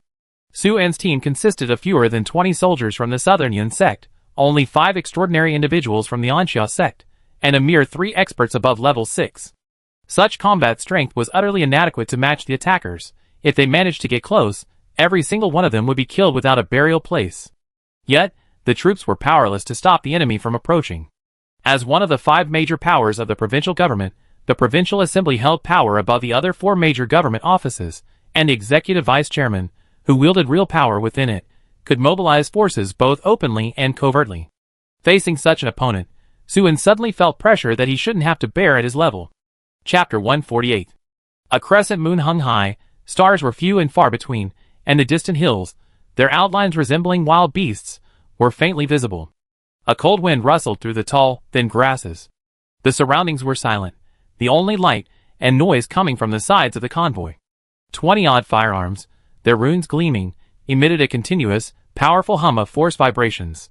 Suin, a sword clenched in his mouth, crawled swiftly through the waist-high grass like a lizard, using all fours. As the convoy moved, he kept his eyes fixed on the scenery outside the window, observing potential assassins and mentally rehearsing various attack scenarios, constantly refining his response based on the surrounding landscape. When the enemy general suddenly attacked, a stream of force light piercing the night, he already knew what to do next. The moment he jumped out of the vehicle, he ran to the nearby grass for cover. After that, he moved rapidly while observing the number and strength of the enemy. By now, Suin's location was far from where he had entered the grass. Even if the assassin saw him jump out of the battlefield and run into the bushes, he wouldn't know his current location, creating favorable conditions for his next move. Using the mounds of earth, bushes, and thorns for cover, Suin successfully circled around to the flank of the attacker's route, crawling to the vicinity of the rear of the convoy. In that instant, the assassins closed in, closing the distance to within a single charge of the convoy. As the distance closed, the assassins were completely exposed to the vision of Anxia sect and Nanyan sect. It's a well-known fact that closeness increases marksmanship, and in an instant, 2 assassins were hit. Bang! Through the gaps in the weeds, Suin saw several assassins rush towards him, only about 20 meters apart. Suddenly, the sound of a level 3 assault rifle rang out, and Suin clearly caught a glimpse of a cold glint in his eye as it shot forward. Opportunity knocks but once. Suin leaped forward like a toad, his back leg pushing off the ground. The moment he emerged from the bushes, 2 force pistols were already firmly in his grasp. The assassins before him, focused entirely on dodging oncoming force bullets, were completely caught off guard by the sudden appearance of a dark figure. They were all startled, some even losing their footing. Thud. As one assassin turned to look at Suin, he was struck in the chest by a level 3 force bullet, sending him flying backward. Level 5? Seeing Suin's cultivation level, the 3 assassins felt reassured, a hint of contempt rising instinctively within them. Not counting the one who was knocked away, they had 1 level 6, 1 level 7, and 1 level 8 soldier. Did Suin, a mere level 5 warrior, dare to attack them? Bang bang bang, bang bang bang. Just as the assassins were momentarily stunned, 2 pistols unleashed a rapid and intense symphony, unleashing a torrent of force bullets that engulfed the 3 assassins in successive deadly streaks. A level 4 force gun? The assassins were utterly terrified the moment they felt the pistol's power. Their souls seemed to leave their bodies. After advancing to level 5, Suin could now wield level 4 force weapons at will, and Wuming Town, as the frontline battlefield, certainly wouldn't lack guns. At a distance of a dozen meters, the lethality of a level 4 pistol was extraordinary. The assassins before them were originally the attackers, but now they were suddenly attacked, turning from hunters into prey. Caught off guard and unable to adapt to the change in roles, they were bombarded one after another by bullets imbued with force energy while they frantically dodged. All 3 assassins were hit by multiple shots in the blink of an eye. The level 6 superhuman was utterly unable to withstand level 4 force bullets. His body was instantly mangled. The level 7 superhuman was struck in the head, his skull flying an unknown distance. The level 8 soldier fared slightly better. He was almost able to break free of the gun, but the distance was simply too close, and 2 bloody holes appeared in his upper body. Before he could raise his long sword for a desperate fight, Suin had already reached him, the gun barrel practically pressed against his chest, blasting his heart apart twice. The 8 assassins on this side were all elites, yet suddenly half of them were wiped out, an unexpected turn of events. The remaining assassins had already reached the roadside. Discovering this unexpected and drastic change, they were stunned, their faces grim. They had no choice but to abandon the low-level soldiers they could easily slaughter, and turn to attack Suin, the greater threat. Suin did not stop. After taking down the level 8 assassin, his speed not only didn't decrease, but actually increased, sprinting towards the remaining 4 enemies at top speed. These men were strong, but their audacity was astounding. They dared to abandon their firearms and charge forward with knives, utterly arrogant. All 16 of them were level 6 or higher experts, most of them level 7 or 8 masters. Against the 20-odd low-level soldiers and extraordinary individuals from the Anxia and Nanyan sects, how could they not be easily defeated? If it were a firearms exchange, even if the Anxia and Nanyan sect members were outmatched, they could fight and retreat. But if they scattered and ran far away, a nighttime pursuit would be very troublesome, and the battle would drag on for a long time. They couldn't accept a prolonged battle. The killings to silence witnesses and destroy evidence had to be done discreetly. They had to erase all traces after each murder. This place is not too far from Wuming Town, and the distance to the nearest military force is even shorter. If Anxia sect or Nanyan sect were to request reinforcements from the front, the experts from the military force would arrive in no time. Therefore, they chose close quarters combat. This was the fastest way to end the fight. Suin understood their thinking, but understanding didn't change the fact that he still felt offended. So, he had to make them pay. Bang bang bang, bang bang bang. Suin had dual pistols in hand, while his opponents only had knives. Before they even met, one side could unleash a torrent of force bullets, while the other could only passively take the hits. As flowers of blood bloomed on his comrades, the assassins charging towards Suin were all enraged, their eyes blazing with fury, yet inexplicably feeling absurdity. You, a level 5 soldier, wielding a level 4 force weapon is one thing, but to fire 20 shots in a row, even if it's just a pistol, is your overwhelming force aura too abnormal? Who's the real level 8 here? You and your convoy were suddenly attacked, and you didn't lose your composure or panic, which is one thing, but to silently flank us, leaping out of the bushes like a ghost and wreaking havoc. Isn't that going too far? Who is the real assassin who launched the surprise attack? Did you even consider that we also have pride? Compared to the previous assassins who got too close to Suen and were quite frightened by his sudden appearance, these four had some distance to dodge and were prepared, so Suen's pistol couldn't achieve the same impressive results as before. Having experienced numerous missions and battles, Suen is now a veteran. Improvisation has become instinctive. Against these four assassins, he never intended to wipe them all out with a single burst. It's better to cut off one finger than to injure all five. He chose a specific target, striving to eliminate the enemy before running out of bullets.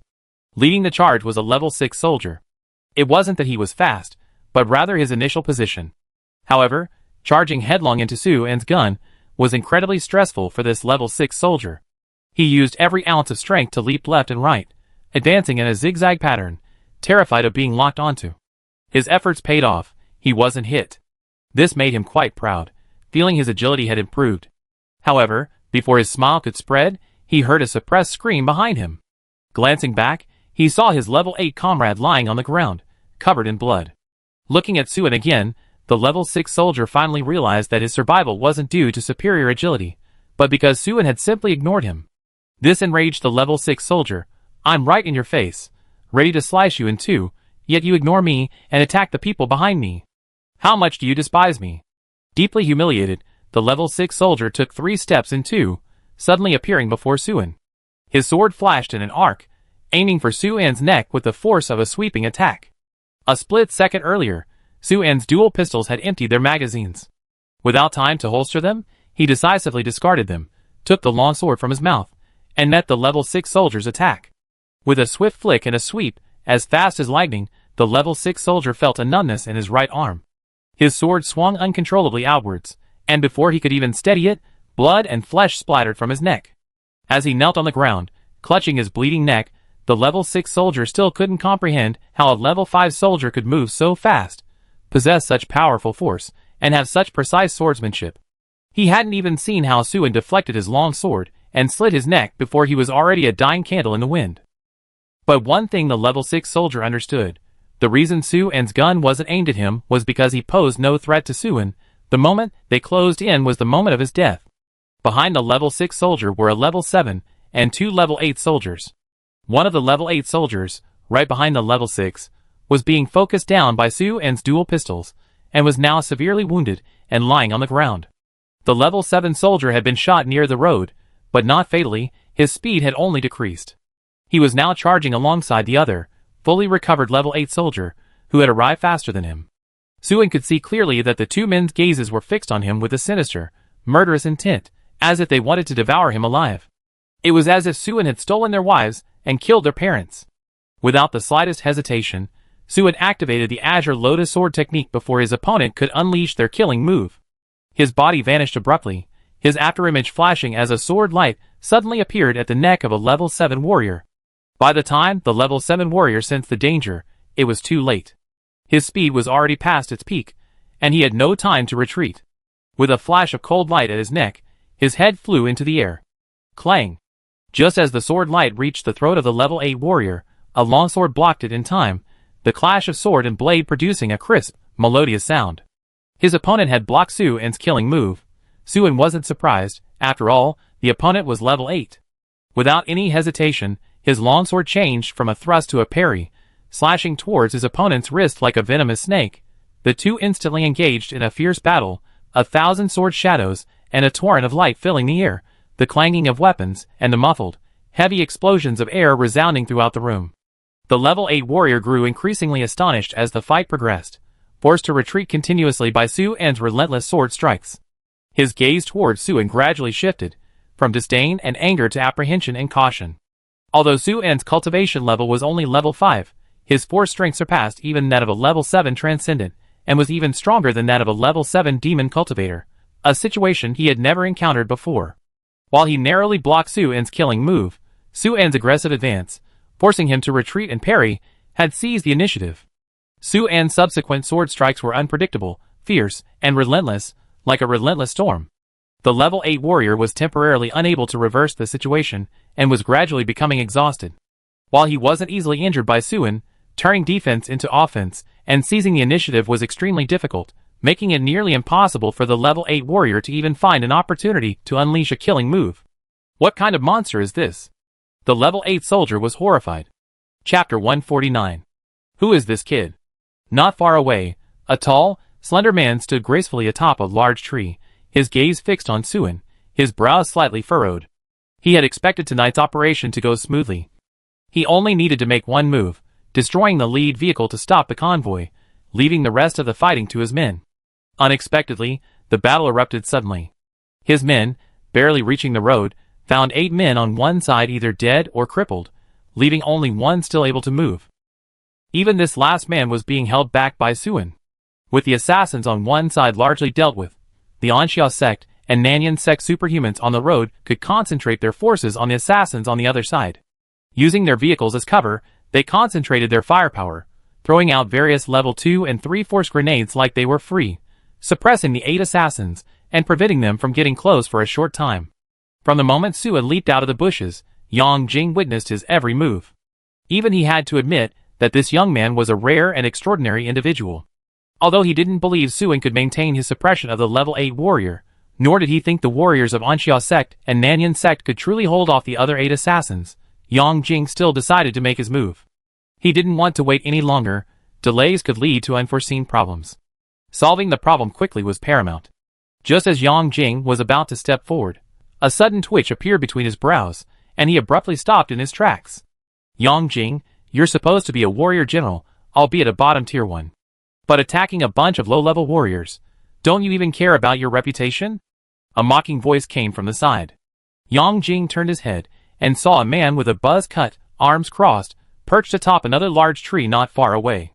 The man's gaze was filled with contempt and disgust, as if he were looking at a fly eating excrement. This man, despite the dead of winter, wore only a faded military green vest, his muscular physique clearly defined, exuding a thuggish air, like a ferocious beast ready to unleash a devastating attack at any moment. Yang Jing sneered, retorting, "When I beat you to the point of vomiting blood a few months ago, why weren't you this arrogant and cocky? Last time in Dongping district you escaped? Consider yourself lucky.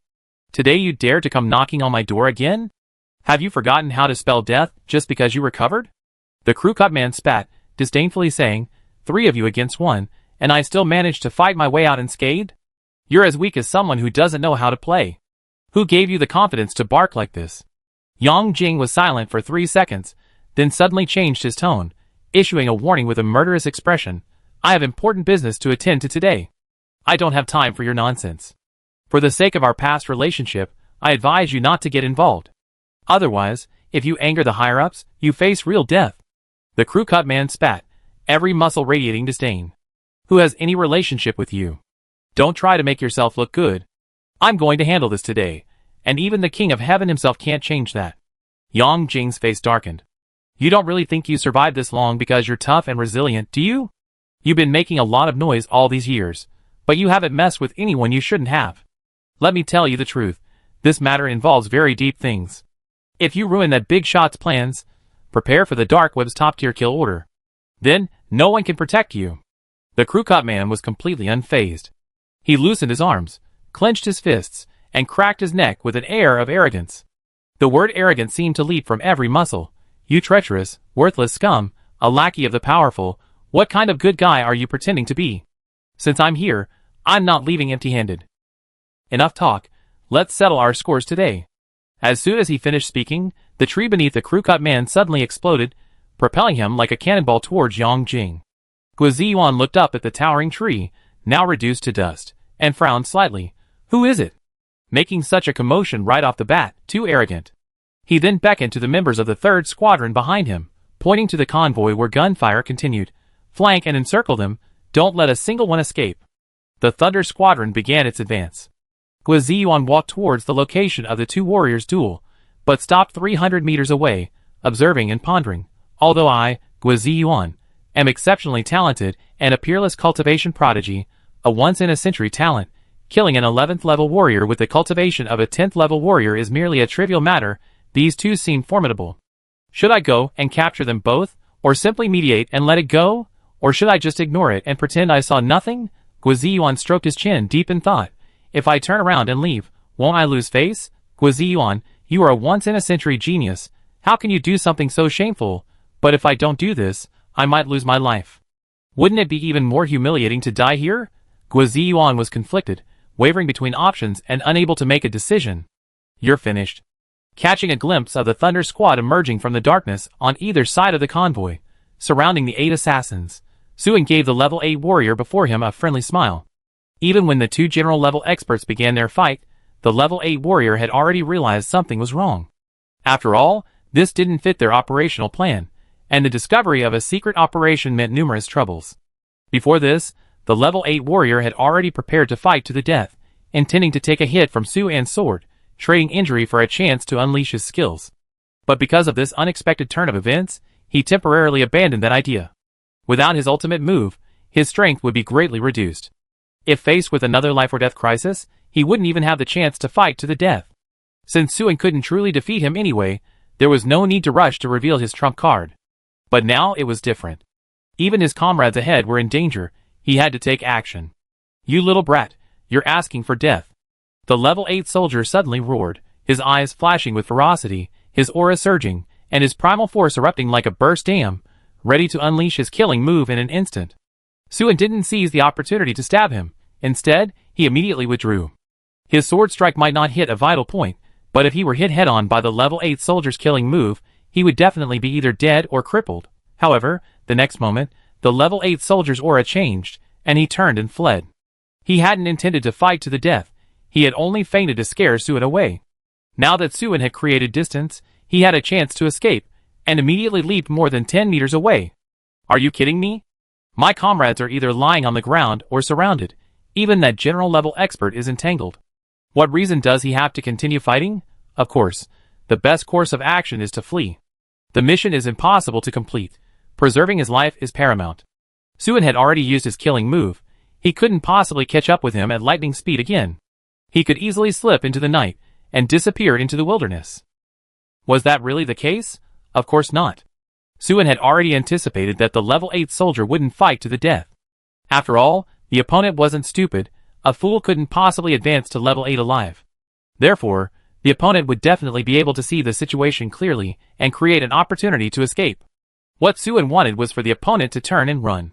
He indifferently drew his pistol, aimed it at the level 8 soldier's back, and as the soldier turned to confirm whether he was pursuing, he calmly and ruthlessly pulled the trigger. In that instant, the level 8 soldier's eyes widened, his soul leaving his body. Bang! Bang! Bang! At a distance of over 10 meters, Suen didn't even need to aim deliberately. Even an 8th level soldier couldn't completely dodge 10 bullets. By the time the magazine was empty, the soldier was already lying in a pool of blood. Suen holstered his pistol and walked step by step towards the heavily wounded but still alive 8th level soldier. I saw you lose your gun. How come you still have one? Seeing Suen approach and look down at him expressionlessly, the 8th level soldier was still unwilling to accept defeat. He had clearly seen Suen lose 2 pistols earlier, which was why he dared to turn and run in front of Suen. Suen's expression was calm, neither smug nor arrogant. As a sect leader, it's reasonable for me to carry 3 pistols, isn't it? The 8th level soldier coughed up blood in frustration, thinking, how is this reasonable? If he understood Suen's cautious and meticulous nature, he would easily accept this reality. Before leaving Wuming Town, Suen was certain he would encounter an attack tonight, so what reason did he have not to be fully prepared? He carried not only a pistol, but even 2 extra daggers, practically armed to the bone. Suen didn't finish him off. He pulled out force handcuffs and cuffed the level 8 soldier. This guy was now a prisoner, a witness, and Suen hoped to extract useful information from him. So of course, he wouldn't rashly kill him. Suen not only wouldn't kill him, but also wanted to prevent him from committing suicide. After handcuffing him, Suen took out a wad of bandage from his tactical pocket and gagged him tightly to prevent him from biting his tongue and committing suicide. When Suen pulled out the handcuffs, the level 8 soldier was speechless. You're a soldier, not a policeman, and you even have handcuffs? But when he saw the bandage, the level 8 soldier's spirits immediately collapsed. He was completely convinced. Not only was he convinced, but he also realized that Suen had been certain he could capture a prisoner like him tonight. Otherwise, he wouldn't have even provided handcuffs. In other words, Suen had used himself as bait to lure them all into a trap.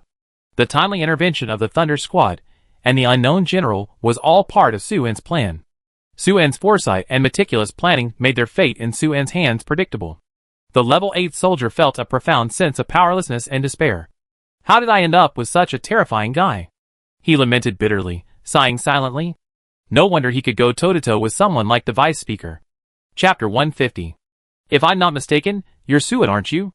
Guo Ziyuan, with a bandage around his neck and an assault rifle in his hand, sized up Su-en as he approached. His admiration was undisguised. You're quite something. I was even planning to help you out, but it seems I was just being presumptuous. To capture an 8th level soldier with only level 5 cultivation, I wouldn't believe it unless I saw it with my own eyes. Su-en, holding the 8th level soldier, nodded slightly. He glanced at the other man's shoulder insignia.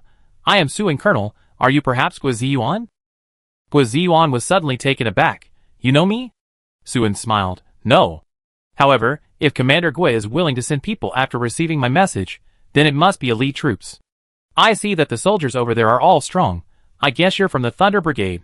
And the Thunder Brigade only has one colonel, that's the brigade commander, Colonel Guo. He learned quite a bit while inquiring about Guo Huayan from Wangzhe. Guo Ziyuan nodded repeatedly, unable to resist giving him a thumbs up. No wonder you're the kind of person who can lead a team to take Wuming Town. You're indeed very smart. That's right. I am Guo Ziyuan, the brigade commander of the Thunder Brigade, the most capable and valiant general under Commander Guo. He emphasized the last sentence, his nostrils flaring, clearly very proud of his position. Su-en nodded again. Thank you for your help, Colonel Guo. I long admired the Thunder Brigade. Guo Ziyuan waved his hand. Enough with the small talk. Come on, tell me about your experience in taking Wuming Town. I've been curious all day. You only had a few dozen men. When you saw a reinforced regiment in Wuming Town, how did you manage to stay calm and patiently wait for the enemy to split up? He had already put his arm around Su-en's shoulder halfway through his sentence, his attitude friendly and warm, like two buddies. Su-en was about to speak when Guo Ziyuan suddenly stopped, looking around suspiciously. Something's not right. What's not right? Su-en was completely bewildered by his sudden change of heart. Guo Ziyuan's face was cold and stern, his voice deep. There were 8 assassins who attacked the convoy on the left side of the road. How come you only have one person here? As he spoke, his gaze sharpened, a glint of intelligence flashing in his eyes. Could someone else be hiding in the shadows? In the bushes? Behind a mound of earth? Su-en opened his mouth, about to explain, when Guo Ziyuan, gun in hand, took 2 steps forward. Guo Ziyuan, warily scanning his surroundings, suddenly paused. Such a strong smell of blood.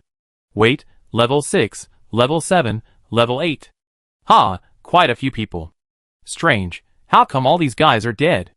Although he wasn't standing on higher ground, he released his aura to examine the surroundings and still found all the people Su-en had killed earlier. One level 8 assassin was critically wounded but still alive. Su-en recalled that when Guo Ziyuan arrived, he was locked in a fierce battle with his level 8 prisoner, and the latter was indeed unaware of the previous events. Su-en explained, I circled around to the bushes over there and launched a surprise attack, catching them completely off guard. Guo Ziyuan's wary movements abruptly stopped. He turned stiffly, his eyes wide like a bull's. You mean, you killed this entire group of assassins, including those levels 7 and 8? Su-en humbly replied, not bad. Guo Ziyuan, eh? He stood there stunned for several seconds, then took 2 deep breaths before saying with a complicated expression, I was already surprised that a level 5 soldier like you could capture in level 8 transcendent. I thought you were a genius on my level, but I never expected you to single-handedly take down several level 7 or 8 individuals. If there were other people here, I wouldn't believe it.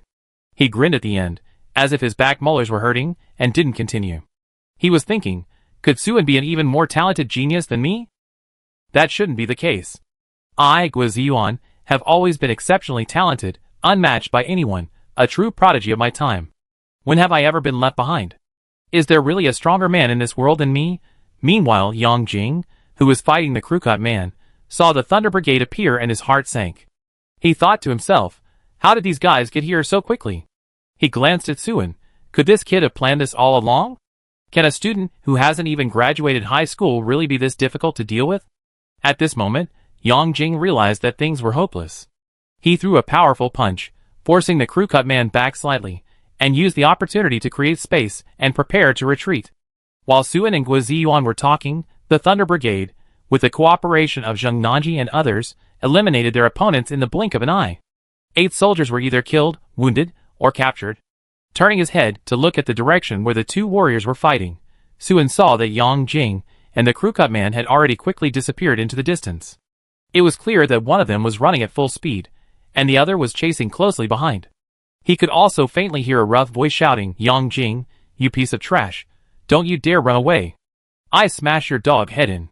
The night, which had suddenly become noisy, returned to calm just as abruptly. The battle had begun and ended just as quickly. Neither the Anxia sect nor the Nanyan sect suffered any casualties. The only unfortunate ones were the men in the lead vehicle. Yang Jing's single-force energy blast blasted the vehicle into pieces, leaving the occupants with severed limbs and remains. Some had already gone to collect the body parts. Suen walked to the side alone, took out his phone, and started making a call. This matter wasn't over. Spring and Autumn Manor Club. In a building resembling an ancient palace, Wang Zhe was hosting a banquet. He sat in the main seat on the platform, before him a sandalwood table laden with delicacies, and beautiful women dressed in elegant robes and skirts knelt beside him, pouring wine. The hall was spacious, with several tables set up on either side. The young men and women seated at the back were all rising stars from powerful and aristocratic families. They were all dressed in long, flowing robes, ancient-style attire that accentuated their elegance and refinement. In the center of the hall, a group of graceful dancers, their figures swaying in the flowing ribbons, danced to soft, soothing music. The music wasn't from speakers. Someone was sitting and playing a musical instrument, every movement graceful and elegant, as if they belonged to a different era. Those beautiful women and men in those clubs and pubs outside, besides their good looks, are utterly useless. They can't play the zither, chess, calligraphy, painting, poetry, or prose. They only know how to undress someone, but don't understand what it means to understand someone's heart. Vulgar, utterly vulgar. There's absolutely no skill involved, remarked a noblewoman with eyebrows like distant mountains and a face like a silver basin. Her left arm was around a handsome, effeminate young man with downcast eyes, while her right hand held a celadon wine cup haphazardly, burping twice with each word. She looked at Wang Zhe, who was smiling, and continued loudly, "The world is going to the dogs. Our fine traditions and refined culture have all been ruined by those nouveau riche outside. If this continues, future generations will only become more and more vulgar, no different from uneducated barbarians. Our aristocratic families will be no different from the peasants on the street." As she spoke, she tilted her head back and downed her drink in one gulp, shaking her head and sighing repeatedly, looking heartbroken. A young man sitting opposite her, also with a handsome man with exquisite features and bright red lips, chuckled and chimed in, looking at human history. It's a history of the collapse of etiquette and music, or rather, a history of degeneration from elegance to vulgarity. I studied the ancient times of our home planet. In the past, when noble children gathered, they would either compose poems, play musical instruments, or paint, often leaving behind timeless masterpieces. And now, when everyone sits down at the table, all they do is play dice and drinking games. When they're in a good mood, they start flirting in front of outsiders. It's utterly immoral. For example, the term gongzi used to refer to the son of a ruler of a feudal state, but now anyone can be called gongzi. And baba used to be used for one's own father, but now even bosses and sugar daddies are called baba. It's like whoever feeds you is your mother. This world has been corrupted by those shameless street vagrants and poor scoundrels. We must not be corrupted by them. We must be elegant, tasteful, uphold morality, and maintain our dignity. As he spoke, the young master began to lament, shaking his head repeatedly, and then tightly embraced the handsome man beside him, kissing him hard on the cheek several times, as if only in this way could he prove that his emotions were genuine. Wang Zhe thoroughly enjoyed the atmosphere. Men of noble character should be discussing current affairs and satirizing reality, not indulging in debauchery and pleasure-seeking. If these wealthy and powerful scions of noble families discuss the same things as ordinary people at street stalls, how could their superior status and refined taste be highlighted?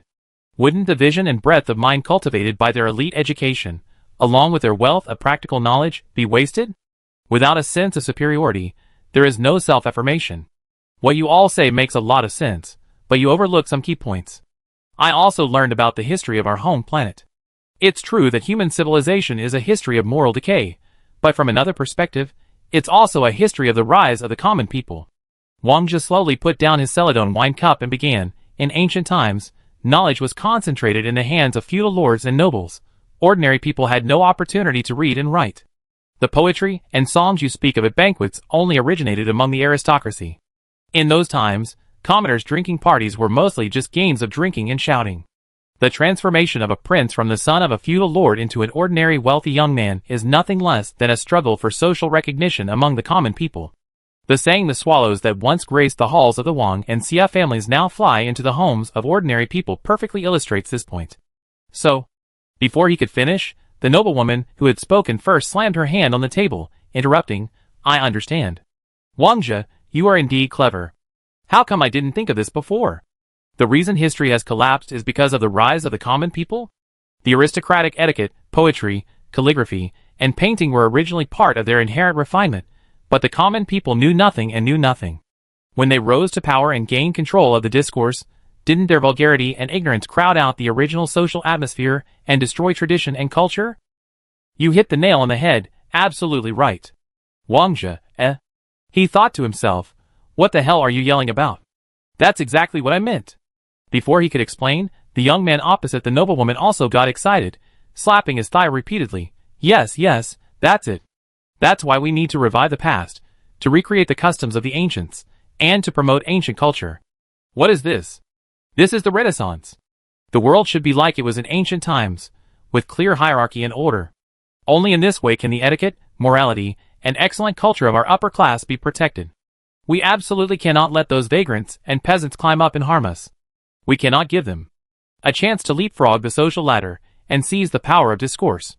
As he spoke, the young master raised his glass, his face flushed with excitement, and shouted, "For the glorious future of human civilization, for a better world, cheers." The young masters and ladies all raised their glasses, drinking heartily and cheering loudly. Wangjia's forehead creased with annoyance. He looked at the noblewoman and the young master with growing displeasure, thinking to himself, what are you two stirring up trouble for?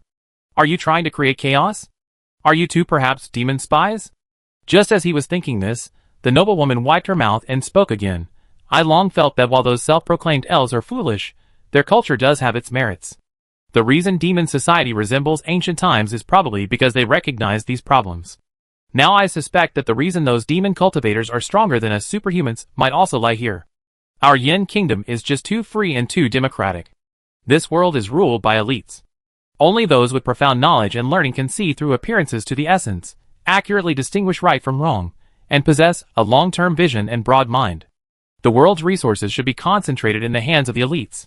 Leaving them for the common folk is not only a waste, but also a disaster.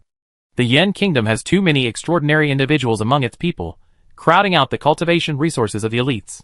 This also prevents us from concentrating our efforts on major tasks and thoroughly researching the cultivation of origin force, resulting in us lagging far behind the demon race, with each extraordinary individual being less powerful than a demon cultivator. I believe that if the Yin kingdom wants to become even more prosperous and powerful, it should restore the ancient hierarchical system. By the end, her face was flushed with pride. The young master opposite her clapped his hands in praise and shouted emphatically, to restore the glory of ancient times is our inescapable duty. Wangjia's lips twitched, his brow furrowed, and he forcibly suppressed the urge to grab a wine jug and smash his two friends' heads open. He posed the topic intending to spark discussion, not to attract a swarm of buzzing flies. This made him seriously question whether he had thrown out a brick or a lump of gold. The upper echelons of Yin Kingdom are currently swept by a retro trend, which does indeed have an imitation of the demon race. But that's to extract the essence of their culture, explore the relationship between humanity and nature, delve into the Tao of the unity of heaven and man, and thereby understand the essence of primal force cultivation, ultimately allowing extraordinary individuals to catch up with demon cultivators. But looking at these young noblemen and ladies before him, they were practically burying their faces in dregs. Wangjia got up and left his seat, wanting to go outside for some fresh air. Just then, his phone rang in his pocket. He took it out and saw Su-En's name on the screen, which cheered him up somewhat. Sure enough, it was much more pleasant to talk to the unassuming Anxia sect master than to waste time arguing with these idiots. In Wangjia's view, he and Su-En were very compatible in both their thinking and their style of doing things. Thinking of Su-En's recent bloody battle against demons and his remarkable achievements, Wangjia couldn't help but look at the young masters and ladies in the hall with a hint of disdain. A bunch of pampered, well-fed fools. You should be thrown onto the battlefield to see the world. Once you survive the demons, you understand why the Yin Kingdom allows so many extraordinary individuals among its people.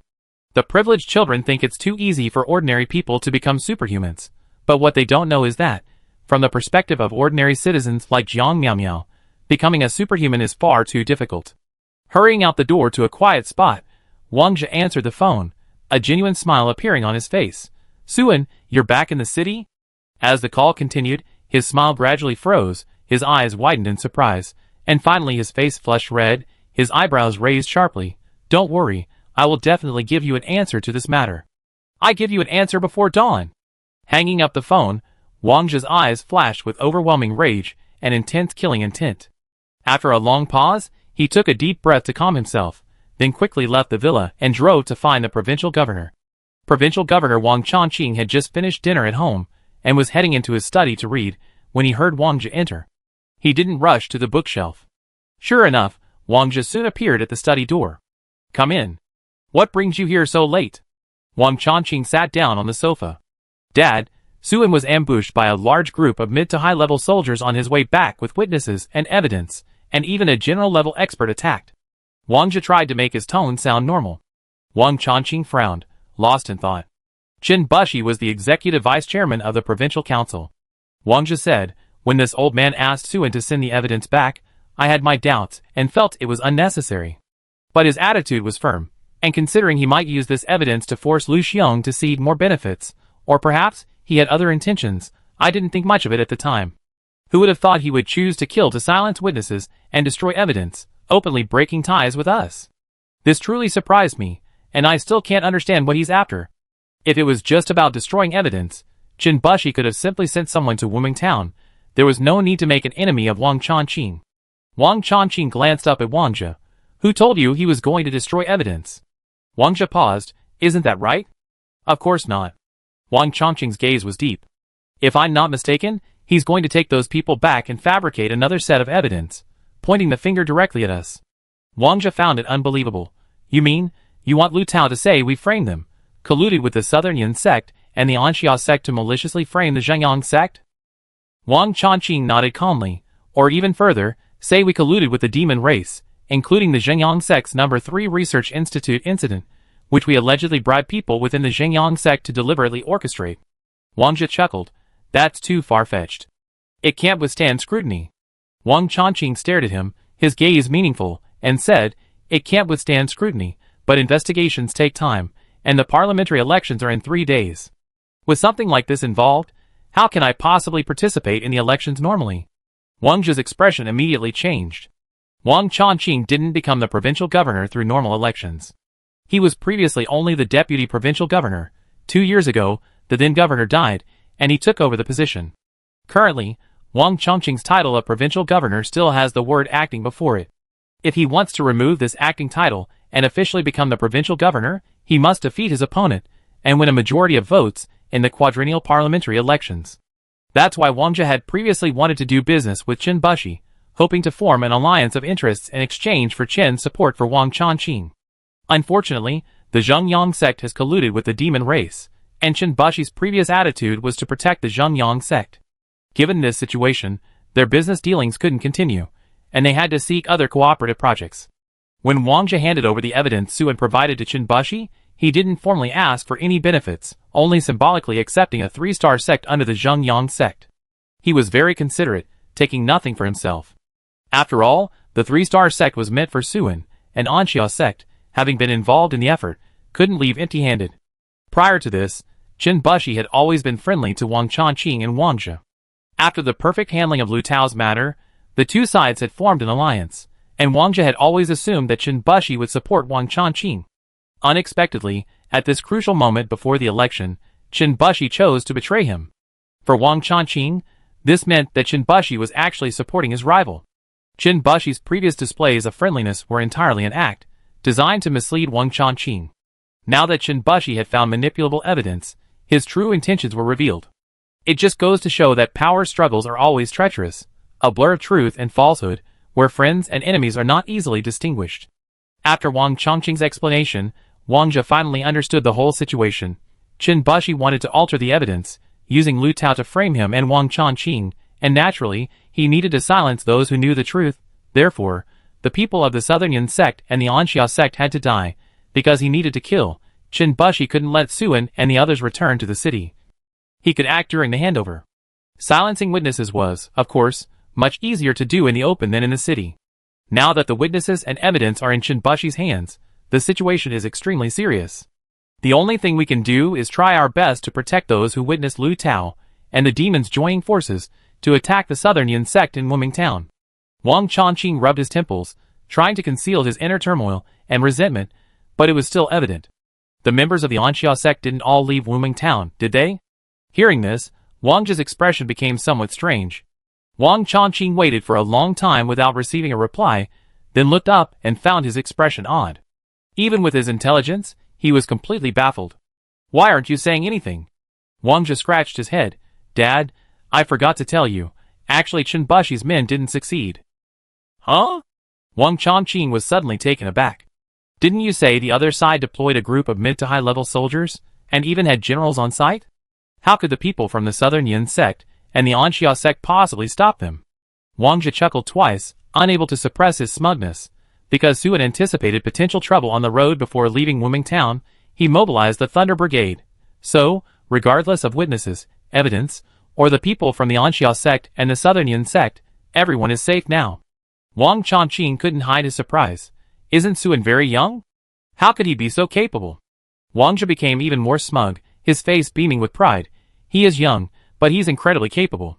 Dad, I told you long ago, Suan is no ordinary person.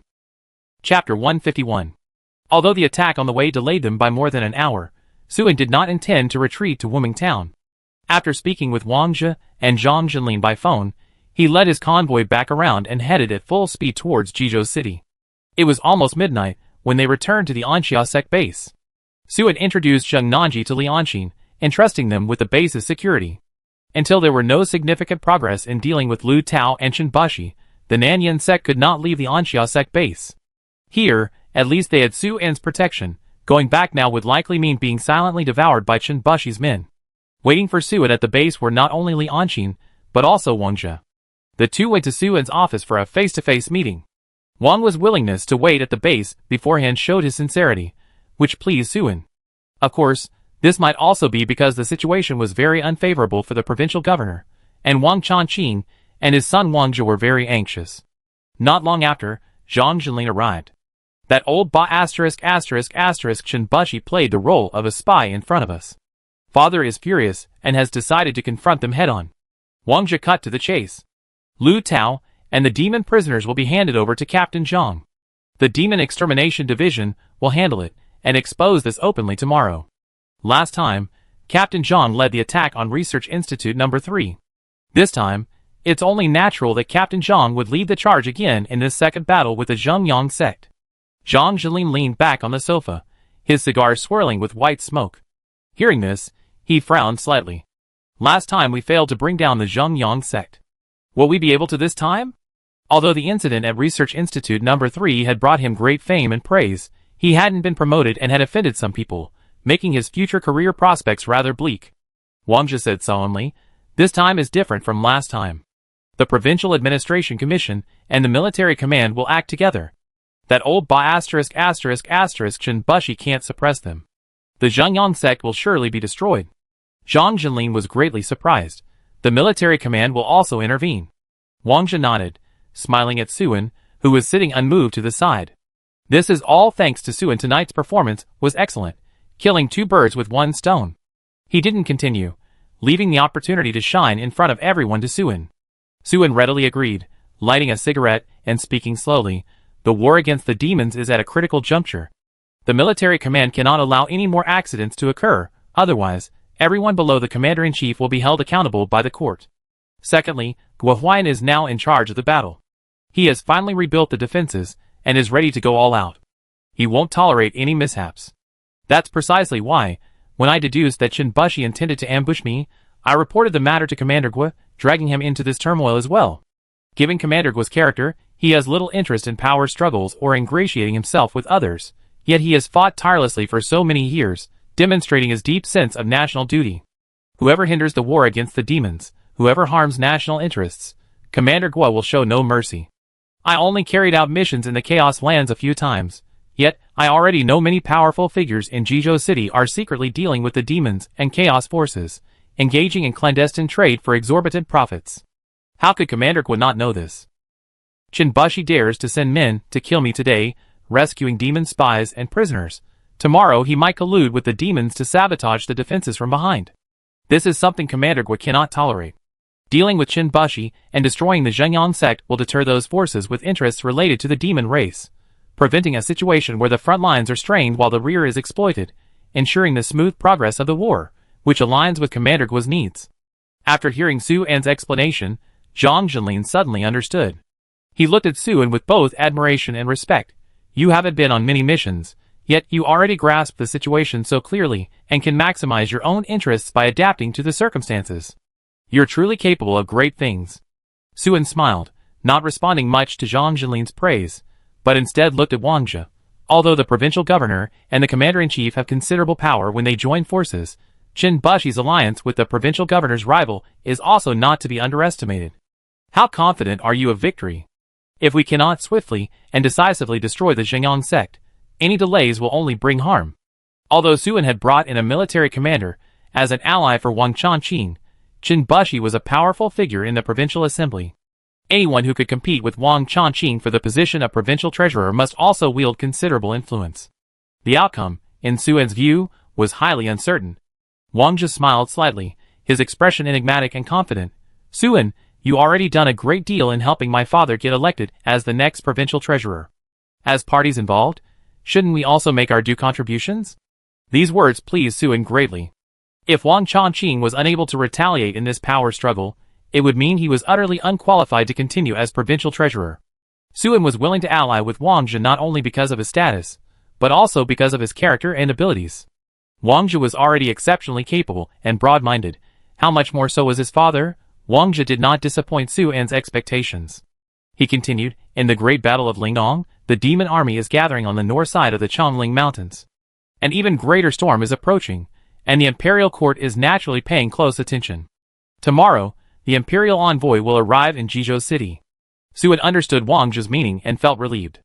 Zhang Jinlin, however, leaned forward excitedly and asked directly, could it be that the imperial envoy is one of yours? Will he support the provincial governor's succession? An imperial envoy arrives in the region with the court's guidance, already wielding considerable power. In times of crisis, that power will only increase. Furthermore, the image of the officials of Lingdong province in the eyes of the court, their future prospects for promotion, and even their chances of entering central government positions, all depend on how the envoy's report is written. If the envoy is willing to pay attention to the Zhengyang sect's affairs, and support Wang Changqing, the influence is self-evident.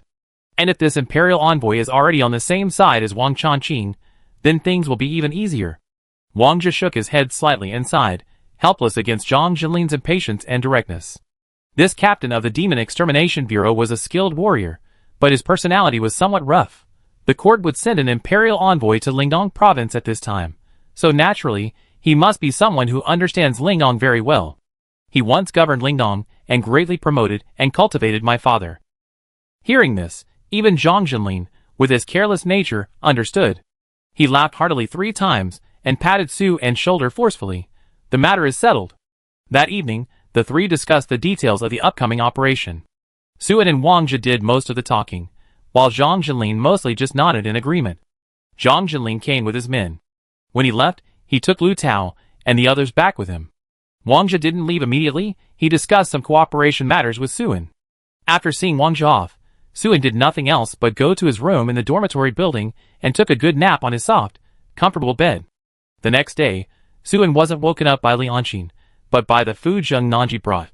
It wasn't breakfast, it was lunch. Hearing the knock, Su An opened the door and was somewhat surprised to see Zheng Nanji's beautiful and mature face. I know you haven't rested much these past few days, and you've been fighting continuously. You must be exhausted, so I didn't wake you for breakfast. But it's lunchtime now. We can't keep going hungry. If you haven't rested enough, it's good to eat before sleeping. Zheng Nanji spoke softly, her fair, rosy face blushing with shyness. She frequently lowered her head as she spoke, as if afraid Su An would disapprove of her meddling. Her every move exuded charm and allure, captivating all who heard her. Thank you. Su An, upright and unmoved by her beauty, politely accepted the tray, gesturing for her to enter. I have something to discuss with you. Come in. Zheng Nanji's eyes, which always seemed veiled with tears, brightened slightly. The blush on her cheeks deepened with excitement, and she practically skipped into the room. The Zhengyang sect matter should have some progress in the next couple of days. You need to be prepared to be busy. We're going to be taking over more than just 1 or 2 properties. You're familiar with Chongqing district, you need to put in a lot of effort then. Suan said, eating as he sat at the table, occasionally glancing at Zheng Nanji to show respect for his conversation partner. Zheng Nanji sat upright on the sofa beside her. She wasn't wearing her combat uniform today, but a business suit jacket. It was unclear where the jacket came from. Her slender waist was ramrod straight, and her chest was held high, her curves quite alluring. The business suit didn't make her look overly capable. Instead, it added a touch of indescribable charm. Didn't you say there was only one Samsung sect as a subsidiary? Zheng Nanji asked, surprised. Suan said, that was before. After last night's fierce battle, how could we only have this much spoils? To tell you the truth, if the entire Zhengyang sect collapsed, the wealth we receive would be astronomical. Zheng Nanji's beautiful eyes widened, her slender, white fingers covering her open cherry-like mouth as she exclaimed in disbelief. That was a 5-star sect with a century-long history, destroyed just like that? Suan felt Zheng Nanji's overreaction was unnecessary. Are you doubting my abilities, or my character?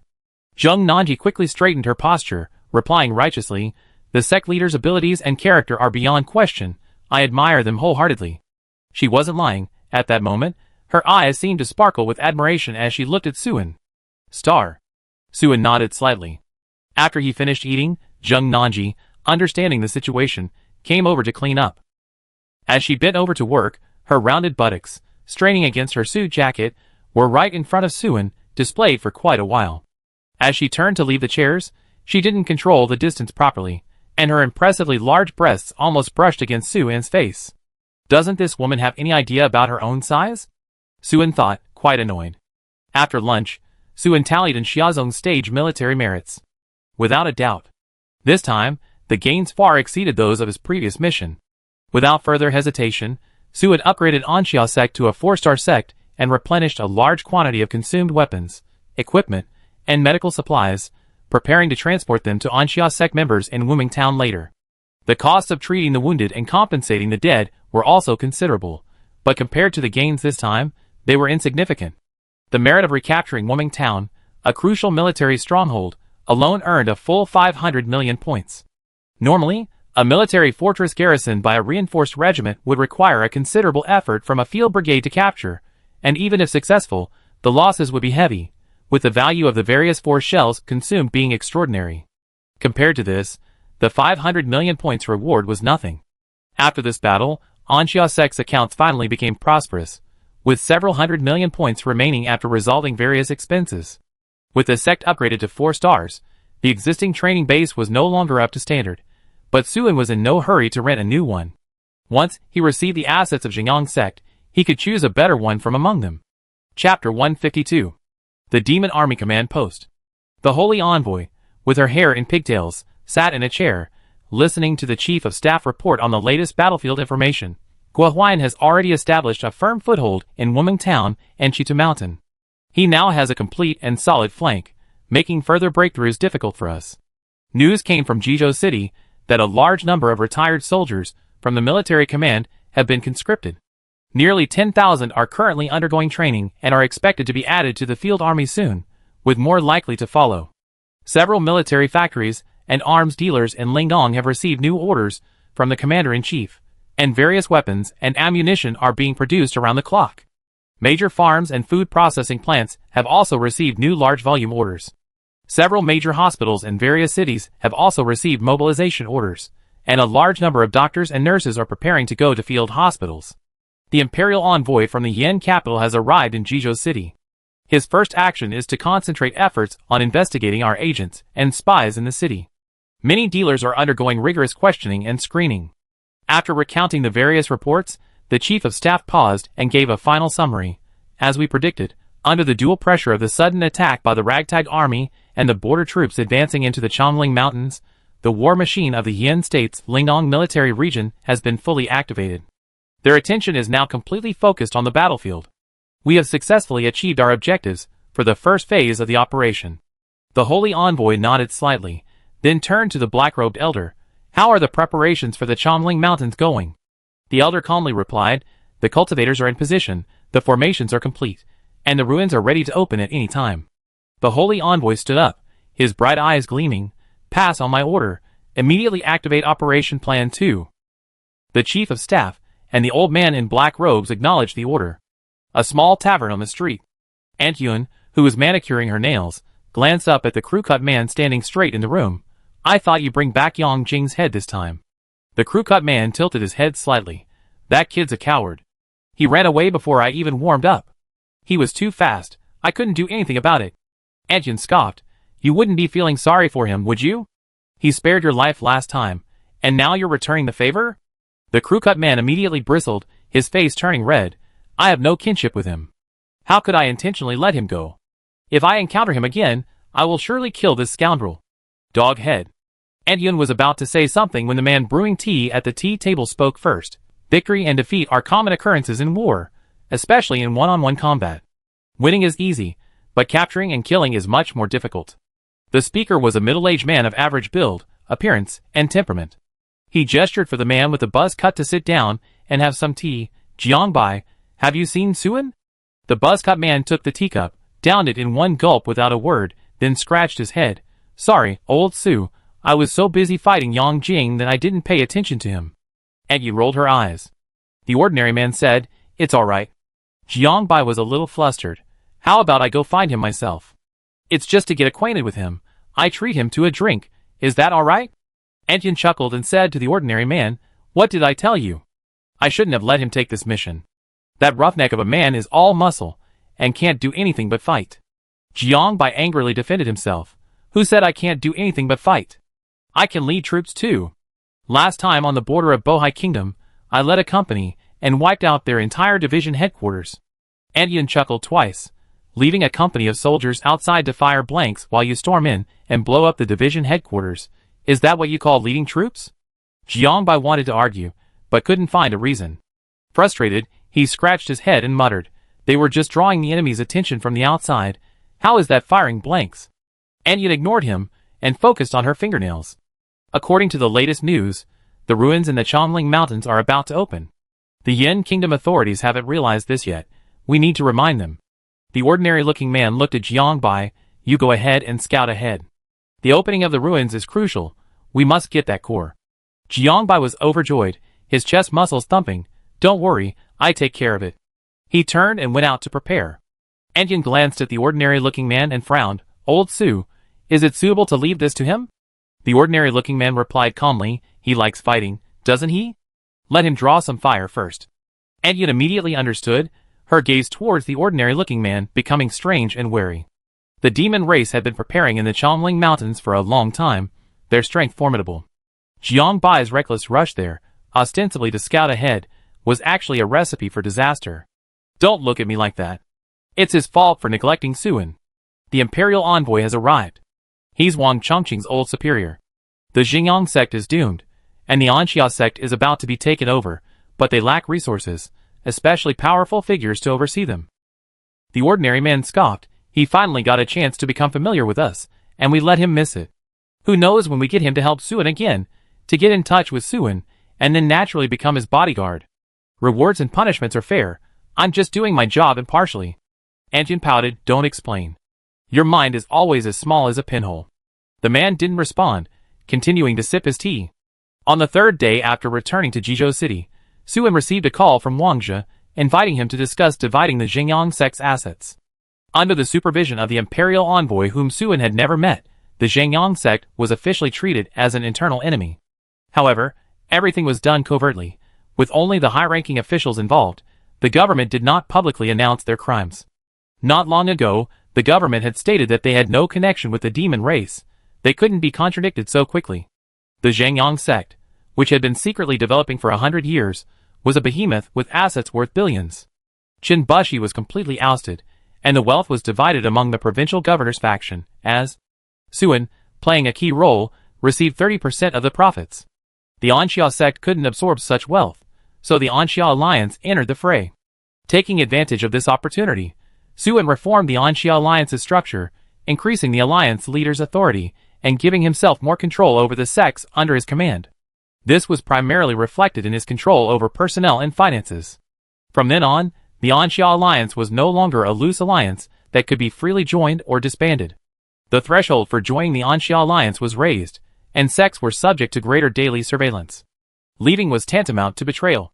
In Su En's vision, all sects within the Anxia Alliance would henceforth exist as subsidiaries of the Anxia sect, completely under his control, but this would require a gradual process. This time, Su En swiftly established an Elders' Council, with a fixed number of 6 members, to jointly decide major alliance matters. This undoubtedly diminished the status and influence of sect leaders, who weren't members of the Elders' Council. Normally, such reforms would only drive people out of the Anxia Alliance, but now, with the enormous temptation of profit before them, the situation was different. Zhang Weiying, Zheng Nanji, Zhao Xiaokui, Sun Zongxing, and other 3-star sect leaders, who could receive a significant share of the Xingyang sect's resources and become elders, expanding their power within the alliance, were the first to agree, and the matter was settled. Within 10 days, the Anxia Alliance had established a firm foothold in Chongqing district. During this period, Zheng Nanji spearheaded the efforts, demonstrating not only a proper attitude but also outstanding talent in diplomacy and meticulous work, earning Su En's considerable respect. Under Zheng Nanji's impetus, 3-star sects in Chongqing district joined the Anxia Alliance, and 2 4-star sects expressed goodwill, indicating a willingness to cooperate. As for the 2-star sects, Su En no longer considered them valuable, but he still symbolically recruited a few outstanding individuals with good reputations. The Anxia Alliance's entry into Chongqing district would normally have faced resistance from local xenophobic forces. Even after taking over the subsidiary of the Xingyang sect, they would still encounter numerous troubles. However, thanks to Zheng Nanji's connections and lobbying, the Anxia Alliance no longer needs to worry too much about this issue. Prior to this, Su En's impression of Zheng Nanji wasn't very good. Although she appeared gentle and considerate, Su En wasn't someone who would be swayed by sweet talk. The more she actively tried to charm him, the more repulsed he became. But this time, Zheng Nanji's behavior made Su En realize that this beautiful sect leader, who was always intentionally or unintentionally getting close to him, was not only capable but also ambitious, making them kindred spirits. Next, you should aim to become a 4-star sect. At the victory celebration banquet within the Anxia Alliance, Su Enri said to Zhao Xiaokui, Sun Zongxing, and others, "The alliance is developing rapidly. If we don't work harder, we might fall behind the alliance leader. The Liuli sect will definitely take this matter seriously." At this point, Zhao Xiaokui glanced at Sun Zongxing. In the great wave of survival of the fittest, the weak will be eliminated. Sect leader Sun, don't you agree? Zhao Xiaokui had made considerable contributions to the Liuli sect in the previous recruitment drive, and they were now close to becoming a 4-star sect, hence their confidence. The Xingxing sect, on the other hand, hadn't even stepped onto the battlefield yet. Sun Zongxing, his face serious, said, "Sect leader Zhao is absolutely right. In times of chaos, it is precisely the time for us to establish our merits. Having followed the alliance leader and gained much wealth, money should be spent wisely. Today I already purchased many excellent weapons and equipment, and I'm sure I achieved great things on the battlefield." These last words were addressed to Su En, essentially a declaration of his determination.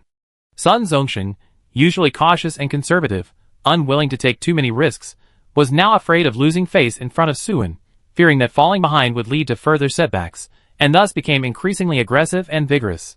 Su En raised his glass. "Then I'd be waiting to celebrate sect leader Sun's victory. Old Sun, you should have been this proactive a long time ago, otherwise you wouldn't still be stuck at level 7. I see about you. Cheers." Zhao Xiaokui slapped the table in approval, unusually refraining from further teasing Sun Zongxing. Everyone then raised their glasses and drank heartily, the atmosphere warm and harmonious. Chapter 153. Zheng Nanji was chatting with several newly joined 3-star sect leaders of the Anxia Alliance, all elites with outstanding combat power and abilities. Sitting beside her were 2 4-star sect leaders, who intended to cooperate with Su En, figures Zheng Nanji had always admired. She was initially enjoying her conversation with them, but upon hearing the commotion from Su En's side, her gaze changed when she turned to look at him. Compared to Su En, both the seasoned superhumans among the 3-star sect leaders and the seemingly illustrious 4-star sect experts appeared unremarkable at this moment. No one could, like Su En, elevate a newly established sect to 4 stars in just a few months and cultivate a wealth of talent within it. And that wasn't all. The Anxia Alliance, which Su En had single-handedly built, had grown into a behemoth, now boasting over a dozen 3-star sects and even more 2-star sects. Even the Xingyang sect, which has developed for over 100 years, doesn't have as many second and third star sects as the Anxia Alliance today. We all believe the government's announcement, thinking the Zhengyang sect had no connection with the demon race. Only sect leader Zheng had such keen insight, seeing through Lu Tao's disguise at a glance, and using a clever plan to capture him. A well-dressed 4-star sect leader praised with a smile. Sect leader Zheng's wisdom is truly admirable. Zheng Nanji turned around, her smile faint. Sect leader Zhou, you flatter me. She had struggled in Chongqing district for many years, and had once considered befriending sect leader Zhou, but he had never taken her seriously, always displaying an arrogant and haughty demeanor. But now, Zheng Nanji hadn't said anything, yet the other party had already taken the initiative to show her goodwill. All this was because Zheng Nanji was now Su An's capable assistant, one of the 6 elders of the Anxia Alliance. Even if she didn't flaunt it, others still had to give the Anxia Alliance some face when speaking to her. Becoming the head of a 4-star sect, becoming someone like Sect Master Zhou, had been Zheng Nanji's goal for a long time, but now, that person was no longer in Zheng Nanji's eyes. In Zheng Nanji's eyes, there was a completely new figure. That was Su An. Not a figure like Sect Master Zhou, whom she could only admire from afar, but someone she could follow. As long as she followed closely, she and the Nanyan sect could have a brand new, unimaginable, glorious future. Alliance leader, I toast you. Zheng Nanji came to Su An's side, her eyes clear and her smile bright as she raised her glass. Because of Su An's share of the military merits, the Southern Yan sect reached the standard of a 4-star sect. Her recent battles and tireless efforts had also yielded considerable benefits, replenishing the extraordinary combat power lost in Wuming Town. The Southern Yan sect was now a genuine 4-star sect. Therefore, in Zheng Nanji's eyes, Su An was her hero. Su An clinked glasses with her, and both drank it down in one gulp. The day after the victory celebration, Su An received 2 pieces of news. One was that the demon troops facing Guohuayan had completely abandoned their offensive plans, and were extensively constructing defensive fortifications at the point of confrontation with the capital garrison army. The other was that the ancient ruins of the Chongling Mountains had opened, and the Lingnong province had issued a special conscription order, calling upon combat-level extraordinary individuals to explore them. Whether the ancient ruins of the Chongling Mountains truly exist has always been an unsolved mystery in the Yan Kingdom. I had only heard of them before, and treated them as legends. In the spring and autumn manner, Wang Zhe poured tea as he spoke, when the Great Yan dynasty was founded, and its army attacked the Chongling Mountains. A massive explosion occurred in the towering peaks, triggering a magnitude 6 earthquake. After the earthquake, the army's experts went to investigate, but all they found was a collapsed mountain range stretching for tens of kilometers from north to south, with nothing unusual discovered. Su An took a sip of tea. For thousands of years, the border troops haven't explored it again? Wang Zhe shook his head. Of course they have. It said they found traces of man-made structures, but very few. They wanted to go deeper, but couldn't find the entrance. Then, it was rumored that a God General level expert forcibly broke through the mountain, accidentally triggering a massive surge of primal force, even causing spatial turbulence. That God General was swept into a space-time vortex, and has never been seen since. From that time on, no expert dared to act rashly, and ordinary exploration teams made no new discoveries. Given the high risk and uncertainty about potential gains, the authorities had little incentive to waste their efforts. The Yan Kingdom and the Northern Demon Clan are separated by the Chongling Mountains. Everyone is busy fighting each other, and as time passed, the existence of ancient ruins in the mountains gradually faded from public discussion. This passage was packed with information, leaving Su An deep in thought. The cultivation levels of extraordinary individuals are divided into 4 tiers. Above Warrior is Warrior General, which also has 10 levels. Above Warrior General is Divine General, which has only 3 minor realms. Divine Generals are extremely rare. The Yan Kingdom currently has only a handful of them. Losing a Divine General means a tangible reduction in national strength. The Xiaoshan continent once boasted over 100 states, but after a series of wars of annexation, only 20 or 30 remain. Currently, it's a time of warring states vying for supremacy. With frequent diplomatic conflicts, no one can guarantee they emerge victorious. The Yan Kingdom's rise to become one of the 7 warring states owes much to the power of its extraordinary individuals. Losing a Divine General for a dubious relic is already highly inexcusable. How could they dare send more powerful figures on such a perilous journey? Above Divine Generals are Heavenly Kings. In the entire human society of the Xiaoshan continent, there are very few Heavenly Kings. And even Heavenly Kings must tread carefully when encountering spatial turbulence. Ancient relics. Su An pondered these words, a strange undertone lingering in his mind. He asked Wang Zhe. The civilization of this world originated from a spaceship accident thousands of years ago. Human ancestors were the first to arrive on the Xiaoshan continent, where they flourished and developed their culture. If there are ancient relics in the Chongling Mountains, they are most likely human relics. And if they are human relics, then humans naturally understand them. The Yin Kingdom may not know the specifics, but isn't there anyone else who does? How could they have lost a divine general, and still not figure out if the ruins are legend or fact? Wang Zhe was taken aback by this question. Since arriving on the Xiaoshan continent, humanity's technological level has been very high. The possibility of information loss is unlikely. In recent years, human technological development on the Xiaoshan continent hasn't focused on cutting-edge technology, but rather on practical military and civilian items. After all, exploratory spaceships are limited in size. Anything humans built that could attract the attention of a divine general must have been a major project. How could there be no clear records, and it's become nothing more than a legend? Perhaps it was built by the demon race, Wang Zhe pondered. The demon race has existed on the Xiaoshan continent for thousands of years. They once drove humanity to the brink of extinction, occupying vast territories. It's reasonable for them to build some large-scale projects. Suen thought about it, and felt it wasn't impossible. If it really is a demon race ruin, it would most likely have been built during the 100 Years' War. Before that, humans and demons were in a honeymoon period, so humans would definitely know about the demon race's large-scale projects. After that, the Yin Kingdom even reached the Chongling Mountains. In short, now the demon race has open ruins on the site. Intelligence gathered by the border troops indicates that demon cultivators have been entering one after another. It's a large-scale operation, and there must be something extraordinary inside. Wang Zhe steered the conversation back on track. Suen agreed with Wang Zhe's insight. The demon race had been holding back for so many years to open ruins. It was impossible for them not to have something valuable inside. The only question was the scale of the matter. In other words, the demon race's gathering of forces from the chaotic lands of Lingdong province to launch a large-scale attack on us wasn't actually intended to start a national war or conquer the province. Suen's mind raced quickly. Their goal is to keep our attention firmly on the battlefield, concealing their actions and opening the ruins in the Chongling Mountains. Wang Zhe's expression turned grim. I'm afraid that's the truth. While we were fighting to the death with the ragtag demon army, the border troops were busy monitoring the demon army stationed on the border, and the authorities were gearing up for a national war. The demon cultivators quietly infiltrated the mountains and forests, silently completing all preparations. Now they finished preparing to open the ruins, and even have a large number of people inside. We're only just realizing it now. Even if we immediately mobilize our forces to fight for it, we're already too far behind. Suen fell silent again. This was something a transcendent being of his level would never have imagined before. No wonder the ragtag demon army was now shrinking its lines, building fortifications, and adopting a defensive posture.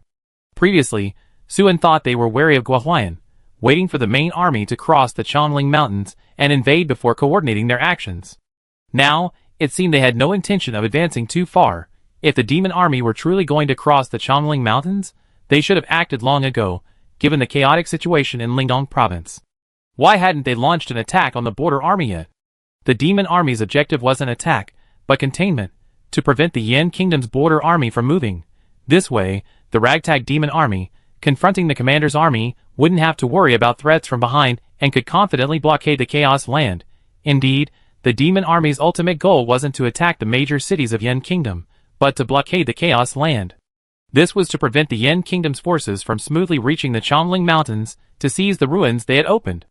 Even if the ragtag demon army couldn't stop the Lingdong authorities' all-out attack, it could at least slow down the Yin Kingdom's advance towards the Chongling Mountains.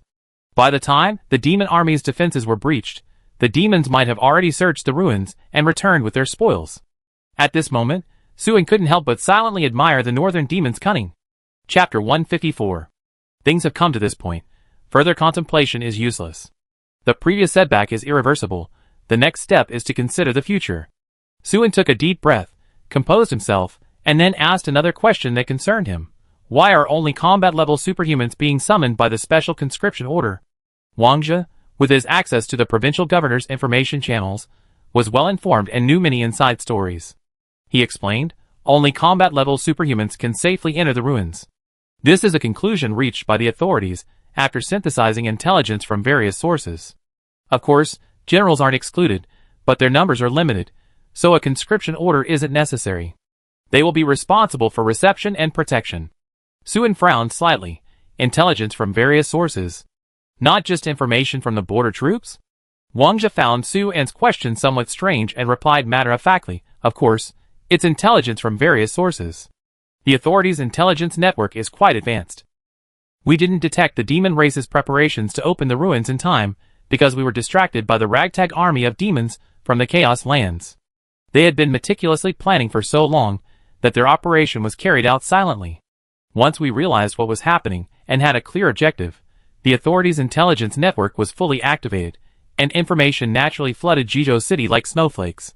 Aren't you underestimating our national machinery? Suen smiled, somewhat embarrassed but not entirely apologetic.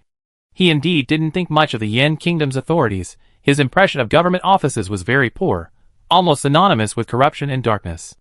Wang Jie didn't delve into the matter, but simply pointed at Suen and shook his head somewhat helplessly, indicating that the other shouldn't underestimate the authorities. The provincial governor was his father, and Suen's disdain for the authorities was almost equivalent to his disdain for Wang Changqing. Wang Jie continued, the Chongling Mountains run northeast, southwest. The northwest is the Northern Demon Clan, the northeast is the Bohai Kingdom, the south is our Yin Kingdom, and the southwest is the Zhongshan Kingdom. This means that it's not just the Yin Kingdom eyeing the Chongling Mountains, the Bohai and Zhongshan Kingdoms are also involved. Intelligence indicates they mobilized a team of extraordinary individuals, heading deep into the Chongling Mountains. The largest group consists of level 6 or higher warriors. Generals are only responsible for protection. The latest intelligence reports that only warriors can safely enter the ruins. This is because warriors have less fluctuation in their primal force, while generals possess far too much primal force, easily triggering a primal force surge within the ruins, or even stirring up spatial temporal turbulence. Oh, this information comes from within the demon race, it's absolutely reliable. Hearing this, Suen understood. Back then, that divine general forcibly broke through the mountain, resulting in the primal force within the ruins going out of control. At this point, Wang Jie paused, seemingly considering how to phrase his next words.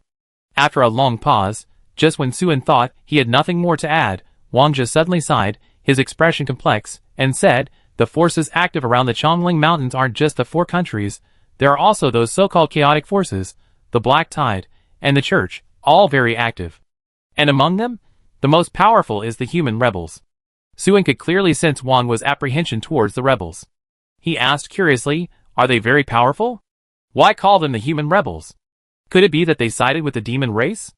Wang Jie nodded first, then shook his head, his voice low and deep. The rebels are indeed very strong. We still don't know their exact numbers, because they have influence in almost every human nation. We call them human rebels rather than national rebels, because they are spread throughout the Xiaoshan continent, and are enemies of almost every existing nation. Suen was taken aback. This was the first time he had heard someone describe rebels in such detail. He had only known of their existence before, but he never imagined they were so powerful. So, according to you, they can change the world? Suen couldn't hide his surprise. To be enemies of all nations. What a bold and ambitious undertaking. Anyone weaker would have been wiped out countless times. Wang Jie chuckled. Changing the world? Not quite. They're just jumping around everywhere. A more apt description would be a bunch of annoying lice. Suen chuckled twice. If it were just a bunch of lice, would you be so wary? Jumping around everywhere, isn't it just spreading everywhere? Wang Jie fell silent, feeling teased. Fine, it's not like I can't say it. To tell you the truth, the rebels' influence is indeed widespread, but mostly in remote, desolate places. Wang Jie explained clearly, like the church, the rebels have strongholds everywhere. But unlike the church, their strongholds aren't churches, they're bases. Take the Chongling Mountains as an example. There are many rebel bases scattered around them, large and small, impossible to generalize. Some have hundreds of thousands of people, while others have only a few hundred. In these base areas, they have their own industries, agriculture, and armies, forming towns of varying sizes, wreaking havoc on the local population, enslaving civilians, and committing countless crimes. Suen became increasingly curious as he listened. Why don't other countries wipe them out? Wang Jie shrugged.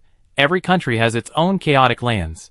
If the authorities can't even eliminate those chaotic lands, how can they possibly deal with these organized rebel armies? Every time a large army goes to encircle and suppress them, they either hide in the mountains and forests, scatter into the chaotic lands, or even cross the border into other countries. They're incredibly slippery.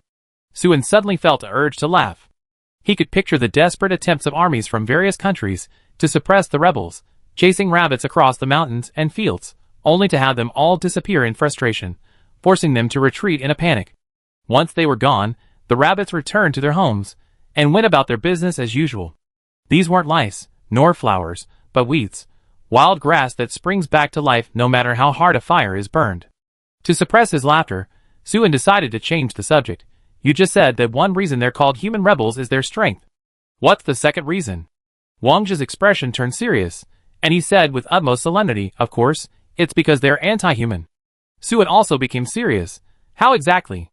Wang Zhe paused, a look of confusion flashing in his eyes.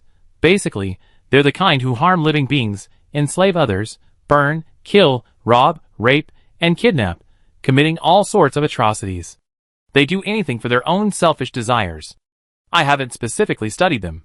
If you want to know more details, you can check their official website for relevant information. It should have a systematic and detailed description.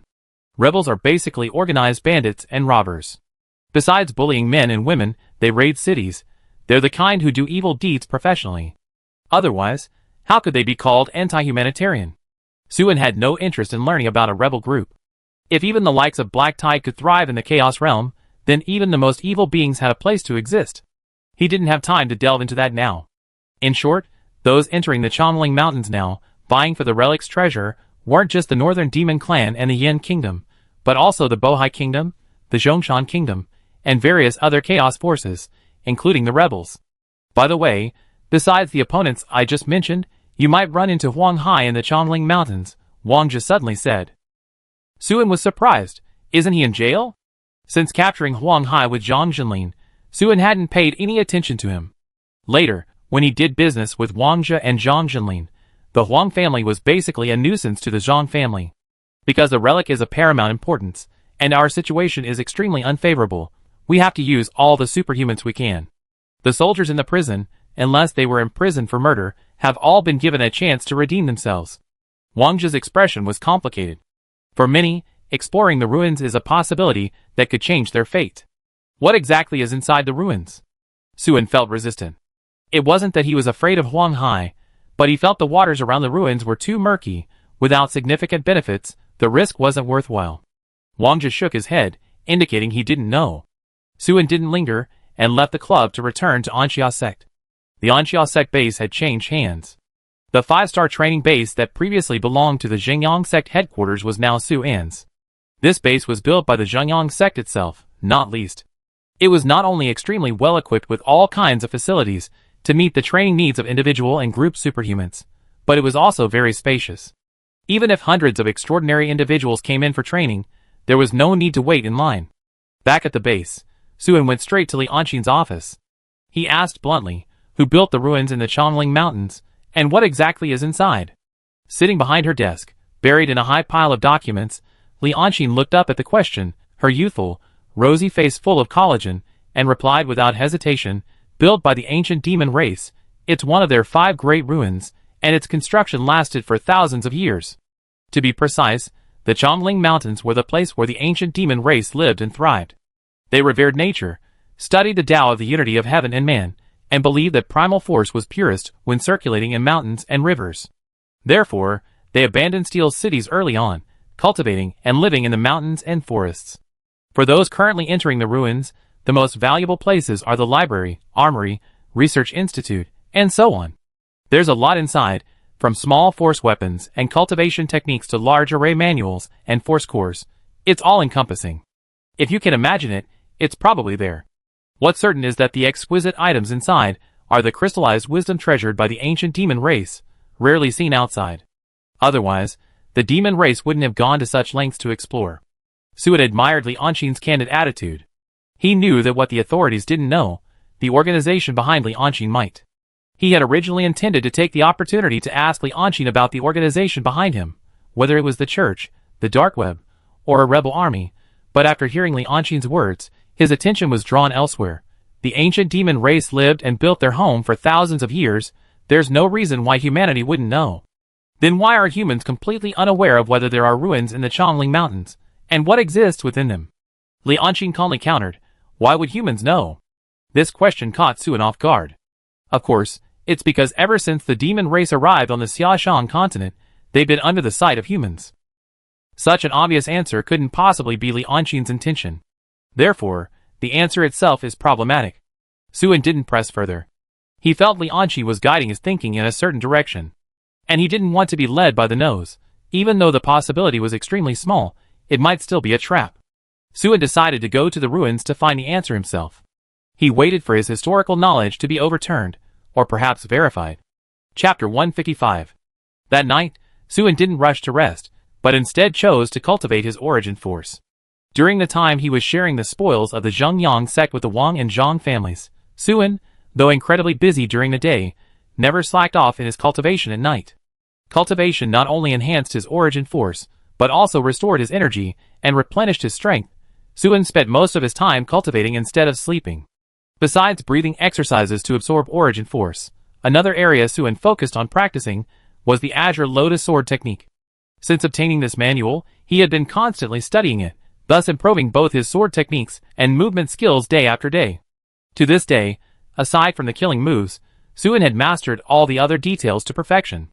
When the Azure Lotus Sword technique's killing move is mastered, one can walk with lotus blossoms at every step, each step a kill, and can complete 7 steps in an instant, slaying 7 opponents. But this is not the final form of the sword technique. The ultimate move is to combine 7 steps into one, condense 7 swords into one, and unleash a devastating strike. My previous best record was being able to move 5 steps instantly and kill 5 opponents. After my trip to Wuming Town, I gained a lot of insights, and since returning, I can now perfectly execute the 7-step 7 kills. Suen repeatedly examined the technique, pondering its profound meaning, but the ultimate move of the sword technique is utterly baffling. How can 7 steps be reduced to 1? This doesn't make sense. So, is it 7 steps or 1 step? Is it 7 steps covering the distance of 1 step, or 1 step covering the length of 7 steps? And how are the 7 swords condensed into 1? Is it 7 swings, or just 1 swing? Is it using the speed of 1 swing to deliver 7 swords, or the force of 7 swings to deliver 1 sword? Suen grew increasingly confused, finding contradictions lurking between the lines, yet seemingly concealing a deeper mystery. Unable to grasp the meaning, he rose and began experimenting with his sword, gradually figuring things out and correcting his mistakes. He constantly changed his approach, carefully experiencing the differences between each attempt. At such times, Suen couldn't help but envy the scions of official families and ancient sections. When they encountered similar problems in their cultivation, they were sure to receive guidance from masters and powerful individuals. As the first rays of dawn broke through the sky, Suen, after countless attempts, finally comprehended the ultimate technique's essence amidst the possibilities. 7 steps condensed into 1, meaning the variations of 7 steps are condensed into 1, allowing 1 step to contain the essence of 7 steps. So that's it.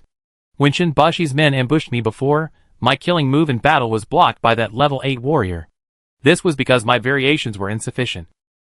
The same principle applies to 7 swords merging into 1. No, 7 steps merging into 1 not only results in more variations, but also greater speed, just as 7 swords condensing into 1 fundamentally enhances its power. Speed and variation make the technique almost unstoppable, while the increased power makes this sword strike truly earth-shattering. As the orange sunlight bathed the training ground, Suen took a step forward, his body instantly conjuring multiple afterimages.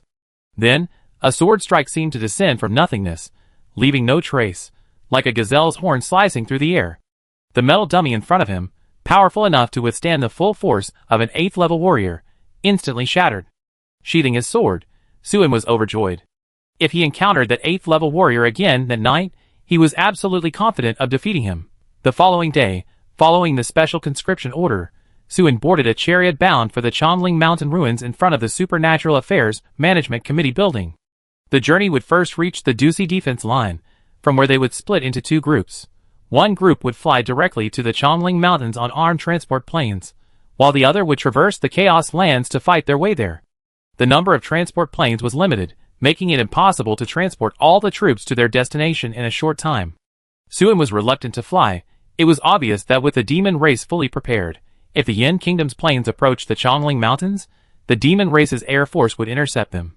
Therefore, the Yin Kingdom's transport planes would need fighter escorts. If the 2 sides engaged in fierce combat in midair, ordinary generals would be unable to provide protection. The convoy arrived at Wuming Town, and Suan went to the Anxia sect members' barracks to explain the next steps. To support the extraordinary individuals in breaking through the demon race's blockade and traversing the Chaos Land, the Commandery's army will inevitably launch a frontal attack. At that time, you should simply follow the main force. There's no need to deliberately seek kills and merits, Suan instructed Zhang Yunjun, Qin Xingyun, and the others. Any extraordinary individual at the soldier level can enter the Chongling Mountain ruins, but the Yin Kingdom authorities mainly recruit elites of level 6 and above, with little need for soldiers below level 6. This is because lower-level soldiers, who cannot project their force or use techniques, are almost powerless against extraordinary individuals of level 6 or above. Going to the ruins would likely mean certain death. Furthermore, traversing the Chaos Land is a major challenge. Without sufficient strength, they can't even approach the Chongling Mountain range. The members of the Anxia sect are generally below level 6, therefore Suan didn't intend for them to go to the Chongling Mountain range. They could simply continue assisting the Commandery's army in combat. For most soldiers, especially mid-level soldiers, the risks of venturing into the ruins far outweighed the rewards. Going was purely a matter of luck, and even Suan himself hadn't considered forcing an opportunity. Suan didn't see Zhang Weiing in Wuming Town. That girl was restless. After a period of boredom, she went out alone with just a gun to hunt demon cultivators, often not returning for 2 or 3 days at a time. Suan didn't have time to wait for Zhang Weiing. After explaining things to Zhang Yunjun and Qin Xingyun, he turned and boarded the military's armed transport plane. Suan wasn't acting alone. The fully armed Zheng Nanji was sitting beside him. As the Southern Yin sect had just participated in the war and suffered heavy losses, they hadn't been forcibly conscripted this time, so Zheng Nanji was participating voluntarily. Suan didn't quite understand her actions. Zheng Nanji was only level 7. In reality, her combat strength was inferior to his. The Southern Yin sect had just recruited a large number of extraordinary individuals and acquired some of the Zheng Yang sect's assets. They were currently very busy. As the sect leader, she should have stayed in the city to oversee the overall situation and rest. There was no need for her to rush into new missions. Suan was able to escape because Li Anqin was overseeing the Anxia sect, and Xiao Mei and Li Wen were watching from the sidelines. You never stared at me for so long before. Is it because my makeup today is particularly to your liking, attracting you? Zheng Nanji, seeing Suan staring at her, didn't feel awkward at all. Instead, she boldly met Suan's gaze and deliberately puffed out her ample chest. Suan withdrew his gaze, remaining unmoved. Just as Zheng Nanji was about to continue her efforts, a discordant, gruff voice rang out from across the street. Beautiful lady, what's so great about a greenhorn? A real man looks at someone like me. Shall we exchange contact information? Don't worry, I guarantee you'll be satisfied. The cabin was filled with 20 or 30 people seated in 2 rows. The speaker was a robust young man directly opposite Zheng Nanji, with thick eyebrows, large eyes, a square face, and a muscular, energetic demeanor. Ever since he saw Zheng Nanji, his gaze hadn't left her. He winked at her several times, but she ignored him. Zheng Nanji had encountered this situation many times before. After all, her beauty was undeniable. She was frequently approached during missions, and had even been followed before. She glanced at him, gave a cold laugh, and said disdainfully, I have no interest in men weaker than myself. She wasn't lying. She was already at the peak of the 7th level, and could break through to the 8th at any moment. While he had clearly only recently advanced to the 7th level, his newly ignited primal force node still unstable. The big-eyed man immediately lost face. His companions cast mocking glances at him. His face flushed red as he pointed at Suan, retorting sharply, Is this kid stronger than you? He's just a pretty boy. I could kill him with 1 punch. We're going to fight for the ruins this time. On the battlefield, this kind of person can't protect you. Beautiful lady, being proud is fine, but being blind is not a good habit. Zheng Nanji originally didn't want to get too entangled with this man. She just wanted to state her position. Most superhumans wouldn't let their relationships with teammates get too strained when going on missions. But when she heard that he could kill Suan with 1 punch, a murderous glint flashed in her eyes. She looked as if her idol had been insulted, her eyebrows furrowing as she fiercely said, You can't expect anything good to come out of a dog's mouth. If your mother didn't teach you how to be a decent human being, I wouldn't mind temporarily playing that role. Upon hearing this, many people turned to look, some of the more outgoing ones whistling, clearly enjoying the spectacle. The big-eyed man, humiliated and embarrassed, couldn't help but get angry. He pointed at Zheng Nanji, about to unleash a torrent of abuse, when a cold, stern voice rang out from the front of the cabin. Shut up, all of you. Are you all just bored and have nothing better to do? If you don't want to sit properly, get out. Hearing this, the jeering soldiers sat up straight obediently, ceasing their instigation. The soldiers on a transport plane, once landed, would naturally cooperate and act as a team. The superhuman who had spoken was the highest level among them, and also the team leader, a level 9 soldier. The big-eyed man dared not disobey his leader, and could only choose to remain silent. But unwilling to lose face, he first glared arrogantly at Zheng Nanji, indicating his defiance, then his gaze swept contemptuously over Suen, and he said in a low voice, "Little chick, don't wet your pants on the battlefield later. If you drag us down, I make you pay." Suen glanced at the man expressionlessly, as if looking at a laughable, clawing insect, his contempt so intense that he didn't even bother to acknowledge him. Suen's disdain for the man wasn't just based on his strength, but also on his character. The man didn't even dare threaten Zheng Nanji, who was at the same level, yet dared to speak so arrogantly to a level 5 warrior. He was utterly despicable. Chapter 156. Under the intimidating presence of the level 9 captain, no further incidents occurred in the cockpit. As they approached the Chongling Mountains, the warning lights overhead suddenly began flashing, followed by a piercing siren, and the aircraft began to shake violently. Just as everyone was deeply moved, the captain, seated at the head of the group, stood up, abruptly shut off the siren, and spoke calmly and expressionlessly, "We arrived. Prepare for the airdrop." The cockpit door was quickly opened, and a deafening roar of explosions immediately filled the air. Suen glanced outside, and saw countless missiles exploding in midair, strings of tracer rounds tearing through the smoke. The whooshing sound of them whistling through the air was sickening, and the clanging of machine guns hitting the fuselage was chilling. Not far away, the escort fighter group was already engaged in fierce combat with the demon race's fighters. Meanwhile, anti-aircraft guns from the Yin Kingdom's border troops and the demon race's border troops were relentlessly pouring fire into each other's airspace. Planes were being hit frequently, explosions sending steel parts flying far away. With just a glance, Suen had already spotted several planes billowing black smoke crashing towards the mountains. The bad news was that the battlefield had become a living hell, every second spent in midair risked being blown to pieces. The good news was that the transport planes were flying at a low altitude, greatly reducing the difficulty of the group's parachute landing. Grabbing the rope, the level 9 captain was the first to jump out. Two heavily armed level 8 soldiers exchanged a glance at each other at the doorway, both seeing obvious apprehension and hesitation on each other's faces. It was one thing for superhumans to be accustomed to a life of constant danger, and another to missions often involving life-or-death struggles with demons. But the scene, outside, was a true inferno of gunfire and bloodshed. Even level 8 combat soldiers, once they jumped out, would be sitting ducks before landing, completely defenseless. Whether it was a fighter jet, an anti-aircraft gun, or a missile, the debris from the exploding aircraft would be enough to obliterate them. "What are you all standing there for? Jump!" The captain's impatient voice rang out from above, his booming voice seemingly designed to deafen everyone.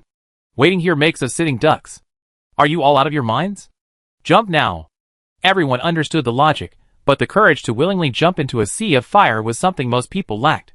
Those present were extraordinary individuals from the martial arts world, not the disciplined soldiers of the border army.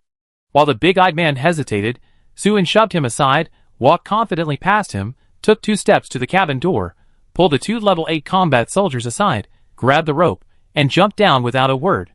The big-eyed man, he had just clearly seen. After jumping, Suen turned and gave him a disdainful look. Although he didn't speak, Suen clearly felt the other man was saying, "Let me show you what a real man is." The big-eyed man was both ashamed and angry, his face flushed red. He had to admit, he had indeed been afraid. Before he could react, he suddenly noticed Zheng Nanji following closely behind Suen, walking past him, and jumping out of the cabin without hesitation.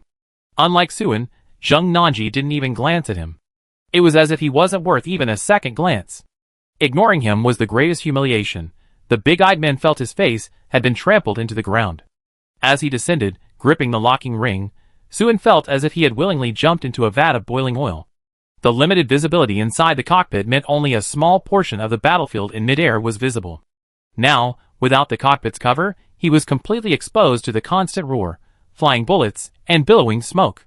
The feeling was one of constant threat of being pierced by stray bullets. But Suen wasn't being reckless. The captain was right. Waiting in midair was tantamount to waiting to die. A few hundred meters in altitude was insurmountable for ordinary soldiers, but for level 6 and above combat soldiers, it wasn't an insurmountable distance. After several dozen seconds, having endured the longest half-minute of his life, Suen finally reached the ground. Below was a small hill. The level 9 captain was already crouching behind a rock, cautiously observing his surroundings with his gun at the ready. Just when Suen thought he had safely passed the danger zone, his gaze suddenly sharpened. Several figures appeared in the woods, rapidly approaching the hill. The enemy was still over 200 meters from his landing point. Theoretically, Suen could land safely first, then find cover to return fire. Without hesitation, Suen spread his fingers, released the locking ring, and began free-falling from a height of over 30 meters. The very next second, gunfire erupted from the woods, several force bullets whizzing past, almost grazing his hair as they flew overhead. Had he hesitated even slightly, failing to release the locking ring in time to accelerate his fall, he would undoubtedly have been struck by the force bullets. Suen's reasoning was simple. When you spot an enemy in an open area, it usually means the enemy has also spotted you. He was falling from midair, leaving him completely exposed for about half a minute. If the enemies in the forest weren't just the few he had seen, they would certainly have opened fire on him. As it turned out, Suen's keen insight and decisiveness saved him once again. With a loud thud, Suen crashed heavily onto the hillside, sending dust billowing up and spiderweb-like cracks appearing in the ground. If it were an ordinary level 5 soldier, jumping from a height of over 30 meters would undoubtedly result in injury. However, Suen could now project his force. Despite the loud thud of his fall, he had actually used his force at the last moment to slow his descent considerably. The instant he hit the ground, Suen immediately rolled away from his spot, then leaped forward like a cheetah, using all 4 hands to sprint several steps forward at top speed, finally leaping into a thicket of bushes. Throughout this process, force bullets continuously struck the ground behind him. If Suen had been even slightly slower, he might have been hit. Zheng Nanji followed Suen down the rappelling route. Fortunately, the latter drew fire, allowing her to successfully approach the ground. If Suen had been hit and killed early, she would have been a sitting duck. After Suen successfully disappeared into the bushes, the enemies in the woods had to turn their guns around. In an instant, Zheng Nanji was targeted by a level 4 sniper rifle. At this moment, she was still 50 or 60 meters above the ground. Even if she released the locking mechanism at this height, it would take her several seconds to fall to the ground, enough time for the sniper to adjust their aim and hit her. Suen, who had just hidden in the bushes, was completely unaware of her situation and unable to provide timely support. Bang! Just as the sniper, hiding in a large tree, was about to pull the trigger, a level 5 force bullet pierced his head, instantly exploding him into a watermelon. The one who killed him was Fong Ming, a level 9 captain. As a level 9 superhuman, Fong Ming possessed extremely rich combat experience.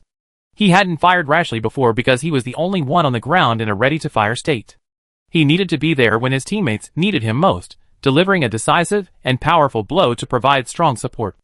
As Zheng Nanji landed, Suen successfully found a firing position. In front of him was a reverse slope only 1 meter high. Although the height was limited, it was enough for him to assume a firing stance. This position, flanking Fong Ming, could provide maximum fire cover for their own side. Like Suen, Zheng Nanji also received fire support upon landing. Unlike Suen, she now had 2 teammates who had already located the enemy, protecting her. Fong Ming was firing, while Suen was throwing force grenades one after another. Several enemies had already reached the vicinity of the slope, but they were all suppressed by Suen's grenades and unable to raise their heads. Although the enemies in the woods were firing, they were wary of Fong Ming, and many were forced to relocate and change their firing positions to avoid his range. Even a level 10 soldier couldn't withstand a level 5 force rifle. Whether it was a tree that could be embraced or an ordinary rock, it was all useless against it. Who dared to be careless? While in midair, Zheng Nanji had observed Suen's movement route. After landing, she also rolled a few times, then crouched low and sprinted, crawling for a distance, finally managing to rendezvous with Suen. You take the left, I take the right. Seeing Zheng Nanji in place, Suen immediately assigned combat tasks. Although the reverse slope wasn't large, he couldn't handle it alone. With Zheng Nanji's cooperation, it was truly making the most of his strength. Okay. Zheng Nanji responded softly. Noticing the unusual tone in her voice, Suen glanced at her between grenade throws. You're injured? Zheng Nanji was indeed injured. Perhaps she wasn't as lucky as Suen, perhaps her skills were lacking, or perhaps there were more enemies in position. She had been shot 3 times on her way here. A level 4 force bullet grazed her right shoulder, leaving a large patch of crimson. A level 3 force bullet struck her in the back, but was stopped by the tactical backpack's protective panel. The third bullet hit her directly in the chest. Fortunately, it was only a level 2 force bullet. The injury wasn't serious, but it was practically negligible. As a superhuman just one step away from level 8, even a level 3 force bullet would have limited effect on Zheng Nanji, let alone a level 2 bullet. A superficial wound, nothing serious. Zheng Nanji swiftly set up her assault rifle, quickly locking onto a target. With a pull of the trigger, her right shoulder jerked slightly, and a flash of emerald light disappeared into the forest, killing an enemy who had just peeked out to fire on his repelling comrade. Concise in speech, swift in action, and remarkably efficient, this Zheng Nanji surprised Suen. In Suen's memory, this beautiful sect leader, whose eyes were always full of flirtatious glances, and whose red lips always curved into a seductive smile, always seizing every opportunity to cling to him, was a talkative and frivolous person. But now, however, there was nothing inappropriate about Zheng Nanji. She had completely transformed into an excellent soldier. Her peach blossom eyes, framed by long eyelashes, reflected a sharp light. Her mature features were filled with focused attention. Even her luscious, smooth lips seemed to exude a fierce aura. Even as each shot aggravated her right shoulder injury due to the rifle recoil, causing more blood to flow, Zheng Nanji didn't even flinch. It was as if she was completely unaware that the wound was slowly reopening and widening. With just one glance, Suen was captivated by Zheng Nanji. For the first time, he felt her charisma. His focus sharpened, his movements became more powerful, and even his accuracy improved. With each force grenade he threw, killing or wounding some targets. Fighting alongside such a teammate, Suen couldn't help but feel excited. Chapter 157. More and more enemies rushed from the forest to the hilltop, and the number of Yen Kingdom soldiers rappelling down also gradually increased. A previously unnoticed hilltop suddenly became a battleground. There are no demons in front of us, and the others' primal force fluctuations aren't stronger than those of their peers. They're probably not demon cultivators. After a brief exchange of fire, Zheng Nanji noticed something amiss. There were too many level 1 and 2 primal force guns, almost half of them. Suen offered a further assessment. Perhaps it's the power of the Chaos Land. According to intelligence, the demon cultivators who previously arrived in the Chongling Mountains were all above level 6. Even if a large number of mid to low level cultivators were added later to counter forces coming the ruins, there wouldn't be so many soldiers below level 4.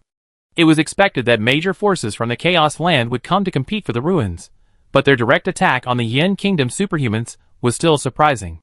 Unless they had reached a cooperation agreement with the demon race. Within moments, nearly 2 platoons of enemies had surrounded the hilltop, and the situation for the rappelling team members worsened. Many were shot multiple times before even landing, and some died the moment they touched the ground. Fortunately, half of the enemies were below level 4 in cultivation, and their firearms had limited lethality, allowing most of the team members to successfully find cover.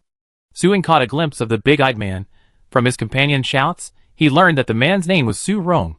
Su Rong was lucky, he was mostly unharmed. His firing position wasn't far from Suen, and his strength was indeed not very high. He fired 3 shots but failed to kill a single target.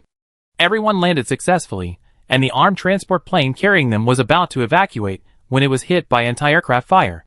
The machine exploded 3 times in succession, crashing into the thick black smoke amidst flames. Lu Hui, you two advance to the left. The rest of you, follow me and flank from the right.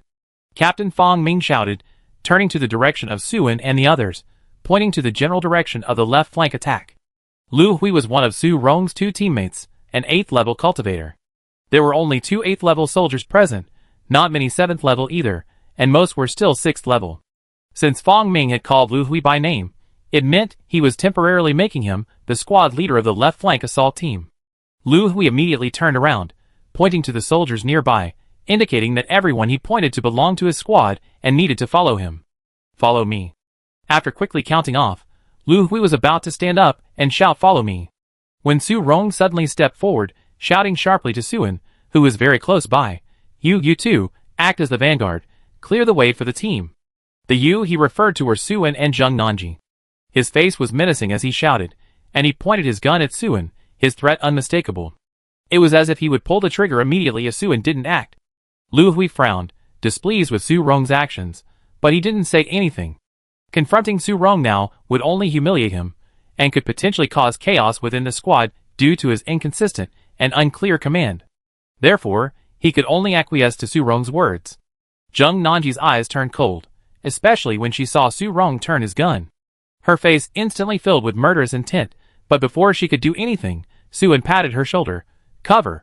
Before he finished speaking, Suin tossed out half of his remaining grenades, pinning down the enemy firing in his direction.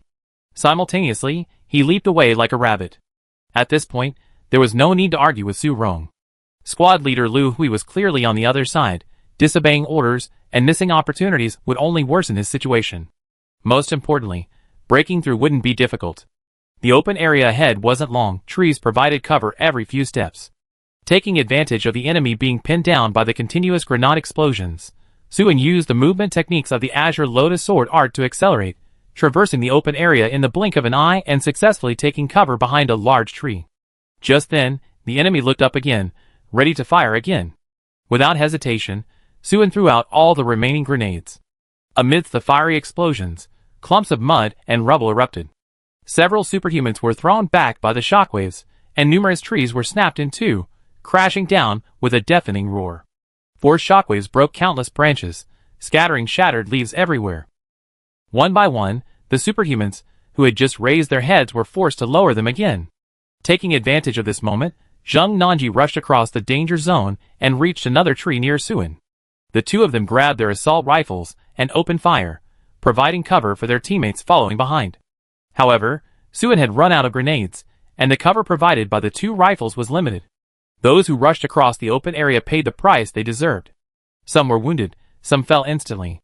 Su Rong's arm was grazed by a stray bullet, and he was subsequently hit by enemy grenades. By the time he reached the woods, he was already unstable and in a sorry state. But he still had the nerve to provoke Suin. Do you even have a brain? Why didn't you use your grenades more sparingly? Why did you throw them all at once?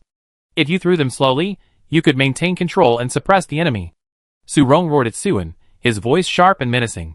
If Suin had done as he said, the pressure on him when he charged would have been less, and he certainly wouldn't be in such a sorry state. Suin gave him a cold glance, his gaze as if he were looking at a monkey jumping around, utterly disdainful of speaking to him, and turned to continue his advance into the deep forest. The enemy wasn't stupid, they weren't going to sit idly by and watch him throw grenades one after another. If he threw fewer grenades at once and failed to achieve a group suppression effect, he would be killed by the enemy's concentrated fire. A single tree couldn't withstand much force damage. Su Rong was further enraged by Su En's disregard. It seemed as if the other was silently mocking him. You're useless yourself, yet you have the nerve to blame others? This made him want to shoot Suin in the back. However, he couldn't actually do that, so he could only curse viciously in his heart. You better die by enemy fire. Suin acted quickly. Having taken the lead, he fulfilled his duty, and within moments, 2 enemies were killed. Not long after, he was overtaken by his squad leader, Lu Hui. This was because Suin hadn't fully revealed his strength. He only displayed the combat power of an ordinary level 6 superhuman. Having fought for so long, Suin had learned to conceal his abilities. He couldn't afford not to conceal his abilities. Su Rong was still behind him, and he had to be on guard. What if that guy went berserk and shot him in the back? His own superhumans were of a higher level, and they had the advantage of terrain. Although the enemy soldiers outnumbered him, they were quickly overwhelmed and thrown into disarray by their own forces attacking from the hilltop. After leaving behind 20 or 30 corpses, the remaining dozens of enemies began to retreat. After capturing several wounded, Suin and his group quickly identified them. Black Tide. These guys were all from Black Tide. They had arrived in the Chongling Mountains yesterday, and were cooperating with the demon race, working alongside demon cultivators to intercept those trying to approach the ruins. As for what agreement Black Tide had reached with the demon race, that was something only the higher-ups knew. These lower and mid-level soldiers were simply following orders. Black Tide was the force among the various powers in the Chaos Lands that was closest to the demon race. The two sides frequently maintained close ties. This was not only official intelligence, but also a fact that Suin had witnessed firsthand. The defeated Black Tide soldiers fought their way back into the depths of the mountains, towards the direction of the ruins. The group had no reason to let them escape, so they gave chase. As the battle entered the pursuit phase, Su Rong, who had been trailing behind Suin and acting cautiously during the previous fierce fighting, suddenly became energetic and fearless. He quickly caught up with and overtook Suin. Level 5 trash, moving so slowly, are you afraid of dying? Go back to your mother's breasts. Su Rong spat on the ground as he passed Suin. A murderous glint flashed in Su-en's eyes. He was starting to wonder if he had killed Su-rong's parents. What was wrong with Su-rong? Why was he so arrogant and defiant? The team fought their way across a hill, their momentum unstoppable, when suddenly, an unexpected change occurred. Black Tide reinforcements arrived. They were elite troops, 20 or 30 men, all at least level 6, with 2 at level 9. By now, Su-en's team had suffered considerable losses, now with less than 20 soldiers. No match for this Black Tide reinforcement force. Captain Fong Ming made a decisive decision, ordering the team to retreat quickly. The offense and defense switched. The team that had just been chasing rabbits instantly became prey being hunted. Su-en and Zheng Nanji, positioned in the middle of the team, had some reaction time and weren't as panicked as their teammates at the front. They quickly found firing positions with open views, allowing them to advance or retreat as needed, and sniped the large group of Black Tide soldiers counterattacking their teammates. Fong Ming and Lu Hui charged ahead, but they didn't panic. Instead, they cooperated and tried their best to contain the level 8 or 9 Black Tide experts. As for Su-rong, he ran faster than anyone else. Although he made feigned returns of fire, each time he only fired a single shot randomly before immediately retreating a large distance, overtaking many team members along the way and drawing many glares and angry stares. However, in a short while, he overtook Su-en in the opposite direction. Cover! Cover! You level 5 trash, if you dare to drag the team down, I kill you if I don't. Anyone could see that Su-en was displaying level 6 combat strength, but Su-rong ignored it. At first, the team managed to fight and retreat, but Su-rong's selfish behavior quickly triggered a chain of panic and imitation. Within minutes, everyone scattered and fled into the forest for their lives. Su-en saw Fong Ming fall to the ground, shot. The enemy had been doing their best to cover the team, a true warrior fulfilling his responsibilities as captain. However, the enemy was overwhelming, and by the time he wanted to retreat, he was already entangled in their firepower and couldn't easily escape.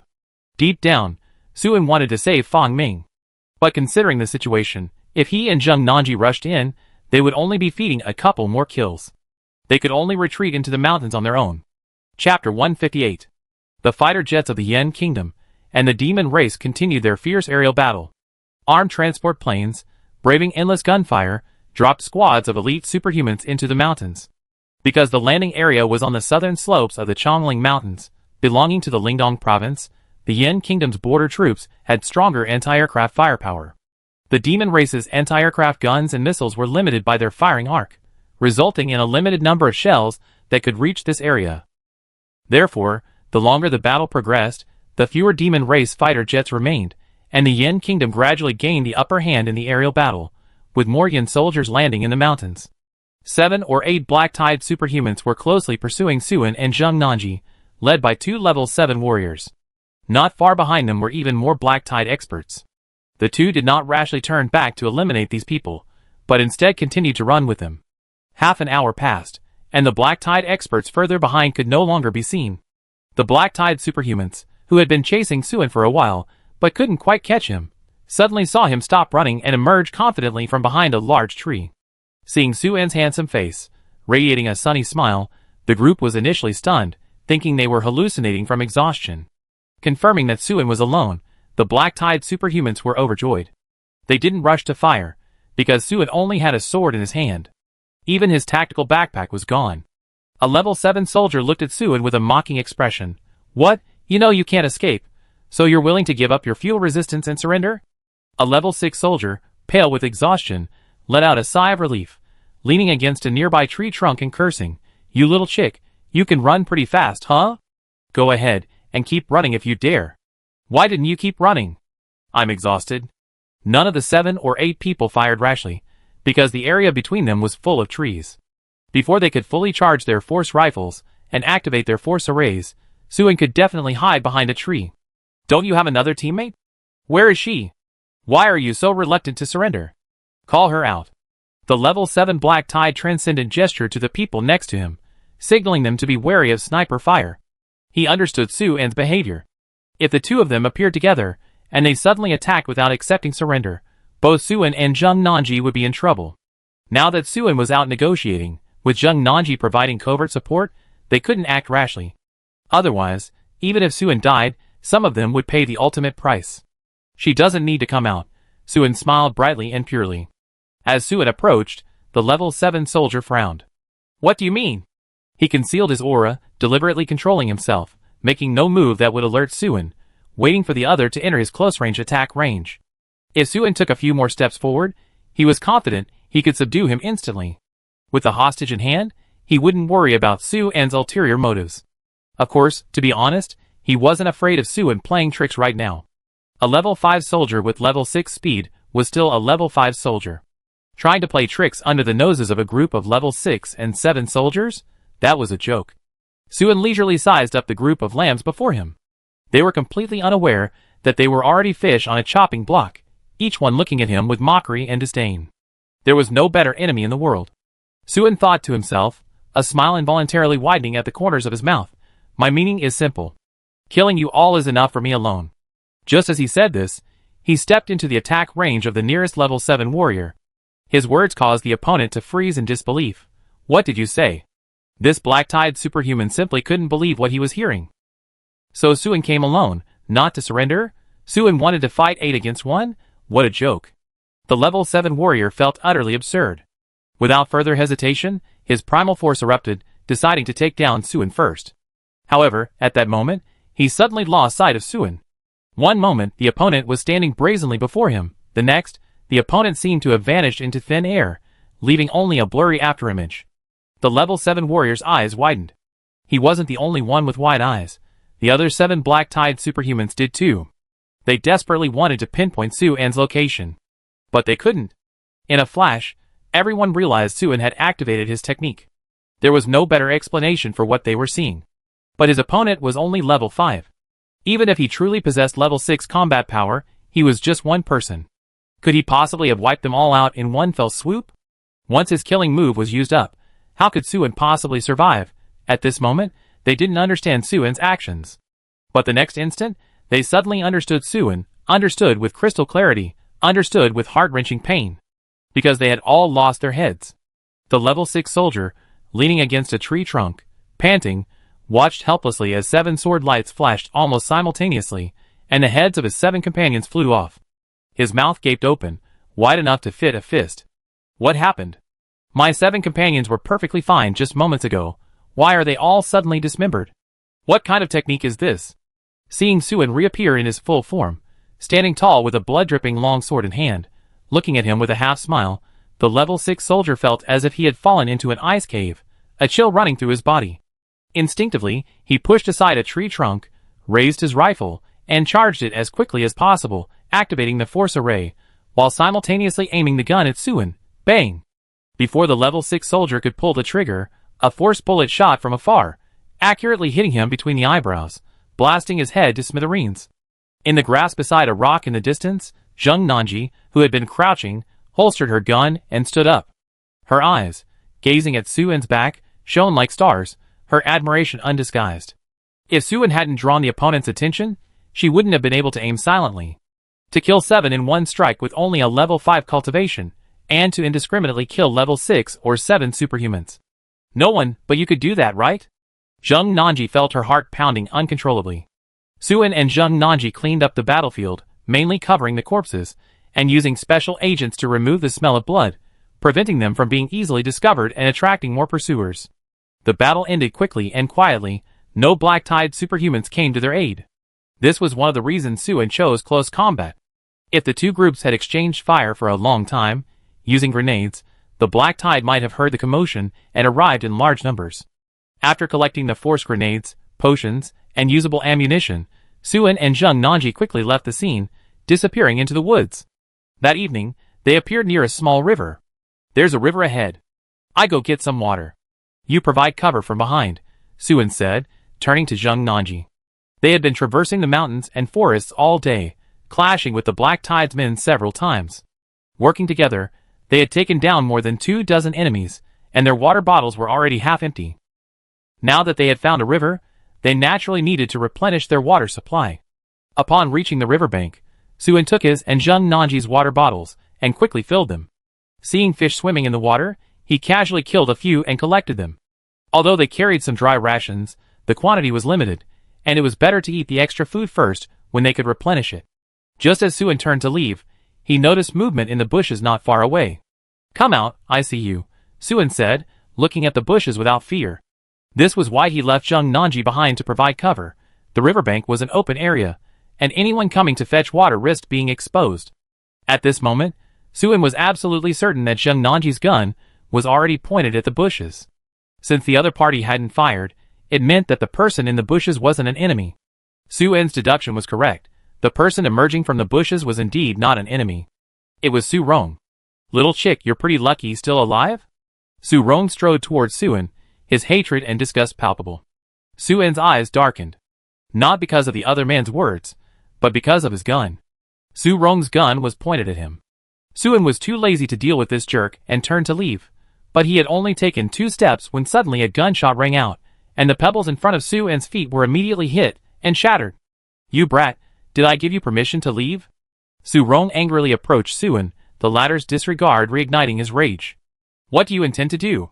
Suen turned to look at Su Rong, his killing intent rising. Kneel down and beg me, apologize to me, or I smash your dog's head in right now. Su Rong slammed the gun into Suen's chest. What are you so arrogant about? What's there to be proud of? Look at your haughty attitude. Do you think you're better than me? Today I make you kneel down and kowtow, calling me grandpa. Suen looked at Su Rong with pity. This look enraged Su Rong. His index finger moved to the trigger. Bang! Su Rong suddenly screamed, staggering and falling to the ground. His right shoulder had been pierced by a force bullet. Blood gushed out, and the assault rifle slipped from his grasp, falling to the ground. He was in excruciating pain, drenched in cold sweat, his face contorted. Clutching his shoulder, he crouched on the ground, his head pressed against a pebble, screaming pitifully like a pig about to be slaughtered. This shot was undoubtedly fired by Zheng Nanji. Suen glanced in Zheng Nanji's direction.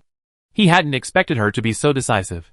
Su Rong was, after all, a member of the Yin Kingdom, yet Zheng Nanji hadn't chosen to threaten him with a gun, but instead had directly crippled Su Rong's right arm. To be honest, I also don't understand what you're so arrogant about. If you beg me now, kneel down and kowtow, admitting you're a dog's grandson, I might consider letting you go. Suen picked up the rifle, approached Su Rong, and looked down at him expressionlessly, his eyes icy. Su Rong looked up, and saw the dark muzzle of the gun, and the glowing force array. This made him shudder, and fear instantly filled his pale face. Chapter 159. The next moment, Su Rong's gaze met Suen's expressionless face, and he couldn't help but feel angry again. He realized that Suen showed no smugness, satisfaction, or ferocity. Even at this moment, Suen completely disregarded him. Whether he was being humiliated or had a gun pointed at him, he showed no emotion whatsoever. It was as if his life or death wouldn't cause the slightest ripple in Suen's heart. Even a biting mosquito brings some satisfaction after being swatted, but Su Rong's importance to Suen was less than that of a mosquito. You can forget about it. I'd rather die than beg you. You level 5 little chick, if you have the guts, shoot. Su Rong's face was red and his neck was bulging. The intensity of the humiliation at that moment actually overshadowed his fear. Suen gave a calm "Oh, I didn't expect you to have some backbone. I underestimated you." Hearing this, Su Rong was actually somewhat pleased, feeling that he had finally been recognized. The next instant, however, Suen slightly shifted the muzzle of his gun and pulled the trigger. Su Rong's vision was immediately filled with a blinding light. Instinctively, he tried to raise his intact left arm to shield his eyes, but a piercing pain shot through his left shoulder. The pain was so intense that Su Rong couldn't bear it. He let out another pig-like scream, his body collapsing backward to the ground, writhing in agony. He tried to clutch the wound on his left shoulder, but his right arm was already immobilized. He had no way to alleviate the pain, and could only keep burying his head into the riverbed. It was as if he could just drill a hole in the ground, his shoulders would stop hurting. Suen kicked Su Rong over, placing one foot on his chest, looking down at him with an indifferent expression. How about now? Su Rong tried to break free, but Suen's foot was as heavy as a mountain. No matter how much he struggled, it was futile, making him feel like a maggot. Looking at Suen's face now, especially when he met those eyes that seemed like an abyss, Su Rong finally stopped feeling shame and anger. He felt only fear. A deep-seated fear. Death, like Suen's foot, was pressing heavily on his chest, making it hard to breathe, making each breath feel like swallowing a knife. I was wrong, spare me, spare my life," Su Rong said tremulously, his face full of pleading. Suen gave a soft "heh," the gun barrel moved down, and bang! Su Rong's right leg twitched, his kneecap was blasted to pieces, flesh torn open, bone exposed. Su Rong's face contorted in pain, his instinctive urge to scream failing him. But as soon as he opened his mouth to breathe, Su-en's foot sank deep into his chest, making it difficult for Su Rong to even utter a proper sound. Too soft, I can't hear you. Say it again, Su-en said coldly. Su Rong struggled to open his mouth. Master, spare my dog's life. His voice was very soft, broken, and barely audible. Su-en nodded. Good attitude, but too late. With one last shot, Su-en blasted Su Rong's head apart, then turned and left without a backward glance. Upon reaching the woods and meeting up with Zheng Nanji, Su-en handed her the water bottle. She smiled sweetly. I thought you let him go. Su-en knew she was joking, but still explained, from the moment you fired, he couldn't possibly survive. We hadn't really offended him much before, but he took advantage of us. Now that you crippled his arm, he'd definitely fight us to the death. Instead of waiting for his revenge, it's better to finish this quickly. Zheng Nanji gazed at Su-en with a look of infatuation, her eyes brimming with tears, and said softly, So you killed him for me? Su-en ignored her, and turned to leave. Zheng Nanji wasn't embarrassed. She shrugged and followed Su-en, leaning close to him and looking back at him. Even if you blame me, I don't regret it. He went too far. The moment he poked the gun into your chest, he was already a dead man in my eyes. Even if you let him go, I would have finished him off. This isn't your fault, Su-en said nonchalantly. Before he finished speaking, his eyes suddenly sharpened, and without warning, he lunged forward, tackling Zheng Nanji to the ground. Just as Zheng Nanji was stunned, a force bullet grazed Su-en's tactical backpack, piercing a nearby pine tree. Su-en, still holding the voluptuous Zheng Nanji, rolled on the ground, avoiding a second force bullet. 11 o'clock, 2 people. As he spoke, Su-en had already leaped up, hiding behind a large tree. Crouching low, he quickly raised his Eagle Strike rifle, aimed deep into the woods, and fired a shot in a flash. Although the shot missed its target, it successfully covered Zheng Nanji's movements, allowing him to get up.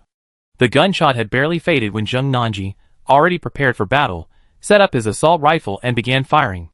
About 200 or 300 meters away, on a slightly higher ridge, 2 figures emerged from the open area where the shooting had just taken place, running behind rocks and trees, and continuing to fire at them. Is that Lu Hui? Zheng Nanji didn't see clearly. It's them, Su-en confirmed Zheng Nanji's guess. Clearly, they saw Su Rong's body. Zheng Nanji scoffed. No wonder you're all in cahoots, your actions are always so unreasonable. Just seeing Su Rong's corpse, and you open fire without a word? Does that mean we're the ones who killed him? If the other side had witnessed Su-en shooting Su Rong, they would have fired long ago, not waited until now. Su-en didn't respond, because Lu Hui, hiding behind the rocks, shouted, You 2 bastards, shooting your own people? Have you lost all your conscience? Or have you already sided with the demon race? Zheng Nanji was enraged by this preemptive accusation, and immediately retorted, You can't expect anything good to come out of a dog's mouth. You didn't even figure anything out before you opened fire as soon as you saw us. Who's the one without a conscience here? As Zheng Nanji spoke, Lu Hui successfully located her and suddenly flashed. He emerged, fired a shot with lightning speed, and then retreated back into hiding. Zheng Nanji wasn't an idiot. She was naturally wary of this move. While speaking, she shifted her position, preventing the shot from hitting her. Su-en frowned slightly. Lu Hui's appearance was too brief. He didn't have time to fire, and even if he did, he wouldn't have been able to hit. To hit him, one had to anticipate his movements and fire preemptively. Having outmaneuvered Zheng Nanji, Lu Hui showed no embarrassment. After retreating, he continued to shout angrily, 1 corpse and 2 survivors at the scene. Even a fool knows what happened. You bitch, dare to say you didn't kill them? We're both extraordinary beings from Yen Kingdom. We came to Chongling Mountains on the same transport plane, and we fought side by side before. How could you do this under these circumstances? What is it if not heartless and treacherous? It's fine if you don't like Su Rong, but he hasn't done anything to you. Why did you kill him? While Lu Hui was distracting Su-en and Zheng Nanji, another superhuman quietly left his original firing position, crouching low and disappearing into the other side of the ridge, stealthily circling to find a new firing position. To cover his companion's actions, Lu Hui fired another shot halfway through his sentence. This time, he didn't step out, exposing himself to Su-en and Zheng Nanji's line of fire. He only extended the gun halfway out. However, he wasn't shooting blindly. He had already pulled out a mirror and placed it at his feet, using the vegetation for cover, adjusting the angle towards Su-en and Zheng Nanji to correct his firing direction. Therefore, this shot didn't miss, grazing past Suin by about half a meter. The reason he missed Suin wasn't because Lu Hui's marksmanship was poor, but because Suin and Zheng Nanji were already hidden in the vegetation. The enemy had no idea of their exact location, only their general direction. This is also why the other superhuman had to change firing positions. Only by flanking and gaining a new view could they possibly lock onto Suin and Zheng Nanji. "You bastard, spewing dog shit." Zheng Nanji cursed angrily and fired a shot.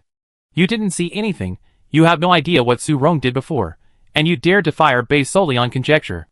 You're the one who doesn't distinguish right from wrong, yet you talk like you possess the truth? It's utterly absurd. I knock out all your teeth later, let's see how you talk back then." She kept firing and talking, constantly changing positions, but there were no large, absolutely safe rocks in front of her, and ordinary trees could only obscure the opponent's vision, not withstand the bullets of a level 4 force weapon. Therefore, the opponent still found an opening. Lu Hui first draped his hat over his backpack, then kicked it out to lure Suin into firing. He then rolled out from behind the backpack. Suddenly, he crouched down, calculating Zheng Nanji's next location based on the source of her voice and her movement speed, and pulled the trigger. At the same time Lu Hui fired, Suin also fired. The two gunshots rang out simultaneously, almost overlapping. The bushes where Zheng Nanji was standing suddenly shook, and then her body tumbled backward. A flash of blood appeared on Lu Hui's chest, and he collapsed to the ground. Suin wasn't distracted by Lu Hui's backpack, his hand was steady, and his mind even more so. In the instant Lu Hui paused to fire, Suin seized the fleeting opportunity and struck. The very next moment Suin shot Lu Hui down. Another superhuman emerged from behind a large tree on the side of the ridge, raising his assault rifle and aiming at Suin's head in the nick of time.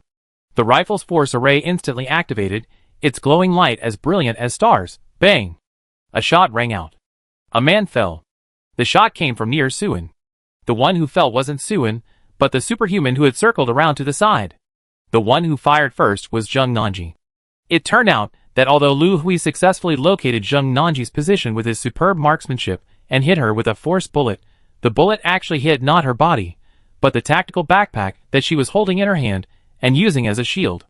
She had deliberately acted angry and said a long speech, but in reality, she had already communicated tactics with Suin, with the aim of making Lu Hui think that there was an opportunity to shoot. Although their location lacked solid rocks, the dense vegetation, while offering no protection from bullets, obscured their vision, preventing Lu Hui from seeing her holding her backpack in front of her. After Lu Hui fired, she feigned being hit and fell, both to mislead the superhumans on her flank and to adjust her firing position, finding an angle to shoot at them. When the enemy assumed Zheng Nanji had been shot, and that the only enemy was Suin, and aimed at Suin, they were actually completely exposed to Zheng Nanji's gun. The superhuman thought his movements were very stealthy, having circled around to the other side of the ridge unnoticed, but he hadn't spoken or fired. How could Suin and Zheng Nanji not be alert? When Suin and Zheng Nanji saw them, Lu Hui was on the left and the other on the right, and the ridge on the right extended upwards, offering increasingly better firing angles. Therefore, the latter's only possible position for maneuvering was to the right. Therefore, Zheng Nanji only needed to look to the right of the ridge, without spending too much time searching left and right for the enemy's position. This ensured she could quickly locate the enemy, and kill them with a single blow. It must be said that the battle just now was very dangerous. If it weren't for their excellent teamwork, at least one of them would have lost their life. This excellent teamwork didn't come out of thin air, they had been fighting together for a whole day. Although the time was short, both were veteran soldiers, and with mutual trust, their familiarity with each other developed quite quickly. The two didn't linger, quickly rushing towards Lu Hui's location while providing mutual cover. The extraordinary individual Zheng Nanji hit was only level 7, so he died on the spot. However, Suin was fighting a level 8 opponent at level 5, a significant difference in their cultivation levels. To be on the safe side, he didn't aim for the man's head, but rather for his body. Although Lu Hui was hit, it was uncertain whether he was dead on the spot. They had to rush over to check on him, they needed to find him alive or dead. When they were only 50 or 60 meters from where Lu Hui had been shot, Suin stopped. He and Zheng Nanji exchanged a glance, deciding not to advance rashly. If Lu Hui wasn't dead, and still had the ability to fight back, he was likely setting up his gun nearby. A direct approach would likely result in them being hit head-on. Suin and Zheng Nanji didn't proceed in a straight line. Instead, they chose a gentler slope with little cover ahead, flanking him towards the ridge. This slowed them considerably.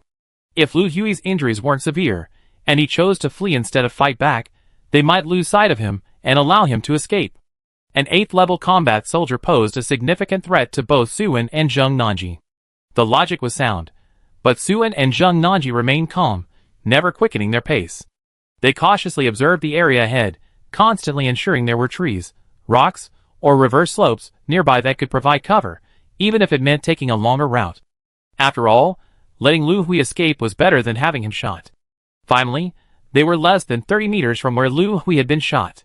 They saw Lu Hui. He was hiding a dozen meters away on a high point, prone behind a pile of rubble, aiming his gun downwards.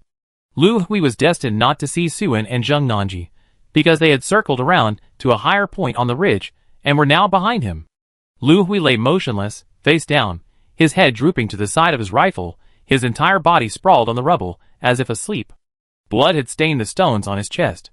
Zheng Nanji breathed a sigh of relief and gave Suin a cheerful smile. This guy was indeed troublesome. Shot in the chest, yet he still managed to find an ambush point before he died. If we had approached from below, given his firing position, he could have definitely landed a fatal blow, and might even have taken one of us down with him. Suin nodded slightly. We went in too many circles, wasting too much time, and his injuries were too severe. He held on for a long time, but didn't make it to our place before passing away. Zheng Nanji walked towards Lu Hui's corpse, as usual, to collect the spoils. Bullets, medicine, grenades, the more the merrier, as they'd been expending resources throughout the battle. Just as Zheng Nanji stepped past Lu Hui's body towards his tactical backpack, Suin suddenly stopped behind Lu Hui, a few meters away, and pointed his gun at his back. Stop pretending. If you don't move, I shoot and send you on your way, Suin said calmly. Lu Hui didn't move. Zheng Nanji, who was clearly walking towards the backpack, suddenly turned around, pulled back the bolt, and pointed at his head, sneering, since you're so eager to die, then I grant your wish. Lu Hui moved. He struggled to his feet. His chest was covered in blood, and in his right hand, which had been hidden by his body, he was now clutching a forced pistol. You too, you're ruthless. No wonder you could fight all day without dying. I won't lose out by dying at your hands today. It's all my fault. It's just that Su Rong was my brother. He's dead, and no matter how he died, I can't help but avenge him. Lu Hui dropped his gun, his voice trembling as he spoke, almost unable to stand. He finished speaking, closed his eyes, and raised his head, calmly accepting death. Shoot. Zheng Nanji remained expressionless, her gaze fixed on Lu Hui, never wavering. Suin wore the same expression, silently watching Lu Hui without moving. After a long wait, Lu Hui didn't hear a gunshot. He couldn't help but open his eyes, only to see Zheng Nanji's mocking gaze. We're both extraordinary beings from Yen Kingdom, so, do you intend to humiliate me before I die? Lu Hui's face flushed red. Zheng Nanji didn't speak, only displaying a disdainful expression. Suin said calmly, you were indeed seriously injured, so you couldn't escape and had to choose to ambush us nearby. You're bleeding profusely, and have waited so long, your condition is indeed very low. So when you sensed our presence, you were already unable to adjust your position to attack. So you chose to feign death, hoping to ambush and kill us when we lowered our guard and started collecting loot. When that plan also failed, you could only stand up, feigning composure, and resign yourself to your fate, putting on a magnanimous act to gain our sympathy and a chance to survive. If we were truly moved by you, even if we relaxed our guard for a moment, or our attention was diverted for a split second, like glancing at each other, you would immediately launch your killing move. Squad leader, you're quite clever. No wonder you survived to level 8. Lu Hui forced himself to remain calm, revealing no weakness. What can I do now that you two have guns pointed at me? Kill me if you want. Why humiliate me like this? I fought demons for years. Do you think I'm afraid of death? Suin chuckled lightly, then slowly moved your foot away. Hearing this, Lu Hui's expression finally changed drastically. He was standing on a thin, transparent line, normally impossible to detect. The line was connected to several force grenades buried nearby. This was a special arrangement he made in this desperate situation, so he could make a last-ditch effort. If he pulled the line, the booby traps would be secretly triggered, allowing him to leap with all his might into a nearby pit, while the unsuspecting Suin and Zheng Nanji would be blown to pieces. He hadn't expected Suin and Zheng Nanji to have even noticed this. Their guns were fixed on him, never wavering, their attention completely on him. Under these circumstances, he couldn't possibly pull the line and leap away. Any movement would mean certain death. Squad leader, no matter how righteous you sound, you still just want to live, don't you? If you were truly unafraid of death, you would have already triggered the wire. That way, although we would have killed you, we might have been blown up too. Suen's tone was full of mockery and sarcasm. Lu Hui's face darkened completely, turning ashen, his eyes filled with despair and fear. Zheng Nanji glared at Lu Hui, sneering repeatedly. Weren't you quite the talker before? A silver tongue, a string of clever words, able to turn black into white. You were so confident then, why are you silent now? Come on, continue. I'm all ears. If you can persuade me, I might spare your life. I'm not like you, without any bottom line. I always keep my word. Why don't you give it a try? Lu Hui's lips twitched, as if he really wanted to try as Zheng Nanji suggested, but Zheng Nanji's teasing expression made him realize that even if he could talk a dead person back to life, Zheng Nanji would not let him go. At this point, he had no way out. That was reality. But reality was too cruel. Not everyone could accept it. Lu Hui was ultimately controlled by fear. He forced a smile. We don't have any deep-seated hatred between us. Why are you two forcing me like this? I admit my mistake, I surrender, okay? I was wrong before. I shouldn't have been so sharp-tongued. I'm willing to slap myself until you're satisfied. Just spare my life, name your price. I have considerable assets in Jizhou City. I can give them all to you too. Name whatever you want. I agree to anything, okay? As he spoke, his teeth chattered with fear. After speaking, he actually raised his hand and slapped himself in the face, the movement swift and powerful, quickly swelling half his cheek. Bang! Suen shot Lu Hui through the head, not wanting to see him in such a pathetic state. When Lu Hui fell, his face still showed shock, clearly not expecting Suen to shoot so suddenly. He had thought he could still try. After all, he was standing on a booby trap. If he was willing to risk everything, even if he was certain of death, Suen and Zheng Nanji would likely suffer the same fate. This was a deterrent, and it was a matter of balance. So he thought that as long as he was polite enough, letting Suen and Zheng Nanji vent their anger, he might be able to save his life. But who would have thought that Suen would suddenly fire? He died so suddenly that before his head was pierced by the force bullet, and he completely lost control of his body, he didn't even have time to pull the transparent thread beneath his feet. Because of his fear of death, because of his longing for life, he couldn't even seize the last chance to perish together with his enemy, dying a meaningless death. The matter was finally over. Zheng Nanji looked at Suen, this time without saying anything complimentary, nor deliberately showing any affection, simply giving him a bright and moving smile. Beautiful as a flower, radiant as a sunset. Even someone as resolute as Suen was momentarily stunned by this smile. Chapter 160. As night fell, Suen and Zheng Nanji found a secluded cave to rest. As a true veteran, Zheng Nanji possessed extensive experience in field combat. She deployed layers of warning devices and traps around the cave to ensure timely detection and counterattack should any enemy approach. The Yin Kingdom, concentrating the extraordinary forces of the Lingdong province, had deployed tens of thousands of soldiers across the mountains through a continuous day of transport flights. However, due to the interception by demonic fighters and anti-aircraft weapons, these forces could not be concentrated in one place, but were scattered over a radius of hundreds of miles. The closer to the ruins, the stronger the demonic forces became. The general-level experts responsible for guarding the ruins and protecting the demonic cultivators wielded level 5 or higher primal force weapons with extraordinary power. Any transport aircraft that dared to approach would be shot down as targets. During intense battles, high-level generals would even take to the air, and it was not uncommon for them to shoot down an aircraft with a single punch. To minimize losses, the Yin Kingdom's transport planes could only drop their troops at locations relatively far from the ruins, forcing them to march on foot.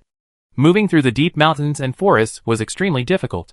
Even mid-level soldiers couldn't move quickly, let alone with the interception from the demon race and the black tide. Every kilometer the Yin Kingdom's extraordinary warriors advanced came at a considerable cost. Time was running out for the Yin Kingdom's extraordinary warriors. The demon race cultivators had already entered the ruins, and no one knew when they would return laden with loot. If the Yin Kingdom's extraordinary warriors were slow, they would arrive at the ruins empty-handed. The situation was unfavorable for the Yin Kingdom, but not unacceptable. The extraordinary forces of the Bohai Kingdom, the Zhongshan Kingdom, the rebels, and the church had already entered the Chanling Mountains from all directions. Although the northern demon race was powerful, they had only won over the black tide. Dealing with so many opponents at once was not easy. As long as the war continues, humanity will inevitably gain the upper hand. That night, Suin and Zheng Nanji rested for half the night. Using the strength gained from the day's battle, Zheng Nanji successfully broke through her cultivation level, advancing to the 8th level warrior. Suin's cultivation also improved, but he was still some distance from the 6th level. In the latter half of the night, traps around the cave were triggered. The two received a warning and immediately left the cave, sneaking around to a higher point on the hillside. They hid in a thicket of bushes and peered down. Under the pale moonlight, a dense swarm of dark figures advanced in a fan shape towards the cave, numbering about 20 or 30. Judging from their clothing and weapons, they were undoubtedly members of the Black Tide. The two with the highest cultivation levels are two 8th level warriors. We can fight them, Zheng Nanji assessed. Suin nodded. We can fight them, but it's unnecessary. The two then said no more and disappeared into the depths of the forest. 20 or 30 soldiers, though not a large number, were not insignificant either. A real battle wouldn't end quickly, and the darkness posed constant danger. It was better to retreat before the enemy discovered them. This was the advantage of having a well-placed early warning system. They could calmly assess the enemy's strength and decide whether to engage. The Black Tide superhumans had activated the warning system and knew they were exposed and that enemies were nearby.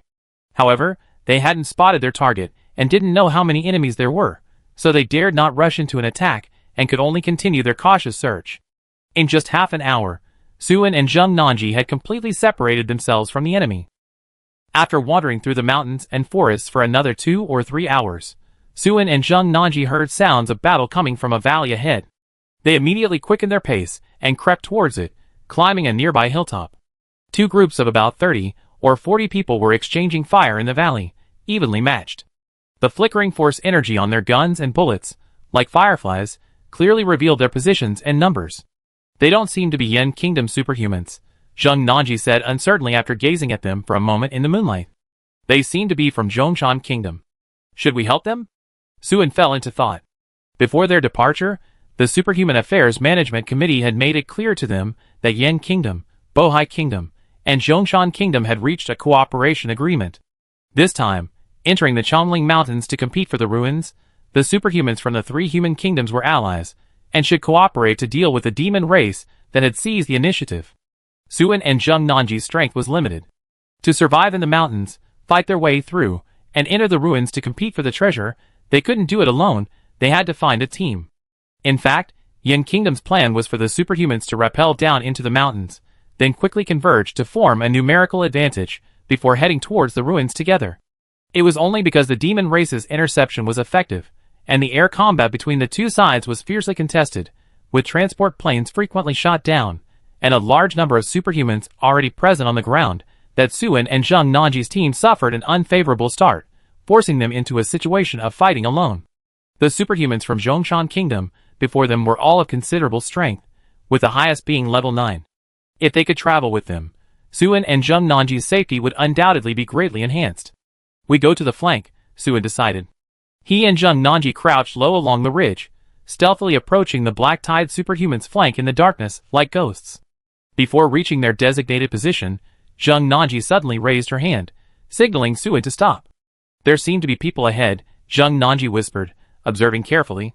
Suin frowned. Zheng Nanji, gun at the ready, crouched low and circled around silently, climbing a large tree. Standing atop the tree, she surveyed the surroundings for a moment, then scurried down the trunk like a cat. She told Suin, who was keeping watch, there are indeed people, but I can't see exactly how many. Zheng Nanji added, to be on the safe side, should we leave? Suin thought for a moment. Let's go around them, approach from behind, and then take a closer look. These people definitely aren't here to deal with us. Their target must be the people in the valley, and their attention must be on the battlefield there. If we move discreetly, we won't be easily detected. Let's observe first, see what their plans are. If we can get involved, we help the superhumans in the valley. If their strength exceeds our limits, then we can retreat. The battle in the valley is fierce. Once those people in front start their operation, they only be focused on the Zhongshan Kingdom superhumans in the valley. Suin and Zheng Nanji don't need to worry about being discovered. Okay, whatever you say. Zheng Nanji indicated that Suin was in charge. Fang Ming's face was grim. Although the Black Tide superhumans in front of him only numbered 30 or 40, they were all elites.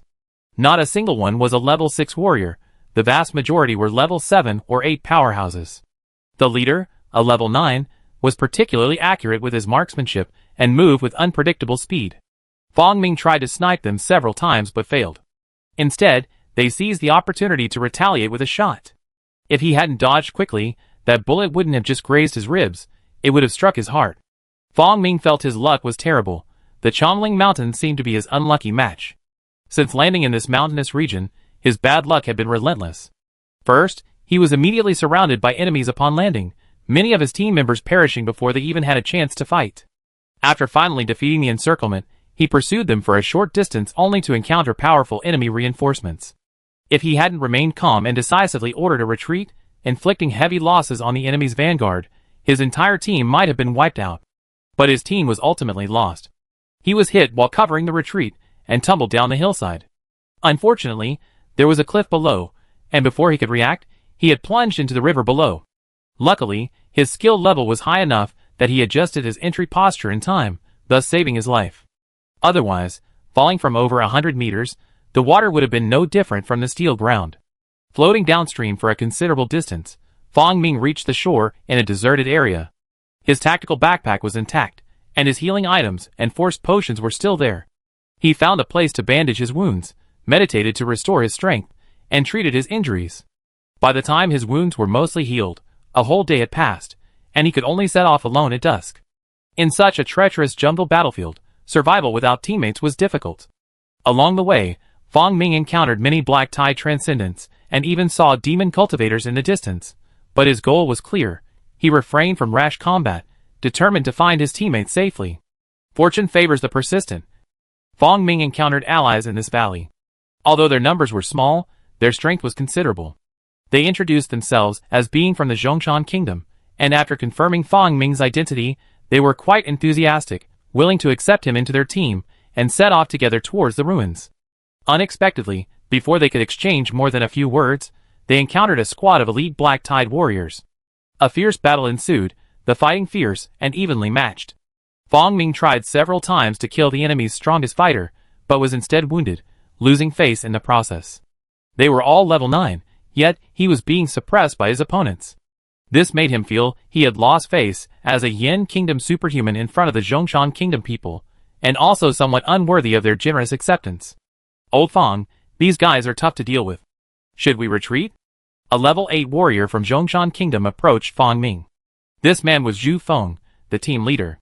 He was the one who made the decision to accept Fong Ming into the team. Fong Ming hesitated for a moment. The overall strength of both sides was similar. The reason for retreating now was that he couldn't handle the enemy's strongest fighter. Alright, you guys go first, I cover the rear. Fong Ming decided to prove himself and save face. He was the strongest fighter in the team. If someone else covered the rear, they might not be able to escape. Brave. Zhu Feng gave a thumbs up, showing no sign of refusal, his action swift and decisive. Let's go together. Having made up his mind, Zhu Feng immediately turned to give orders to his team, instructing them to take turns providing cover as they retreated, and to establish a defensive position in the advantageous terrain ahead, setting up booby traps to block the pursuers. Just then, a gunshot with a peculiar sound suddenly rang out from the right hillside. Fong Ming frowned. Years of battlefield experience had honed his instincts, giving him an unmistakable warning of danger. Before he could react, an 8th level superhuman fell nearby. Sniper at 8 o'clock. Zhu Feng shouted immediately. Before he finished speaking, a second gunshot came from the right hillside, followed by a third, a fourth. The dense gunfire rose and fell like raindrops on banana leaves. The trees in the area where Zhu Feng's team was located crackled and popped from the forced bullets. Some team members were injured before they even understood what was happening. 7 o'clock, 9 o'clock, 6 o'clock. Fong Ming identified the source of the gunfire one by one, his face turning pale instantly. Gunfire was even coming from directly behind them. Undoubtedly, their retreat was cut off. Now they were being attacked from both sides, their situation extremely dire. If they couldn't evacuate immediately, they would all likely perish here. But with their retreat blocked, how could they escape?